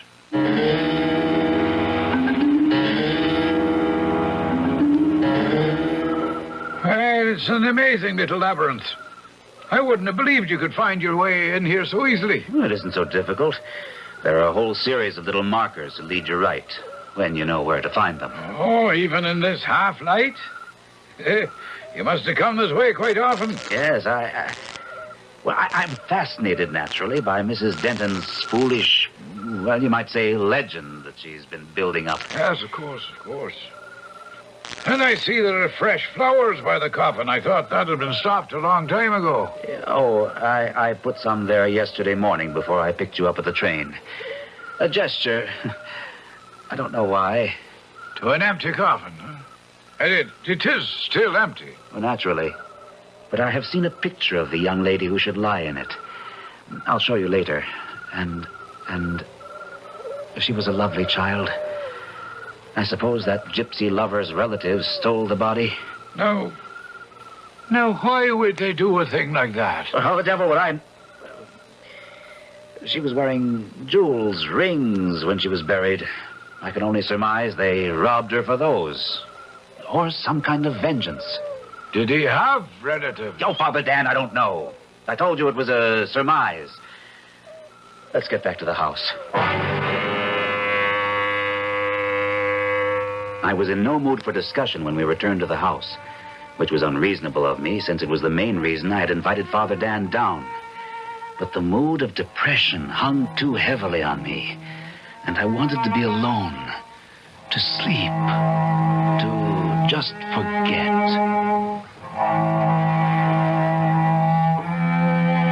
I had no idea how long I had been lying in bed. I may even have slept for a while, but all of a sudden, I came awake, or consciously in control of thought. The moon, low in the heavens, cast a glow on the floor between me and my bed. And slowly, the moon glow misted between the window and me, twisted and swirled gently, and rose and formed into the figure of a woman, transparent as the mist, standing before me and moving towards me. Who are you? I have come for you. For me? Why? Don't question it, my love. Just come. Where? Now, quickly. To the center of the maze. The center of the maze. I didn't question it. Don't ask me why. Suddenly, I felt her lips on mine. Warm, promising, drinking all my heart's blood. And then she was gone. I, who have questioned every move, decision I'd entertained, I went like a child, and in the soft moonlight met her there. Was she beautiful, deadly, fascinating, irresistible? I can't tell you. She was all in white, swirling around her, and her face was concealed in a milky scarf that bound her head. I had a moment of annoyance almost. I have come here, but I don't know why. Because I love you. And I want you to love me. Give yourself to me. Give myself to you? How can I? You are a specter. You have no body, no being. Give yourself to me. I will do you no harm. Take me. I've never refused a woman yet. All right. Come here. We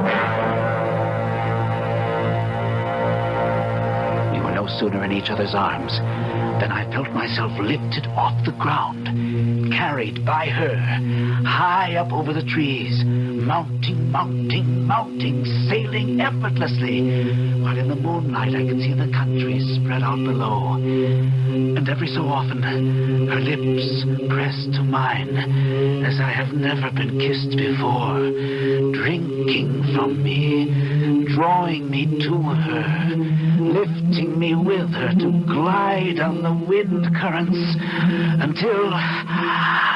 Until what? Until... I don't know what. I don't remember. Till I woke up in my bed this morning. Well, feeling how? Well, all my depression gone. Relaxed. Oh, with a strange lassitude for me, but also a kind of peace. So you see, I can send you back to town as relaxed as I am. I suppose I shouldn't have dragged you up here in the first place. Very well, John. You may call me whenever you need me. Well, I just needed a little contact with good common sense and human kindness to banish all the foolish dreams. I'm myself again. You don't think, John, that maybe the things that are happening to you should make you question just a little what it's all about? I mean, us being here... No, you don't trap me in that old argument again. I thank you for coming here. And I don't know what came over me. Maybe Mrs. Denton's graphic history. But I'm myself again. I said goodbye to my old friend, confident that he had no worries about me. I should have judged him better. During my next weeks of tranquility, I little realized how thoroughly he tried to save me. Fascinating history, Father. And equally fascinating how far we've come from different approaches, backgrounds, educations to measure the same results. Never ceases to astound me. Well, I don't know why. You study the human mind, Dr. Holland, I the human soul. Are they separated so far? But this isn't any time for philosophical discussions. I've had some letters and a couple of phone calls in the last few days that have exacerbated all my fears and brought me back to you. Yes, after a period of relief, the massive depression started to reinvade the house, and the dreams of flying have returned with this unknown wraith. How sick is he, Doctor? There's a word. Let's say, is he schizophrenic? Possible. I can give you some other words and gobbledygook, which means something to me. I'd guess it's an obsessive compulsion reaction, if you force me to a clinical response. Well, then how would you treat or how would you help such a man? I can't give you an easy answer. Can I meet him? Why not, Paul? Do you want to drive up there next weekend?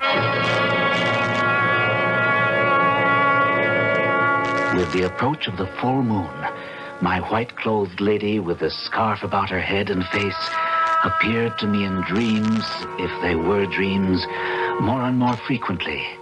Together we soared, or seemed to soar, wherever I asked, or the winds took us, or she desired. And without my realizing it, day by day, I grew weaker and weaker. Each night, she would come to bear me up with her, flying high above all the world and its sins and its agony.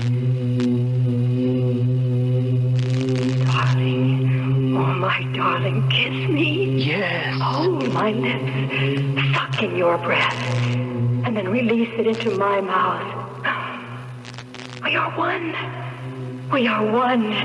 You are mine. When will we be together always? Don't you know? It is already over. You have saved me. Now you must find love yourself. Oh, my darling, you grow heavy. Heavy. I can't hold you up any longer. You must. I cannot fly like you. I can't. I'm cold. I'm cold. I'm cold. Oh.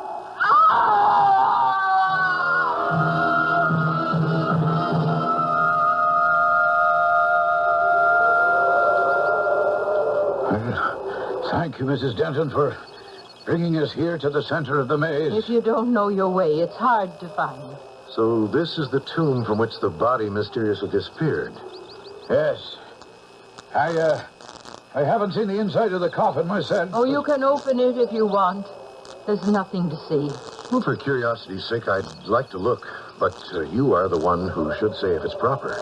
As I'm told, the poor child hasn't been there for 10 years. It's hardly likely we'd disturb her body or soul now. It's heavy, but... Oh, sweet Mary, full of grace. It's not empty any longer. Huh? She almost looks alive. That's her. Oh, my little Stella. Oh, just as she used to look. Oh, my darling. Oh! Dr. Holland, here. What is it? Here, behind the little temple. Look there, that was my friend, John Masters. Good Lord, he's dead. Of course. It must have been a terrible fall. The fractures are so multiple. But from where? Good Lord, forgive me, I don't know. From the sky. At least from some terrible height, and yet it's incredible. What's that? The damage is so extensive. I don't want to go into details, but there should be blood. And there's not a trace of it. Not one single drop.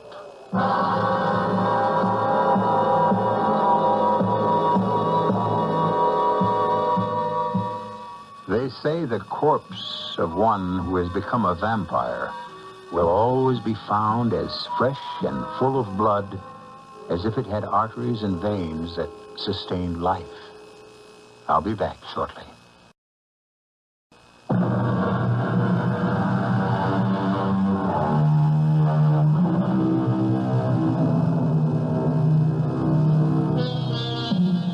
One further note on the vampire legend. The vagrom, the wanderer who seeks blood, having found it, joins the dead in peace.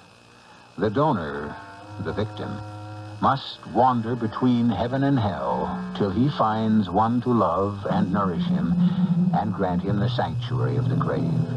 An endless chain which always leaves one spirit unsatisfied and searching for rest. Look out for him or her, whoever you are, whatever you think your armor is. In the end, if there is one single chink, the vampire will find it out. Our cast included Gordon Gould, Rosemary Rice, Mary Jane Higby, Robert Maxwell, and Ian Martin. The entire production was under the direction of Hyman Brown.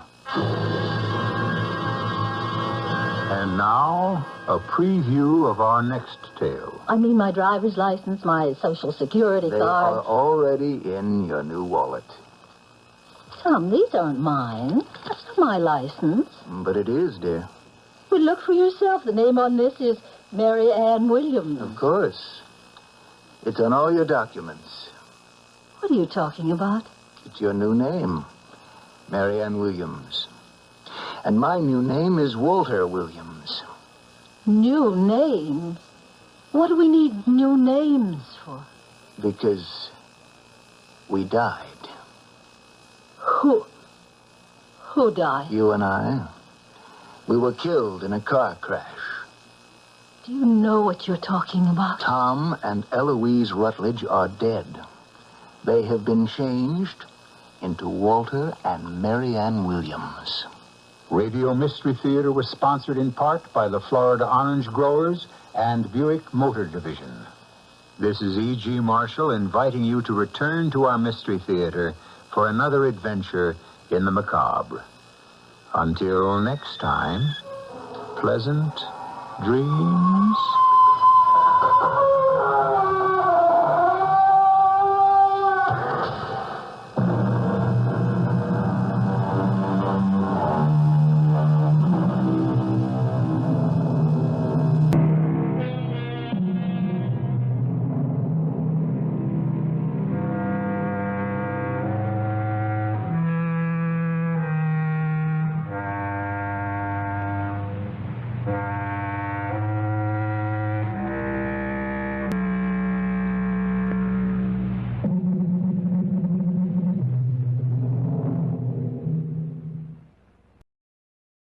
The CBS Radio Mystery Theater presents...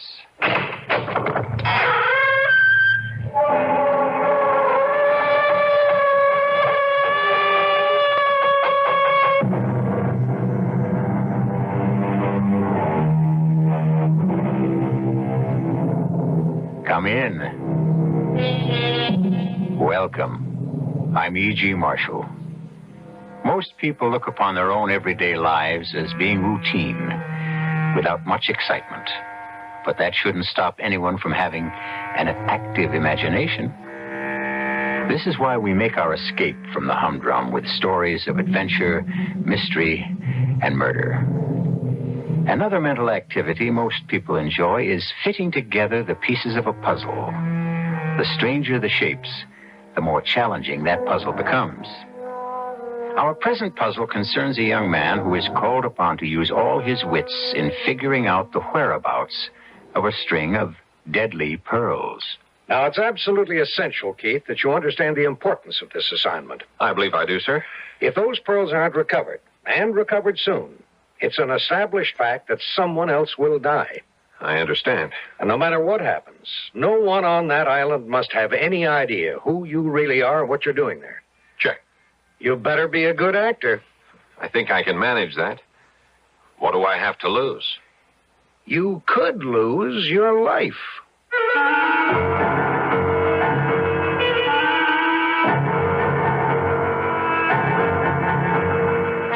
Our mystery drama, The Deadly Pearls, was written especially for the Mystery Theater by Elizabeth Pennell and stars Paul Hecht and Kate Reed. It is sponsored in part by Anheuser-Busch Incorporated, Brewers of Budweiser, and Buick Motor Division. I'll be back shortly with Act One.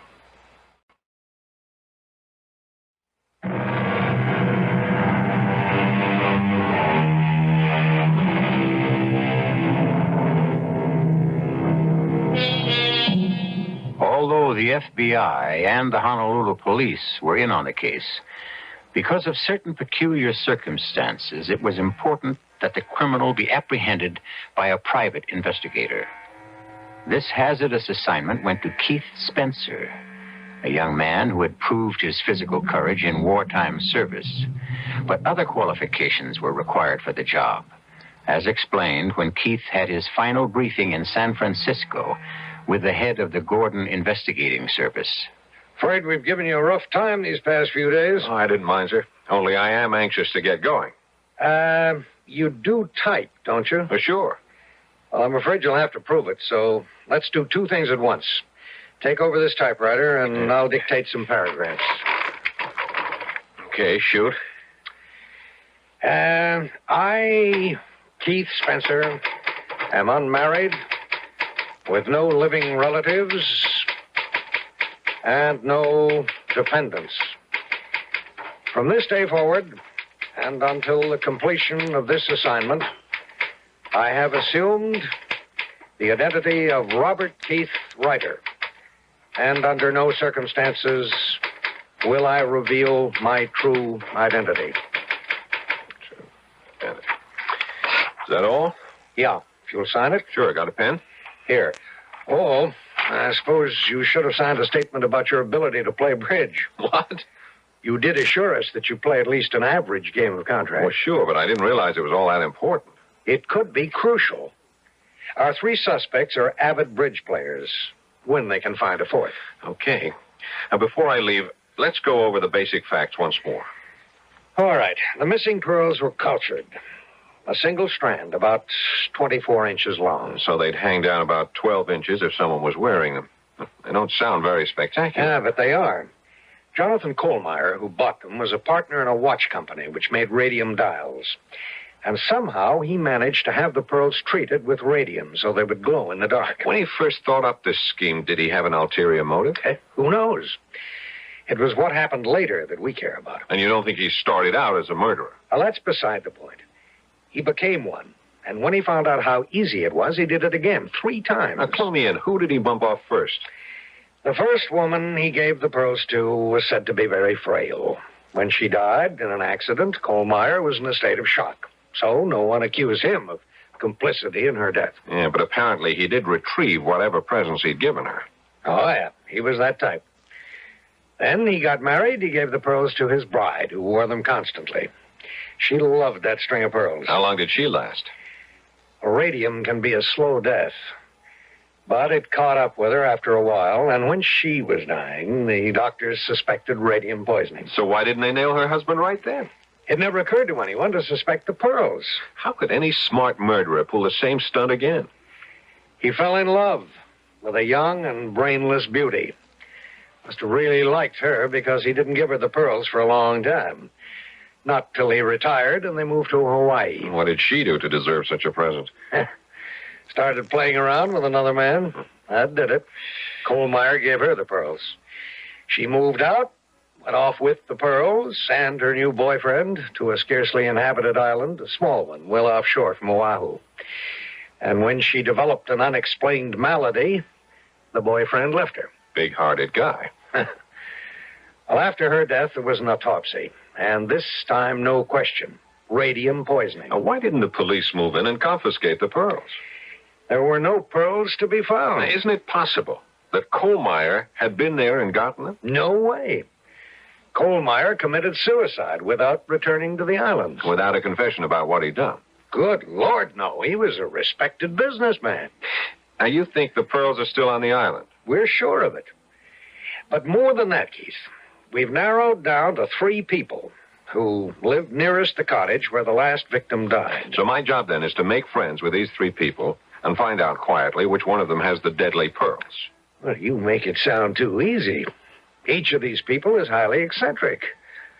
The few people who come and go from that island are under constant surveillance. Including me.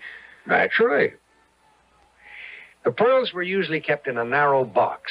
It looked like an ordinary jeweler's box, but it was made of lead. Protection against the radium, of course.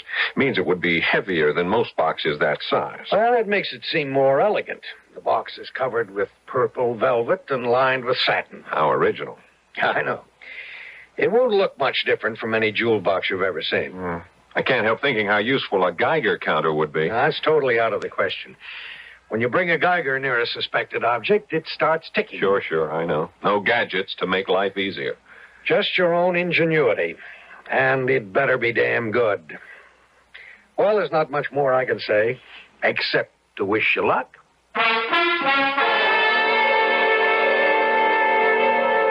I did my homework, and the more I read about those 3 characters on the island, the more curious I was to meet them. The Honolulu police cleared me, and then I was completely on my own with a photograph of the cottage and a map that showed how to find it. I was given a putt-putt stocked with a supply of canned goods, stowed the typewriter and duffel bag, and at last I was off. It was a cloudless day, and I found the beaching cove on the island without any trouble. You couldn't see the cottage from the beach, but I knew how to follow directions. Lugging my big canvas bag, I headed up a steep and winding path. And there it was, a neat, modern cottage with an enormous deck from which there must be quite a spectacular view. But I had a spectacular view myself just then, because on that deck was a dazzling blonde. Obviously sunbathing. She sprang to her feet in all her glory, and I would have been speechless, except I knew I couldn't be. Who the hell are you? This is the Kohlmeyer cottage, isn't it? What business is that of yours? I'm the new tenant. This place is not for rent. No, that's right, not anymore. I've signed the papers. It's mine, for at least a year. Who are you? Oh, I'm sorry. How rude of me not to introduce myself. I'm Robert Keith, the writer, in search of a quiet place to hang a typewriter. I don't believe you. The last thing we need around here is a writer. Lady, I am planning to live here. Not if I can help it. Okay. I've answered your questions. How about answering one for me? Who are you? None of your business. Since you claim the house is yours, I see you open the door. That's just what I was about to do. I understand it takes 2 keys, and here they are, both of them. Where'd you get those keys? Now, do you believe me? Big deal. You opened the door. And now I know who you are. You're a policeman. They sent you here to spy on us. Well, I'm not going to stand for it. When the supply boat comes around tomorrow, I'll send a message back to my lawyer. No penny anti-flunky is going to be spying on me. I assure you I'm not Don't going bother to unpack your things, Robert Keith, because tomorrow... Oh, really, Miss... Mrs. Walsh. Mrs. Barbara Walsh. And you'll find that I have protection against people like you. The gorgeously suntanned Mrs. Walsh slipped her feet into sandals, picked up her beach towel from the deck, and started along the path which led from the north side of the cottage. You must understand that during our entire conversation, Barbara Walsh was completely in the buff. No bikini, nothing. Except around her neck and dangling in long loops over her well-formed body. Not pearls, but necklaces made of those decorative native seeds strung together. Ropes and ropes of them.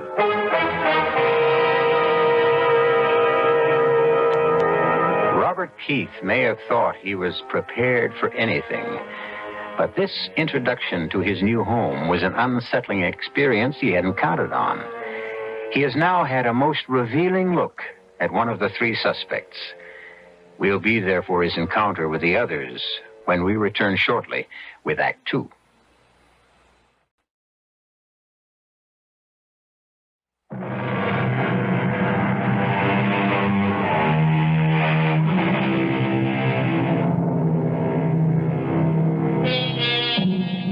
Robert Keith found the cottage very much to his liking. He had expected something rather dark and sinister, but one wall of the living room had a big picture window, and in the bedroom there was a slanting skylight directly over the bed. It was certainly no place to hide, and Keith realized that whatever he did could be watched at close range, if anyone cared about what he was doing. He spent the first evening getting settled, and after a late supper of canned goods, he turned in for the night. At about 3 o'clock in the morning, he was sleeping soundly when... What the devil? Hey, who's out there? Well, bless my soul. Hey, would you mind pointing that gun in another direction? Not until I find out what you're up to. Look, I was sound asleep. I'm living here. No one lives in this house. Put up your hands. Now, put down your gun, would you, sir? Sir, I'm a man of honor. Colonel George Madison's the name, Army retired. And no one sets foot on this island without reporting to me. Yeah, well, I was sorry. I didn't know that, Colonel. And if you'll come in, I'll show you my credentials. What the hell's that? Is there someone else out there? No. Wait a minute. I'll check you out later. Right now, I recommend you go back to bed. There's a wild boar under the deck, and I aim to get him.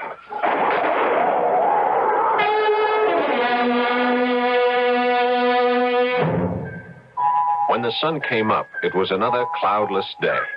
And after breakfast, I decided to pay a visit. Not eager to encounter either the gun-happy colonel or the wild-eyed lady with no clothes, it seemed wise to seek a formal introduction to the third island resident. The path to her property was overgrown with luxuriant shrubbery, but it opened up into an area dotted with palm trees surrounding a small stone house. Squatting in the midst of a flower bed was a gnome of a woman wearing one of those loose garments the Hawaiians call muumuus. I wondered when you were coming. You were expecting me? Of course. You're the writer who's moved into the death cottage. Moved into the what? Oh, surely the rental agent told you that the 3 former tenants died there. I think you're just trying to frighten me, but I don't scare easily. You're very sure of yourself, aren't you, Mr. Keith? Well, you know my name. Well, since we're going to be neighbors, perhaps you'll tell me... I'm Nora Babcock. And if you'll help me up, we'll go to my porch where the coffee's perking. I assisted Miss Babcock to her feet. The aging body was stooped and slow-moving, and her hands were badly crippled, yet she used them capably to pour the coffee when we were seated at a wicker table on her porch. Oh, yes, Mr. Keith. I've lived on this island for a long time. That house was just a shack when the poor man, a writer like yourself, was stabbed to death in a ghastly pool of blood. The cottage was rebuilt before an unfortunate woman was strangled there. And then it was fixed up with all that glass to let the sun in. But nothing could save the last dear lady who simply wasted away. Well, here's hoping I'll have better luck. That depends. When were you born, Mr. Keith? You mean what year? No. The date. The day. The hour. Oh, I was born in August. 14th of August. Oh. You sound disappointed. You certainly don't look like Leo. The lion. And I would have thought that a writer... but no matter. There may be other factors. You belong to the northern sign of the zodiac. The middle point of the magnet of the fire triplicity. Is that a fact? Oh, you'd better not laugh at me, Mr. Keith. I'll tell you right now that you and I are destined to be enemies. You belong with Sagittarius, Libra, or Aries. Oh, come on, Miss Babcock. I'm really not so bad. Now, tell me about your sign.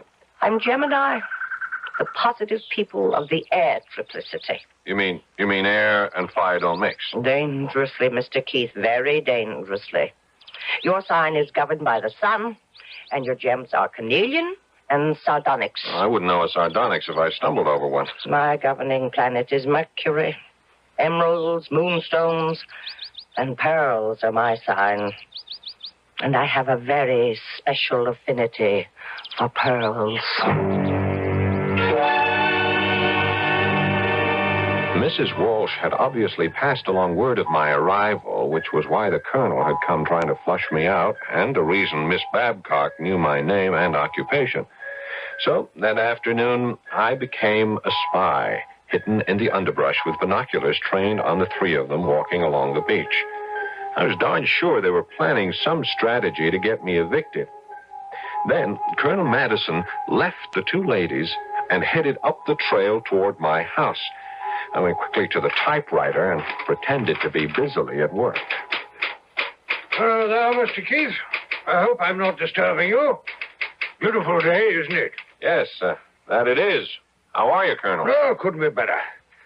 Say, I'm sorry about last night.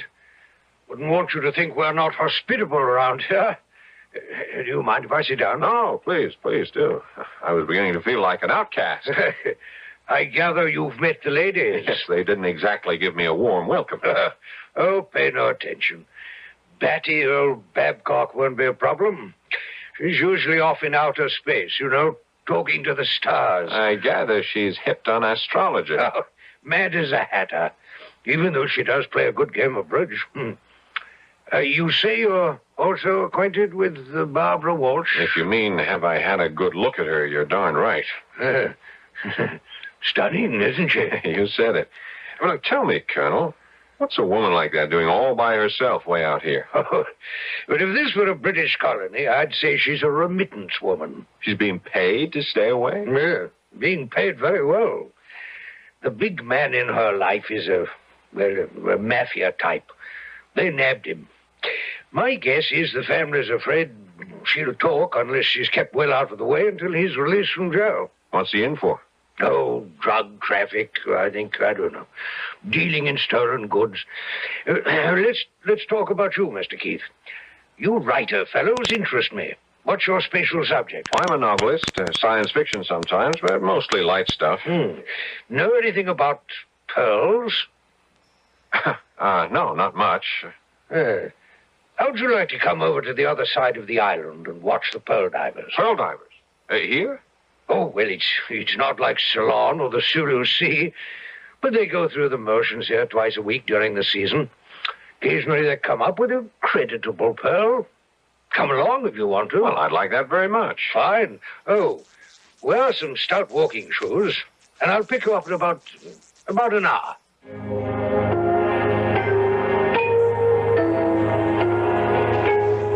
The colonel arrived in his old army uniform carrying a sturdy walking stick.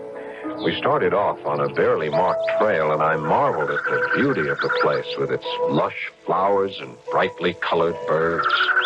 Not that way, Mr. Keith. We take a sharp turn over here. Go up the hill. Just a minute. This island must be more populated than I thought. I hear music. Oh, it's just Barbara Walsh with her radio going. She has it on all day long. That or a stereo. Come along. Get ready for a steep climb. The path went straight up, and I had to scramble to keep the colonel from getting too far ahead. But quite suddenly, all the lush greenery ended, and we came out on a rocky promontory overlooking the sea. We made it. That's quite a view. Now, you see those small boats way out there? Yeah? Those are the oyster fishermen. The flat-bottomed boats are dragging nets. And from those kayak-looking things, you may be able to see the young men diving. Won't they come closer to shore? No, not much closer. It's too treacherous for the tides are running as high as they are today. Go on, out on that big rock so you can get a better look. Is it steady? Oh, like Gibraltar. Go on, Mr. Keith, out further. Don't be afraid. Watch your step, Mr. Keith. Hey. Oh, merciful heaven. Help me, Colonel. Help me. Hang on, Keith, hang on. I'm trying to get a foothold. Here. Grab my walking stick. I grabbed the stick because I had to, even though I knew it was the same stick that had been pushed into the middle of my back just a moment before.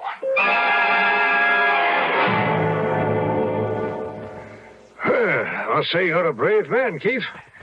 I like the way you handled yourself back there on the rocks. I wouldn't say I had much alternative. It was all the fault of your shoes, Mr. Keith. That's what it was. I warned you to wear walking shoes. I say, Mr. Keith, Why don't we stop by to see Barbara? Right now? Why not? We need a drink. And she has a good liquor supply. Oh, I think I better get back and tend to these scratches. Just take a look at my clothes. I'm in no condition to go visiting. Well, as you wish. I'll leave you then at the foot of this hill. And, yes, I've been meaning to ask you, Keith. Do you play bridge? Well, I'm not the world's best, but yes, I play. Oh, splendid. I'm rather out of practice. Well, heavens knows, so are we. Let's say my house, Friday evening. Come for supper, around 7. Well, thank you. Dear me, Mr. Keith, you did get scratched up. Your hands are still bleeding. Perhaps I should go with you. I'll be all right. Yes. Well, I'm off then to tell the ladies the good news. Good news? Why, yes. The good news that we found a new bridge partner. And I might as well warn you to bring a fat wallet. Our stakes are high. After a shower and some soothing applications of witch hazel and ointments, I rested on the big bed under the skylight. The front door was wide open for the benefit of a magnificent sea breeze. Suddenly, I was on the alert. Someone was on the steps leading to the deck. Then there were slow, heavy footfalls and the tap of a cane. Mr. Keith? Mr. Keith? Are you all right? Oh, why, hello, Miss Babcock. Yes, come in. Oh, I heard you'd had an accident, and I thought you might not be able to fix your own supper. So I brought you some nice oyster stew. Oh, well, that's very thoughtful of you. There. It's one of my specialties. Just warm it up. Thank you very much. Sit down. Won't you share the stew with me? No. I've had my dinner. Let me see your injury. Oh, they're nothing but scratches. I was lucky. Oh, could be serious.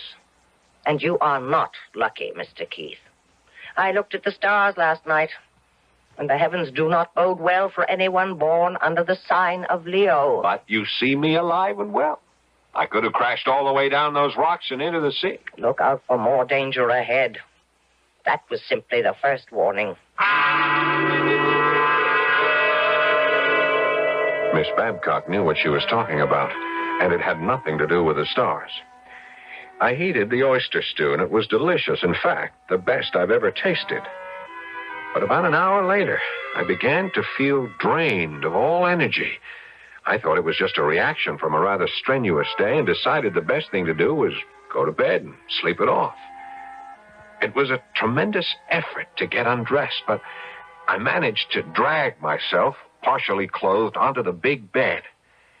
In a prone position, I felt as though I were being suffocated, and panic was setting in.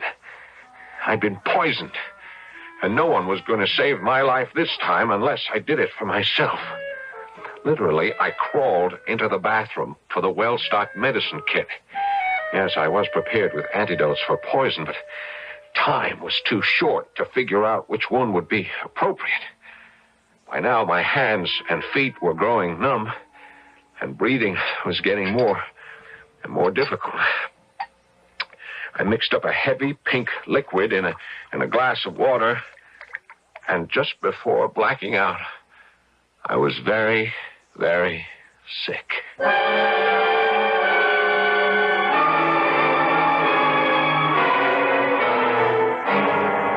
When I came to, I was lying on the bathroom floor, weak but grateful to find I was still alive.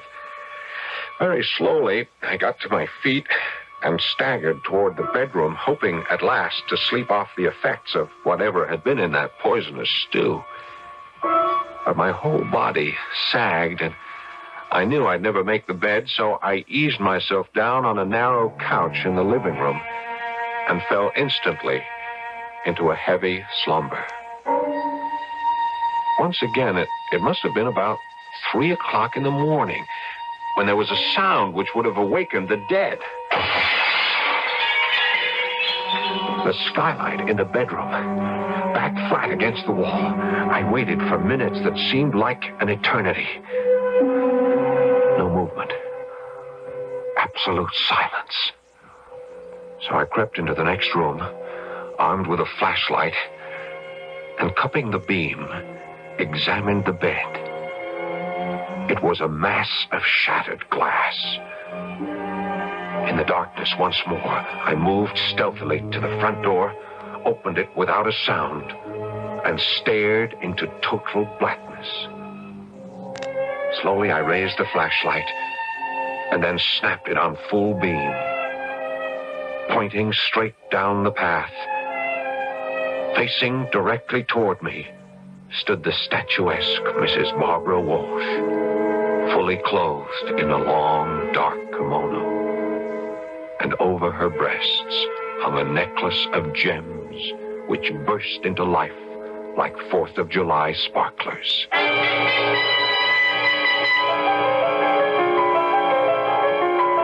I must warn you not to jump to conclusions. If you imagine that Mrs. Walsh was wearing the stolen pearls, think again.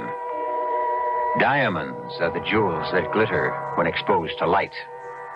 A pearl is sometimes a gem of great value, but it is not a precious stone. And one can scarcely say that pearls sparkle, while radium, remember the dial on your watch or bedside clock? Radium glows in the dark. We'll be back shortly with Act 3.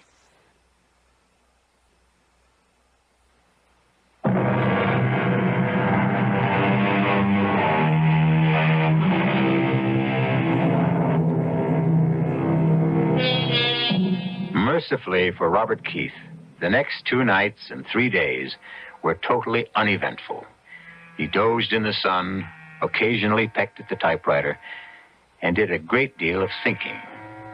Keith looked forward eagerly to the evening of bridge, and as he approached the colonel's house for the first time, he found a charming, sprawling building with a table set out of doors on what the Hawaiians call a lanai.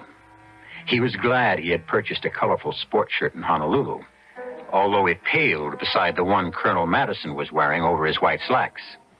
Even Miss Babcock looked festive in her flowered muumuu. Hi. Ah, welcome, my boy, welcome. You're looking much better, Mr. Keith. Quite recovered, thank you. And this island air will cure anything. Anything but my arthritis. Where's Barbara? Oh, always late. I suspect she's getting herself decked out, ready for the kill. Oh, you expressed things so aptly, Colonel. If it's like old times, Barbara will come prepared for murder at the bridge table. Oh, and speaking... Hello, everybody. Oh, Barbara.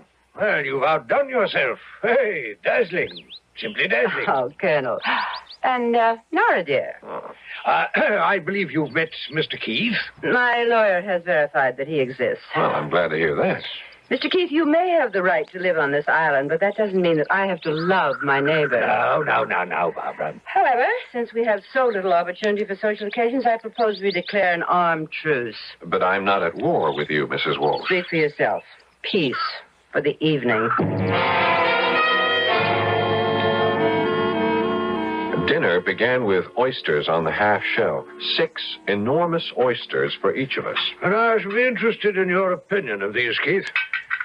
Delivered by my favorite fisherman, fresh from the beds this morning. Colonel, look. My horoscope said this would be a lucky day. Well, bless my soul. Oh, Nora has nothing on me. I found one, too. But I suspect you, Colonel. Come on, confess. All right, I confess. Party favors. There's a pearl in every oyster shell. You rogue. I must say this is rather a good one. Nice sheen. Oh, I love them. Every one. They feel so good. I thought the surprise was just for the ladies, but I see you've included me. Very pretty, Colonel. Well, let that be the beginning of your collection. I hope you won't mind if some of them are already pierced. You mean a pearl like this one has been removed from a string? Yes, that's right. Part of my hobby.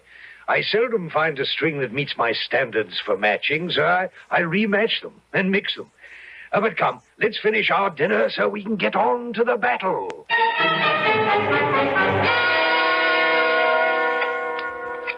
Afraid I'll have to pass. I say 3 no trump. Well, 4 hearts. 5 no trump. Barbara, do you have a ring on every finger? Only on 8. Oh, I wish I could wear them. Look, my poor crippled hand. Oh, shut up, Nora. You're just trying to distract me. I have a contract to make. It It was a cutthroat game, no question about it. Only, strangely, we were quite evenly matched. We played 3 rubbers, so I had my chance with each one as a partner. By this time, we were on a first-name basis. Well, that's it. And as usual, top honors go to the ladies. In points, let's see. Barbara's first, then Nora, followed by Bob, and as is proper for a gracious host, I'm last. It'll take a minute to figure out who owes what here. I think the prize should go to Robert and me for that last small slam. I wouldn't have dreamed that a Leo and Gemini could work so well together. Tell me, Robert, never Bob. Isn't there some way you could find out the hour of your birth? What rubbish. Well, if it would please you, Miss Nora, I suppose I could write and ask my mother. Well, you do that. It's very important. Oh, Nora. Speaking of my mother, you've all given me a very good idea. I'd like to send her a present.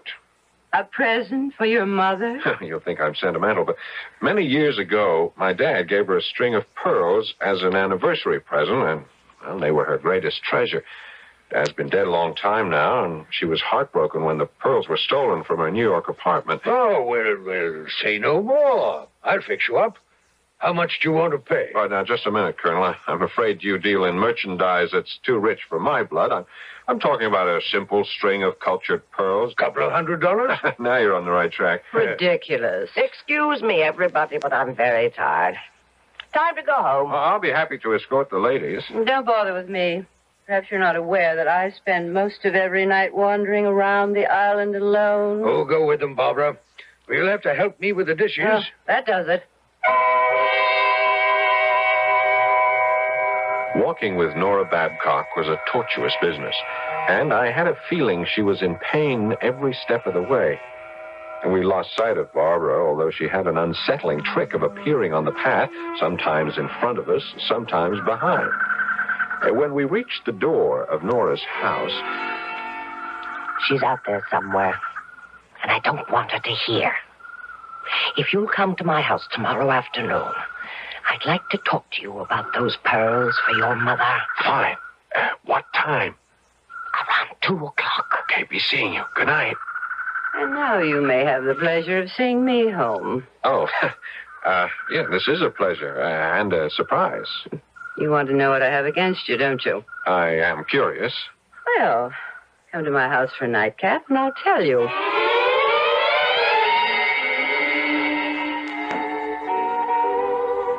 What do you think of my pad? Exotic luxury. You writers have a way with words. But you don't fit the pattern. And what pattern is that? Novelist, I despise them. Oh, come on. We're no different from anyone else. My husband was. A woman hater who wrote about women and knew nothing about them. Oh, that man crucified me in his books. I know, you're different. I could tell from the way you talked about your mother. Come over here. Sit on the couch. That's better. Hold my hand. You know, it's been frightfully dull around here. Pretty hands. But don't your fingers get tired under all those rocks? Take the rings off. It'll make you feel any more comfortable. Let's see. Rubies, diamonds, sapphires. Suppose you'd never stoop to wearing something as simple as a pearl. On the contrary, my most prized possession, I own a string of priceless pearls. Over there in that velvet box. May I see them? I don't put them on display for just anybody. If you're a good boy, I'll show them to you. Here, let me freshen your drink. You have some fascinating things in this room. That Buddha, for instance. It's carved from jade. And, are these the pearls? Put down that box. Oh, you said you'd show them to me. It's locked, and I have to get the key. Oh, yes, Bob. I said I'd show you the pearls. If you're a good boy. And I will. Tomorrow morning. After you spent the night.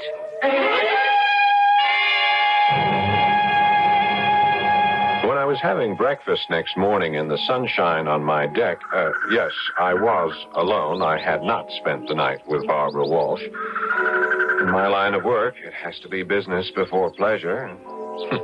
There was no need to accept a bribe. You see, when I picked up that purple velvet jewel box, it was light as a feather. But, as I was saying, while eating breakfast... Well, good morning. You're a late riser. Yeah, I went to a big party last night, Colonel. Come on, have a cup of coffee. I brought you something. Don't pay any attention to the looks of the box. The velvet's worn. It's been around for a while. It's what's inside that counts. I'd be glad to sell you the pearls. Open the box. Oh, they're beautiful.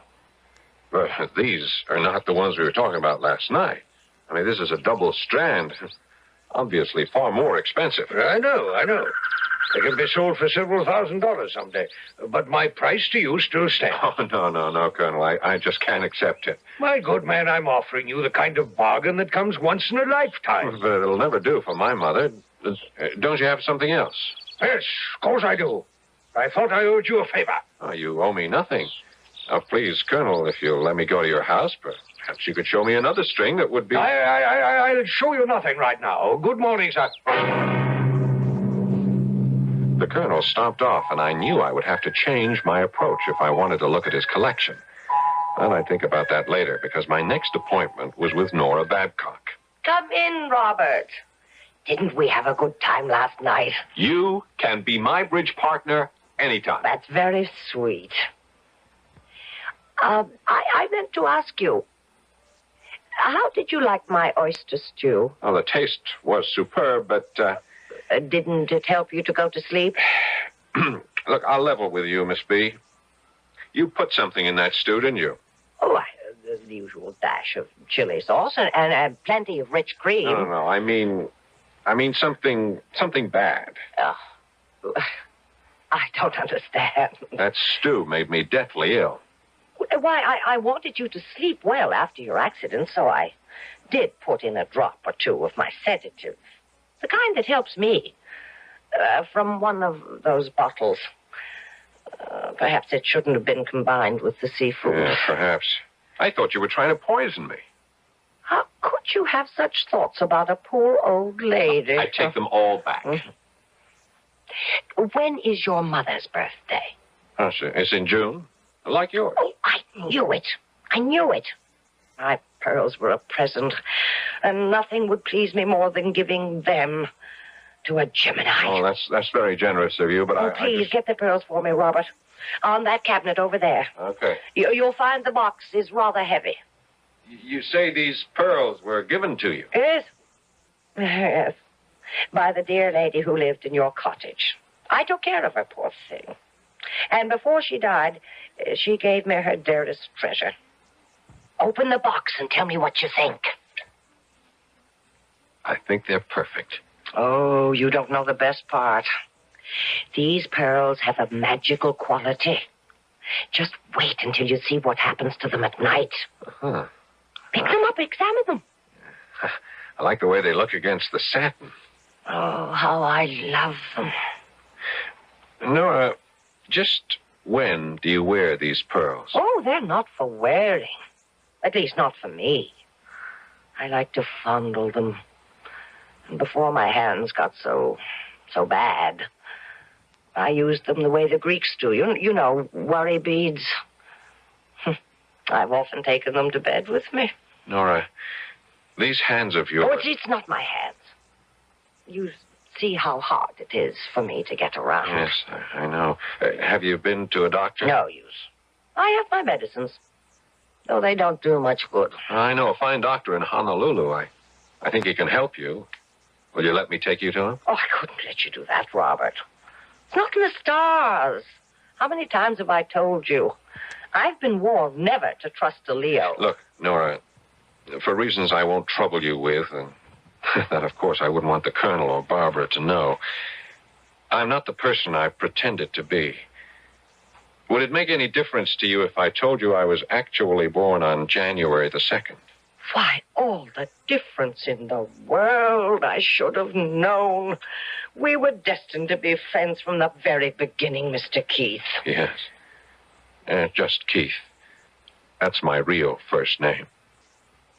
I'll go with you wherever you want me to go.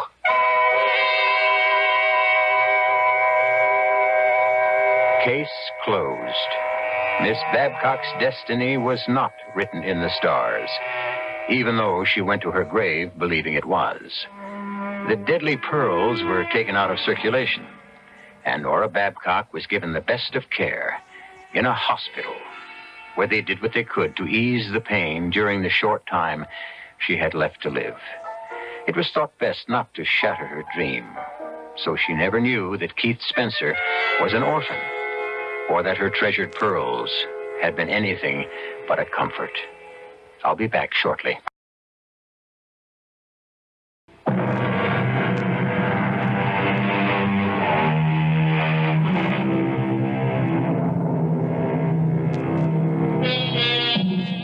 Keith Spencer found a good deal more on that island than the missing pearls.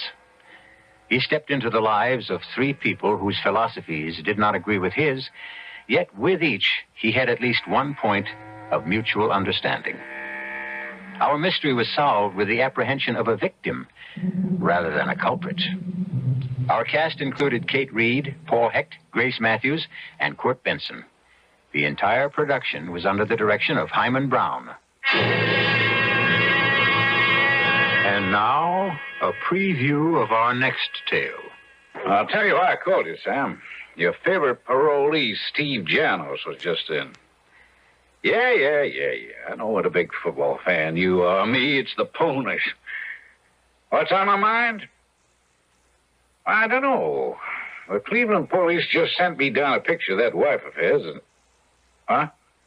No. She's not marked up in what I'm looking at. Sensational-looking doll.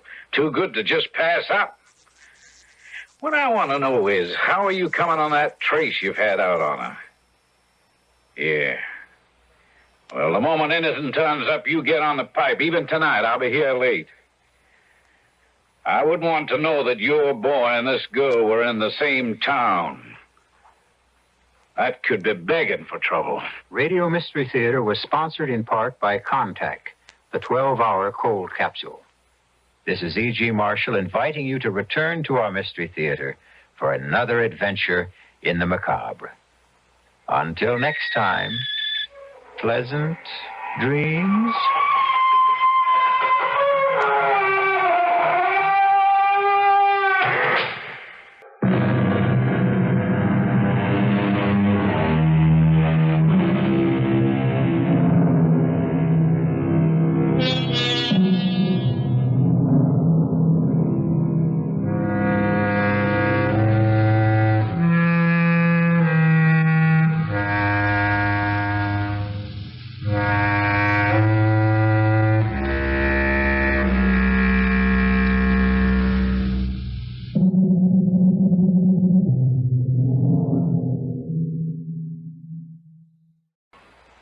I'm Hyman Brown, producer of Radio Mystery Theater. A year ago, I asked you to lend me your ears and your imagination to enjoy the unique experience of radio mystery and suspense. Your response far exceeded my most confident hopes. Listening to a radio play demands your participation. You set the scene, you visualize the people, and thus, for me, Radio Mystery Theater then becomes a personal relationship with you. Next Monday, January 6th, we mark our first anniversary and the start of another year. To celebrate, we're bringing you a week of tales by Edgar Allan Poe, 7 of his most chilling tales in modern radio adaptations. I hope you'll listen during our anniversary week, starting Monday and through all of 75, to enjoy our dramas as much as we enjoy presenting them. The CBS Radio Mystery Theater presents...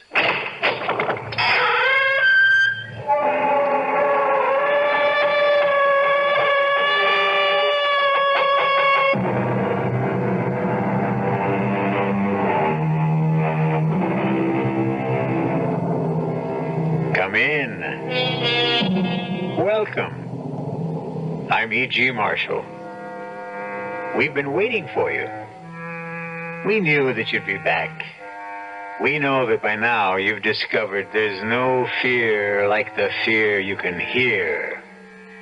And we're going to fill your ears with a story about the most basic fear of all, death. We're going to tell you a story about a man who dispenses death the way other men dispense haircuts. A man known in the parlance of the underworld as the hitman. In case you're unfamiliar with criminal vocabulary, allow me to explain. A hitman is someone hired especially to terminate the life of someone else. He's a killer, Connie. The guy's a hitman, a hired gun. He's come here to kill me. No, he hasn't. Have you, Mr. Derry? Who, me? Now, do I look like that sort of person, Mrs. Breach? You don't look stupid, Mr. Derry. If you were going to kill my husband, you would have done it by now. Why haven't you?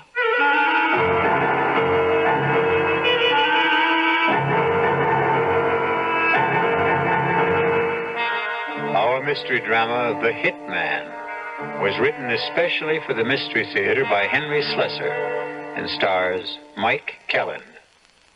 It is sponsored in part by Sign-Off, the sinus medicines, and new sugar-free diet 7-Up. I'll be back shortly with Act 1.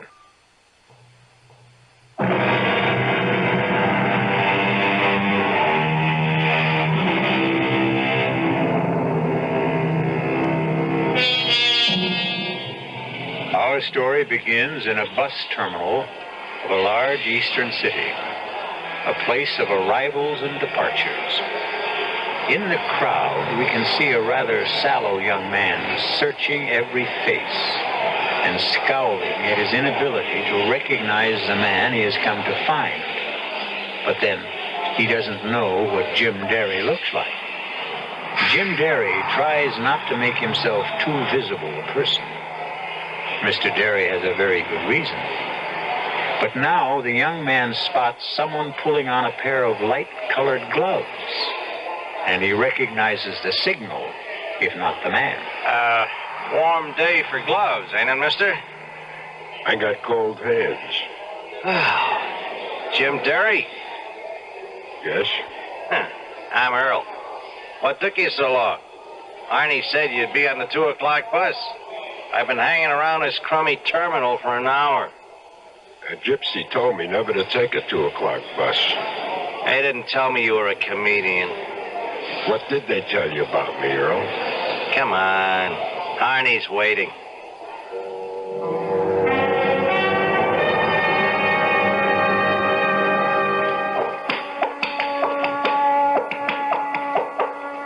So, this is Arnie's warehouse. Oh, it's his warehouse, but he don't do much warehousing in it. Come on. His office is right here. Yeah, who is it? It's Earl, Mr. Harney. Come in. You took your sweet time getting here. Well, it wasn't my fault, Mr. Harney. He didn't show until 4 o'clock. It's an idea, Derry. I hire somebody, I expect a little punctuality. Well, I told you he didn't have to go outside the organization. I could handle it for you, Mr. Harney. I said shut up. I hate these family quarrels. Do you want to talk business now, or should I come back later? We talk now. Good.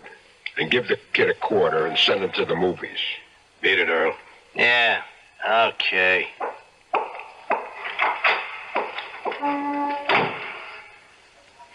All right, Derry. The family quarrel's over. Now let's talk shop. Okay. My price is $3,000 for the hit. I do good, clean work, pick my own time and place, and never get my clients involved. How does that sound? Sounds fine. This is a private case. Strictly private. Guy named Eddie Breach. Breach used to work for me. Covered the best slice of territory in the city. His receipts were like $5,000 a week. Only they started to drop, understand? 4 1 week, 2 the next. Whole thing smelled bad. You don't mean he was a crook? I had him followed. Found out he was making book on his own, setting up his own shop. He was robbing me blind. Who fingers him for me? I'll finger him this afternoon. See if you can make it fast. And see that I'm kept out of it. That's all. Not all, Mr. Harney. In cases like this, our company likes a deposit. Oh, yeah. Okay. Here's the ground now. You get the rest when I read that obituary.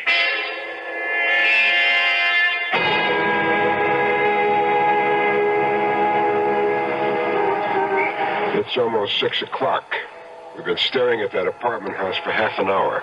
Now you know how I felt, Derry, waiting in that bus station. I thought you said Breach should be home by now. Oh, he'll be here. I've been clocking him 3 Fridays in a row. He takes his wife to see the doctor every Friday afternoon, and they get back around now. You didn't tell me he was married. What difference does that make? I just hope he's insured. I like making rich widows. Hey, there's his car. Hand me those binoculars. Don't forget to get a look at his wife. She's worth seeing, even if she is crippled. What? Look for yourself. A wheelchair.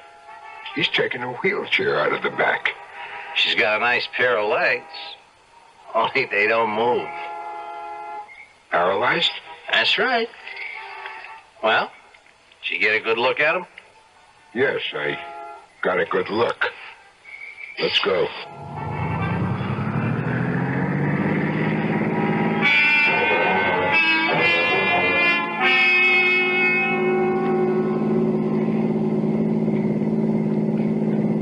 How come Breach married a cripple?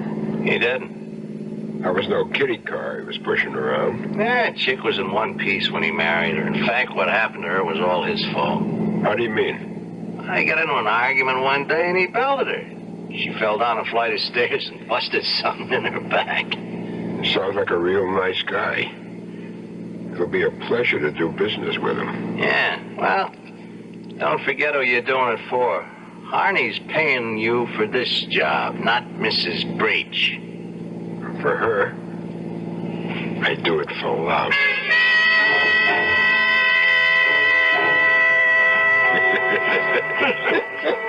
Good afternoon, mister. A lot cooler in here, isn't it? Yeah. It's a refrigerator. What are you having? Making a beer. Right. I just hit this town yesterday. Still haven't found out where the action is. So? A friend of mine told me I might do myself some good here. You know anything about that? Well, it depends upon what kind of action you want. I'm flexible. For instance, I wouldn't mind doing business with a horse or two. I'm a bartender, not a bookie. This friend of mine, he told me a guy hangs around here named Breach. Eddie Breach? That's him. He said Breach might be the firm to do business with. You know him? Yeah, I know Mr. Breach. A nice guy. Comes in here sometimes with his wife. His wife? In here? Well, why not? I run a family place here. What's Mrs. Breach like? That woman is really something. She's a cripple, you know, in a wheelchair. But she never beeps about it. Best looking chick you ever saw, and she keeps right on smiling. Wheelchair and everything. That's tough, all right. Wheelchair. It's like a stretch in prison. Oh, she's lucky having a husband like Mr. Breach. He's real good to her. Buys her anything she wants. Takes her to the doctor every week. The way I heard it, Breach is the one who put her in the wheelchair. Well, I wouldn't know about that, but he treats her like a queen, I can tell you that. I mean, cripple or not, that is my idea of a happy marriage. Hey, you didn't touch your beer.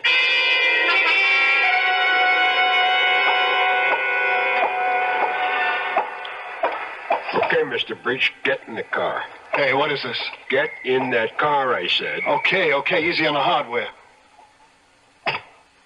Who are you? What do you want? Start your car. Head west of the highway and keep going till I tell you to stop. Listen, you want my wallet, take it. Start the car.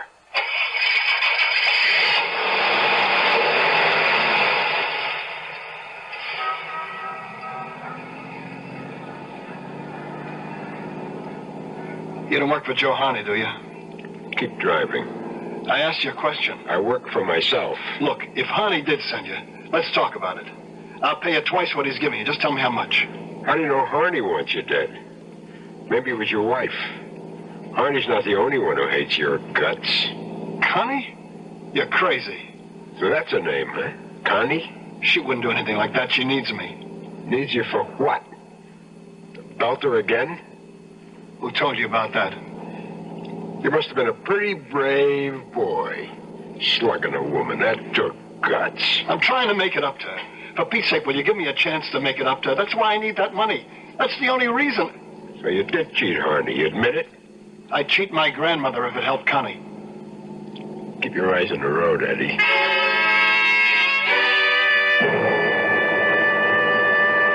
All right. Take that next side road. Listen, give me a chance to talk to you, will you? That's what we're gonna have, a talk. Go on, pull over there near the billboard. All right. Answer me one question. How were you helping her? What? How were you helping your wife? This doctor you see every Friday, did he say something could be done for her? No. I never said that. The spinal cord is all busted up. All he can do is make her more comfortable. So the sentence is life. You think I don't feel lousy about it? I know it was my fault, but I didn't mean it. She might be better off without you. Maybe she would. All right. Let's go. Where to now? We're going to your place.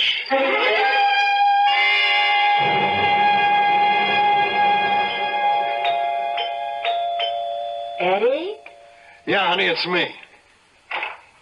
Oh, you didn't tell me you were bringing anyone here. I decided not to go downtown. I ran into a friend of mine, and we got to talking. My name is Derry, Mrs. Breach. Jim Derry. I'm sorry to bust in on you like this. Oh, but I'm glad you did. Really. I love to see Eddie's friends. We don't do very much entertaining. You got a nice apartment, Mrs. Breach. Oh, thank you. I keep it uncluttered so I can scoot around easily in this wheelchair. My track record is 1 minute, 3 seconds from the living room to the bedroom to the kitchen. That's quite a record. Now let me get you a drink. Eddie says I'm the best rolling bartender in town. Watch me. Don't bother, Mrs. Breach. I don't drink. Not on the job, right? Oh, please, let me get you something. You see, I'm grateful to you, Mr. Derry. I was looking forward to a lonely evening when you came along. My husband usually works very late. Honey, you look a little tired. Did you take your pills yet? Oh, I'm fine, Eddie. Stop worrying about me. Please sit down, Mr. Derry. It's such a pleasure to talk to one of Eddie's friends. Well, let's cut this out. He's no friend of mine. I never saw him before in my life. What? Tell her who you work for, Derry. All right. At the moment, I work for a man named Joe Harney. Harney? That's right. And what do you want from us? I want us to sit down and have a talk. I'm already sitting down, Mr. Derry. Joe Harney isn't pleased with your husband, Mrs. Breach. He thinks he cheated him. Cheated him out of a lot of money. Well, I'm sure that's not true. I didn't cheat him. I just wanted the business for myself. I got a right to go into business for myself. Yes, I know. It's called free enterprise. But just the same, Mr. Harney is very angry. He's not just angry, he's afraid. He's worried that if Eddie gets away with this, he'll set a bad precedent. So he only knows one remedy for the situation. And tonight, this could have been it. A gun. Please. Put that away. He's a killer, Connie. The guy's a hitman, a hired gun. He's come here to kill me. No, he hasn't. Have you, Mr. Derry? Me? Now, do I look like that sort of person, Mrs. Breach? Well, you don't look stupid, Mr. Derry. If you were going to kill my husband, you'd have done it by now. Why haven't you? I'll tell you why. Because he wants a deal. He wants me to pay him more than Harney's paying. Oh, be quiet, Eddie. Your husband isn't thinking straight, Mrs. Breach. It isn't that easy. You think that Harney will be satisfied if I let him live? If I walk off this job, somebody else walks in. This isn't the only gun in the world. He's right, Eddie. Maybe the only way is to give him the money back. There's nothing to give back. You think money stands still in this business? Look, maybe if we left town, went to Mexico or someplace. Arnie won't give up that easy. It means too much to him. Well, I'm not staying here. I'm getting out. I'm getting as far away as I can. Eddie. Both of us, Connie. I meant both of us. You expect me to run in a wheelchair? Maybe Mr. Derry can tell us what to do. I can think of only one thing. Joe Harney wants a dead body. That's what we'll have to give him.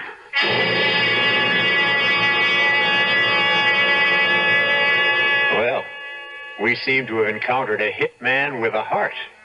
At least a hitman with a soft spot for a beautiful, afflicted young woman. But Jim Derry can't fail his assignment either. If he doesn't collect the rest of the money, he may be collected himself.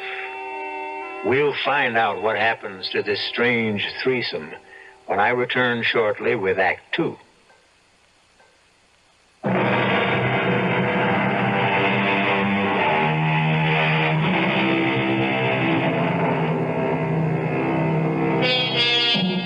The hired killer of Eddie Breach sits in Mr. Breach's comfortable living room. But the gun which was supposed to have done the deed rests on the coffee table.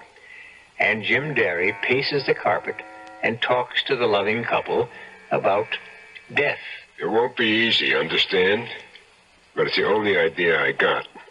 The only thing that'll satisfy Joe Harney permanently. What do you mean about a dead body? I don't mean yours. I mean somebody else's. A body that could have been yours if the job had been done. A substitute? But how is that possible? There's a way. I have to stick my neck out to do it, and there'll be some expenses. How much? I have to let you know. Meanwhile, get ready to move and move fast. Have your bags packed and keep them ready. Get yourself some standby reservations. Mexico, Rio, any place you want. Don't make them in your own name. Oh, one other thing. Don't leave the apartment for any reason. But I gotta leave the apartment. I got business to do. Business? Isn't your life more important? You can't risk it. Arnie hired me to take care of you, but that doesn't mean one of his goons wouldn't try to beat me to it. There's a kid named Earl. Yeah, I know Earl. He's a punk. Just the kind of punk who might try shooting you in the back. Oh, do as he says, Eddie, please. I tell you, I gotta get out. I need cash if we're to beat it out of town. I have to make collections. Mr. Derry, wouldn't you help him? Maybe if he had a gun so he could protect himself, then... You could lend me yours, Derry. Just until we leave town. All right. Take it. I'll see what I can do. Okay. I'm leaving now. Just keep calm until you hear from me. I'll see you to the door. Mr. Derry, why are you doing this for Eddie? Because he's such a regular fella.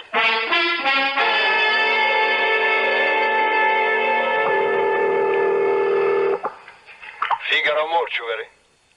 Fig, this is Jim Derry. 3 cheers. What are you doing back in town? You ain't been here in 10 years. Business, Fig. I'm here on business. Just like in the old days. The old days are over. I make more money legitimate now than I used to make crooked. For me, crime doesn't pay, like it says on the posters. Wow. This is legitimate. Almost. I want to make a purchase. What kind?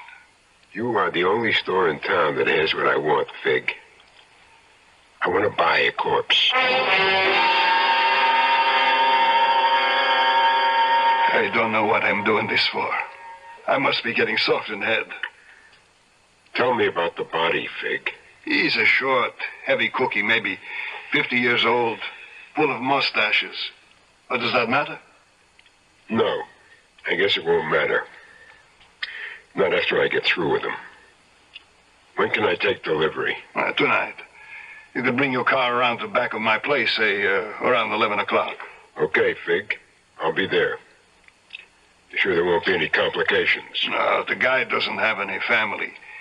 He'll end up in the city cemetery anyway. That's fine, Fig. That's just great.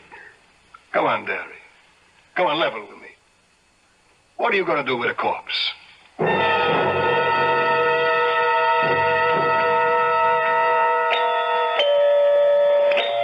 Who is it? It's Jim Derry.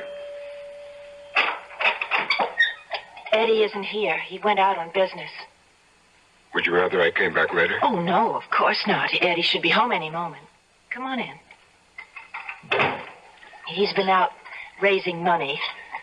It's wonderful how many people owe Eddie money. He's like a banker, really. You know what he tells his mother? What? He tells her he's an accountant. She's a sweet old lady. She knows the truth, but she never lets on. And do you know the truth about him? I never had any illusions about Eddie. Would you like a drink? Oh, sorry, forgot. You don't drink. I'll take a beer if you have one. Coming right up. Oh, maybe when we were first married, I had an illusion or two.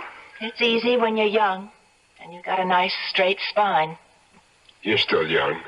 Yes. Well, still that, I suppose. Oh, what do you know? No beer. It doesn't matter. Does he leave you alone a lot? Beg your pardon? That banker husband of yours? Oh, Eddie's a busy man. He doesn't have normal hours like other people. I don't suppose that you do either. We're talking about Eddie. You're curious about him, aren't you? Trying to make some moral judgment?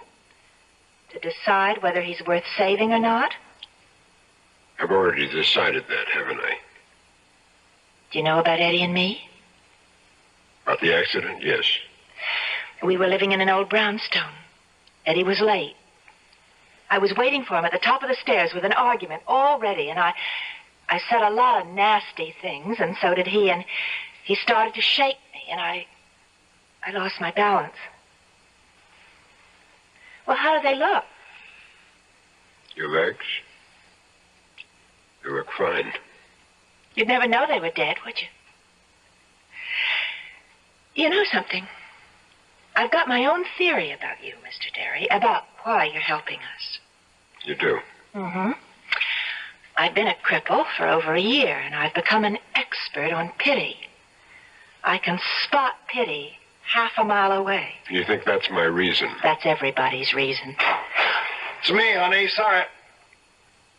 Hello, Derry. I just came to tell you that everything is set.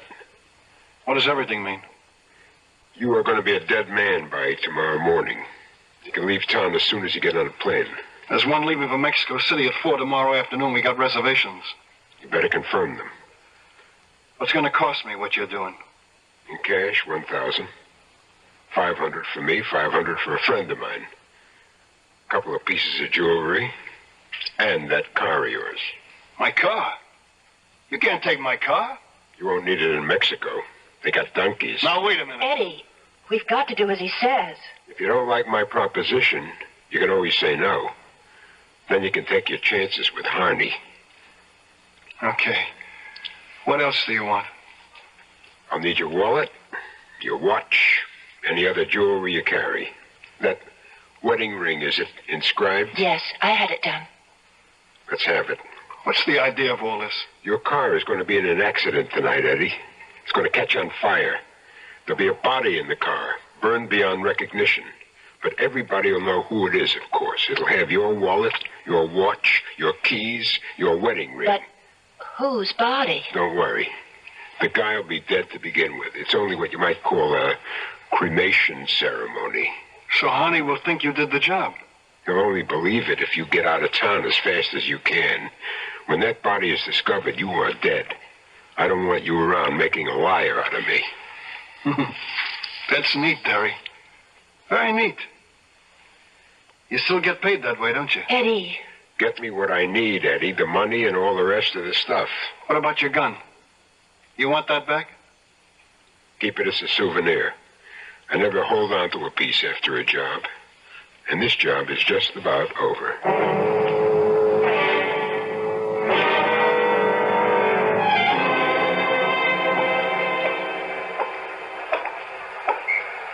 Hey, Derry. What do you want, Earl? Just want to give you a message. Mr. Harney isn't happy. Mr. Harney says he sort of expected some action by now. Tell him to read the contract again. I picked my own time and place. It says so in the small print. I thought you were supposed to be a pro. I would have had Eddie Breach stretched out and buried 2 days ago. I'm sure of it. And Harney's paying you $3 grand? I would have done it for half the money. You would have done it for laughs, Earl. You know something? I ought to show him that he didn't need you. I ought to take care of Eddie myself. Harney wouldn't like that. He's liable to spank. So long, Earl. All right, Earl. Hold it. Right there. Hey, what do you guys want? I'm Lieutenant Gale, Police Department. What I want's very simple, Earl. I want you.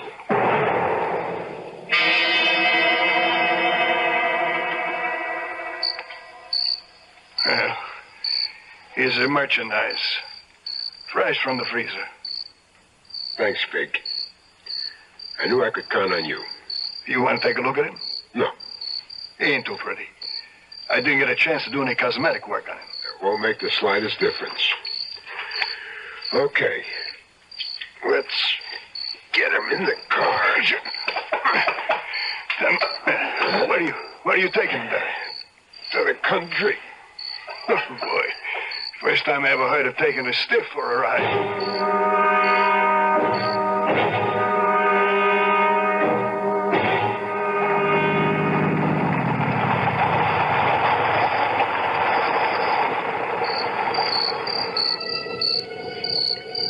Okay, Mr. Nobody.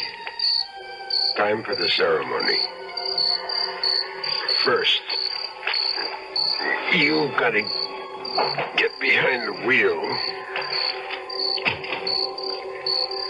I'll dump your wallet in the clear. Now, here's your pretty jewelry. That ring is a tight fit. Now your keys, and that's about it. Except for that can of gasoline. There. That ought to be enough to make it hit the gas tank. Now all I need is a match.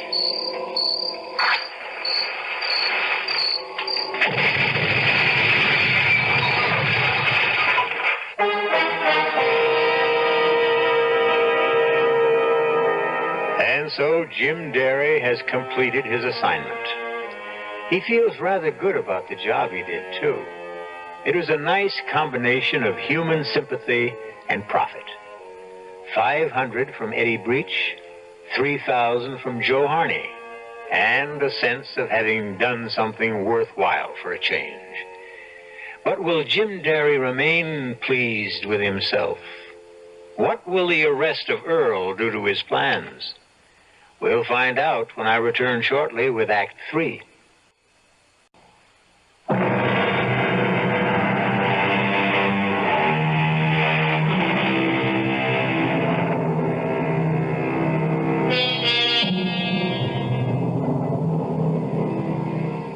Only one thing remains for Jim Derry to do. He has to make one final call on the man who brought him to town in the first place. He has a good report for Joe Harney. And Joe Harney has $2,000 waiting for him. Yeah? Come in.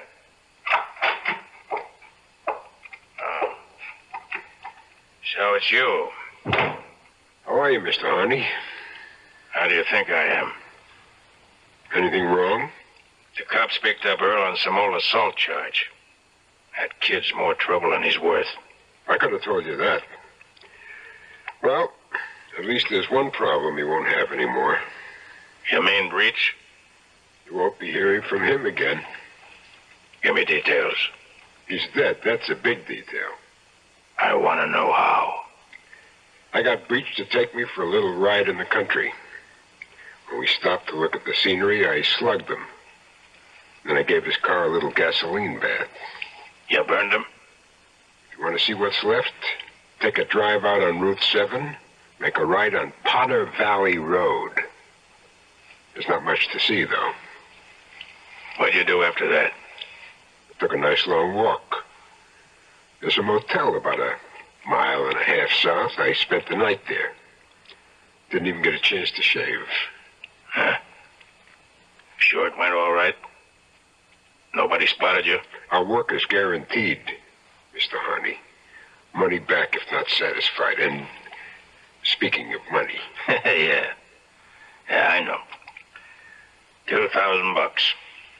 And worth every penny of it.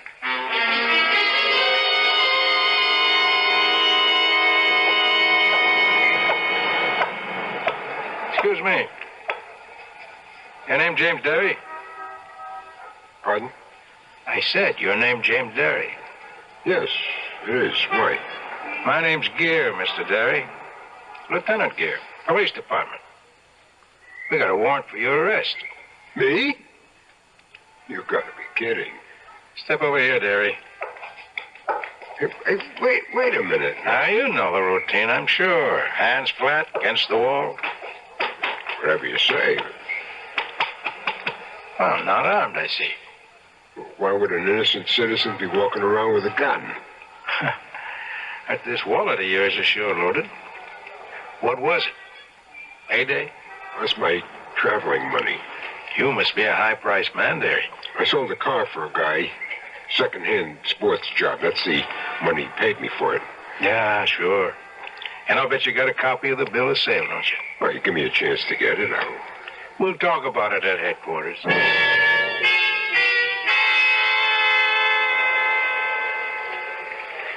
You ever use an alias, Derry? No. What for? You know a man named Joe Harney? I met him once or twice. What do you talk about? The weather. Now, don't be cute, Derry. We talked about horses. Mr. Harney likes horses a whole lot. Yeah, we know all about that. We also know that Joe Harney paid your way into town a little over a week ago. That right? I can afford my own car fare, Lieutenant. Harney brought you here to do a special piece of work for him, didn't he? Wrong. You see, Derry, there isn't very much we don't know about Joe Harney. For your information, the DA's been lining up a case against him for the last 6 months.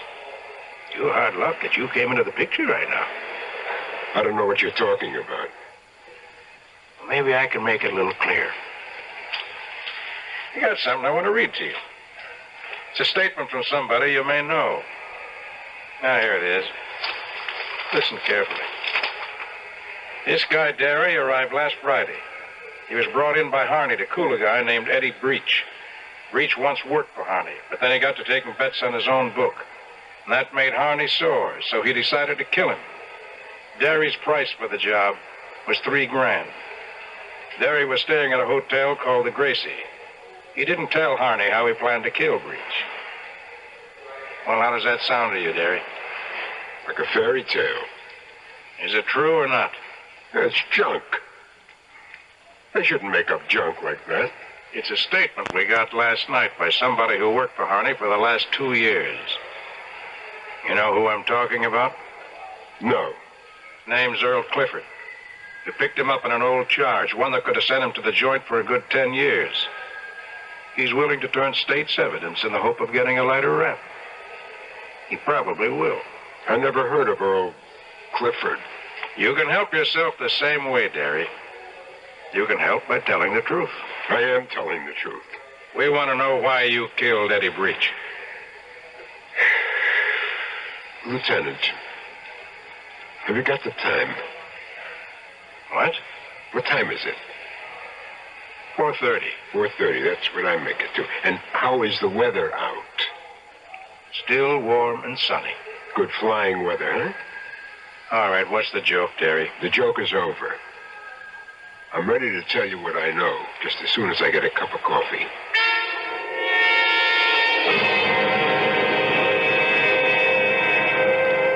Sure. I was hired to kill Eddie Breach. This guy, Joe Harney, called me and gave me the contract. I don't know why he picked me. I never did that kind of work before. Sure, Derry. We know. Your hands are nice and clean. Anyway, I came to see Harney. He told me the setup. Seen this guy Breach has been jabbing him for money, and he wanted him dead. Well, I said I'd do it. I see. Only I didn't mean it, Lieutenant. I'm no killer. Like you said, I'm clean. No record, nothing. No convictions, no. You know what I did? I went straight to Breach. I told him the whole story. Him and his wife. She's a cripple, you see, in a wheelchair.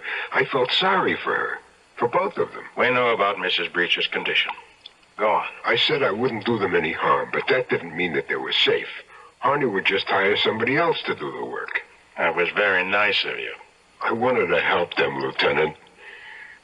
I told them the only thing was to make it look as if Breach was killed. I said I could arrange the whole thing for them. And that's what you did? Yes. I got a body. A dead body from a funeral parlor, I know. I put the body in Breach's car. I drove it out on Route 6, parked it on a side road called Potter Valley. I doused the car with gasoline. I set it on fire. You'll find Breach's watch and ring on their body. The wallet is in the grass someplace. Only the body isn't Eddie Breach's. Well, that's quite a story, all right. It's the truth. You send your boys out on Potter Valley Road. We don't have to do that, Derry. We've already found Breach's car. Well, swell, then you know I'm telling the truth. I mean, you got experts. They won't be fooled by a fake corpse. The guy was almost twice Breach's age. He was heavier, shorter. Tell me honestly, Derry. You did all this because you felt sorry for the guy? Yes. Look, I'm not saying he was an angel. He beat up his wife once. He made a cripple out of her. Only now, he's trying to help her. That's why he cheated Harney in the first place, to help his wife. A real sweet guy, huh? Well, Derry, too bad it isn't true. What do you mean? Oh, Eddie was responsible for his wife's injury. We know that. Sure, he knocked her down a flight of stairs. But you know why? They had an argument about coming home late. Oh, no. They had an argument about a woman. She caught him in the apartment with a girl named Louise something. She didn't tell me that. And Breach didn't give up Louise after that either. He's been cheating on his wife ever since. The fact that she was in a wheelchair only made it easier. No. I never knew about that. But his wife knew, Derry. What? That was the tough part. Connie Breach knew all about it. And there was nothing she could do. Just had to sit there in that wheelchair and let him do whatever he pleased. That's your good friend, sweet Eddie Breach. Well, she said she didn't have any illusions about him. She knew what he was. Too bad you didn't. All this time, she must have been hating him. Hating his guts. Anyway, they're gone now. They're on their way to Mexico City right now. No, they're not. Oh, yes, they are. They took a 4 o'clock plane. You're a liar, Derry. What are you talking about? You tell a nice, touching story. But, Derry, you're a liar. You made a deal with Breach, all right, sure. He gave you $1,000, and you arranged this phony car accident for him. But you intended to collect from both sides, didn't you? No, I was helping him get away. Were you? Let me read you something else. Edward Breach, 29 years of age, male Caucasian, shot to death in his apartment at 404 East 75th Street. What? The bullets came from a Farrington .38, found at the scene. That can't be. We traced the gun to the man who sold it to you, Derry. He can describe you to a T. Hey, wait a minute. That's how you got that $3,000 from Joe Harney, by doing the job you were hired to do. That's a lie. Breach took that plane, I tell you. He is on the plane. He's in the morgue, Derry, where you put him. It can't be true. All right, Derry. I see you need a lot of convincing. Sam, send in Mrs. Breach. Connie is here? Right outside. Come in, Mrs. Breach. Are you sure it's... It's all right. Please come in. They They didn't tell me that Mr. Derry would be here. I'm really sorry to do this, Mrs. Breach, but it's really quite necessary. I want you to repeat exactly what you told me. Yes. All right. I was in my bedroom last night around 7:30. I heard the doorbell ring, and my husband answered it. Eddie was always having visitors at all hours, so I didn't think anything of it, and then I heard 2 shots. I was frightened, but I opened the bedroom door and looked out. And that's when I saw him. Saw who? He was standing there, holding the gun. I screamed, and he dropped the gun on the floor and ran out. It's all right, Mrs. Breach. It's all right. Please, can I go now? Yes, ma'am. You can go. Wait a minute. Now, Mrs. Breach, Connie. How dare you call me Connie? You murderer.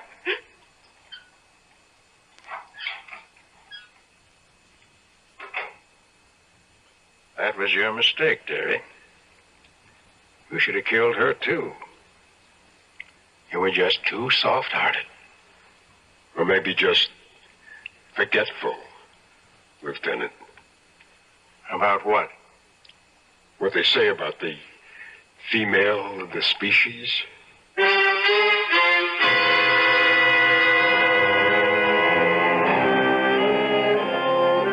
And so the kind-hearted hitman falls victim to a revengeful woman.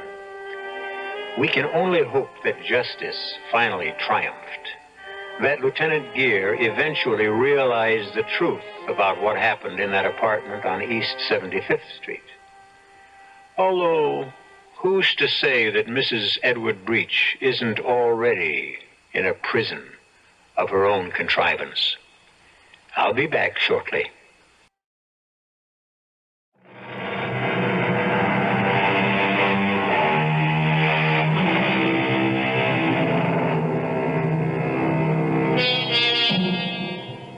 We hope you enjoyed this tale of the Radio Mystery Theater. If you come back next time, I'm sure we'll have another tale of murder, trickery, deceit, terror, and other goodies. Our cast included Mike Kellen, Alan Manson, Earl Hammond, and Lon Clark. The entire production was under the direction of Hyman Brown. Now, a preview of our next tale. I picked up his top coat to hang it in the closet, and this fell out. A lipstick. Yes. Mandarin scarlet. The same color the Ripper To uses. scrawl those horrible messages like last night on the wall of Miss Mapes' room. Well, it seems to me you're letting your fears run away with you, building up a case in your mind. Well, what about last night? He just happened to come home minutes after the murder, he says. And you think... I think he was lying. I think he killed Miss Mapes, left by the fire escape at the end of the second-floor corridor, and then pretended he'd just arrived home. Claimed he'd forgotten his key, so he'd have a witness to prove an alibi if he needed one. Well, it's clever thinking if that's so. He's a clever man. Believe me, he is. And I'm afraid of him, Lieutenant, terribly afraid. Radio Mystery Theater was sponsored in part by Anheuser-Busch Incorporated, Brewers of Budweiser, and Buick Motor Division. This is E.G. Marshall inviting you to return to our Mystery Theater for another adventure in the macabre. Until next time, pleasant dreams.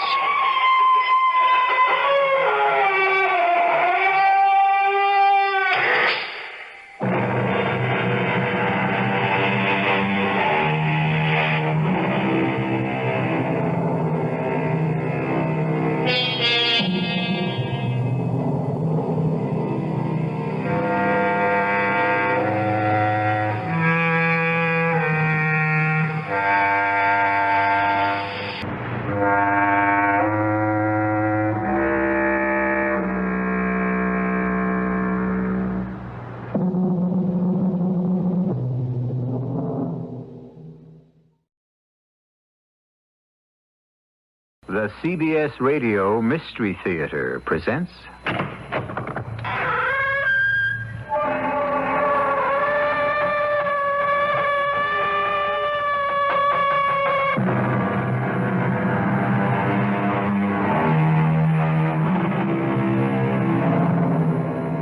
Come in.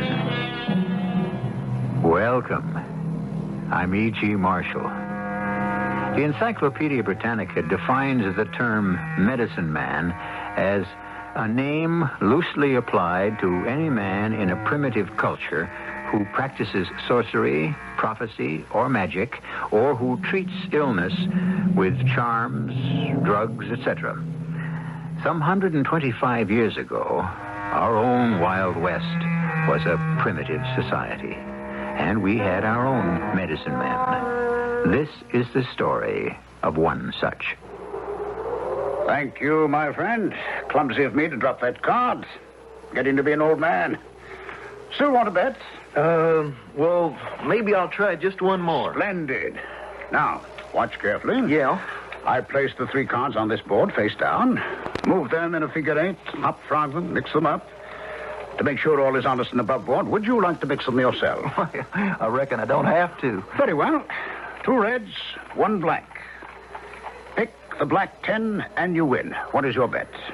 Well, sir, I'm going to go for broke.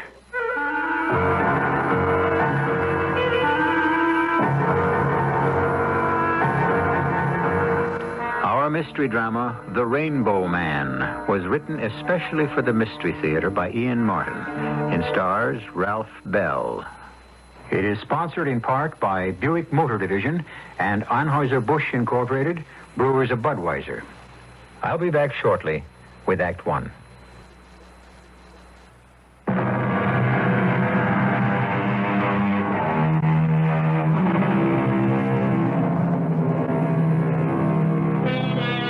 Sometimes he just sold snake oil, or whatever the name was that he gave to his magic elixir, which could cure all evils. He was a blend of doctor, minister, faith healer, charlatan, salesman, comedian, and entertainer.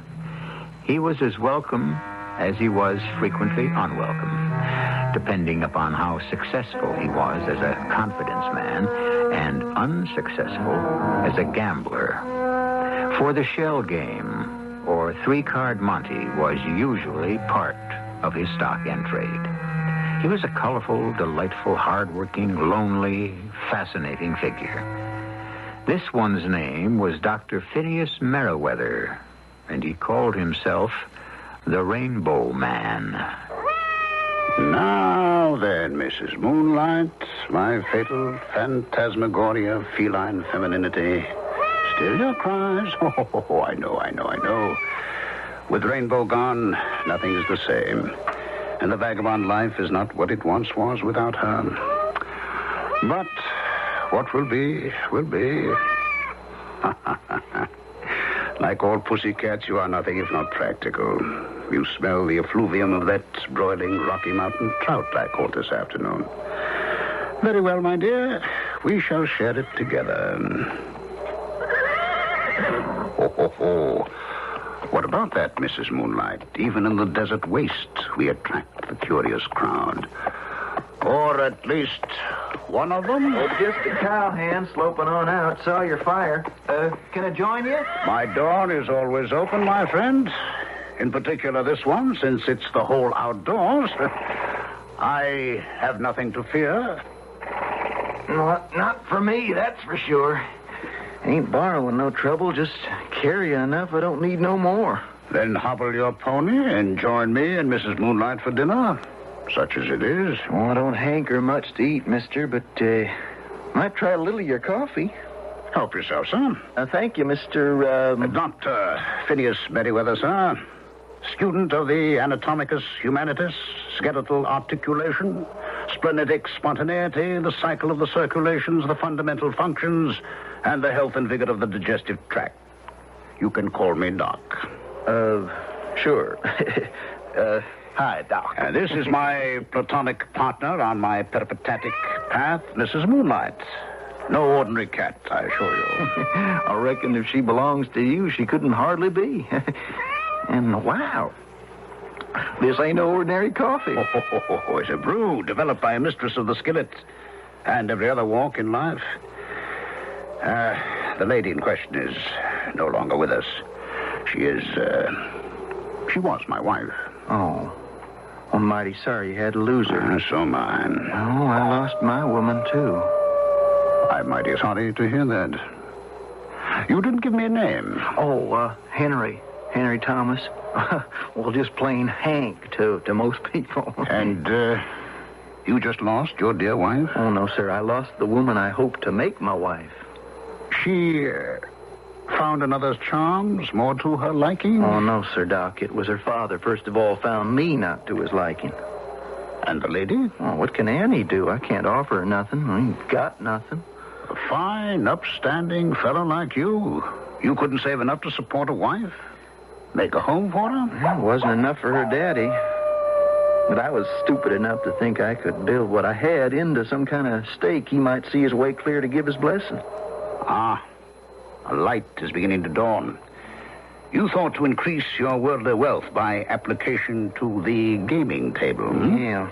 I always figured I played a right smart game of poker till I got took by Champ Rutledge. Well, of course, I don't know the gentleman you mentioned, but I have a sneaking suspicion I know his breed. Yes, of course, Mrs. Moonlight. Hank,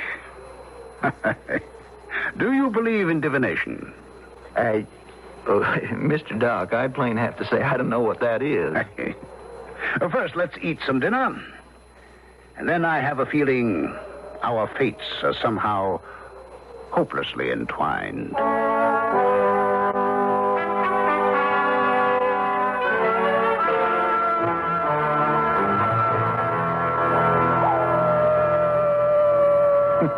I reckon I must sound pretty near like that old coyote, the way I've been talking on. Oh, not a bit of it, my boy. I asked the questions and I got my answers.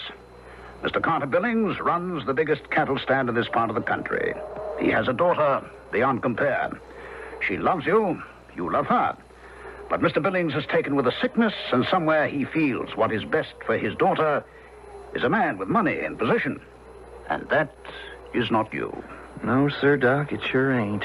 You mentioned something about a stake. Well, that was just what I'd put by from my wages, plus a claim I'd staked on a gold mine never got broke ground on. And those were the assets which were conned away from you in a poker game? Only myself to blame. 5-card stud? Yes, sir, Doc.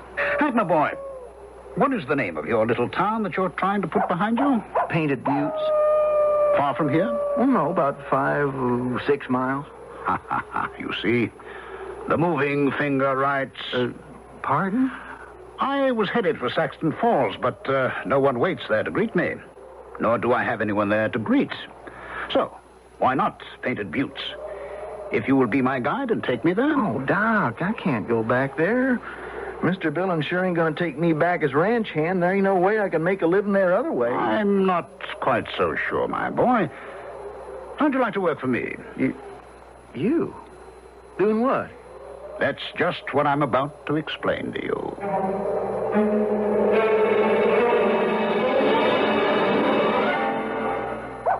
But that's plain dishonest. I mean, that's like stealing. Now. Let us weigh that statement carefully in the balance. What do you consider stealing to be? Well, taking something from somebody without him knowing you're taking it. The way Champ Rutledge took you at the poker table? Don't answer that for a moment. So far, we have only one definition, and that's too simple. I don't understand, Mr. Doc. How can I explain? Where to begin? With myself, I suppose. The business I've been in all my life. Illusion. Now you see it, now you don't. Is that in itself dishonest? So what business were you in? Show business. The theater. Carnivals. You were an actor, fella? Latterly, I was billed as Dr. Thunder and his Rainbow, my wife, and my joy in living. We were a feature in every carnival in the East and across this wide country as far as St. Joseph, Missouri. Our supreme triumph The moment of glory when that resplendent woman, beauteous as the natural phenomenon I named her after, the rainbow, stepped into the cabinet, spangles ablaze in the dancing stage lights, with a smile that outshone her glitter, and to the audience's amazement and titillation, I sawed her, not in half, but in 3 parts: head, torso, and her exquisite legs. You did what? Sheer illusion, my dear boy. The hand is quicker than the eye, the magic of misdirection. The juxtaposition of seeming equal masses, which are only optical anamorphoses. Yeah. Doc, I don't know about being what did you call it? A shell, my boy. And all I got to do is bend up one corner of the black card when it drops on the ground? Showing it to everyone around while my back is turned. So they think I got a way of knowing it when you shuffle it in with the 2 red cards. An apt pupil. Exactly. Then take the money I give you and bet on it. Yeah, but how do you know if you give me money I won't just take on out and keep going? Because, son, I have an unerring eye for an honest face. I don't know about that. Still seems kind of dishonest to me. Does not the good book itself say an eye for an eye, a tooth for a tooth? Well, I guess so. Then isn't it fair and square to swindle a man of Champ Rutledge's stripe just as he did you? Well, now, I don't know for sure he did swindle me. Trust me, my boy, you were swindled. And I intend to help you recapture what is your own. Mister, why would you want to help me?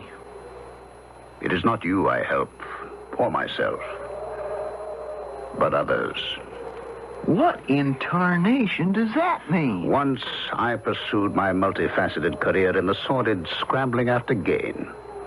I wanted to buy a world and lay it at the feet of the woman I loved. And all too soon my beloved was snatched from me. And I was left alone to ponder. Was it in punishment for my obsession with the world's goods? I don't know. I only know I consider my function and my call now to help the poor, the dispossessed, the downtrodden, and the outmaneuvered. Go back to Painted Buttes tonight, my boy, so no one will ever know that you were away. Tomorrow I shall be there. And if you want to join me, join me. Just remember one thing, son. From this day forward, till I give you the nod, we never saw each other any time, anywhere.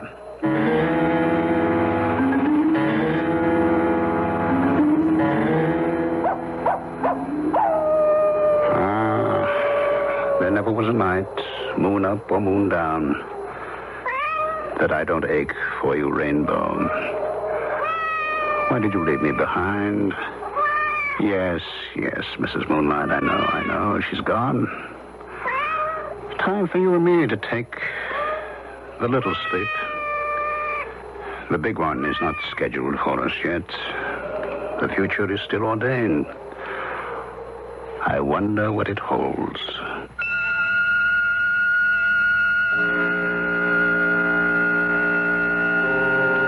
Prophet, master of illusion, or an instrument of Satan's dark forces.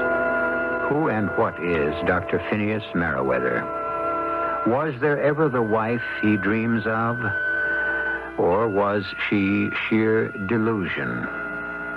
Is he a wizard and the cat his familiar spirit? Or is he just a sad old man, his brains addled by the loss of someone dear to him? I'll be back shortly with Act 2.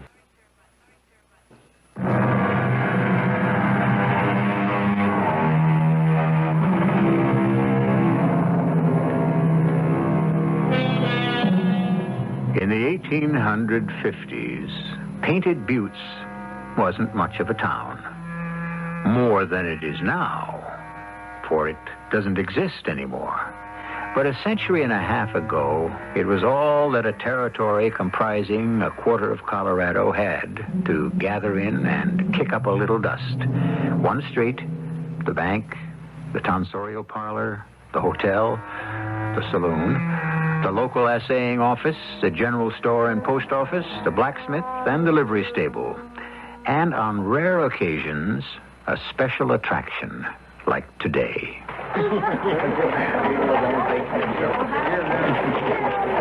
Ladies and gentlemen of this fair metropolis of painted buttes, your kind attention, if you please. Allow me to introduce myself, Dr. Phineas J. Merriweather, practitioner of the ancient art of restorative controls. Health is wealth. Health is king. And what snake in this Garden of Eden threatens you most, ladies and gentlemen?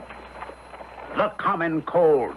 But, by great good fortune, I bring you relief.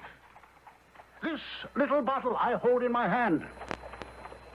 My friends, while roaming the peripatetic wastes of Patagonia, a region of our good neighbors in the hemisphere of the South, the other Americas, I was struck by the fact that no one there, in spite of the inclement climate, knew what a cold was.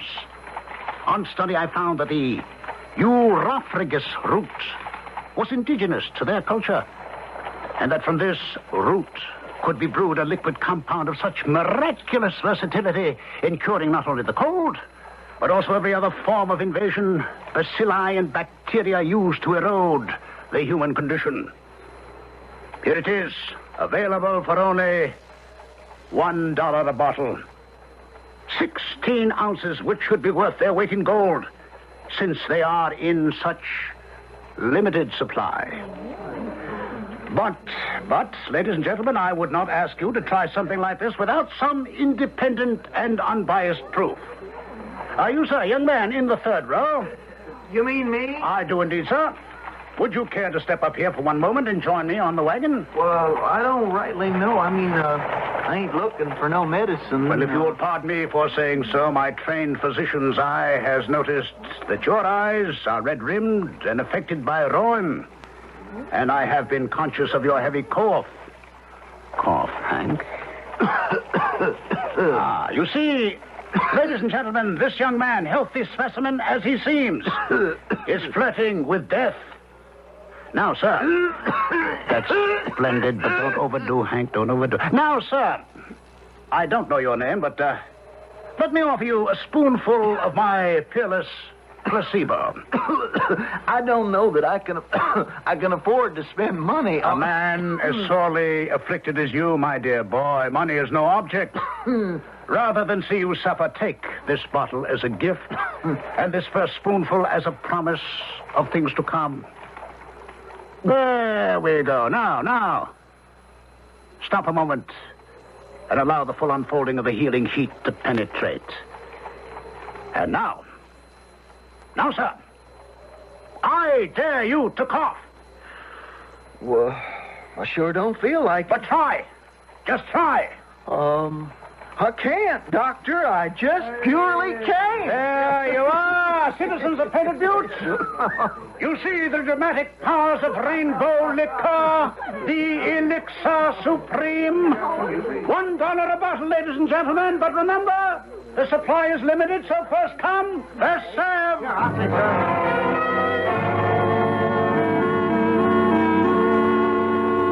Good day, Sheriff. Howdy there, Mr. Rutledge. Care to join me in a drink? Well, a little early in the day. Oh, come on, Sheriff. Belly up to the bar. It's on me. Bartender, give the sheriff some red eye and a beer chaser on the house. It's gonna hit me right. What's all the excitement up the street? Oh, just one of them traveling medicine men selling something's good for what ails you. Calls it rainbow liqueur. He just get into town? Rolled in early this morning with a big fancy wagon, a team of good-looking horses. Seemed like business is good with him. Come from the east? That's right. I'm mighty obliged to you, Mr. Rutledge, for wetting my whistle. Here's looking at you. Well, thanks, Sheriff. As soon as you gulp that down, why don't you and me mosey up and take a look at our visitor? Ow. Why? You want me to run him out of town, Mr. Rutledge? If he's as well healed as he seems to be, not for a moment. Simplest game in the world, gentlemen. And how can you lose? Look at the Little odds. 3-card money, huh? Must be a slicker. That game's never honest. Still, I might take a little flutter. He couldn't fool you, Mr. Rutledge. No. But while he was busy trying to, we might just pull a little wool over his eyes. Let's just see what's going on. Well, aren't you going to bet again, young sir? Well, looks like my luck's run out. Keep losing. Yes, but you win 2 to my 1. Luck's bound to turn again. Bound to turn. Just let me shuffle the cards. Oh, well, I'll pick that up. Oh, thank you, my boy. Thank you. It's clumsy of me. I'm getting to be an old man. Did you see what Hank did? Bet a corner on the black card. So he knows which it is. He's learning since I took him for his shirt. All right, I put them face down, move them in a figure 8, hop front them, just to make sure all is honest and above board. Would you like to mix them around yourself? No, I reckon I don't have to. Very well. 2 red 10s, 1 black 10. Pick the black and you win. What is your bet, sir? Well, sir, I'm going to go for broke. You're going to go put your money down? 5 in that stack and 1, 2, 3, 4, 5. 10 in all. The gentleman bids on the middle card. Anyone else care to bet? A friendly game open to all. What are your odds, sir? 2 to 1, sir. More than fair. Would you care to take a flyer? I believe I will. I'll wager $50 if you can cover it. A right heavy bet, sir. But I think I can. Which card do you select, sir? For the first time, I find myself on the same side as Hank Thomas. Here, the middle one. I am closing the betting. It is quite heavy, and while I like to win, I don't like to see people lose. Except within reason. So, the magic card, and it is... red. The 10 of diamonds. Such a pity. I'm afraid you lose, sir. Will you play again? Champ. Mr. Rutledge, you were taking me from... No, sir. No, sir, not for the moment. That exhausts all cash I had in my pocket. Besides, this is not my game. But you seem like a gambling man. I have devoted a large part of my life to it, yes. Are you in town till tomorrow? Oh, yes. My name is Champ Rutledge. Perhaps you'd care to join me in a poker game tonight. I suggest it's something you shouldn't miss, if you are a gambler. I am, sir. The name is Dr. Phineas Merriweather, and I should be proud to join you. Where? Why don't you meet me at the hotel as my guest for dinner? Oh, I feel I should be the host. No, please. I own the hotel and the saloon. It'd be my pleasure. Then at the hotel. And at what time? Shall we make it 7? No, 6:30. By the time we've finished dinner, the sun will be down. I shall be there, sir. Now, if you would excuse me. Forgive me, ladies and gentlemen. Now we must turn from fun and games to the world of trade. The lure of the merchandise marts which I have combed the world to bring you, ladies. Cottons from India, silks from mysterious China, and other bolts of material such as we transform you bet on had the corner turned out just like the one Hank did. Now, how could you... One of the oldest switches in the world. You mean he cheated you? That's right. And you're going to stand still for that? A little bait, my slow-witted Benner. To turn the tables, to have the biter bite. Here we have a boat. Only one thing concerns me. What's that, Mr. Rutledge? Very nominal.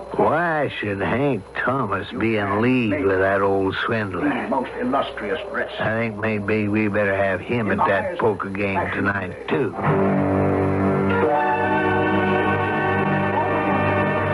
Doc. Yes.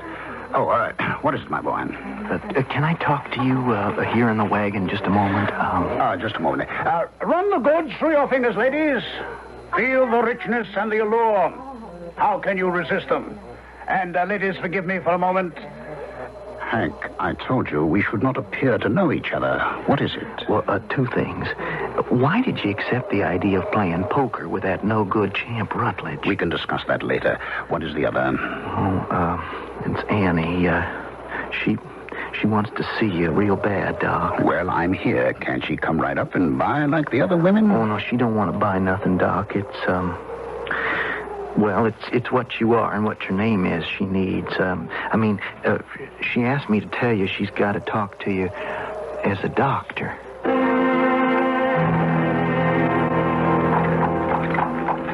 I can't thank you enough, Doctor, for taking the time to come see my father. Well, perhaps I will be of less use to him than to you. I don't understand. Time enough for that. Oh, in the West, it's so difficult to get a doctor. And those we do have don't seem to know what's the matter with my daddy. Miss Billings, I don't know that you can count on me to be any better. Well, not from what Hank told me. He thinks you're pretty wonderful. Does he now? That's the way you feel about Hank, I take it, I can't talk about that. Daddy made a marriage contract between me and Champ Rutledge. That's the way it has to be, I reckon. But here we are at the ranch. Right now. Nothing matters except my father.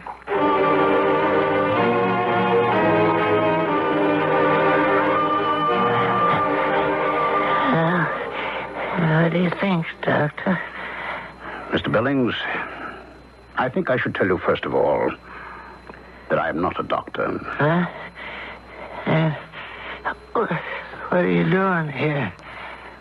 Some of us live in a halfway house, Mr. Billings, and have the worst of two worlds. I am one of those, and I beg you to listen to me now as one who is about to join the shadows in order to protect the ones who are to live and breathe and have hope to enjoy the other. The world of life.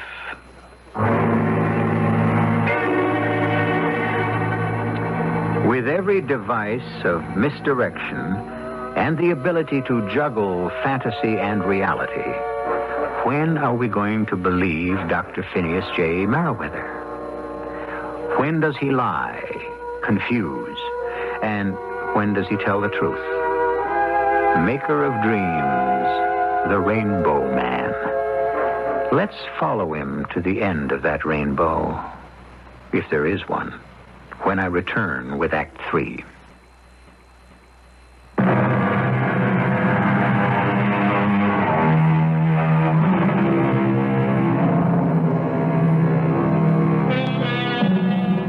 With this story, we walk uncharted paths, the byways of whim, of unreality mixed with down-to-earth problems, with a strange man of 1,000 facets and incredible tricks, a man of good or evil, which we'll have to go back to the story to find out.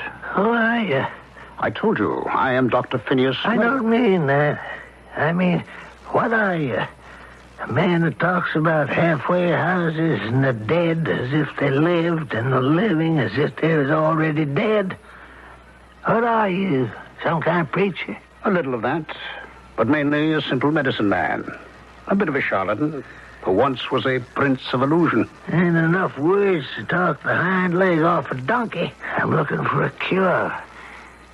Get out of here. One word, sir, before I leave, if I may. You have a daughter. Annie. She loves a young man who loves her in return. Why have you torn them apart? Since you have already consigned me to the grave, you should know as well as I. This ranch, this spread, you think I own it? No. Long since mortgaged to Champ Rutledge. Poker. And other games of chance. I am that most unfortunate of men. A gambler without any luck. And I, if I may borrow another hat, am what should be supposed to be the most fortunate of men. A gambler with all the luck, or at least the ability to win at will. What does that mean? Have you a pack of cards handy? In this house, always. In the drawer. I don't want to touch them. Take them out yourself, if you will. I have the cards. Now what? There is no wager. But let us suppose we were cutting this deck for $1,000. Yes? Shuffle them. Very good. Now, I riffle them once. So, you cut first. A jack. Very good. Higher than the probabilities. Now, I cut. Thus. The ace of hearts? It's pure luck. Oh, no, Mr. Billings. I will cut you an ace every time. But I intend to win back your ranch for the man who is best equipped to run it, young Hank Thomas. And because I want your promise that if I do, you will leave the ranch to your daughter and Hank Thomas once they marry. And give your daughter your blessing.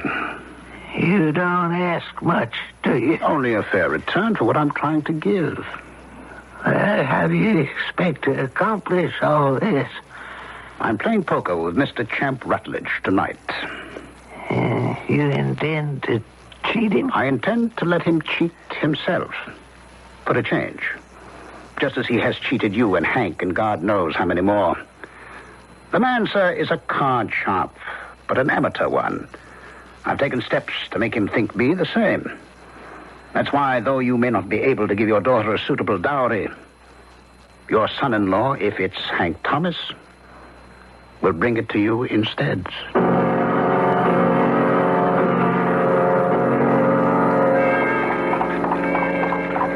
And are you trying to tell me, Dr. Merriweather, that my father is going to change his mind? What I'm aiming to have him do. I can't believe it. There really is a chance I might not have to marry Champ Rutledge. There sure is. And now, my dear, I reckon we're just about back to my wagon. How can I thank you, Doctor? My daddy seems so much better after seeing you. I hope his mind has been relieved at least. I take it kindly of you to bring me home, Miss Billings. Doc, where have you been? I got us, Oh, Annie. If you two would excuse me, I've got to see that Mrs. Moonlight gets fed. Hank? Now, no use starting up anything again, Annie. You better head for home. Would you help me down just a minute? I think the horse might have a loose shoe. Well, sure, but I could check... Hank, please help me down. Oh, yes, Annie. You didn't have to lift me. Well, you don't hardly weigh more than a feather. Is that the only way you think of me? Don't now. I mean, Yes? Yes, what? Yes, what do you mean? Annie, I gotta let go of you, or I swear I never will. That's a little better. Why should you? You know why. Kiss me. I ain't got the right. Maybe there's a chance you might. That's some of what I got to tell you. Only first... Oh, Hank. Please, kiss me first. Hank?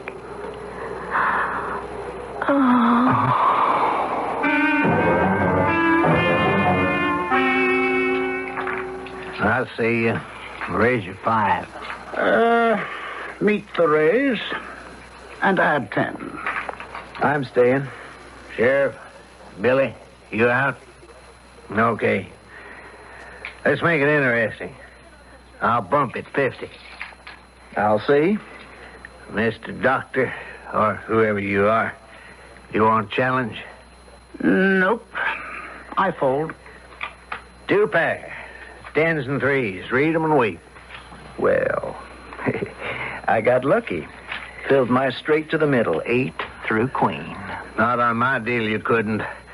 Beg pardon? Well, forget it. Whose deal is it now? Sheriff Cuts, my deal.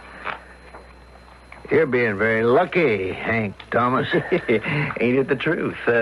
Kind of a pleasant change, huh? Not from my seat. I don't like the way the cards are going. The whimsy of the lady with the cornucopia, the shifting winds of chance. What brings us all here, after all? All right, 10 is high, Doc. Your bet.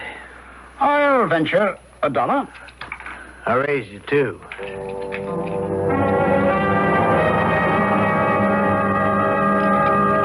Two to the doc, 7 spades to Studs, big king to the sheriff, 7 of diamonds to Hank, and the dealer, hey, lucky strike, ace of spades. I'm running far behind. Looks like my makeup hand.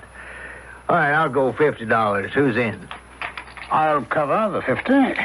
I'll fold. I'll stick. So, 4 in the pot. Third card. 7 to the doc. Deuce of nothing to Studs. Your deuce, huh, Doc? Queen of spades to Hank, and a big ace of hearts to the dealer. Still high. All right, I'll up the ante. This round costs till it hurts. Make it 1,000. I'll cover you. Ooh, I'm out. I'll see you. Raise you everything I got. 9,000. 9,055. Well, suddenly a big game. I'll see you and double that. I think I'll fold. Meet your bet. Double it again. Where are you getting the money to bet? What do you care? You see the color of it, you match it. Ain't that many chips left. I'll give you my IOU. I'll see you and raise. No paper at these high stakes, unless the paper is valid. You suggesting my signature or my word ain't bond? I'm not suggesting anything except that we keep this game honest. That's for laughs coming from you. I'm out of it, sir. And you're the dealer. Okay, Hank Thomas. What do you want to cover? The mortgage to the Billings Ranch. You kidding? There ain't that much money involved. Enough so you can't foreclose. The rest you'll get fair and square. Okay. Studs, here's the key to the safe. Go fetch it. And everybody just keep his hands nice and easy on the table.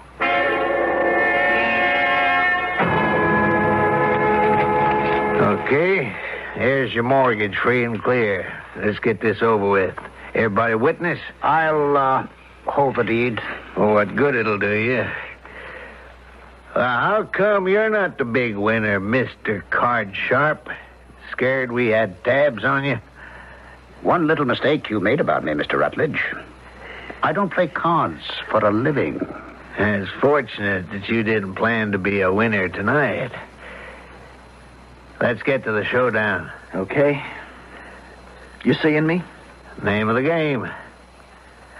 Spade flush. Ace high. Good enough? Not quite. Full house. Aces up. Read 'em and weep. Except that you're missing an ace. 2 pair is all I see. What? Wait a moment. Somebody's cheating. You mean that missing ace of clubs you thought you had in the hole? What do you mean, thought I had? The one you dealt off the bottom? How did you know? I had it there since the beginning. Ace in the hole. It reads a deuce to me. Now, just everyone hold it. You're not getting away with this. You mean this is a town you can't have an honest deal in? I mean, this is my town. I run it my way. Not anymore, champ. Now I'm off the hook as far as you're concerned. Doc Merriweather here helped me take this town back. Nobody tells me I'm through. How'd you get here, Billings? That was my suggestion. I thought he ought to see you for what you were before... Before what? Before I died. Thank God someone was wise enough to show me the truth. Only I got the draw, and I'm cutting out. Nobody's going to stop me. Have you ever heard of Nemesis, Mr. Rutledge? Get out of my way, con man. You've caused enough trouble. You want to find yourself dead? As it happens, yes. We're going together. you had a gun, and you... I didn't want to be the instrument, but someone had to lower the boom. Doc. Doc, are you all right? Oh, I couldn't be better, son. Wouldn't want it to be any other way in the world. You're bleeding? What can we do for you? Just see those two kids get married. And all I could wish them is that they have a time together like me and Rainbow had. We sure will make a try. It's a lovely world, you know, if we just keep it that way. And now that I'm not going to have it anymore, I'd like to leave it that way. Doc, I ain't gonna let you do it. I wouldn't have you stop it if you could. Rainbow is waiting for me. And that lovely world beyond. To be united with the one you love. What else is better in the world? Or the world to come? The saddest tragedy is to be alone.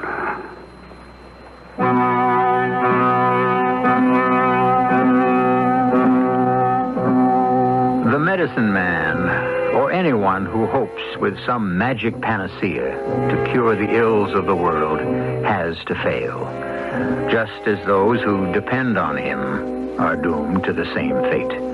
But the effort is always worth the risk, no matter what the result. At the worst, there is some gain, if not to everyone, to the lucky few. Count Annie and Hank among those, and this story has not been in vain.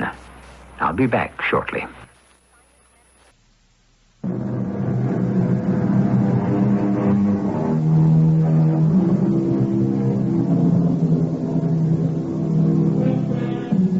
As I said somewhere earlier, Painted Buttes is a ghost town today. Haunted by what ghosts, I wouldn't know. Although Hank and Annie and her father, who died quietly in his time, are buried there. And in the quiet of sundown, may whisper together in the breeze. Our cast included Ralph Bell, Jada Rowland, Robert Dryden, and Russell Horton. The entire production was under the direction of Hyman Brown. Radio Mystery Theater was sponsored in part by Sign-Off, the sinus medicine. This is E.G. Marshall inviting you to return to our Mystery Theater for another adventure in the macabre. Until next time, pleasant dreams.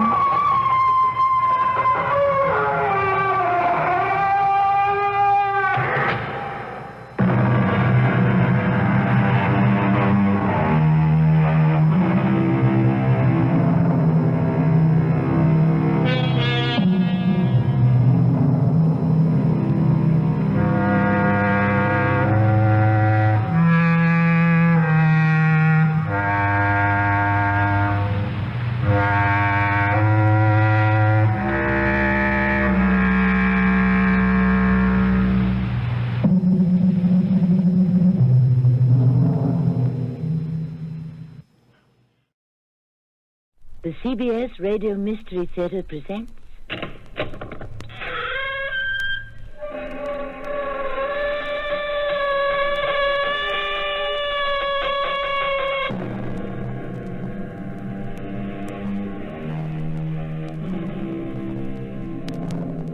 Come in. Welcome. I'm Tammy Grimes. I think all of us, at some time or other, wish we were someone else. The $200 a week clerk wishes she were a glamorous movie star.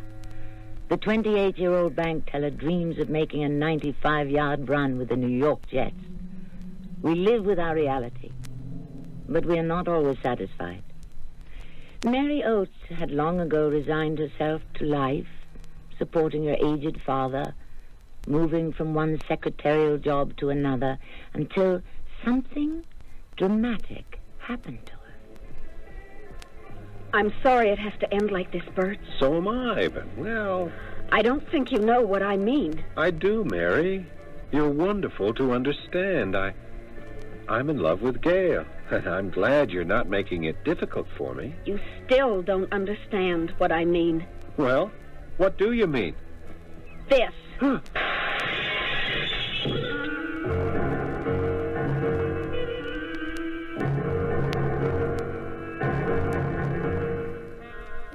Our mystery drama, The Romance of Mary Oates, was written especially for Radio Mystery Theater by Bob Juran and stars Roberta Maxwell.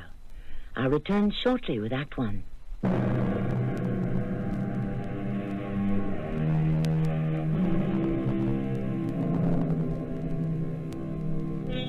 For many of us, life is a humdrum existence. Same job, same associates, the movies on Saturday night, and the papers on Sunday morning. But every now and then, to some of us, comes a new experience. Sometimes we bring it on ourselves. Sometimes it is thrust upon us. And dealing with a new and unexpected situation can be nerve-shattering. Miss Mary Oates entered a new situation in her life, and she is now about to experience the consequences.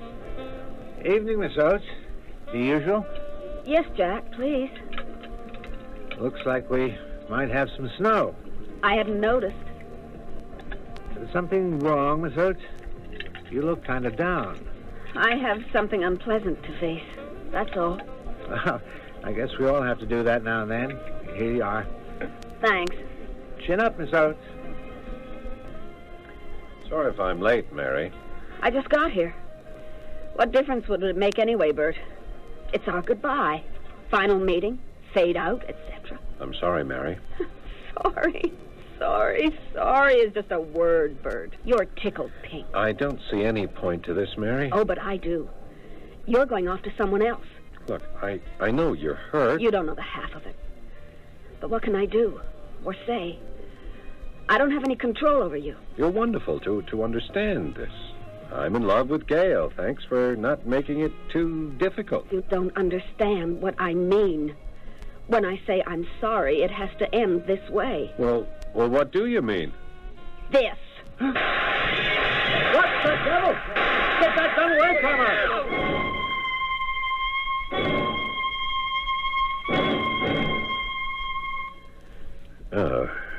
Miss Oates, you're awake? Yes. I'm Dr. Edwards. Where am I? Memorial Hospital. I'm not in jail? No. I killed him. How come I'm not in jail? Well, you were brought here for observation. Observation? I'm guilty of murder, but I'm not crazy. And no regrets. Life without him wasn't worth a toothpick to me. He was my whole life. Do you want to tell me about him? Bert. His name was Bert. We met in that bar. Does my father know I'm here? Yes, he's been notified.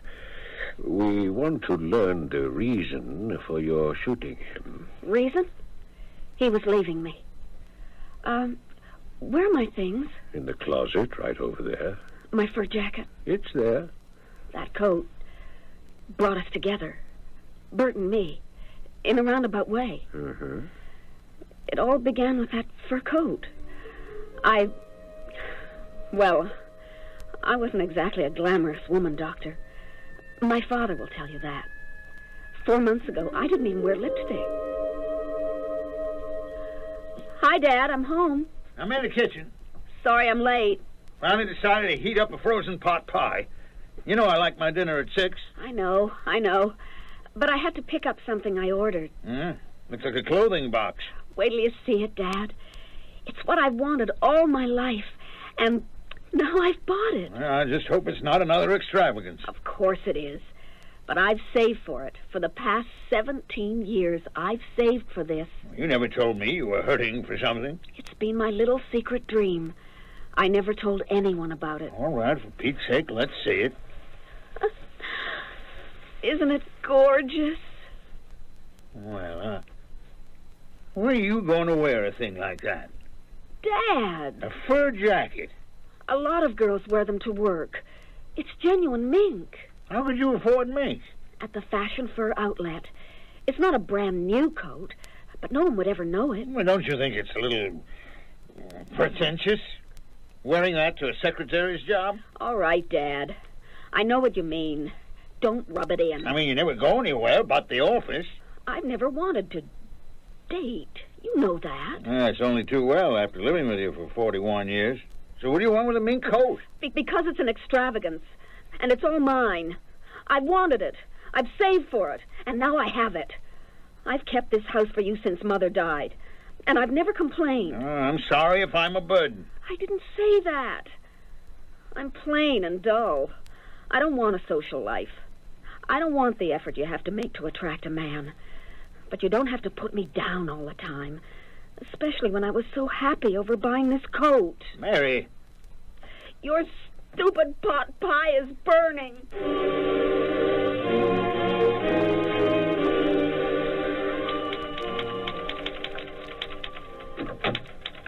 Finish that promotion piece yet, Mary? On the last page, Mr. Becker. Oh, good. How about lunch when you finish? I had a lunch date cancel out on me, and I'd like to talk to you about the Edison account. Well, all right, sure. We'll go to the Blue Door. Get your coat. There's always a crowd at the door. Good to get in early. I won't be a minute. We've got to be pretty careful with the Edison trade show next month. I think they're sniffing out a new public relations firm. It certainly wouldn't be good to lose that account. Well, what's this? Mink? Oh, yes. I got it yesterday. Well, congratulations, Mary. Who is he? He? The new flame, the guy who thought enough of you to buy you that mink jacket. Oh, but you don't understand. Don't worry, Mary. I won't press you. Your personal life is your business. I bought it. You bought it? I did. I've always wanted one, and last week I... Okay. That's a good cover-up. Pardon the pun.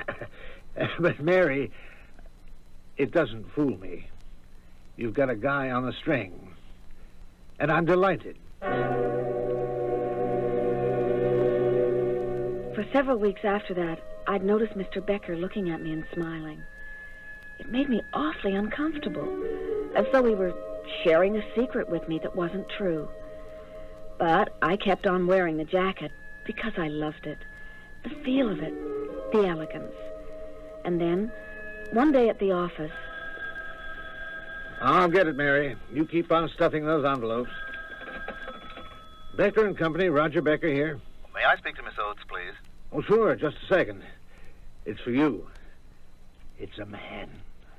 Hello? Miss Oates, this is Joe Dugan at the Fashion Fur Outlet. Oh, yes. Hello. We like to follow up on our customers, and we just wanted to know if a coat met your expectations. Oh, it's lovely. I'm just overwhelmed by it. We're very glad to hear that. I hope you'll recommend us to your friends. I'd be delighted. Certainly. It's so nice of you to call. I did want to tell you that we're having a wine and cheese party to show off some new styles. Friday at 8 p.m. if you'd like to come. Friday at 8? Yes, I'll remember. Thanks again. Thank you, Miss Oates. Goodbye. Goodbye. I won't say a word. Oh, that was... You don't have to explain, Mary. I can guess who that was, and it's okay. I don't mind you taking personal calls, you know that. But you don't understand. Friday at 8, huh? Want to leave a little early? No. There's no reason... Well... That's nice of you, Mr. Becker. Perhaps I will. Glad to assist the course of true love. I know Bert will appreciate it. Bert? Yes. His name's Bert.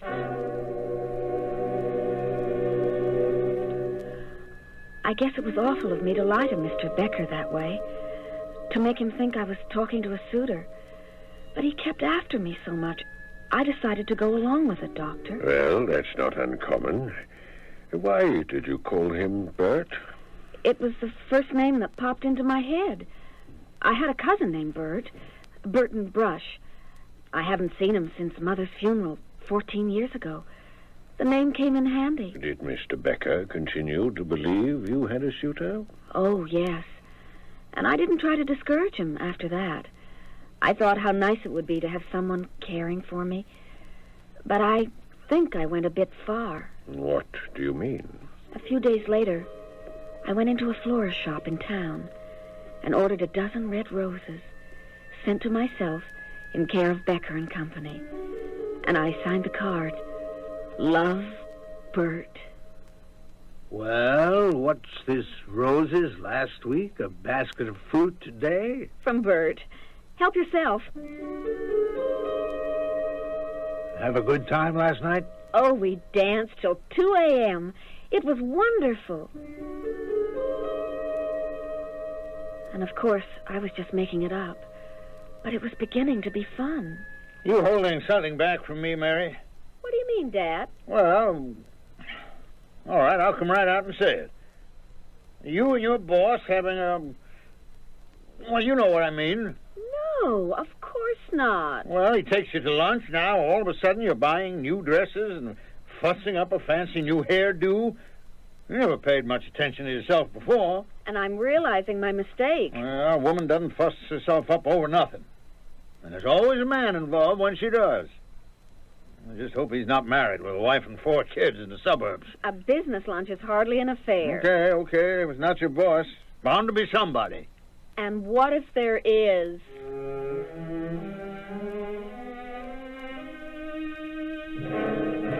New dress, Mary? Yes.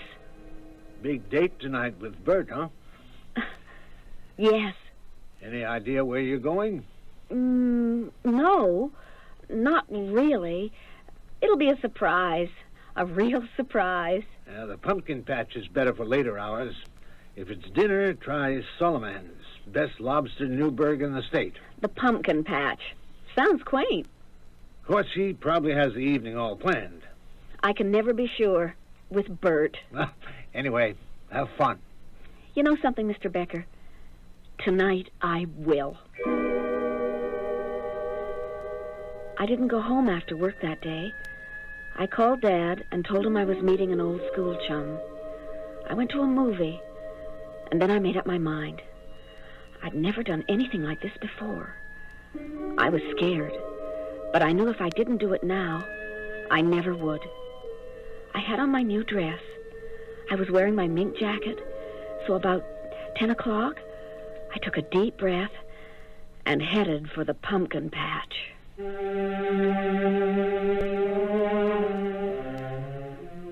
Quite a step for quiet little Mary Oates. Stepping out for an evening. Amazing what a new mink and a compliment from the boss can do. It appears she's going to live her own life the way she wants to from now on. I wonder if she's going at it a little too fast, though.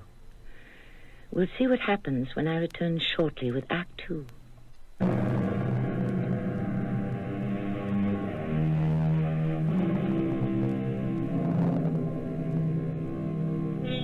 Sometimes we have to take a great leap, make a dramatic change in our lives. Complacency is the mother of inactivity, and without activity we shrivel, do nothing, and return to complacency. Mary Oates, as a result of a fur coat and a misunderstanding, has experienced a great change in her life. New clothes, a new hairdo, and more important, a new attitude. Let's join her as she rather timorously enters the pumpkin patch. Evening, miss. Good evening. What'll it be? White wine, please. Yes, miss? Hello. Hello? Don't think I've seen you in here before. No, this is my first time. Uh-huh. You expecting somebody? Somebody? Are you meeting someone here? No, I just dropped in. Well, in that case, I'm Bert. And your name is Bert? That's right. Shouldn't it be? Well, it's just a coincidence, that's all. A remarkable coincidence. You got a guy named Bert? No, not exactly. Forget it, please. I'm Mary. Pleased to meet you, Mary. White wine for the lady? Thank you very much. Is 5 enough? Compliments of the gentleman, miss. Mary, you want to tell me something? What? What's the problem? A guy? He usually is. I don't know what you mean. Well, this is the first time you've ever been in a place like this. No. Well, I mean, I've been in bars before. Sure, if you say so. Oh, all right. This is my first time. Well, it's nothing to be ashamed of. There's a first time for everyone and everything. Relax. I wish I could. Want another white wine? Oh, I couldn't have finished that one so quickly. Helps the medicine go down or something like that. Jack, so, Mary, what do you do? Got a job or? Oh, yes. I'm secretary to a public relations executive. You know, I believe you are. Why shouldn't you believe me? Well, they usually say they're vice president of a cosmetics firm or an actress just in from Hollywood. Me? An executive or an actress? This is your first time in a place like this. Oh, here's the wine. Enjoy. You know something, Bert? I'm not nervous anymore. Good. I think you're honest. An honest man. Thank you. Say, how about a dance? Nothing like a dance to break the ice. Dance? Oh no, not me. Why not? I don't know any steps. I mean, Come on, you never know till you try. I mean, look at them. All you do is just move around to the beat. Come on. Oh, Bert. Really?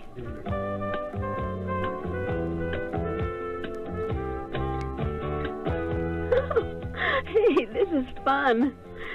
Am I doing all right? Perfect. I think you're still teasing me, but I don't care. I'm beginning to enjoy it. And that's how Bert and I met, Doctor. He was good-looking, kind. And I killed him. She couldn't have him. She couldn't. It was the first love I'd ever had in my life. Easy, Mary, slowly. We'll talk later. No, I want to tell you now. I want to talk about Bert. All right, Mary. I didn't think I'd ever see him again after that night. Oh, he took my phone number. But you know how it is. But then, 3 days later... Becker and Company, good morning. Miss Oates speaking. Good morning, Miss Oates. May I help you? That depends. You know who this is? Bert. The one and only. Pride of the Pumpkin Patch. I just wanted to tell you how much I enjoyed your company Tuesday night. It was mutual. Anyone who could get me to dance has to be someone special. Oh, thanks for the compliment. Say, how about a return engagement tonight? Tonight? Oh, well, my father expects his dinner at a regular time. If I... Okay. I know it's short notice, and I wouldn't be interested in a girl who didn't have other plans for a Friday night. Oh, no, it's not like that. It's just... No, don't apologize. Maybe I can make a phone call and... When you're finished, Mary. Oh, Bert, I'm sorry. Mr. Becker wants me.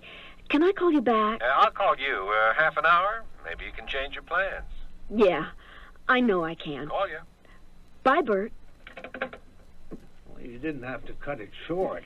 He really shouldn't call me here. That's all right. I'm glad to see you so happy. You certainly have taken on a style. Thank you. Well, to work. Come in and bring your pad.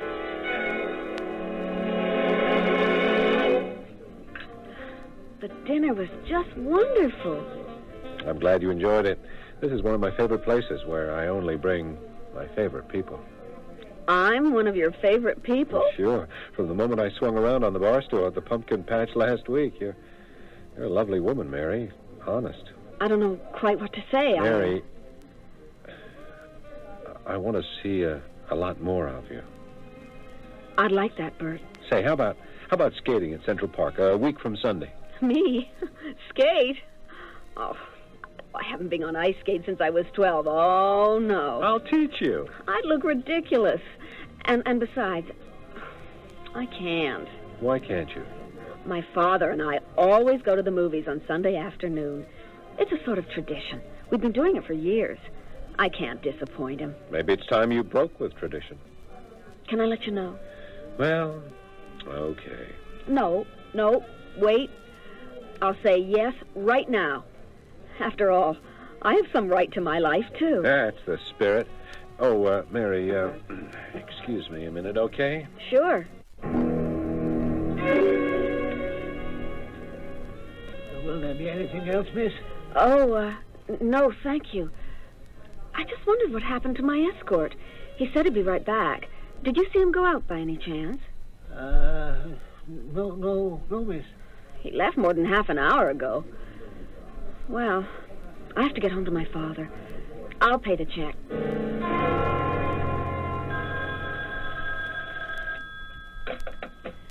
Becker and Company, good morning. Miss Oates speaking. Mary, it's Bert. Oh, hello. Mary, I don't know how to apologize for last night, but please don't hang up on me. I won't hang up. You see, I went out to get a pack of cigarettes and met this friend. I haven't seen him since college, and when I went back to the table, you were gone. Bert, you were gone for half an hour. It was terribly embarrassing for me. I didn't mind paying the check, but the waiter looked at me so strangely. I was only gone 5 minutes, but, well, it was rude of me, I know. Maybe it seemed like 5 minutes. Are we still on for next Sunday? I'll have to let you know. I haven't spoken to my father yet. Square it with your father for Sunday? I'll call you tomorrow night.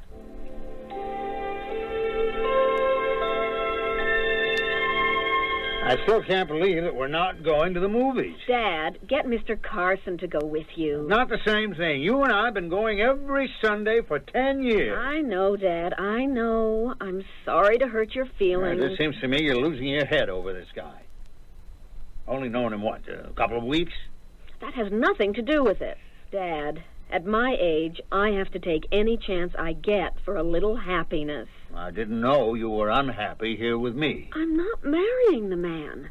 I'm simply going skating. Oh, what's the use? Bert's picking me up. You can see for yourself. He isn't a threat to anyone. Hello? Mary, it's Bert. Yes, I know. I was expecting... Look, Mary, my car broke down. Oh. Joint transmission's been giving me trouble. Do you mind meeting me at the park? Oh, no. For a minute, I thought, no, I wouldn't mind. Great. I'll be there in about 15 minutes. We'll have a great day. Oh, I know we will. Bye. Well? Bert's car broke down. That mean he's not coming here for you? I'm meeting him at Central Park. When I was courting, men always picked the girl up at her home. Plenty of men still do. It's silly for him to come all the way here. Why? Where does he live? I don't know. You don't know where he lives? You meet him at restaurants, Central Park, you don't know anything about this man. I'll get to know him. You know, Mary, if you'd had a lot of suitors, if you'd had some experience with men, it'd be different. This guy's the first one to pay any attention to you. Now, I don't want you to get hurt, that's all. And you will. Believe me, you will.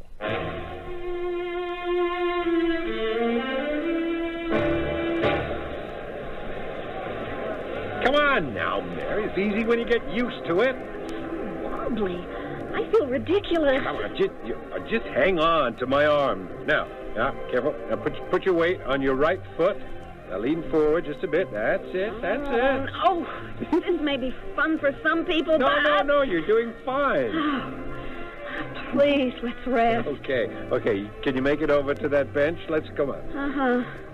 Let's, Oh, God, my ankle. You know, maybe we should have done something a little easier, huh? Here, come on, sit down. Oh, no.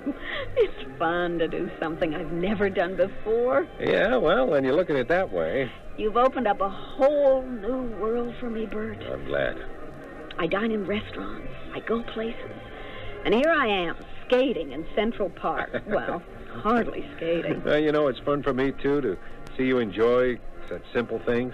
We've only known each other a short time, but I feel I've known you for years. I'm so comfortable with you. I feel the same way with you. I've been meaning to ask you where you live. My father asked me this morning, and I suddenly realized I didn't know. In the village. You want to see my place? Oh, well, someday, perhaps. We could go there for coffee this afternoon. I don't think so. Maybe another time. Well, speaking of coffee, why don't I go and get us some? There's a stand on the other side of the rink. I'd love that. I'll be back in a minute.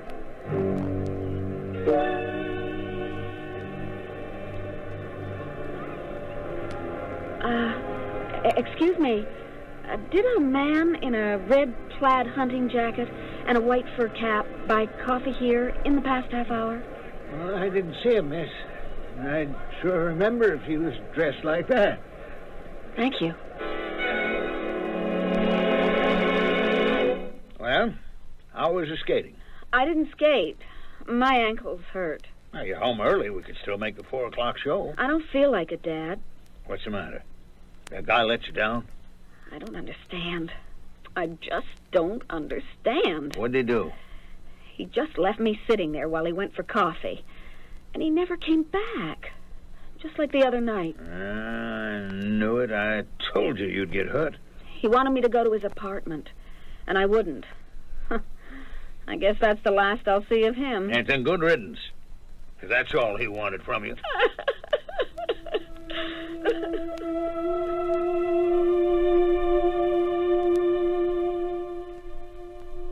When we're starved for food, sometimes we eat too quickly and suffer the consequences. When we're starved for love and attention, we can respond too quickly and suffer the consequences. But the new romance of Mary Oates is far from over. It now begins its climactic journey to that tragic ending when she kills the only man who gave her love. We'll learn why when I return shortly with Act 3.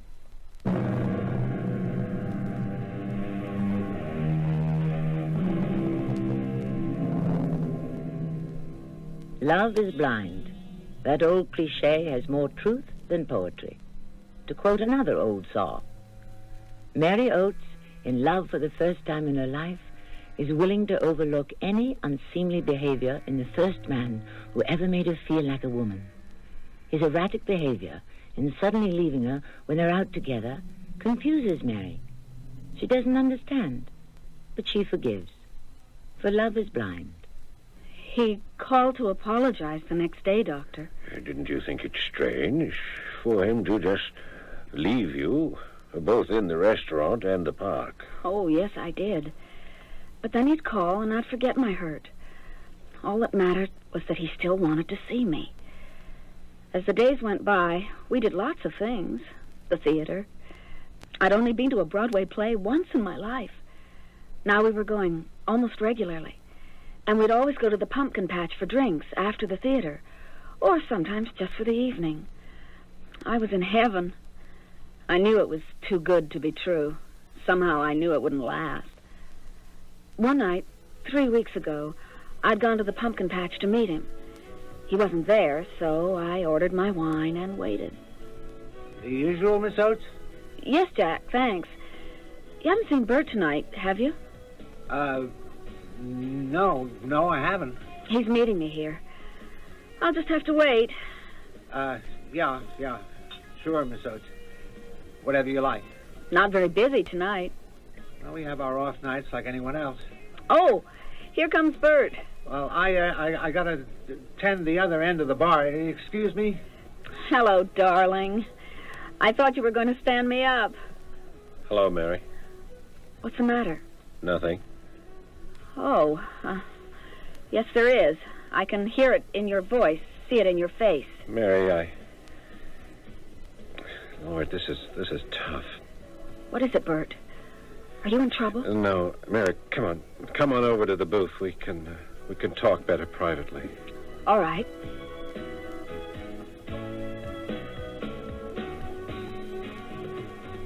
Now, please, Bert, tell me what's bothering you. Maybe I can help. You can by understanding. Understanding? What? Now, look, Mary, we've had a couple of fun months together. Yes, we have. You're a wonderful person, the kind of person any guy would like to be married to. Bert. Oh, Bert, darling. I can't believe I'm hearing this. You want me to marry you. Mary, it's so hard to say. But you've said it, darling. And my answer is yes. Yes. It's more than I ever dreamed. Mary, you don't understand. I'm not asking you to marry me. I said you were the kind of girl any guy would like to marry. I'm so terribly confused. What are you telling me? Mary, I can't see you anymore. What? I'm going to be married. You're going to be married? Next month.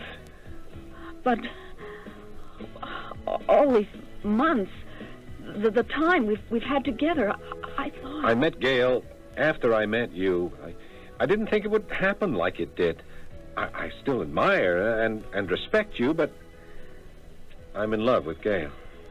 This is like something out of a bad movie or a bad dream. I know how you must feel. I'll wake up tomorrow and realize it's a dream, that you haven't said these things. I'll expect your call. It's over, Mary. I'm sorry. Over? Over? It's just a sound. Over. It doesn't have any meaning. Mary, please, come on. We'd better go. I'll take you home. You go. Just go. Go. I mean, there isn't any more to say. I'm sorry, Mary. Go. Miss Oates. I'm sorry, Jack. I shouldn't have caused a scene. I'm going home now.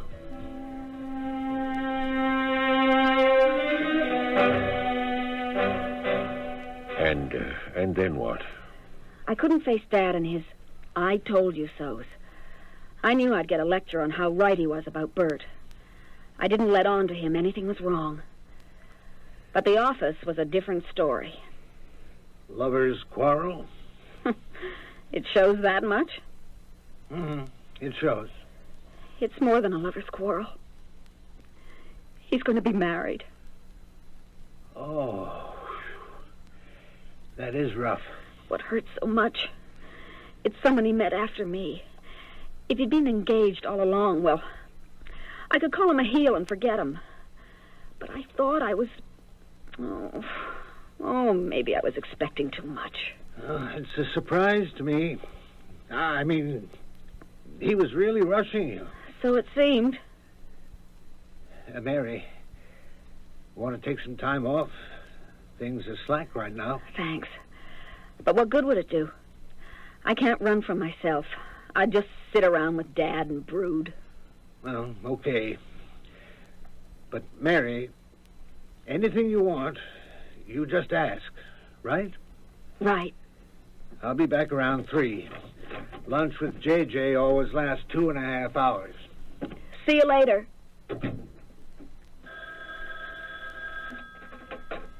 Becker and Company, Miss Oates speaking. Mary? What do you want? I just couldn't walk away from you like that. We were both upset. I want to know you understand. How can I understand? Why should I understand? Just say thanks for the fun? You don't know what you've done to me. Mary, can I meet you one more time? What's the use? What's the use in that? Please. All right. All right.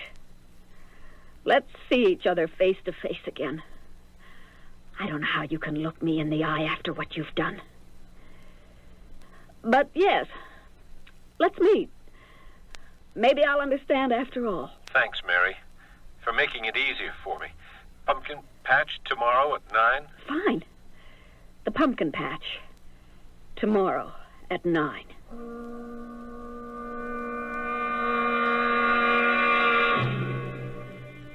The next day I asked Mr. Becker for a long lunch hour, and I went to the local police precinct. I'd like to get a gun permit, please. A small handgun. You see, I live with my elderly father, and what with all the crime and people breaking in and all, I really need protection. I don't even feel safe walking the streets.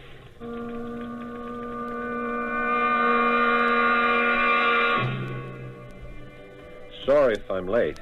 I just got here. What difference would it make anyway? It's our goodbye, final meeting, fade out, etc. I'm sorry, Mary. Oh, sorry. Sorry is just a word. And a board game. You ever play that game? Every time you put another player out, you say, sorry, and you don't mean it. You're tickled pink. I don't see any point to this, Mary. Oh, but I do. You're going off to someone else. We should have one last fling together after all these months. And here, where we first met. I'm sorry it has to end this way. Look, so am I, Mary, but... I don't think you know what I mean. I do. You're wonderful to understand. I'm in love with Gail. Thanks for not making it too difficult for me. You still don't understand what I mean. When I say I'm sorry, it has to end this way. Well, what do you mean? This. What the? Get that gun away from her!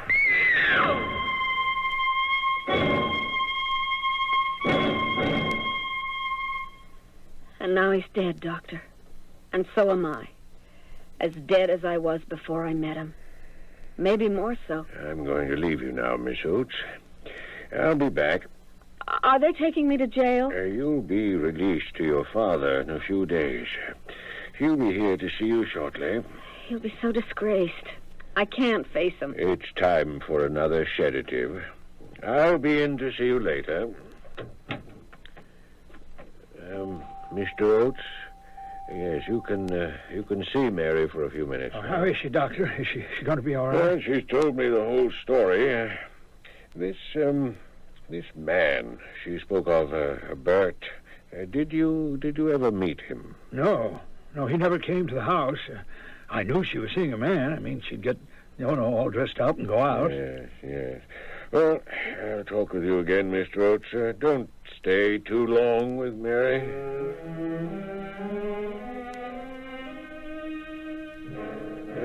Mr. Becker, did her gentleman friend ever call for her here at the office? No, Doctor. Never. But he did phone her here. Oh, yes. He sent flowers and fruit. He must have been crazy about her. And the fur coat, of course. Did you ever speak to him? The first time he called, yes. I answered the phone, and he asked for Mary. He certainly changed her life. I can't believe she'd turned to such violence, even after he left her. Yes, well, thank you, Mr. Becker. I'll probably talk with you again.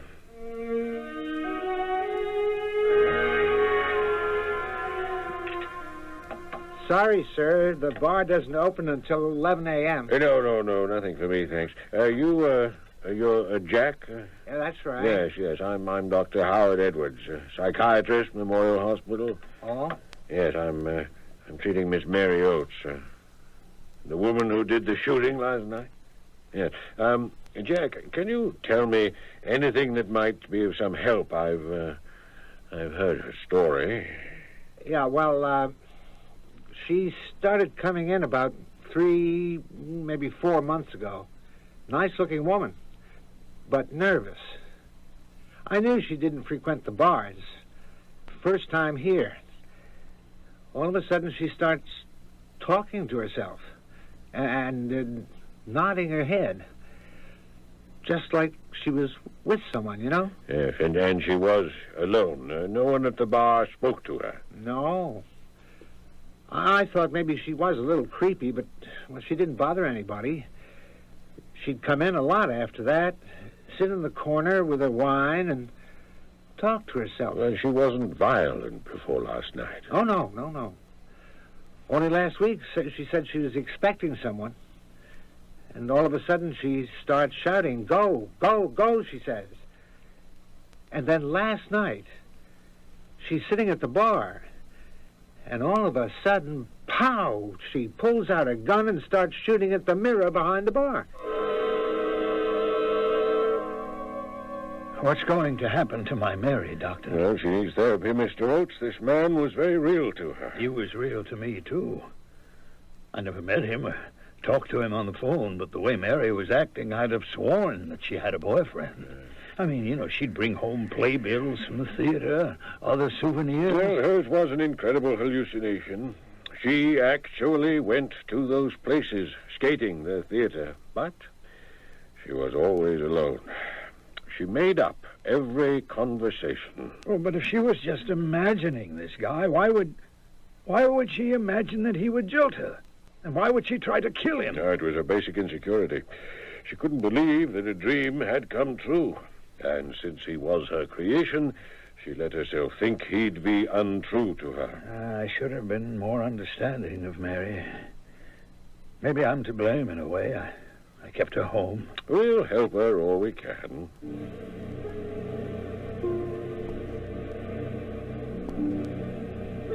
Will they let me go to the funeral, Doctor? No, Mary. You'll have to start forgetting Bert. Forget him. I'll remember him until the day I die. He gave me 4 of the most exciting months of my life. You don't forget someone like that, Doctor. Ever.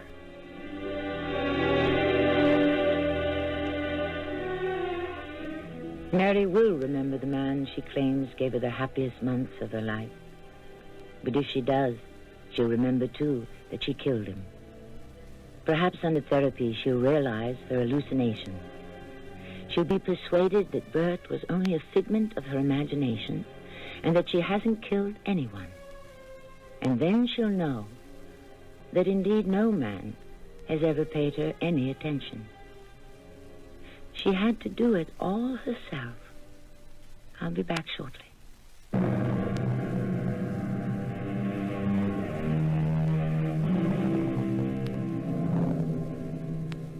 Daydreams are fine when they don't get out of hand. Life would be pretty dull without daydreams, where the $150 a week secretary can become a glamorous movie star, and the 28-year-old bank teller can make that 95-yard run with the New York Jets. Go ahead and daydream. Just be careful. We want you back for our next drama on Radio Mystery Theater. Our cast included Roberta Maxwell, Paul Hecht, Mandel Kramer, and Robert Dryden. The entire production was under the direction of Hyman Brown. This is Tammy Grimes, inviting you to return to our Mystery Theater for another adventure in the macabre.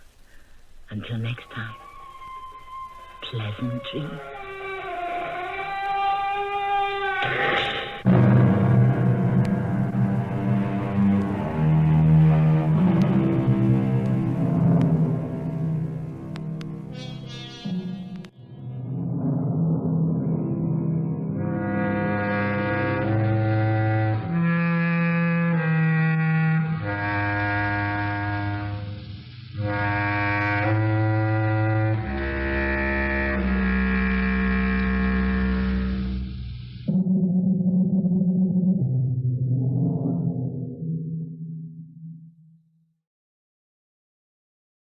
The CBS Radio Mystery Theater presents...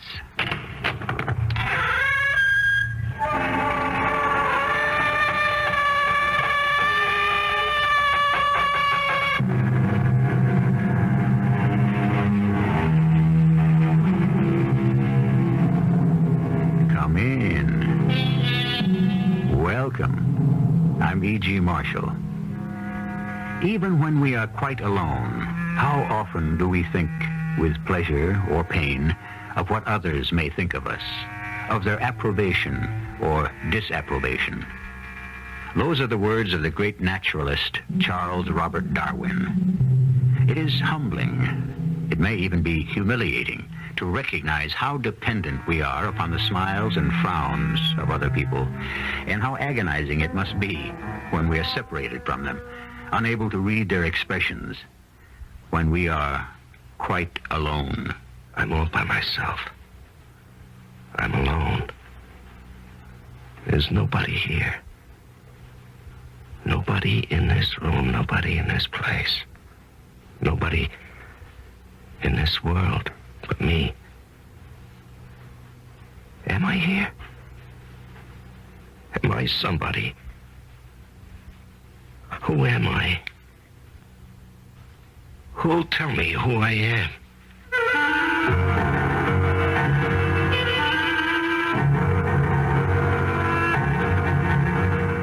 Our mystery drama, The Solitary, was written especially for the Mystery Theater by Elspeth Eric and stars Larry Haynes and Fred Gwynne. It is sponsored in part by Buick Motor Division and Contact, the 12-hour cold capsule. I'll be back shortly with Act One.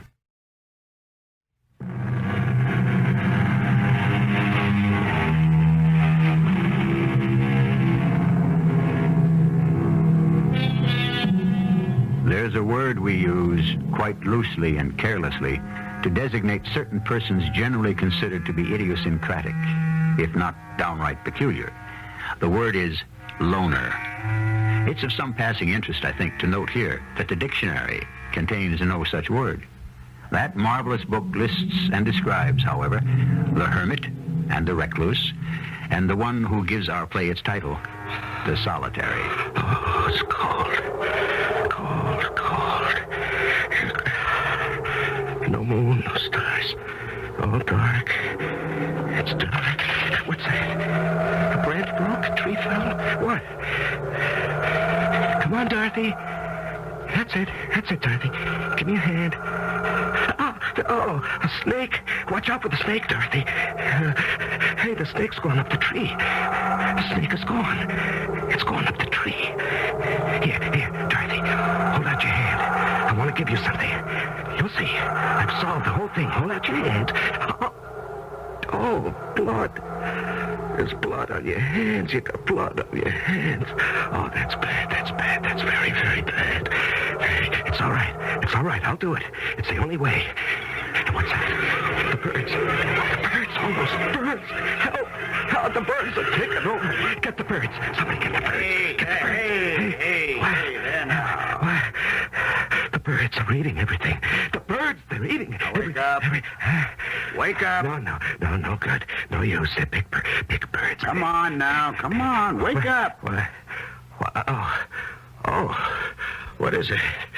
Oh. You've been dreaming. What? Come on, wake up. It's breakfast time. Oh, yeah. Breakfast.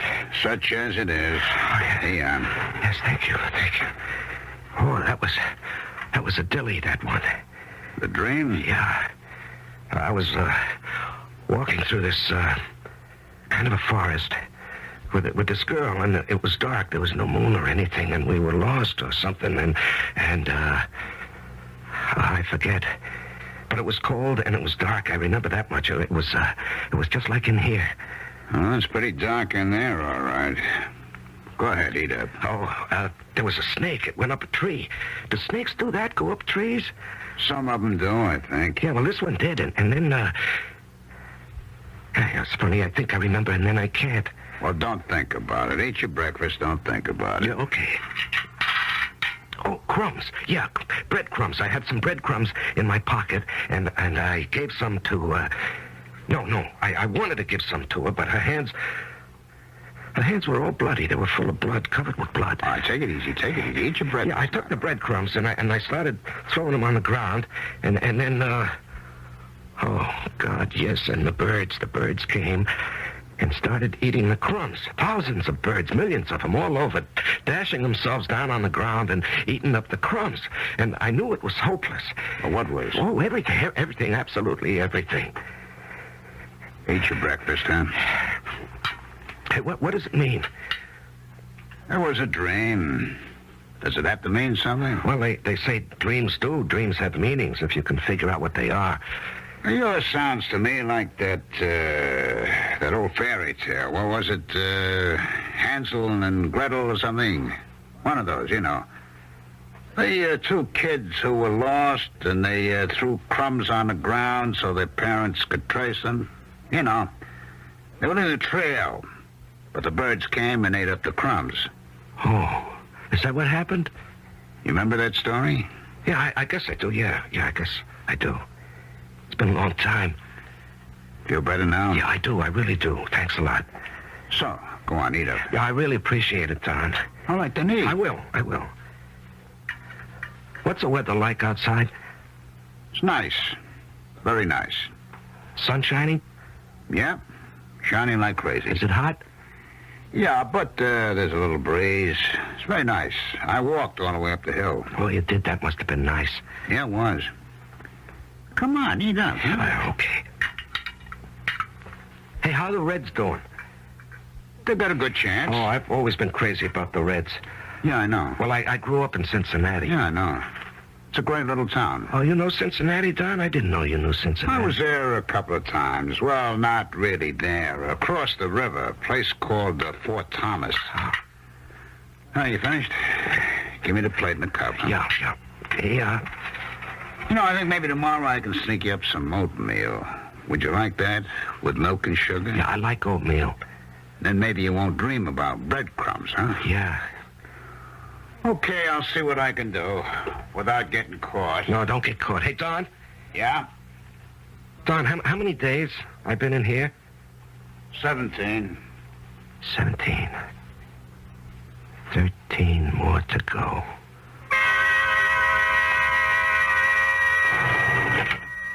Oh, Don, just a second. What's up, Carl? I ought to ask you that. Oh, yeah? You mean something by that, or are you just looking for trouble? You were in there quite a while. 5 minutes. You call that quite a while? Seemed like it was longer than that. Yeah, to you, maybe. If you've been hanging around, which you have. Little hooky-dooky, maybe? What's that? 5 minutes is long enough for a little fooling around. Brother, I ought to knock you flat. Take off your glasses and I will. Hey, come on, take it easy. Only kidding. You're too sensitive, Higgins. I have a message for you. Warden wants to see you. He told me to tell you. Is he in his office? I believe he is. I believe he's waiting for you right now. Come in. Oh, hello, Higgins. Close the door. Rhoda said you wanted to see me. I did. I do. Sit down. I'm not going to beat about the bush, Higgins. It's about the guy in solitary. Yes, sir. I understand you've been spending some time with him. I can guess where you heard that from. Never mind where. From Carl Broder. I just saw him. He made some pretty lousy insinuations. He didn't have his glasses on. Don't pay any attention to him. He's got a foul mind and he's stupid. Well, just the same. Next time he Take it easy. Take it easy. Cool off. The prisoner's in solitary because he hit Carl. After throwing his food tray out. Well, Carl must have said something to him. Now, your duties call for you going to the hole twice a day and leaving the requisite amount of bread and water. That's all you're supposed to do. Later you go pick up the cup and the plate. That's all. You're not supposed to hang around while he eats. Now, you know that, Higgins. You've been here long enough to know that. Yes, sir.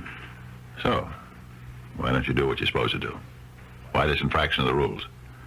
A man in solitary is supposed to be solitary. He's not supposed to be shooting the breeze with a guard. Warden, this man is a first offender. Pretty serious offense. Assault and battery. Beat up his girl. Well, she cheated on him. He was in love with her. She cheated on him. She's still in the hospital. Did you know that? Yes, I know, and that's why You ever ask about her? No. And that's a funny thing. Oh, very funny. Very funny. He's blocked it out. It's as though it never happened. What the heck does he talk to you about? If he doesn't talk about her, what he did to her, maybe he thinks he never did it. Maybe he thinks he's innocent, like all the other characters in No, he doesn't think he's innocent, but sometimes it's like he thinks he's a child, or a boy, or a very young man, adolescent maybe. He has dreams. They're like fairy tales. He talks about baseball, the weather, things like that. It all sounds harmless. It is harmless. But it's against the rules. Warden, he's trying to hang on to reality. I guess you'd call it that. The outside world. He's all alone. He's in the dark. He's got nothing but himself and his thoughts, his feelings. That's what solitary is. Being alone with yourself. I know that, but some men can't stand it, and this is one of those men.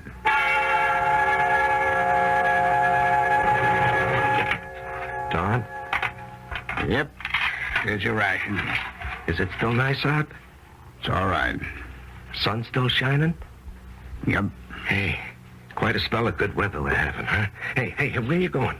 Are you leaving? What's the matter? What did I do? Did I say something? Did I do something? I can't hang around. Well, why not? Did I do something you don't like me? Is that it? I did something wrong. Is that it? Well, whatever it is, I'm sorry. I never meant to do anything. I didn't mean it. No matter what it was, I didn't mean it, and I'm sorry. Take it easy. You didn't do anything. Are you sure I didn't? Will you quiet down? Yeah, I will. You see, I'm all quiet. I'm quiet now. All right, that's better. You know, the trouble with me, I can't sleep. I mean, I sleep about, I don't know, 5 or 10 minutes at a time. Sometimes 2, I can't tell. And I dream, And then I wake up. Hey, Don, you're not leaving, are you? I got to. Aren't you going to light a cigar, smoke a cigar? I can't. What you have before, you said it relaxes you. I know it relaxes me. Just smoke one cigar, huh, Don? Just part of a cigar. Will you, please? Well, I like to watch it burn. Huh? Okay.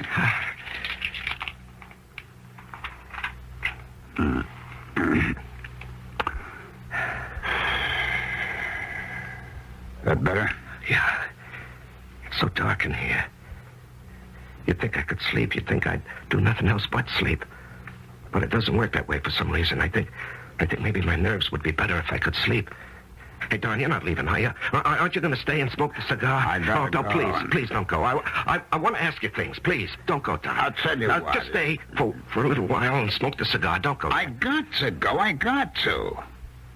But I'm going to leave my cigar, okay? I wish you wouldn't go. I told you I got to. But look, I put the cigar right here on a crossbar. See it? Yeah. You can see the tip, can't you? Oh, yeah. You're not supposed to smoke it, you know. No, I won't. I'll just watch it burn. Okay, then. Yeah, it'll be like a nightlight. I'll have a nightlight. And I'll sleep.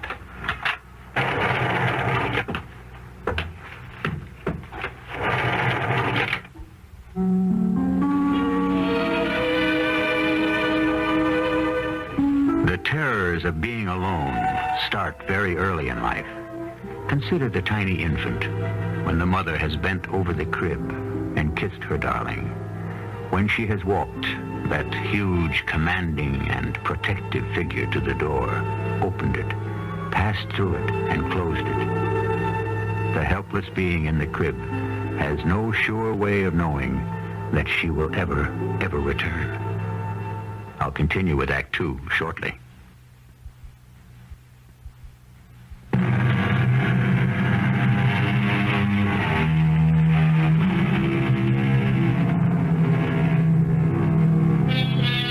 There have always been those who chose isolation, like the hermit monks from the early Christian martyrs, some of whom survived without going mad. But our story concerns a modern man who has had his isolation forced upon him, one who is trying to save himself from madness. Listen now to the second act of The Solitary. Wake up. Breakfast. Oh, you. I'm passing through. Yeah, thanks. Sleep all right? Oh, yeah, fine. Hey, what's it like out, the weather? Sun shining? Yep.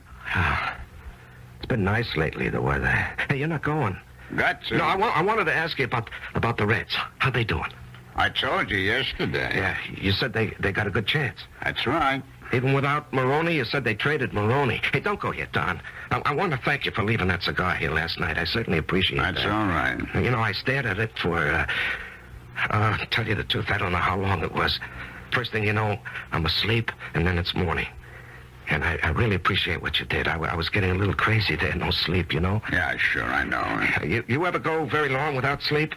Not for long, no. Because they say eventually you do go to sleep. I mean, nature takes over, and you just go to sleep. We don't need as much sleep as we think we do anyway. That's what they say. How much sleep do you need, Don? Oh, about 8 hours does for me. Yeah, 8's about right for most people. Yeah, well, hey, look, you're all strung out, man. Why don't you try taking it easy? No, I'm not strung out. I'm okay. What makes you say I'm strung out? Well, you're all right. Certainly I'm all right. Good night's sleep, certainly. I'm all right. Only, do you have to leave, Don? Can't you stick around? I really can't. Oh, Don, one more thing. Just one more thing before you go, okay? Oh, what's that? You think I got any mail?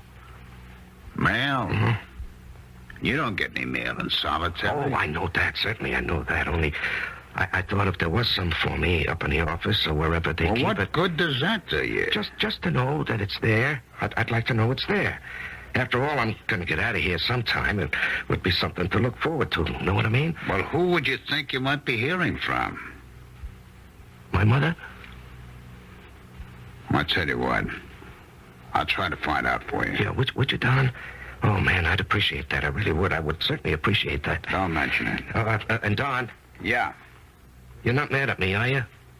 Now, you're not going to start that again, are you? Well, I have this feeling like I've done something I shouldn't have. You did something you shouldn't have, all right? Yeah, I knew it. I knew that. Now, tell me what I did. I have this feeling I did something. Now, mister, you beat up a lady. You clobbered your girlfriend. Yeah, I know I did. But I'm paying for that, Don. I'm in jail for doing that. You're doing 30 days in solitary for trying to clobber a prison guard. Yeah, I know. I assaulted Broda. Man, why did you do that? I don't know. I forget why I did it. That's one of the very worst things you can do here. You know that. Now, why did you do it? Did he say something to you? I don't know. I forget. Just all of a sudden, I was hitting him. You know, you're not really such a violent fella. I don't know. Maybe I am. I beat up on my girl. I beat up on Broda. Don, don't go. Don't go, please. Don't go. Look, I got to. I'm not supposed to be standing around here shooting the breeze with you. It's against regulations. The warden doesn't like it. He told me so. Yeah, but alone, all by myself, nobody here. It gets to feel like there's nobody but me in the whole world, nobody. And then I start to think, am I here? Am I somebody? Who am I? Will you tell me who I am? I can understand that. But I gotta go anyway. I'll be back this afternoon. You sure? I'm sure. So, take it easy, huh? Hey, who's that? Oh, Broda. What do you want? Thought this is where you'd be. Now, what do you want, Carl? The warden wants to see you. The warden? Is he in already? I just walked up the hill with him. Wants to see you in his office right away. Ah, all right. Run along. I'll safe lock you. Okay.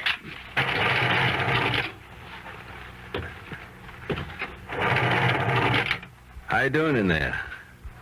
I'm doing all right. Lonesome? I'm all right. Can't quite see you, but you sound all right. I'm all right. Listen, how are the Reds making out, do you know? The Reds? Mm-hmm. Those bums. They're way behind. I thought they had a chance. Who told you that? Oh, I know who told you that. Well, I was hoping to stop hoping.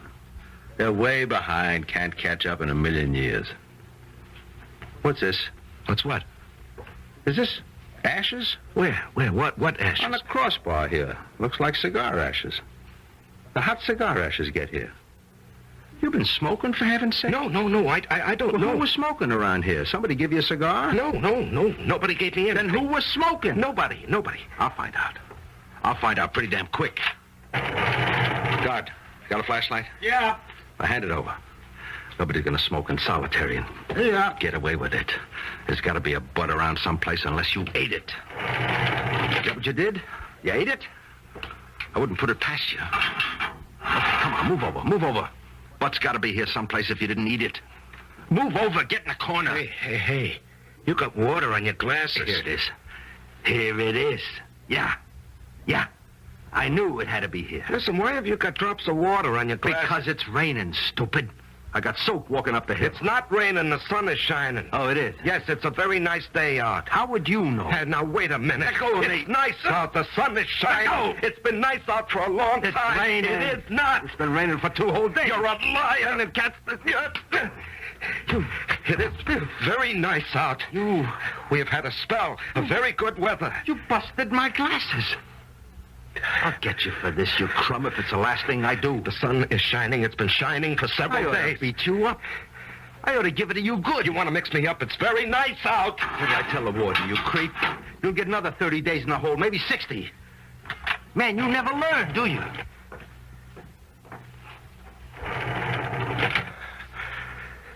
It's very nice. It's not really raining. It's very nice out. The sun is shining. It's not raining. It's against the rules, Don. What more can I tell you? I know, Warden. I don't know how it happened. It was just that he seemed so darned, I don't know, helpless, like a kid, sort of. He's only 22. It's his first time in the clink. Makes no difference. I was just trying to be friendly, that's all. That was a mistake to start with. Solitary is punishment, Don. We're not supposed to make it pleasant. Well, now you know it can't ever be pleasant. What went on between you two? What did you talk about? Oh, nothing. Anything. It's mostly the weather. He always wants to know about the weather. I don't know why, but he's crazy to know about the weather. Every day it's, what's the weather like? Is the sun shining? Is it nice out? So I tell him, that's all. That's all? Well, it seems to cheer him up if I tell him it's a nice day, that the sun is shining, that there's a breeze, the birds are singing. So, I tell him that. Even if it wasn't a nice day, I tell him it is. Makes him feel better. What else do you tell him? Well, he comes from Cincinnati. He's interested in how the Reds are doing. Not too good. Yeah, I know. But I make out like they have half a chance, and that perks them up some, so every day I make their chances a little better. I think they're in last place. Yeah, they are, but a man in solitary, does he have to know that? Warden, it's nothing. 5 minutes twice a day is nothing. Nothing to you, maybe. Who's that? Warden, I gotta see you. What is it, brother? He did it again. That guy in solitary took a poke at me, broke my glasses. Close the door, Carl. Sit down. Tell me what happened. After I told Don here you wanted to see him, I said I'd safe lock the place and he should go to see you, and Don left. Why didn't you leave? Well, I was going to, and then I see something. On the crossbar of the cell, I see ashes. Ashes? Cigar ashes is what they look like. That was... I think to myself, somebody's been giving this guy cigars. He's been smoking in his cell. No, he wasn't smoking. I get a flashlight from the guard outside, and I go in the cell, start looking for the butt, the cigar butt, and I find it. He don't deny it or anything. I mean, he don't say it isn't him. It wasn't. All he says is, what's wrong with your glasses? They got water on them. And I say, very nicely, certainly they got water on them because it's raining. And he says, it's not raining. And I say it is, but he keeps on, and there's words and one thing and another, and he takes a poke at me, breaks my glasses. Creep breaks my glasses. Don, you know anything about this cigar? It was mine. What was your cigar doing in that cell? I left it there last night. On purpose? The man couldn't sleep. He said it'd be kind of like a nightlight. Nightlight? Well, he hadn't been sleeping well. Nightmares. He was very edgy. How is he now? I don't know. All right, I guess. After he slugged me, I beat it. Well, somebody better get down there and check on him. I don't think it should be either one of you, so I'll go myself.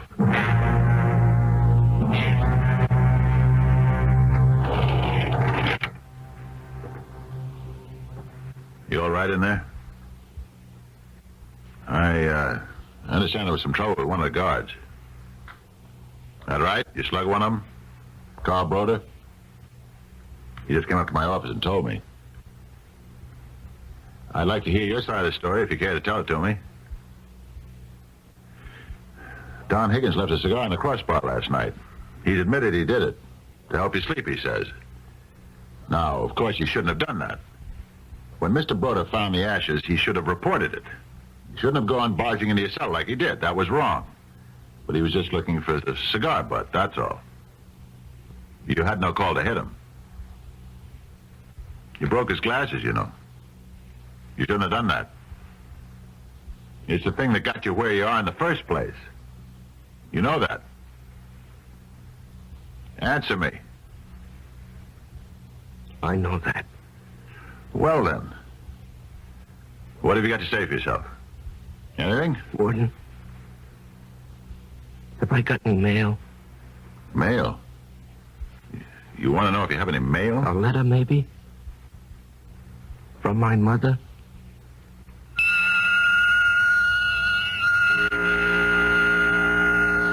As a piece of bread to a man who is starving, as water to a man who is thirsty, so is human contact to a man who is alone. We'll return soon with Act 3 of The Solitary.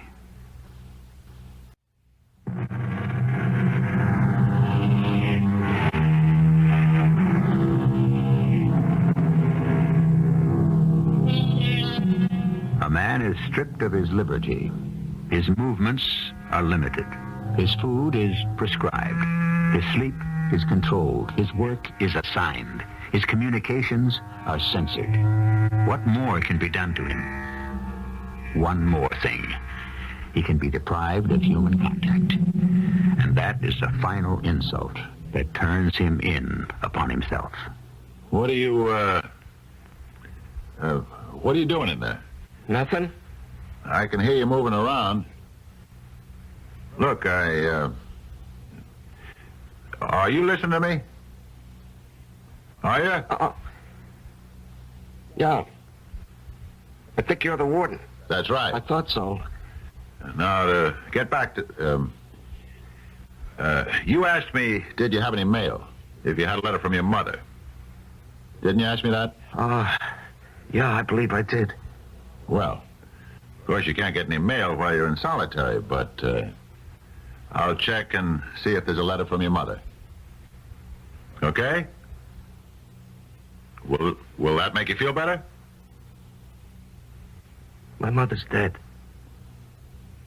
You say she's dead? I think it was last year she died. Then why did you want to know if there was a letter? Look, I want to be very fair about this whole thing, but we have to face the fact that you struck a guard. Warden. Yes? Yes, what is it? Are you really the warden here? Well, certainly. Look, regulations say you've got to be punished for striking a guard. You did it once and you were punished, and now you've done it again. Do you know why you hit Broder the second time? Do you? I really don't. I'm telling you, you'd better come up with some kind of a reason, because if you don't, I've got to give you 30 more days in the hole, and I don't really want to do that. You hear me? Give me one good reason for hitting Broder, and I'll try to go easy on you. Yeah. Come on. Think back. What happened? It wasn't Broder's fault. Come on now. You don't start a fight with a guard just for the hell of it. You're not a violent man by nature. Anyways, you don't appear to be. Of course, I could be wrong, but I don't think you are. Look, I'm asking you to please stop walking around and talk to me. Will you, for Pete's sake, please do that? What's that? What's that noise? Sounds like glass. Is it glass? Of course, Broder's glasses. Nobody swept them up. Look now, I'm going to send for a broom and a dustpan, and I'm going to clean up all the glass in your cell. You there. Fetch me a broom and a dustpan on the double. And a flashlight, too. Right. You trying to get this place in an uproar? You trying to get me mad or something? Well, you're not going to succeed, Buster. Oh, thanks. Right, Warden. Now stop all that walking around and go stand in the corner, okay? Just stand right there while I sweep up this glass. No. I got a better idea. Here, you sweep it up. Come on. I'll hold the flashlight. Come on. Take the broom. Take it in your right hand. Good. Now, start sweeping the glass. You're going to start sweeping now. Start. That's pretty good. I think you got it all. Now, you're going to hold the broom with just your right hand. And your left hand is going to take hold of the dustpan. And you're going to put the dustpan on the floor next to the little bits of glass. That's it. And you're going to sweep the glass into the dustpan. That's it. That's good. That's very good. Now I'm going to get rid of this glass outside. And you just try and take it easy. Okay? Okay? Everything's going to be all right. Take my word for it. You just relax. Everything will be fine.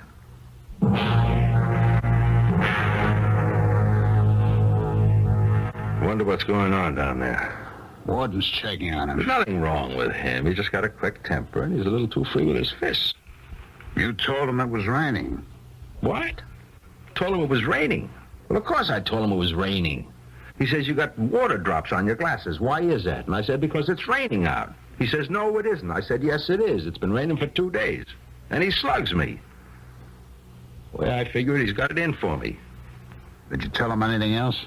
I don't know. He said something about the Reds. Yeah. I thought maybe he might have.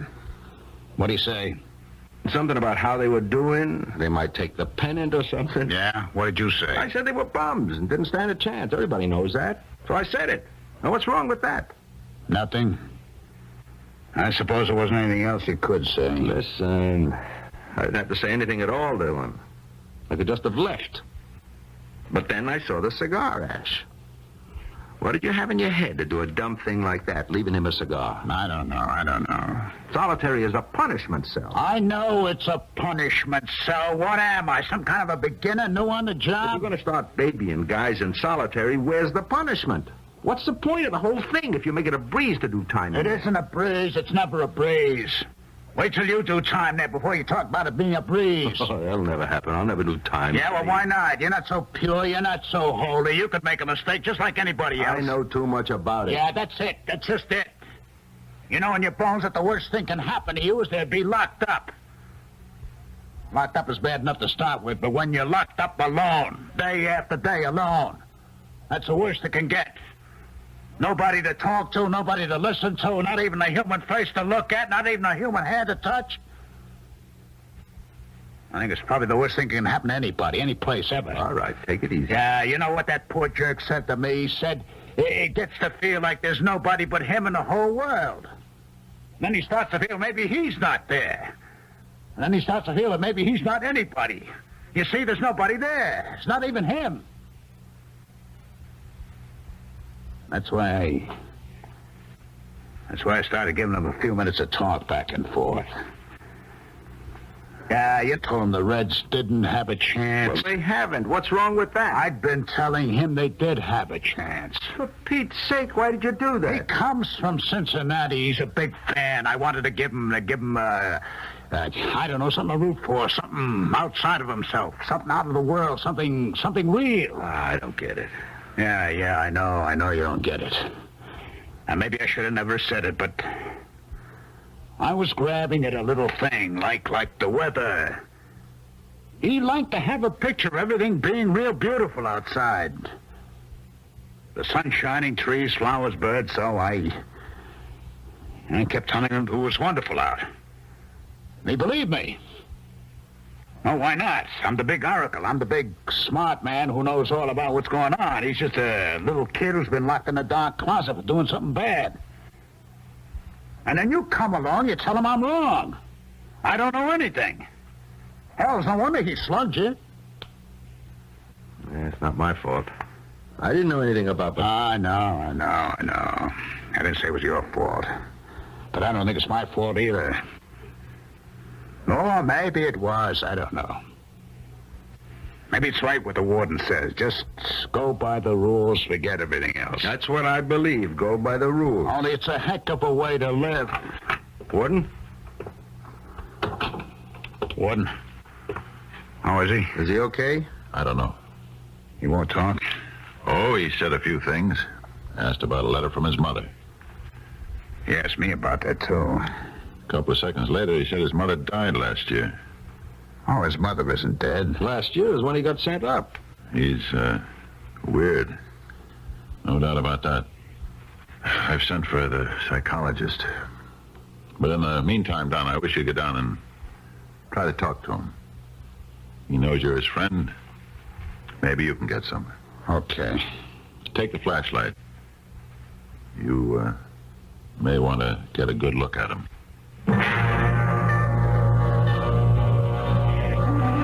It's Don. Don Higgins. You all right? I understand the warden was here to see you.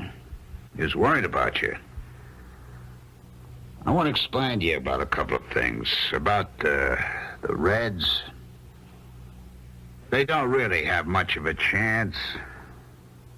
I exaggerated. Actually, they hardly have a chance at all. But I thought having something to root for is always a good thing, so that's why I said what I did. And, that part about the weather, that was awful dumb of me. I should never have told you it was beautiful out. I don't know why I did it. It seemed like a good idea at the time, but it wasn't, because Carl Broder didn't know, and of course when he said no, it was raining. Well, of course then you didn't know who to believe, huh? Isn't that so? Isn't that the way it happened? Come on, talk to me. Look, I'm coming in there. Come on. Don't be like that. Talk. Holy mother. Hey, what's the idea? What did you do? It was a piece of glass, a skinny piece of glass. I don't know how he got it into his vein. Artery. Left carotid artery. Connects with the aorta, the doctor says. Part of Carl's glasses, huh? My fault. I should have swept up that glass myself. Is he going to pull through? The doctor thinks he will. You got to him pretty soon after he dug the glass into his throat. Well, maybe he did it when I was talking to him. Huh. That's a pretty thought. You were doing your best. Oh, we were all doing our best. Oh, I didn't tell you. There's a letter from his mother. I checked. That's good. Of course, I can't give it to him yet, but there's nothing says I can't tell him it's there. No, I don't think there's any rule about telling him. I hope there isn't. Oh, here comes Broder. Oh, yeah. I just thought I'd stop by, see how he is. He's doing pretty good. You got to pull through? The doctor thinks so. They told me in your office, Warden, that the girl he roughed up is going to be all right. Yeah, the hospital called. So he won't get hauled up on a murder charge. Well, that's something. The way things stand right now, he can apply for parole in about 6 months. After what he did? Throwing his food tray on the floor, slugging me, not once, twice? You think anybody's going to grant him parole after that? Probably not. I should hope not. He ought to be sent back to solitary once he gets out of here. Isn't that right, Warden? I mean, not just for the rest of the 30 days. I mean, for another 30 days. Striking a guard, that's serious business. I know that. Well, what do you think you'll do? What would you do? Me? Don? What would you do? It's not up to me. No, it's up to me. Goes with the job. Well, I gotta get back to work. The doctor said I could see him for a couple of minutes. Okay. See you later. See you. Hello. Hello. How you feel? Not too bad. I got a couple of messages for you. One is a letter from your mother. I don't know if they'll let you see it, but it's there. And two, that girl got out of the hospital. You mean that? I got it straight from the warden. I'm glad you're feeling better. I gotta get back to work. Don. Yeah. How the Reds doing? Why, they won a game yesterday. Yeah, they actually won a game. You think they got a chance? I think everybody's got a chance. As long as we keep on breathing, everybody's got a chance. Yeah. Yeah, that's what I think, too. We all got a chance.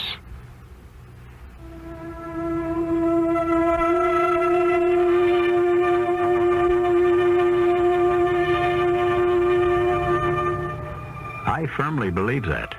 Everybody's got a chance, however slim it may be or seem. But that chance is slimmer to the one who is alone. Woe to him that is alone when he falleth. Ecclesiastes chapter 3, verse 10. I'll be back shortly.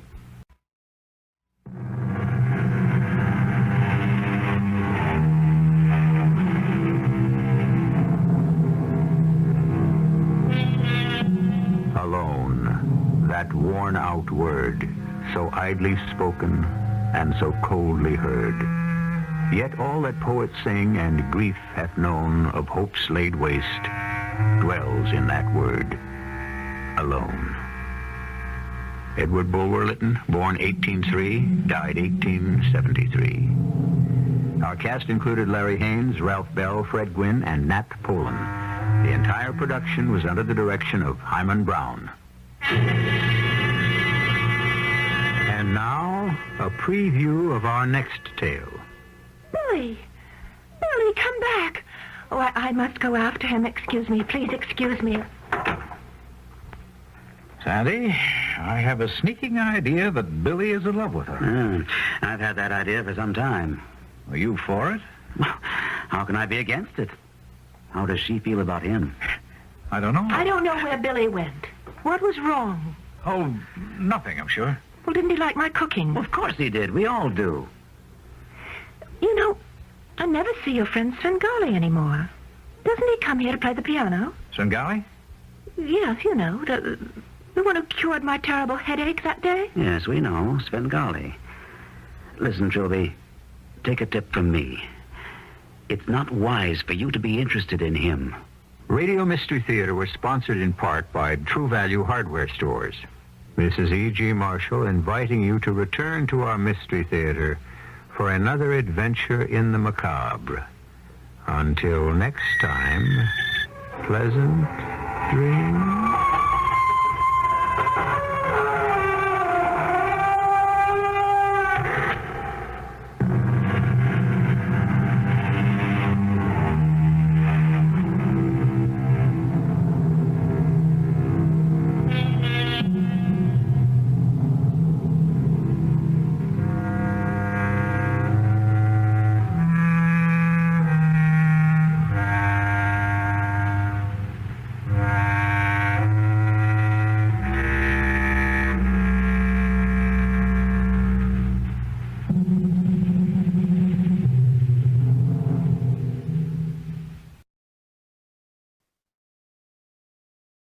The CBS Radio Mystery Theater presents...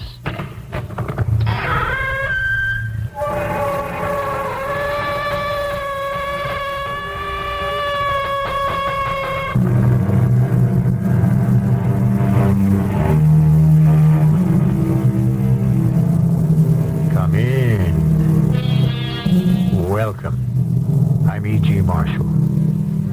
When asked, who loves better, an old man or a young one, the philosopher replied, an old man, because he loves with his weakness, which grows stronger, while a young man loves with his strength, which grows weaker.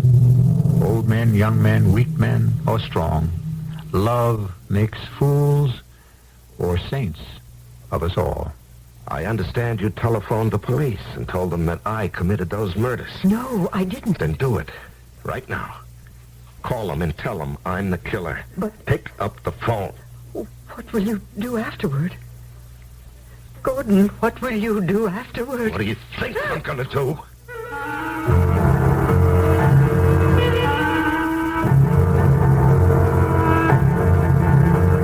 Our mystery drama, The $2 Murders, written especially for the Mystery Theater by Sam Dan, and stars Robert Dryden and Larry Haynes. It is sponsored in part by Contact, the 12-hour cold capsule, and ARM, allergy relief medicine. I'll be back shortly with Act One.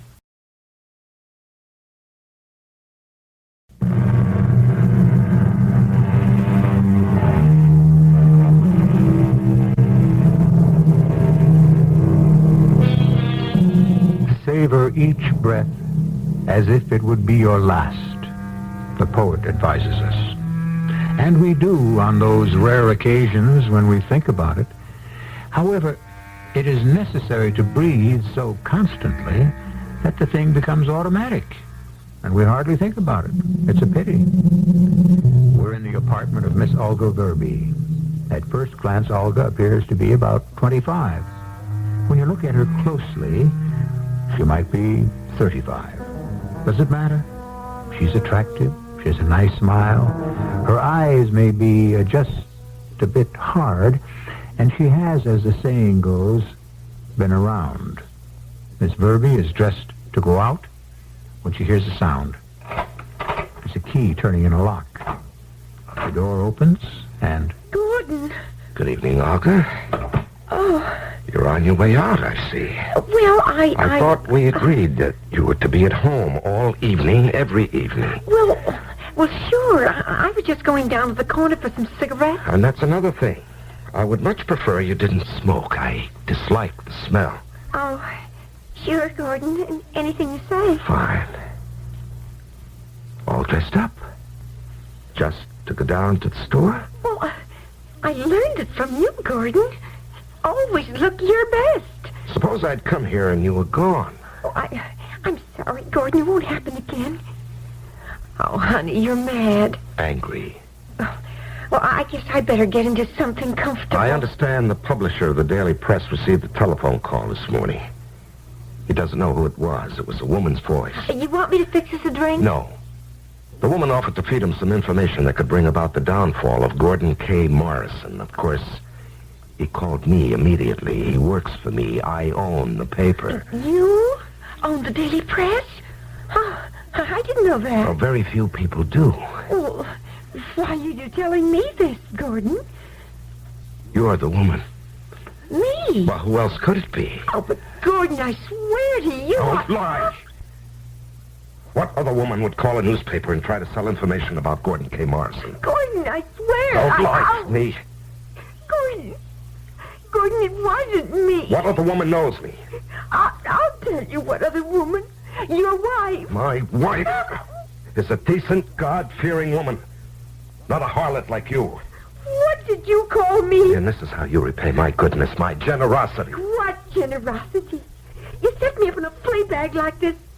I never go anywhere, do anything. I gotta be here day and night in case you just might happen to get an idea you might want to drop around for a couple of minutes. You'd rather walk the street. Let's get one thing straight, Buster. I never walk the street. Fleabag, is it? Well, this is a respectable middle-class neighborhood. I allow you money. Money? Look at these clothes. Right out of the bargain basement. Oh, no, you live quite comfortably. And you got millions. What am I getting out of it? I know girls who've got guys with half your dough. They got cars, jewels, real estate. In a couple of years, maybe I'll get a little fatter, a little scrawny. You could toss me right out of my ear, and what have I got to show for it? You would betray me. I got my future to think about. Oh, yes, and I've also been thinking about your future. Yeah? The Press isn't the only paper in town. No, you'll never betray me to anyone. Well, what do you think you're going to do? Hire some goon to take care of me? Won't do you any good. Because first thing tomorrow morning, everything I know gets mailed to a certain friend of mine. Well, if anything ever happens to me... Tomorrow morning will be too late, and I never hire goons. When an important matter must be handled, I do it myself. What? Oh, what are you saying? For you, tomorrow morning will be too late. Oh, that gun doesn't scare me. You can't get away with it. Oh, yes, I will. No one knows about you and me. Gordon, please. Please, Gordon, I'll never again try to... That's true. You won't.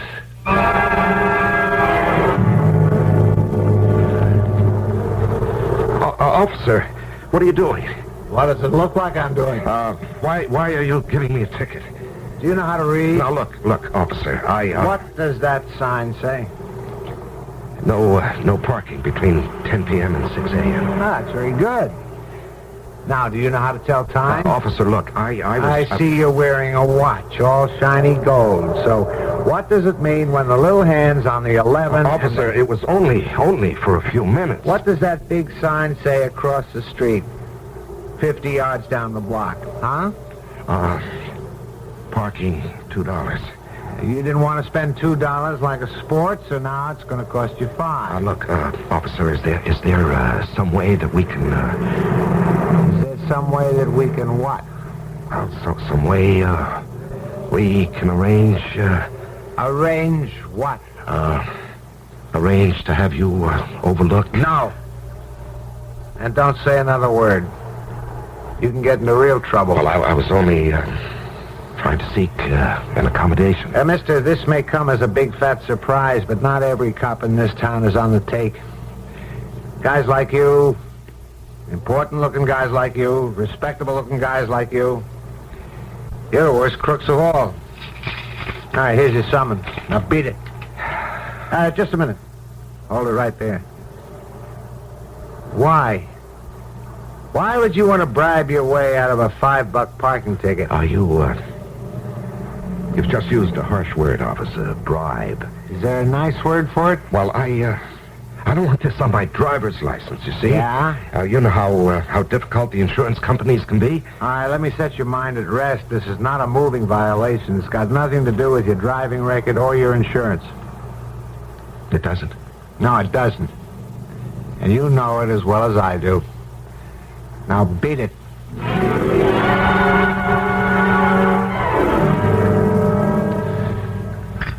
Slice of pie, officer? No, thanks, Molly. I gotta watch the calories. Oh, it's no fun watching them. The real enjoyment is eating them. Just the coffee. I'm going off soon anyhow. Then you'll go home to your Nina and eat some lasagna. Oh, it's spaghetti. Without calories. Oh, boy, she must be some cook, that Nina. You got a funny story for me, at least? Let me see. Oh, yeah, you're right. You know, a guy comes in here earlier. Kind of shabby, looks like a bum. Orders a burger special, apple pie, coffee, right? So? One look. I know. I can tell. He don't have a dime in his pocket. He's gonna stiff me, right? Uh-huh. And the way he whoops it down, he's got the most guilty look on his face. I mean, it was comical. I felt like saying to him, okay, pal, relax, enjoy it, but I'm too busy with this, that, and the other thing, you know? Yeah. Well, the next thing I know, there's the empty plates on the counter. He'd sneaked out. Without paying? Naturally. He had such a scared look in his eyes, I felt like laughing. What was I going to do? Take him to court for $2? I don't know, I guess it ain't such a funny story after all, now that I think about it. $2. As if it was such a terrible thing to him that he had to steal $2. You want to talk about $2? Look what happens to me just before. Yeah? A guy's parked around the corner, illegally. For $2, he can put his car in Hal's garage just down the street. But no, he's too tight for that. And this guy's loaded. Oh, it figures. The car's a Golden Streak sedan. And that runs $25,000 with your eyes closed. At least. And this guy's wearing a suit. I mean, it has to set him back, what, at least 3-4 bills.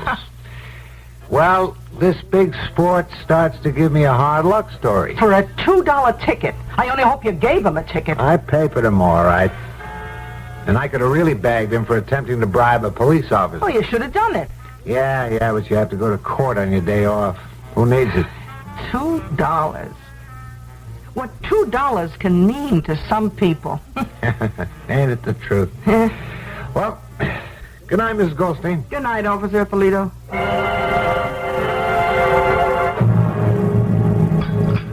No, Dorothy. These eggs are not satisfactory. Mr. Morrison insists on 3 minutes exactly. Now, please prepare 2 others properly. Oh, Gordon, may I speak with you? Only if it's to be a pleasant topic. Well, I'm not sure. Rowena, you know the rules. Only happy subjects at mealtimes. Have you read the papers? Now, why should I read the newspapers? News that concerns me is brought to my attention quickly enough. 2 people were shot to death last night. Rowena, is this a proper breakfast topic? Yes. Why? I said they were shot to death. One was a woman, the other a police officer. And why does this concern me? Because, dear, you carry a gun. Are you about to imply that I shot them? Oh, don't be ridiculous. But it's this whole aura of violence that is smothering everything. Rowena, just what is your point? The fact that you, a private citizen, carry a gun makes you part of the entire irrational attitude. No, I disagree. My attitude is extremely rational. Now, you tell me violence is raging in the streets, and the next breath you tell me it's wrong for me to carry a gun. Gordon, no one should carry a gun. Why do you have to? I'm a wealthy man. I have enemies. Oh, but now, Gordon... this poor young woman who was killed in her apartment and this brave police officer, the animal who murdered them, must be caught. Of course. It's just that guns make me nervous. Now, Rowena, a man must arm himself against a predatory environment. It's man's essential nature to fight. I've built my fortune with my own hands. Now, I have an 8:30 appointment. I'll see you at dinner this evening. Goodbye, my dear. Rowena, I said goodbye. Didn't you hear me? What are you thinking about? Gordon, why did you say a young woman was shot? Oh, when was this? When I told you about those murders last night. Did I say? I only told you a woman had been shot. I didn't say she was young. Well, I assumed she was young. That it had to be a crime of passion, since you made no mention of robbery. And why did you say it happened in her apartment? I didn't say... That's true. You didn't say where. So naturally, I assumed it would have been where she lived. Young women usually live in apartments, don't they? And, just why are you asking me these questions? Why? Oh, no reason. No, it's nothing. Nothing at all.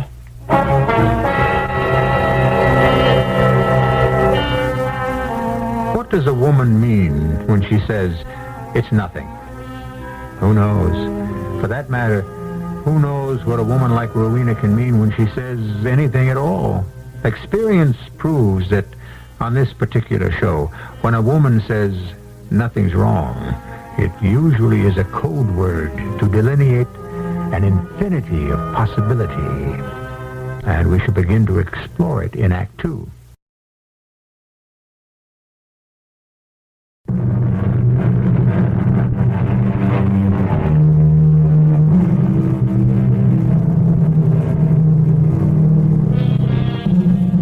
Suspicion, said a famous writer, is the companion of a mean soul and the bane of all civilized society. Well, I wouldn't necessarily agree, would you? And unfortunately, those and similar sentiments have helped give suspicion a bad name. After all, some good, healthy suspicion, plus some strong, solid skepticism, might serve to keep a great many people honest. To continue. Another cup of coffee, Lieutenant Gomez? No, I've been drinking coffee all night. Terrible thing. Poor Frank Ippolito. He was in here maybe 10, 15 minutes before it happened.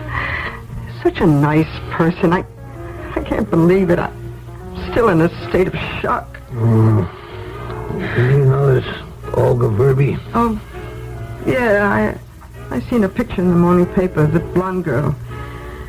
Yeah, she came in from time to time. Never said much. Do you know what she did for a living, Molly? Well, no, she never told me, and I never asked. Did you have to ask? Wasn't it obvious? Oh, now listen, Lieutenant Gomez, you really shouldn't say bad things about a person that's dead. She had no job, no visible means of support, yet her rent was always paid on time. Well, so that should show she was a responsible person. She had a closet full of clothes, new color TV, good hi-fi. Who paid for all of it? Lieutenant, I never like to ask a question like that. No, neither do I. Except it's my job. Hey, come on, Molly. You know everything about everybody in the neighborhood. Who is picking up those tabs for Olga Verby? I couldn't tell you. Now, tell me this. What was there between her and Officer Frank Ippolito? What are you talking about? Are you trying to tell me that Frank and her were... That's exactly what I'm talking about. Impossible. Yeah? Oh, he was a man who was in love with his wife. What does one thing have to do with another? No, you got the wrong customer. Frank Ippolito, his wife, Nina, he He worshipped that girl. Well, I'm sure he did. Well, how can you even begin to accuse a fine, decent fellow like Frank? Okay, Molly. You said you read about the murders in the papers this morning. Yeah, read the papers, heard about them on the radio. It's all around you. She was shot in the apartment. He was found shot on the street, a couple blocks away. I know. He was waiting for his relief. Shots. Shots. And nobody hears nothing? How is it possible? It's possible. What else did you read in the paper about these murders? What else? Yeah. Molly, both of them were killed by bullets fired from the same gun. What? That's right. Oh, so okay. The murderer shoots Olga Verby, then maybe somehow Frank finds out and tries to capture him, and the murderer kills him. Molly, Frank was shot in the back. Oh. He was walking up the street to the corner of 11th, and he was shot in the back. What would make sense, Molly? I don't know. Olga Verby's place isn't robbed. She herself wasn't attacked or assaulted. No sign of a struggle. So, there's a guy who's keeping her. He finds out she's been playing around with Frank Ippolito. I don't want to believe that. And after he kills her, he guns down Frank. You mean you believe that, Lieutenant Gomez? It's what's known as a theory. You try to develop a bunch of theories after every murder. And this is the only one that makes sense so far. So, Molly?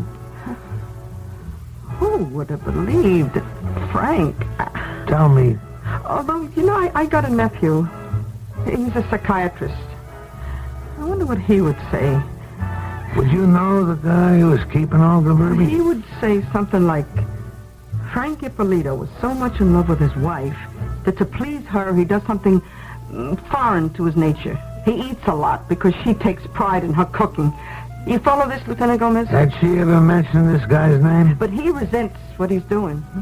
He has to get back at her some way, so he expresses his hostility by being with another woman. At least now you admit Frank and Olga Verby were having an affair. Affair? Working class people don't have affairs. Did Olga ever talk about her boyfriend? No, not to me. Well, here's the key. If someone was keeping her, he'd go to see her at least a couple of times a week. Doesn't anybody remember someone who would come into the apartment building? We're checking it out. So far, nothing. She did talk to you, didn't she, Molly? Sometimes. No mention of this man?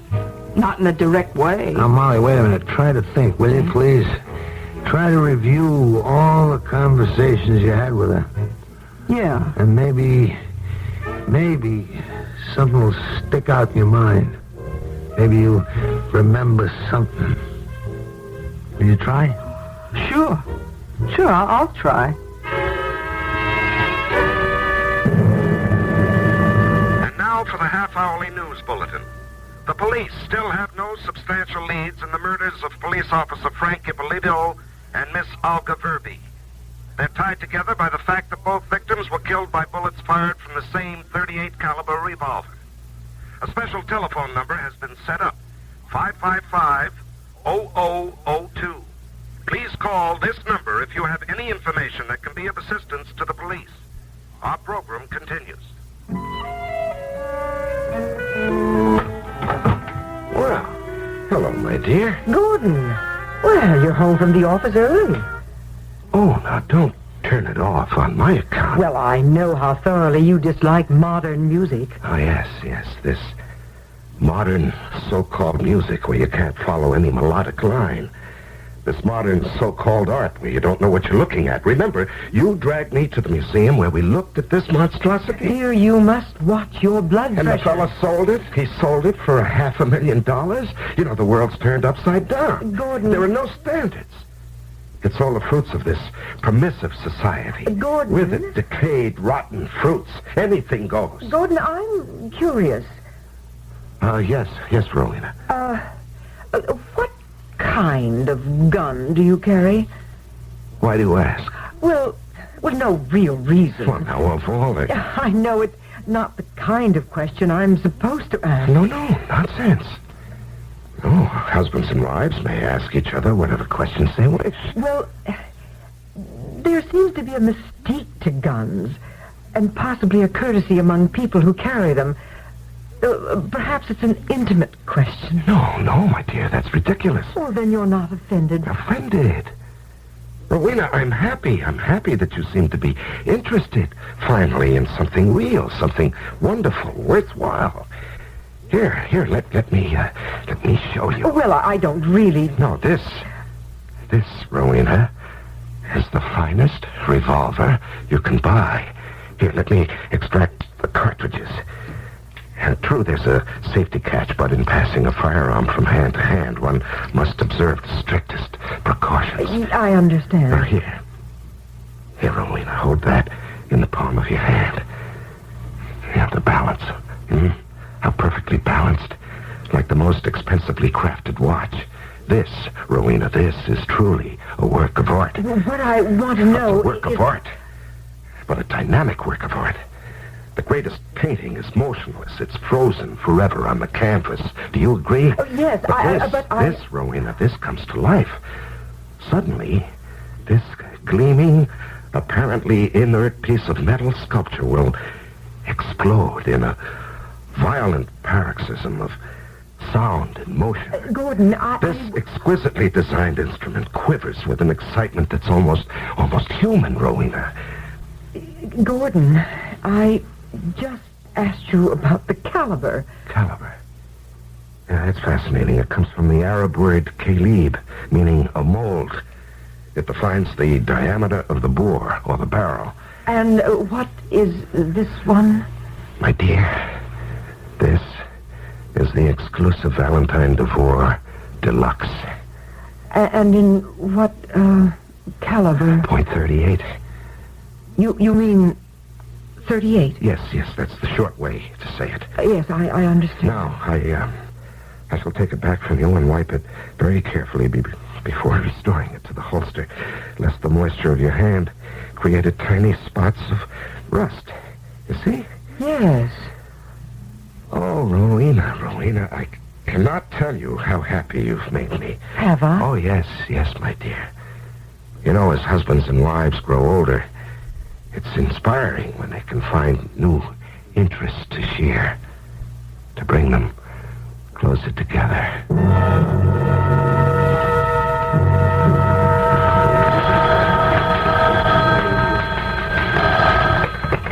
Lieutenant Gomez. Yes, Inspector. No. Nothing. Nowhere. Well, there's no shortage of men. I got cops coming in to work on their time off. After all, Frank could believe it was... Yeah, I understand, Inspector. Yeah, I know the problem. Special phone. Oh, some of the usual nut calls, but nothing we can use. All right, I will, Inspector. Goodbye. He wants to get blood from a stone. Doesn't everybody? What? Molly, what are you doing here? Well, I thought I'd better come see you. Can I sit down? Yeah, sure. To answer your question, I solved the case. You what? I know who murdered Frank. Who? You know who. You told me yourself. The same person who killed Olga Verby. You mean to say you know who he is? Did you remember something Olga said? No. But I remember something Frank said. Frank? While he was in my place, just before he was killed. But what would Frank say that You were right. The same person who killed Olga killed Frank, but not for the same reason. How do you know? No, Frank was not cheating on his wife. And I know because I went out to see her. Well, what does that have to do with it? I wanted to tell her how sorry I was. I looked in her face. I could see Frank was true to her. Molly, what are you trying to sell me? Look, when a woman knows her husband is stepping out on her, you can read it in her eyes. I can't. I can. So if Frank had been with Olga, your theory would be right. But Frank had nothing to do with Olga. So why should this person who was keeping Olga want to kill Frank? Okay. Why? I remembered what Frank had told me. And I saw it. I saw the whole thing. I can tell you exactly why Frank was killed.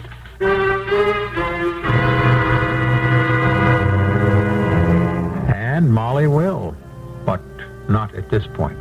In a few moments, in the third act. All mysteries are basically audience participation shows. And so you should also have the answers. After all, everything Frank told Molly, he also told you. We play fair in these things, as you will see when I bring you Act 3.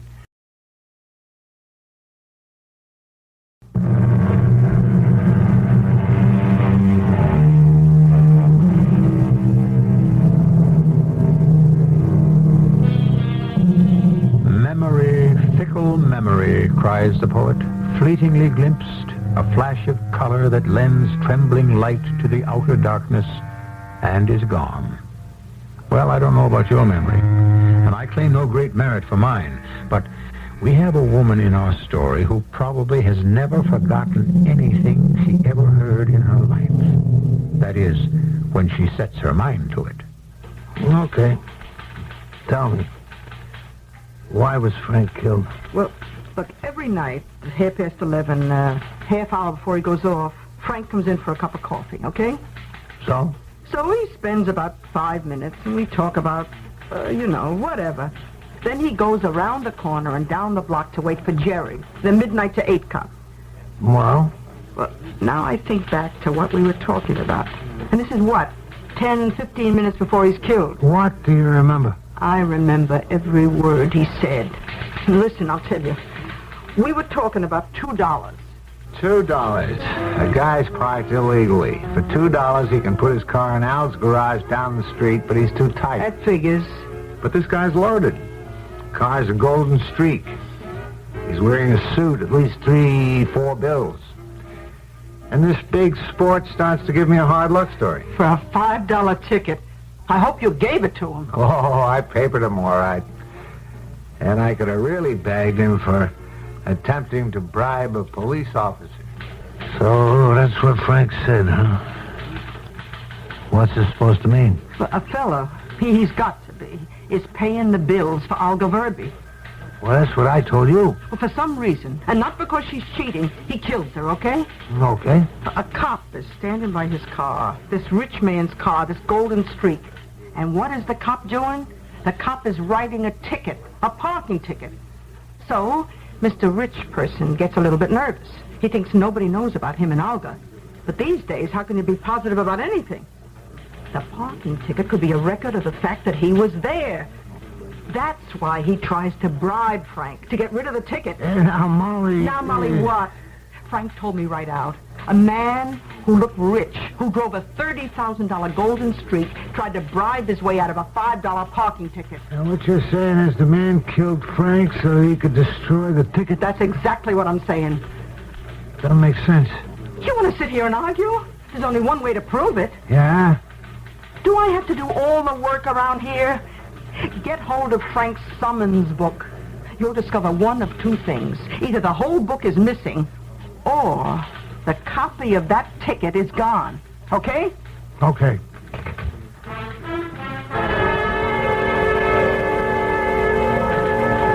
The last recorded ticket in Frank's book was for Alfred Garrison, running a stop sign at 5:30 p.m.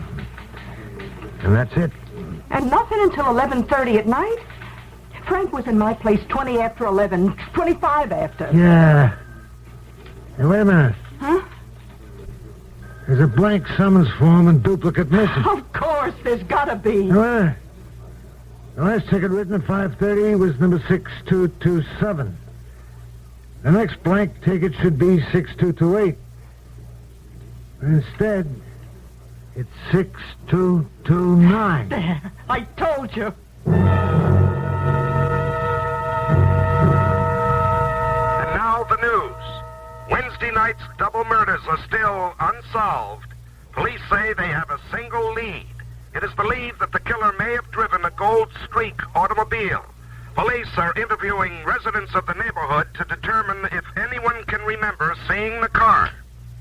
I don't blame you, darling. The news is so depressing. Have we, any plans for the evening? The evening?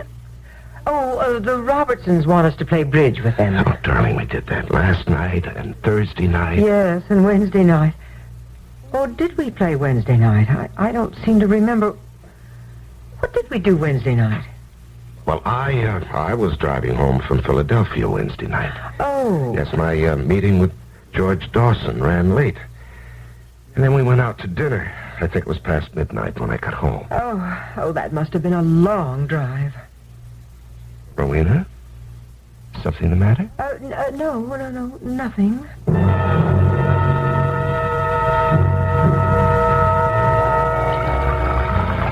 So, how's my murder case coming? That's gone. Why don't we have any results? Well, Molly, we're getting there. There are 2,200 golden streaks listed in the metropolitan area, New York, New Jersey, Southern Connecticut area. And we're checking out ownership of each and every one. Oh, but that's going to take time. Mm-hmm.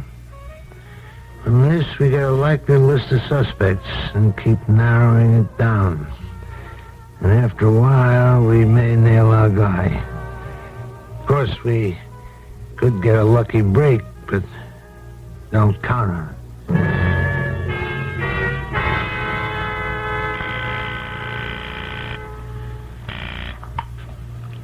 Mr. Dawson's office? Yes, this is Mr. Morrison's secretary. Mr. Morrison? Mr. Gordon Morrison of New York. Oh, yes. Mr. Morrison had an appointment with Mr. Dawson. I wonder if he left his glasses there. Mr. Morrison had an appointment with Mr. Dawson? Yes, last Wednesday. Well, that's impossible. Mr. Dawson's been out of the country since the first of the month and won't be back till next week. Oh, I must have been mistaken. I'm sure you were. Mr. Morrison must have left his glasses somewhere else. No, it's the only lead we've got so far, Inspector. The more men I can have to run it down, the quicker I may be able to get results. Inspector, that's a special phone. I'll call you right back. 555-0002. Hello? Oh, I was going to ask, is this 555-0002, but you just said it was. You have anything to tell us about the... About the murders? Well, I have something to ask you. Ask? You say the murderer used a .38 caliber revolver? Yes? Well, could you perhaps tell what kind of revolver it was? Could you tell if it's a .38 caliber Valentine DeVore revolver? Well, we can tell if it's a .38, but we can't always tell if it's a specific make. Why? Marty, better trace this. It's important for me to know. Yeah, sure. Well, why is it important for you to know? Well, because... Why don't I just have ballistics check it further, and then we can call you back? What's your number? My number is... Oh, no. Hello? You didn't have enough time to get a tracer, did you, Marty? Rowena. Oh, Gordon, I didn't hear you come in. You look so frightened. Do I? Something the matter? Well, I thought you were busy in your den. Oh, darling, does this music bother you? I'll turn it off. You know, Rowena, I never realized before how truly attractive you are. As a matter of fact, Paul Banner called it to my attention the other day. He said, Gordon, you have a beautiful woman there in Rowena. Why don't you run for office? That's what gets a man elected these days, an attractive wife. Would you like to get into politics, Rowena? Gordon, is that what you came in here to ask me? No, as a matter of fact, I came in here to ask you about a telephone call. Telephone call? Yes, 2 of them. Been going over the bill. I see here a call to Philadelphia, to Dawson's office. I never called him from here, did you? Did I? Yes. Why would you call him? And, here's another call I can't remember. It's to New York City. Oh, Gordon, I can't remember all the calls I make to New York. 212-555-0002. Who's that? Who's that? Well, I don't remember. Well, it doesn't really matter. I can check with the phone company. Yes, you could. Oh, but you don't have to. It's to a department store. They were having a sale.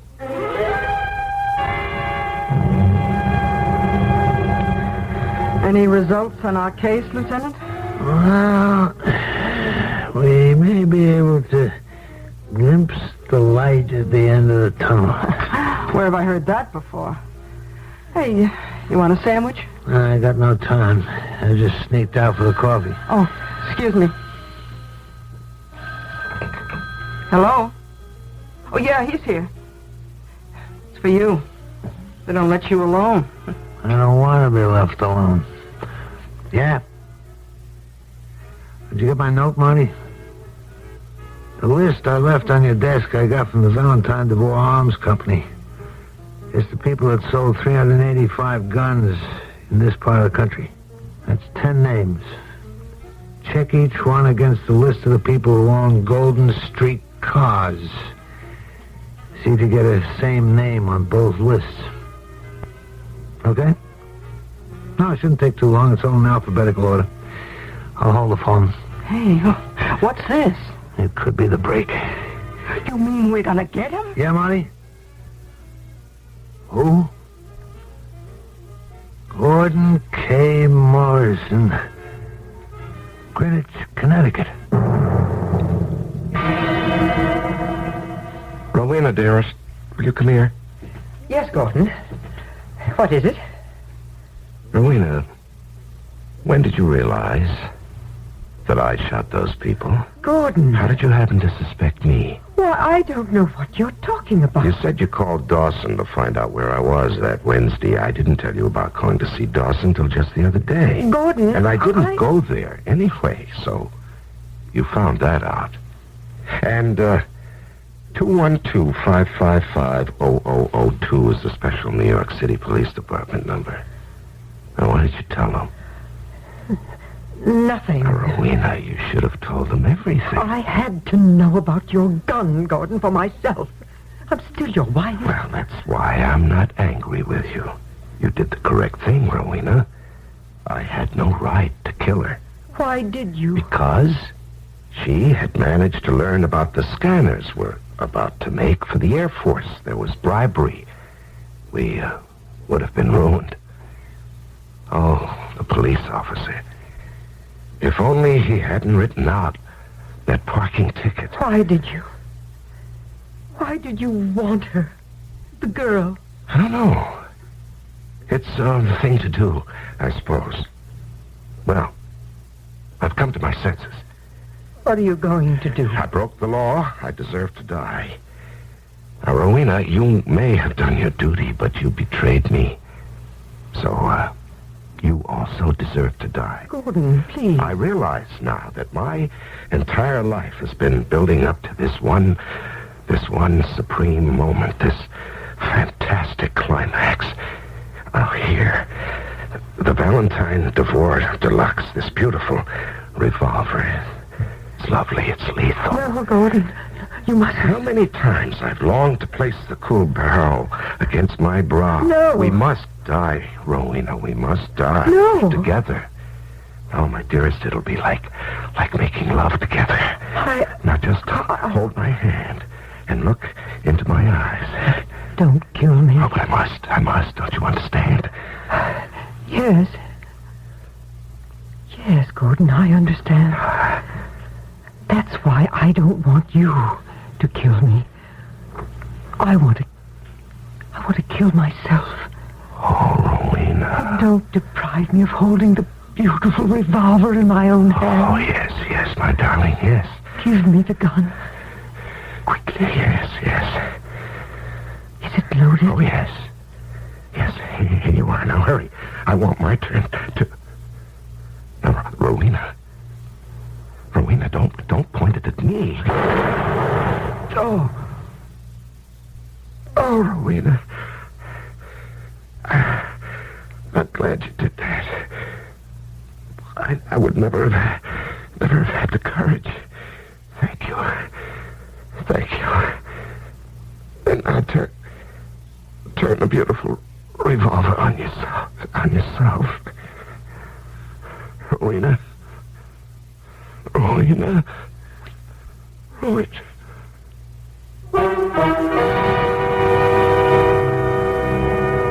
Of course not. She did no such thing. And a few minutes later, when Lieutenant Gomez arrived, she was still standing over his body with the beautiful revolver still clutched tightly in her hand. Well, in a short while, I shall be back with some explosive addenda.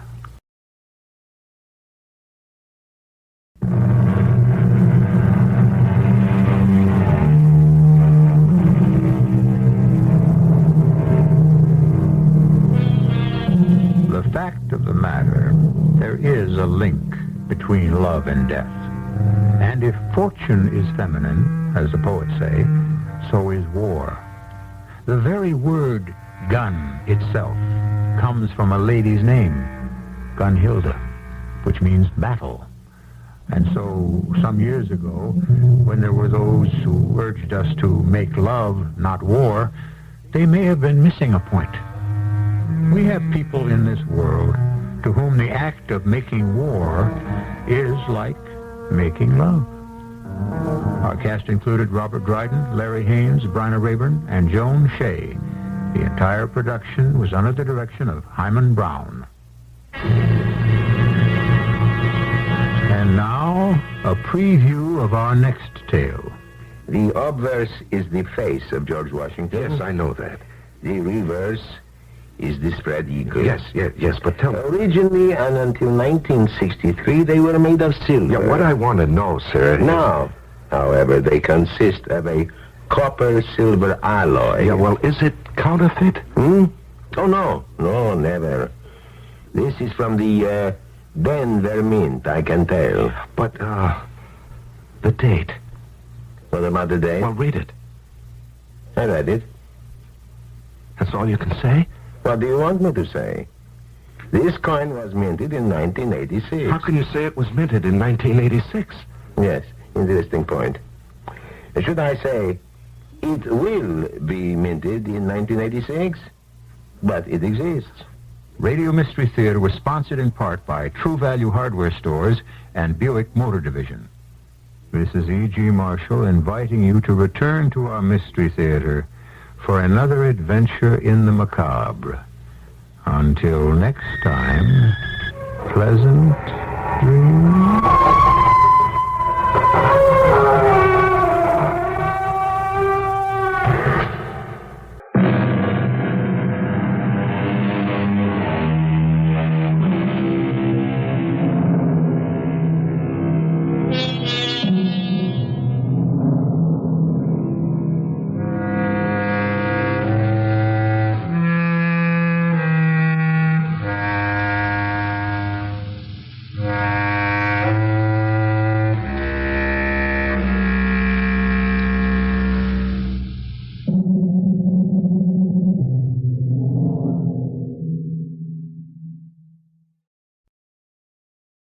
The CBS Radio Mystery Theater presents...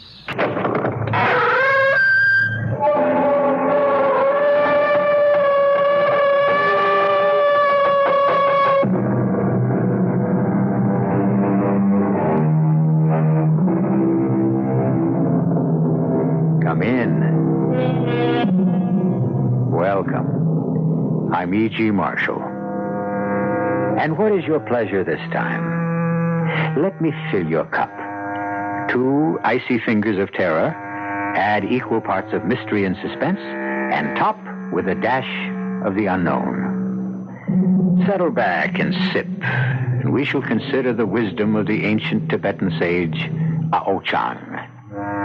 One day, a disciple asked, "Master, is the book of each man's life written by himself or by the immortal gods?" And the Holy One replied, "By both. The gods write only 2 pages, the first and the last. Man writes all the others himself.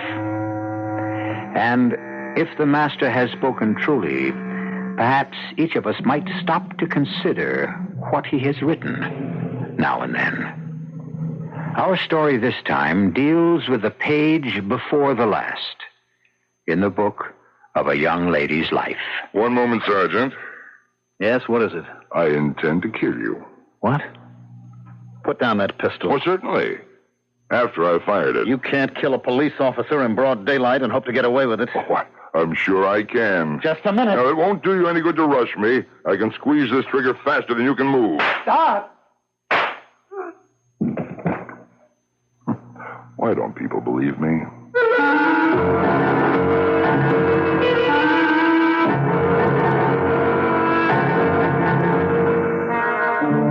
Our mystery drama, The Weavers of Death, was written especially for the Mystery Theater by Sam Dan and stars Mandel Kramer. It is sponsored in part by Contact, the 12-hour cold capsule, and imported Vigna Rosé wine. I'll be back shortly with Act One.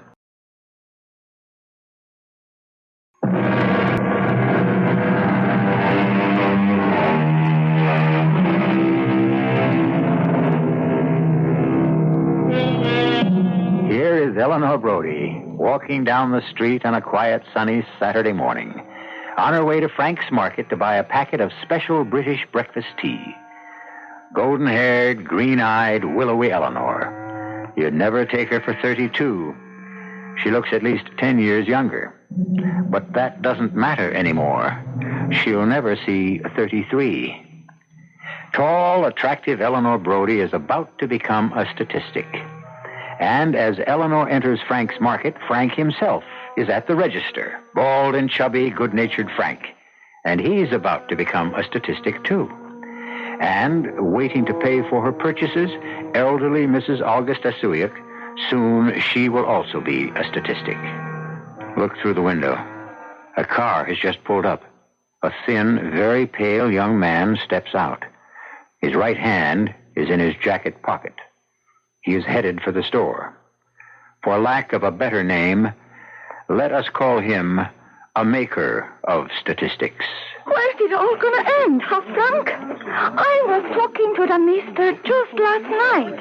He says we'll have to learn how to live on air. Wait a second, Frank, I forgot. Some chocolate for my little granddaughter. I'll go get it. All right, hold it. Hold it now. Don't move. It's a stick-up. Shut up. Shut up. Step away from that register there, Baldy. And you, Blondie. Blondie, stand next to him. Don't shoot us, please. I said shut up. I have children. Grandchildren. I told you to shut your mouth. He's going to kill us. I can see it in his eyes. Murderers. Assassin. Oh, Vista. Oh, Vista. I said shut up. Shut up, all of you.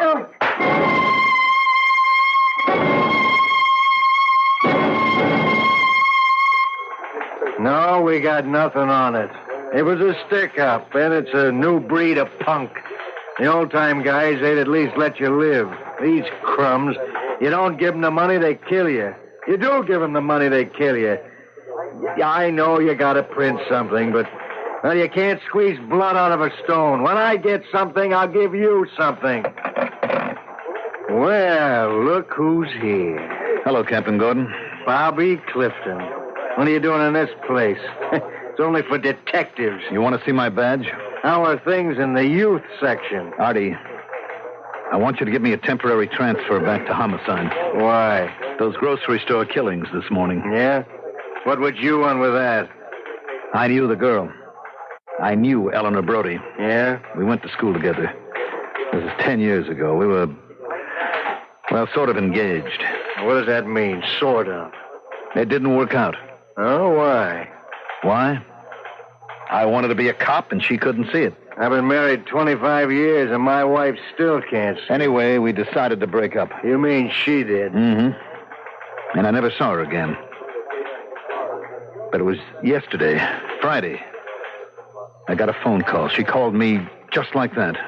Just like that? It was as if we'd seen each other the day before. She said, Bobby, I must talk to you. Come over to my place tomorrow morning and we'll have breakfast. That would have been this morning. Yeah. So? Well, I I got mad. It was the way she said it, I guess, as if nothing had happened. Like, drop whatever you're doing and come running just because I snapped my fingers. Yeah, that's how they are, Bobby. So I said I happened to be tied up, and she said, never mind. Forget it. I'm sorry, Bobby. It took me nearly all this time to get over her. And I wasn't going to start... Well, I guess I never really got over her. Anyhow, this morning I set out for her apartment. There on the corner I saw the squad cars. Artie, I want to work on this case. What's to work on, Bobby? Some nervous punk gets trigger happy. Where do you find him? You don't. But one day some hood who faces a rap makes a deal for himself by blowing the whistle on a pal. I want to work on the case, Artie. I know. You figured if you'd gone there when she asked you, she'd be alive now. And so it's a whole guilty thing. I should have gone to see her when she called me. Bobby, it's not going to help. I keep thinking about that phone call. She sounded scared. You're building it up in your head. She was scared of something. She said, I must talk to you. Not I want to or I'd like to, but I must. Now, why did she say must? Because she figures she overlooked a good bet 10 years ago. Artie, I failed her. You have got to let me work on the case. Work on what? There's nothing to go on. No witnesses, nothing. Why do you insist that it was an ordinary stick-up? What else could it be? Suppose it was something else. Like what? Artie, let me work on it. All right, but don't get in anybody's way. The old lady, Mrs. Olga Stasiuk. I understand she's still alive. Just about. All right. I'll go to the hospital and see her. Nobody can see her. She's in intensive care. I'll see her.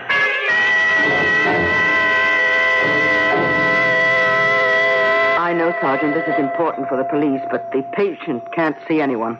Doctor, she doesn't have to see me. I just want to see her. You mean you just want to look at her? Why? The nurse says she keeps muttering something. Now, perhaps I can catch a word or two. Oh, all right. As long as she isn't disturbed. Funny how things are interrelated, Sergeant. What's that, Doctor? These two women, the young one who died and Mrs. Stasiuk, who may not live out the day.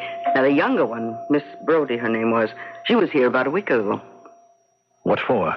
Well, it was midnight. She couldn't reach her own doctor, so she came to emergency. Why? It seems she had a very severe, serious skin irritation all over her arms and back. What caused it? I don't know. She didn't want to stay for tests, so we gave her something for superficial relief. And she probably consulted her own physician the next day, and here she is, in the hospital again. But this time in the morgue. Oh, but you want to see Mrs. Stasiuk.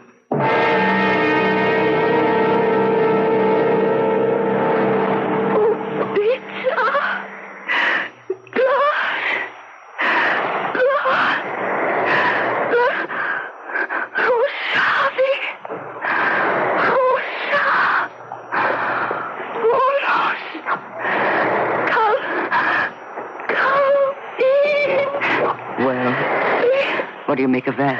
She seems to be trying to say something. Poor woman. She can't seem to form the words. Maybe not the English words. It's a foreign language. It doesn't sound like anything at all to me. Her name is Stasiuk. Olga Stasiuk. Now, it could be Russian or Polish. Doctor, I've got to come back here again with a tape recorder. And you'd better hurry. She's getting weaker.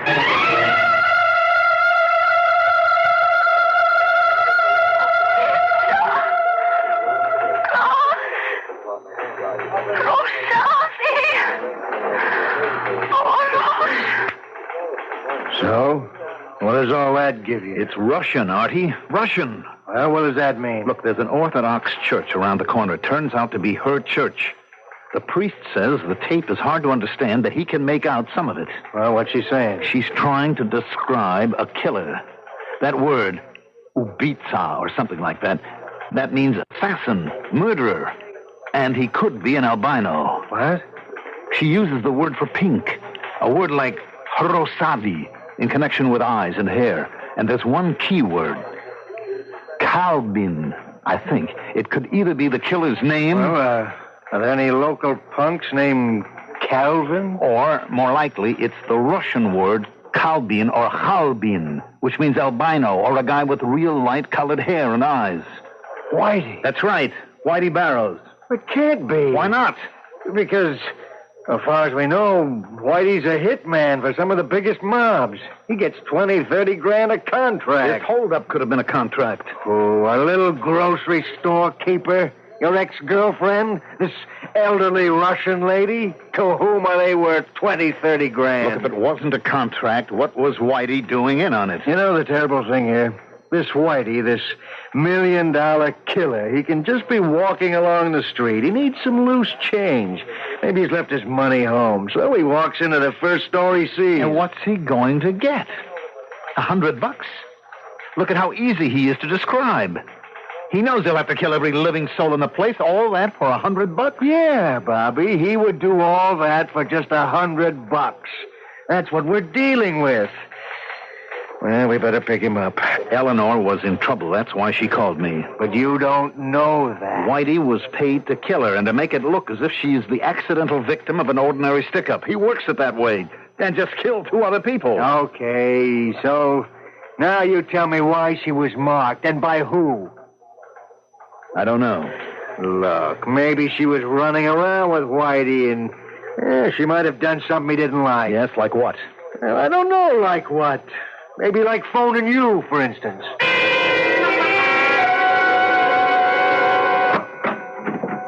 Yes? Dora Hastings? Yes. I'm a police detective. May I come in? Of course, please do. Thank you. It's about Eleanor, isn't it? I've already talked to some other officers. You were her roommate? Yes, I still can't believe it. I mean, here was a girl with everything to live for. The breaks were really starting to come her way. What breaks? You name it, all of them. She'd finally broken into the design field. She got that great consulting job with Wainwright. Yes? And she was getting married. Yeah, she grew up at last. She figured it was time to put out the torch. The torch? Oh, some fellow she'd gone to school with years ago. They had an argument over something or other, and that was it. For years, maybe she thought he might call her, but he didn't. Can you believe a thing like that? Yes.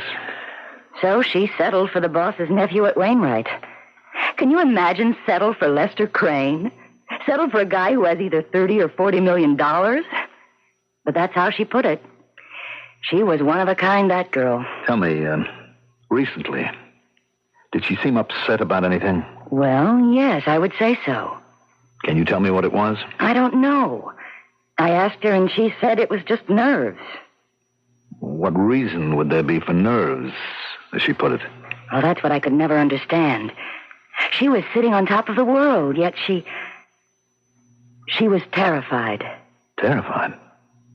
It's a pretty strong word. It is. She was terrified. Well, weren't you concerned? I was. But if she made up her mind not to tell you anything, you couldn't shake her. Yes, I know. You know? Well, how would you know that? Oh, I know girls like that. Now, you have no idea what could have caused her to be so frightened. No.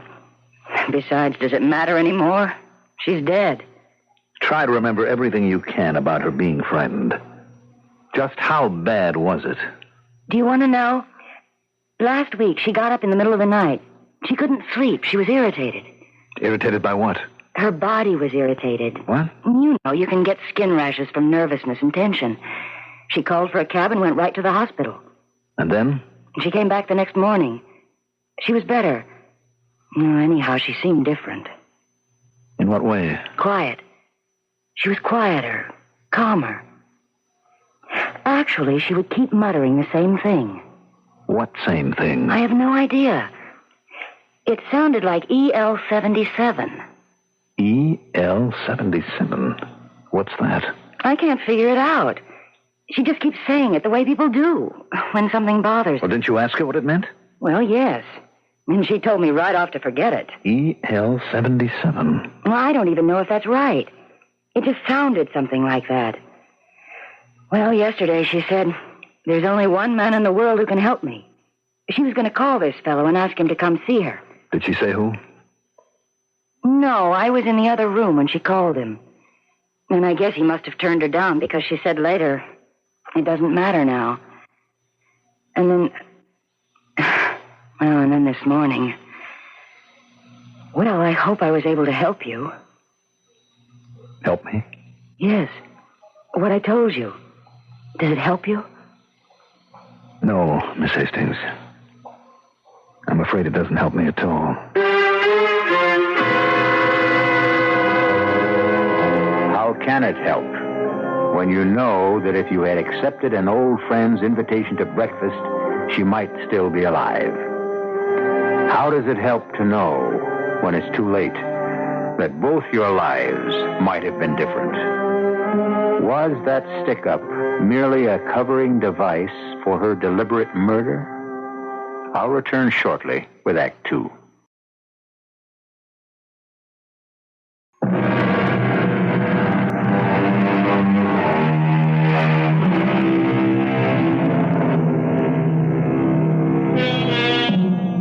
The world should turn on love and understanding. Instead, it seems to be spun by vanity and pride. So many people could prevent so many problems. Indeed, could alter the very shape and direction of their lives if they could only talk freely and openly and honestly at the right time. 10 years ago, obviously, Eleanor Brody and Bob Clifton couldn't do it. And today, she has been killed during what appeared to be a grocery store robbery. And he is the detective investigating the case.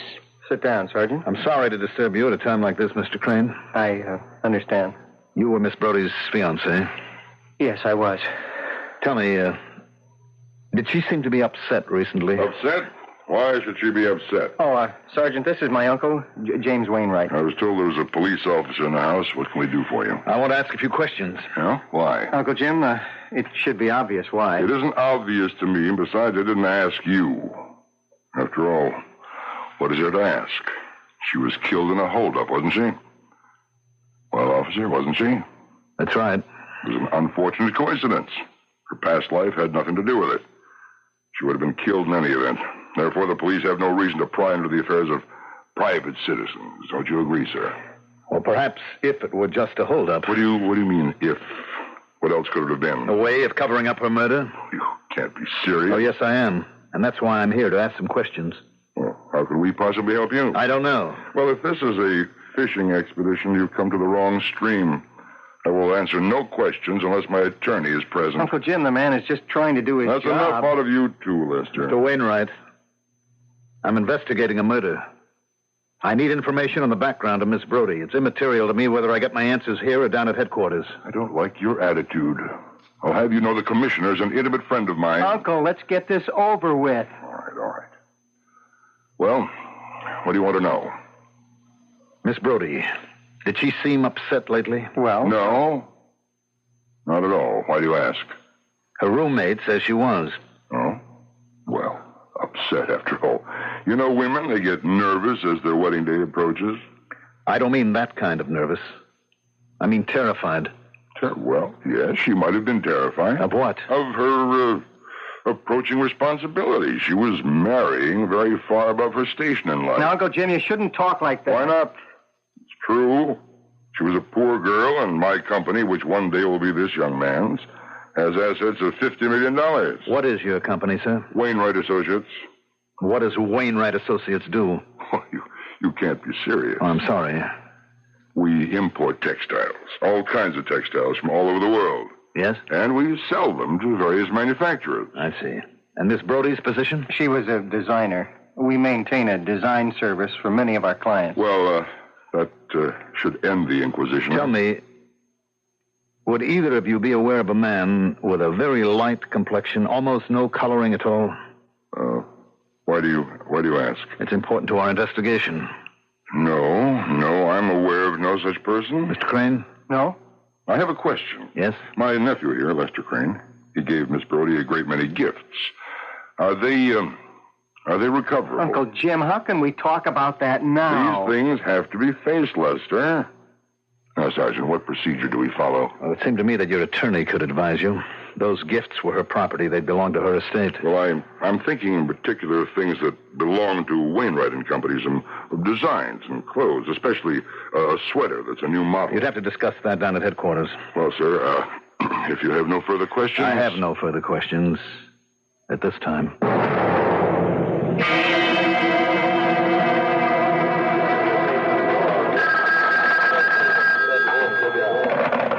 Yeah, Captain Gordon.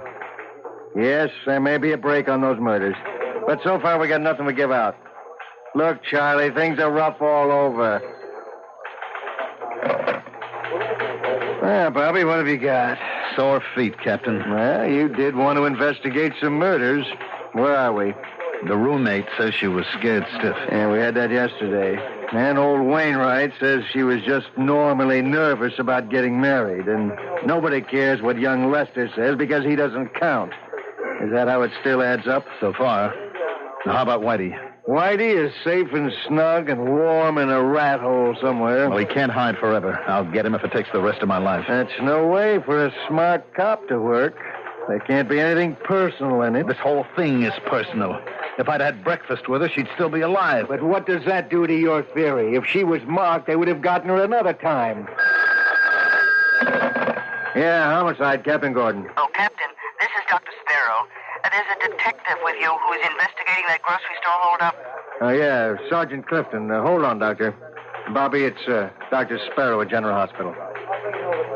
Sergeant Clifton. Oh, Sergeant, I know you people are very busy, and this is probably nothing. Well, let me judge that, Doctor. Well, I mean, on the face of it, I wouldn't even think that there's any significance. Well, you must have some reason for calling me. Well, you remember, Sergeant, when you were in the hospital and we were listening to the poor old Russian lady? She's no better, I'm afraid. I'm sorry to hear that. Well, I remember we were saying how things were interrelated. Yes? And that Miss Brody had been in here a week before she died and was killed because of a severe skin irritation. Yes, I remember. Well, she has a roommate, Miss Dora Hastings. Miss Hastings is here now with the same skin irritation. Does it mean anything? I mean, from a police point of view, or am I wasting your time? I'll be right there.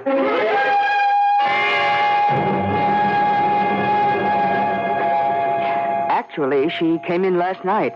She's much better now. We've treated her. She can go home tomorrow. What caused it, Doctor? Well, it's a sweater. A sweater? Probably the most beautiful sweater I've ever seen. Such brilliant color, lovely design, but... But what? Well, there must be something in the dye. It seems to have a very strong alkali base. It can give a lot of trouble, especially to people with sensitive skin. Hello, Miss Hastings. Oh, am I in trouble with the law? Why should you be in trouble with the law? For taking the sweater. Well, I don't know anything about that. I've been punished enough. Take it back. Put it with all those things. I don't want it. Why don't you tell me about it? Oh, I knew something would happen to me. What? I never stole anything in my life. So the first time I weakened. And what did I take? I didn't try to steal any of her jewelry or anything that was really valuable. I just took the sweater. The sweater? Well, who'd miss it or know anything about it? I couldn't resist it. It's so pretty. So look at what happens, my arms. Certain people, and I'm one of them, should never steal.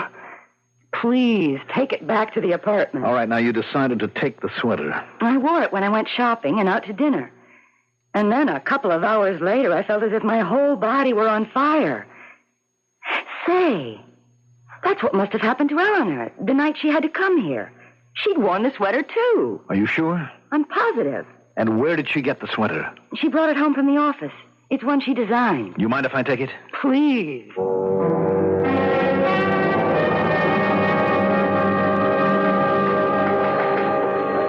Hey, Bobby. There was a phone call for you. From whom? Well, it was about you. It seems that Wainwright had a court order to go to the Brody girl's place and pick up some designs that belong to the firm. So? Well, so they claim something's missing. What? A sweater. What kind of sweater? Come on, you know what kind of sweater. The sweater you were supposed to bring back from the hospital. The one that the roommate borrowed. That sweater? And where is it? In my locker.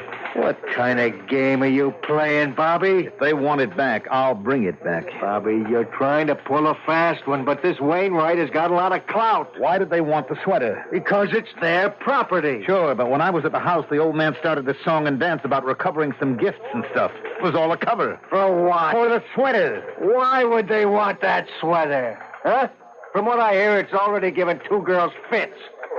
Sure is a hard luck sweater. Still, they want it and it belongs to them, so? So, I'll bring it back. Bobby, do I know everything that's going on? No. You only know as much as I do. You personally hand-deliver that sweater? Of course.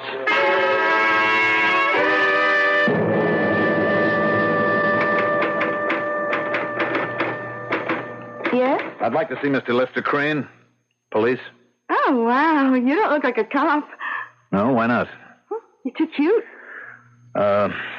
Did you know Eleanor Brody, Miss, Carter. Melba Carter. Miss Carter? Oh, sure.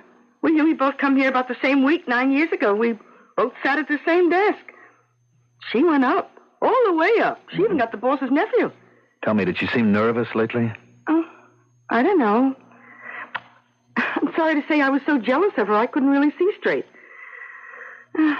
Poor kid. What good did it do her? Did some man ever come around to see her, a man with a very light complexion? A guy? Here? Oh, no. Why would she want to ruin the world's greatest setup? If there was a guy on the side, he was kept out of sight. Would you tell Mr. Crane that I'm here, please? Don't you want to ask me any more questions? Maybe later. Thank you, Sergeant. It's a beautiful sweater. I've never seen such brilliant colors and the design. Yes, well, it's... I'm sorry there was this misunderstanding. I had intended to return it on my way to work. It's all right. Look, I want to apologize for my uncle. He lives in a world of his own. I understand. He belongs to another time, another place. Mm-hmm. You were Eleanor's fiancé. What did you say? Oh, I'm sorry. I was just thinking out loud. Yes, I was her fiancé, and, I owed her so much. You see, because of her, I stood up to my uncle. He was opposed to our getting married. Why? Why? He wouldn't need a reason. He's so contrary. And, I always yielded to his judgment, but not this time. Yes? Mr. Crane, there's been an inquiry concerning EL-77. EL-77? And you told me that... EL-77? And you told me you'd handle everything there yourself, so I... Place that call on hold, and I'll pick it up very soon. Sergeant, is there anything else you want to know? I have some very important things to No, I've taken up enough of your time. Goodbye, Mr. Crane. EL-77. Once again, a combination of letters and numbers. And what do they mean? One thing is certain. They have the power to make people nervous. First, Eleanor Brody. And now, Lester Crane. EL-77. A simple arrangement of innocent-looking letters and numbers. Well, any arrangement of letters and numbers can look innocent. Consider E equals MC squared. I'll be back, hopefully in just a few moments with Act 3.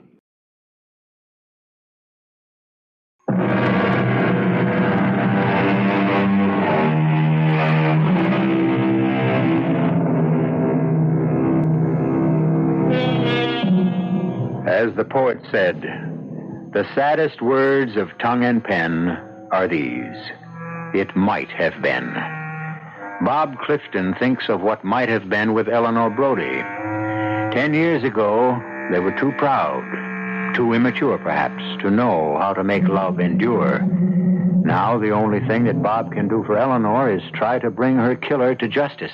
No, Bob. Why not? Because you can get into more trouble than you ever thought existed. Is that all you ever think about, getting into trouble? Besides, it's wrong. Why, Artie? Why is it wrong? Because, Bobby, you propose to use a human decoy. That girl can be killed. How?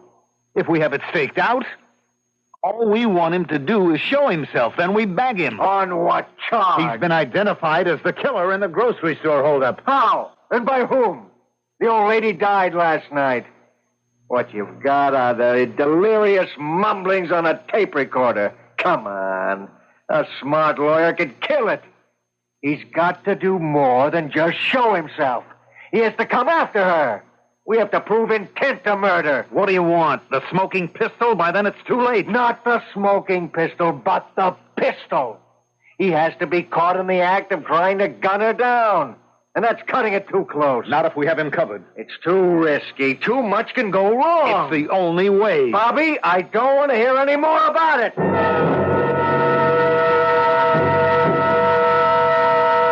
You don't have to do it, Miss Hastings. But I want to. It could be very dangerous. I don't care. It's the least I can do for Eleanor. I shouldn't ask you to do it either. It's just that I have to get that killer. I understand. Let me make a confession, Miss Hastings. You don't have to. I'm the man Eleanor spoke to last Friday. I knew that. You knew? How? Oh, woman's intuition, maybe. But you had to be the man. Do you want me to make that call now? Yes. And say exactly what I told you.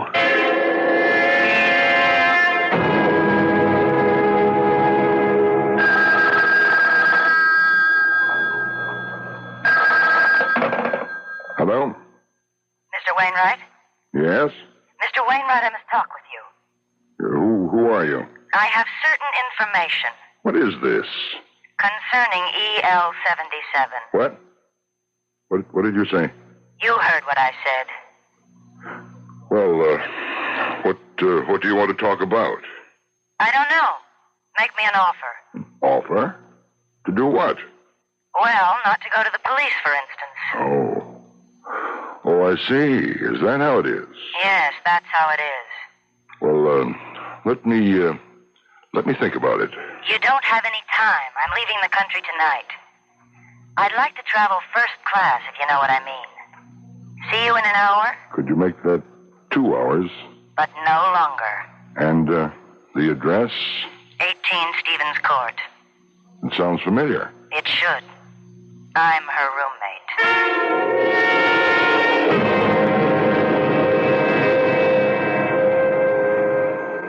Anyone moving up the street?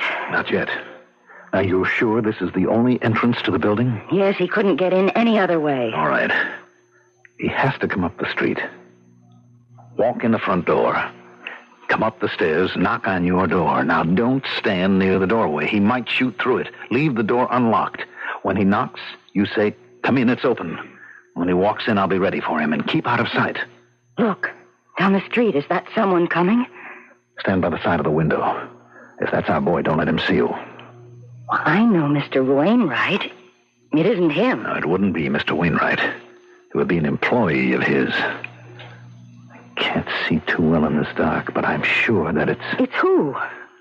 The man who killed Eleanor. Oh, it's so quiet. You can almost hear his footsteps. Wait. There are men getting out of those cars. Look. Hold it, Whitey! Please!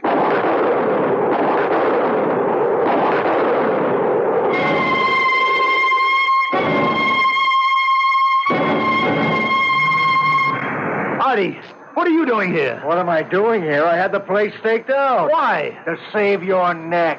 I knew you'd try to get Whitey to show himself. I wasn't going to let him come up to the apartment. But you've killed him. How can we tie him to Wainwright? Bobby, it was the only thing we could do. Well, hello. Oh, you're the cop who called on Mr. Crane, the cute one. Everything squared away? Yes, I guess so. I was headed for your office. Oh, well, so am I. Look, maybe you could do something for me. Well, why not?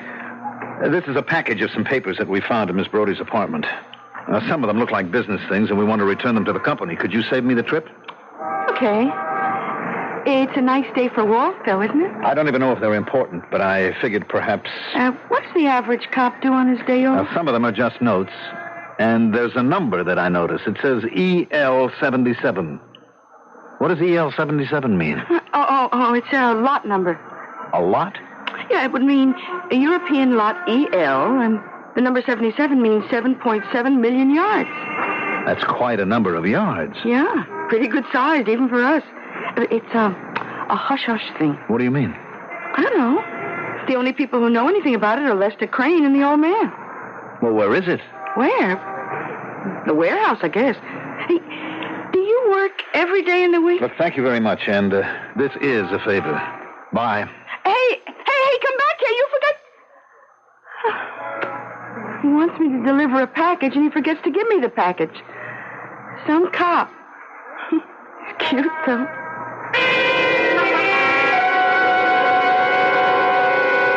I'm sorry to bother you again, Doctor. Oh, it's all right. That sweater, the one Miss Hastings wore, and we know now that Miss Brody wore it, too. You said something about the dye. Yes, I sent a few strands to the lab. We have a very extensive allergy clinic here.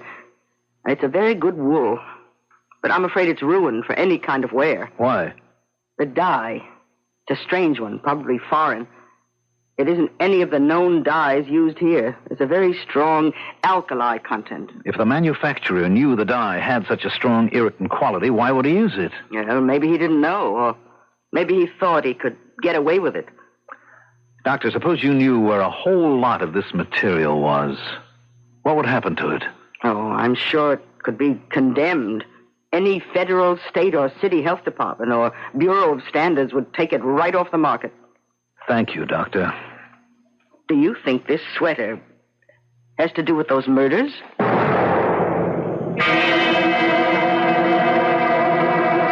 I don't mind telling you, Sergeant, I'm not in the habit of receiving the police at this hour of the night. I'm here on official business, Mr. Wainwright. Indeed. Well, then why not conduct it during business hours? I have here a few strands of a wool material. Where did you get that? From a certain sweater.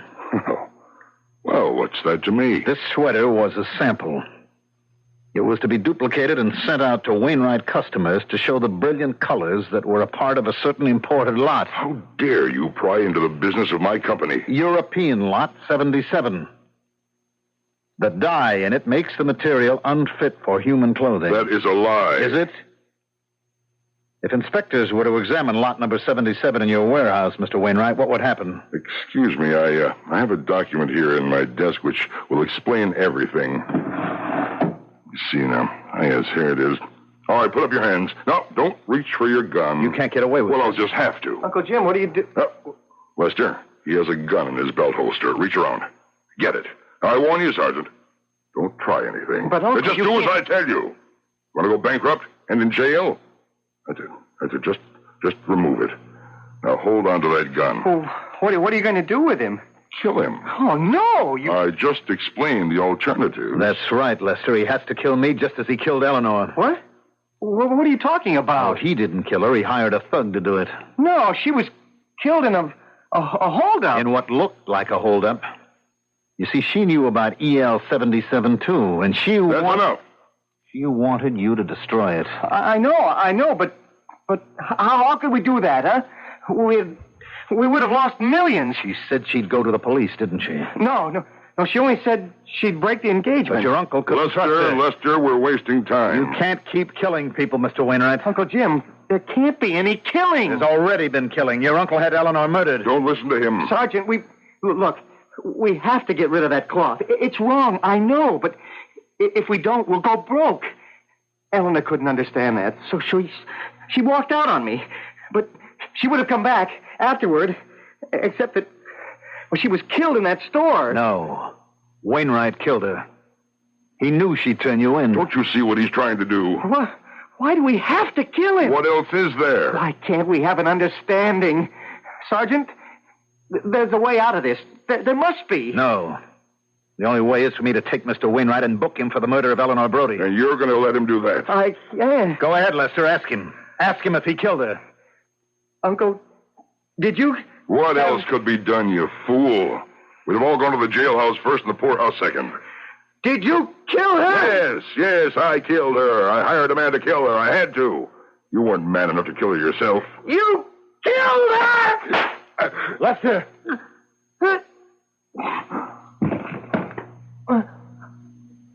My uncle?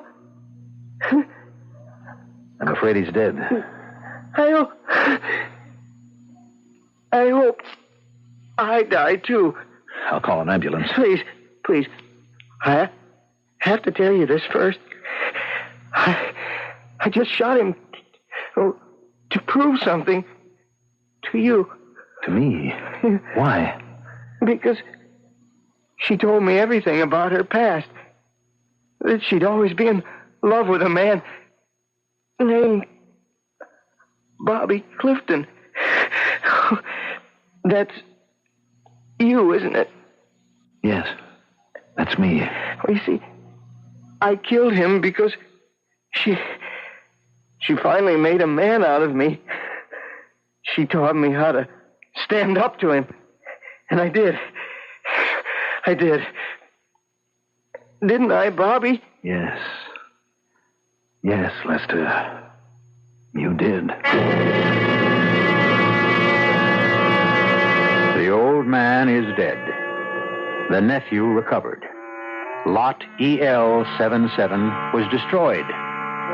It would be nice to report that Bobby married Dora Hastings and Lester married Melba, but we're not in business to tie up neat little packages. All we have done is open up the book of someone's life, glanced at a page, and returned it to the shelf, as I shall be returned to you in just a few moments.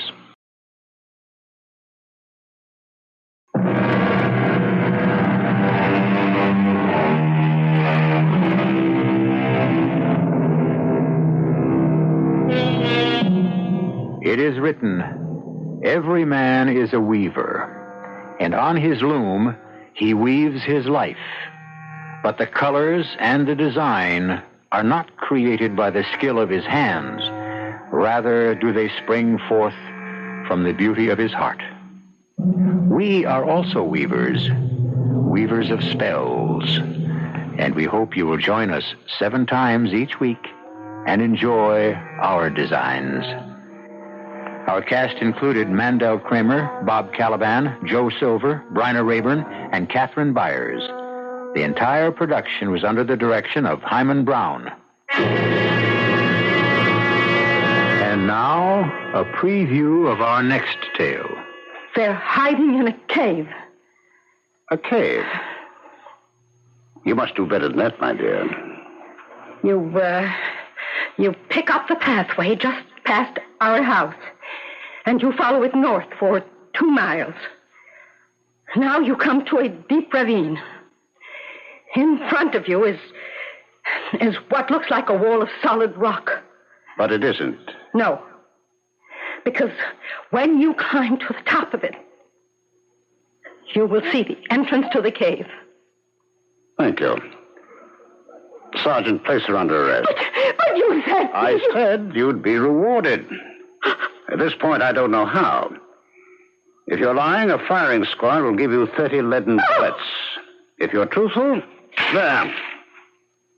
there are 30 silver krona. Radio Mystery Theater was sponsored in part by Buick Motor Division. This is E.G. Marshall inviting you to return to our Mystery Theater for another adventure in the macabre. Until next time, pleasant dreams.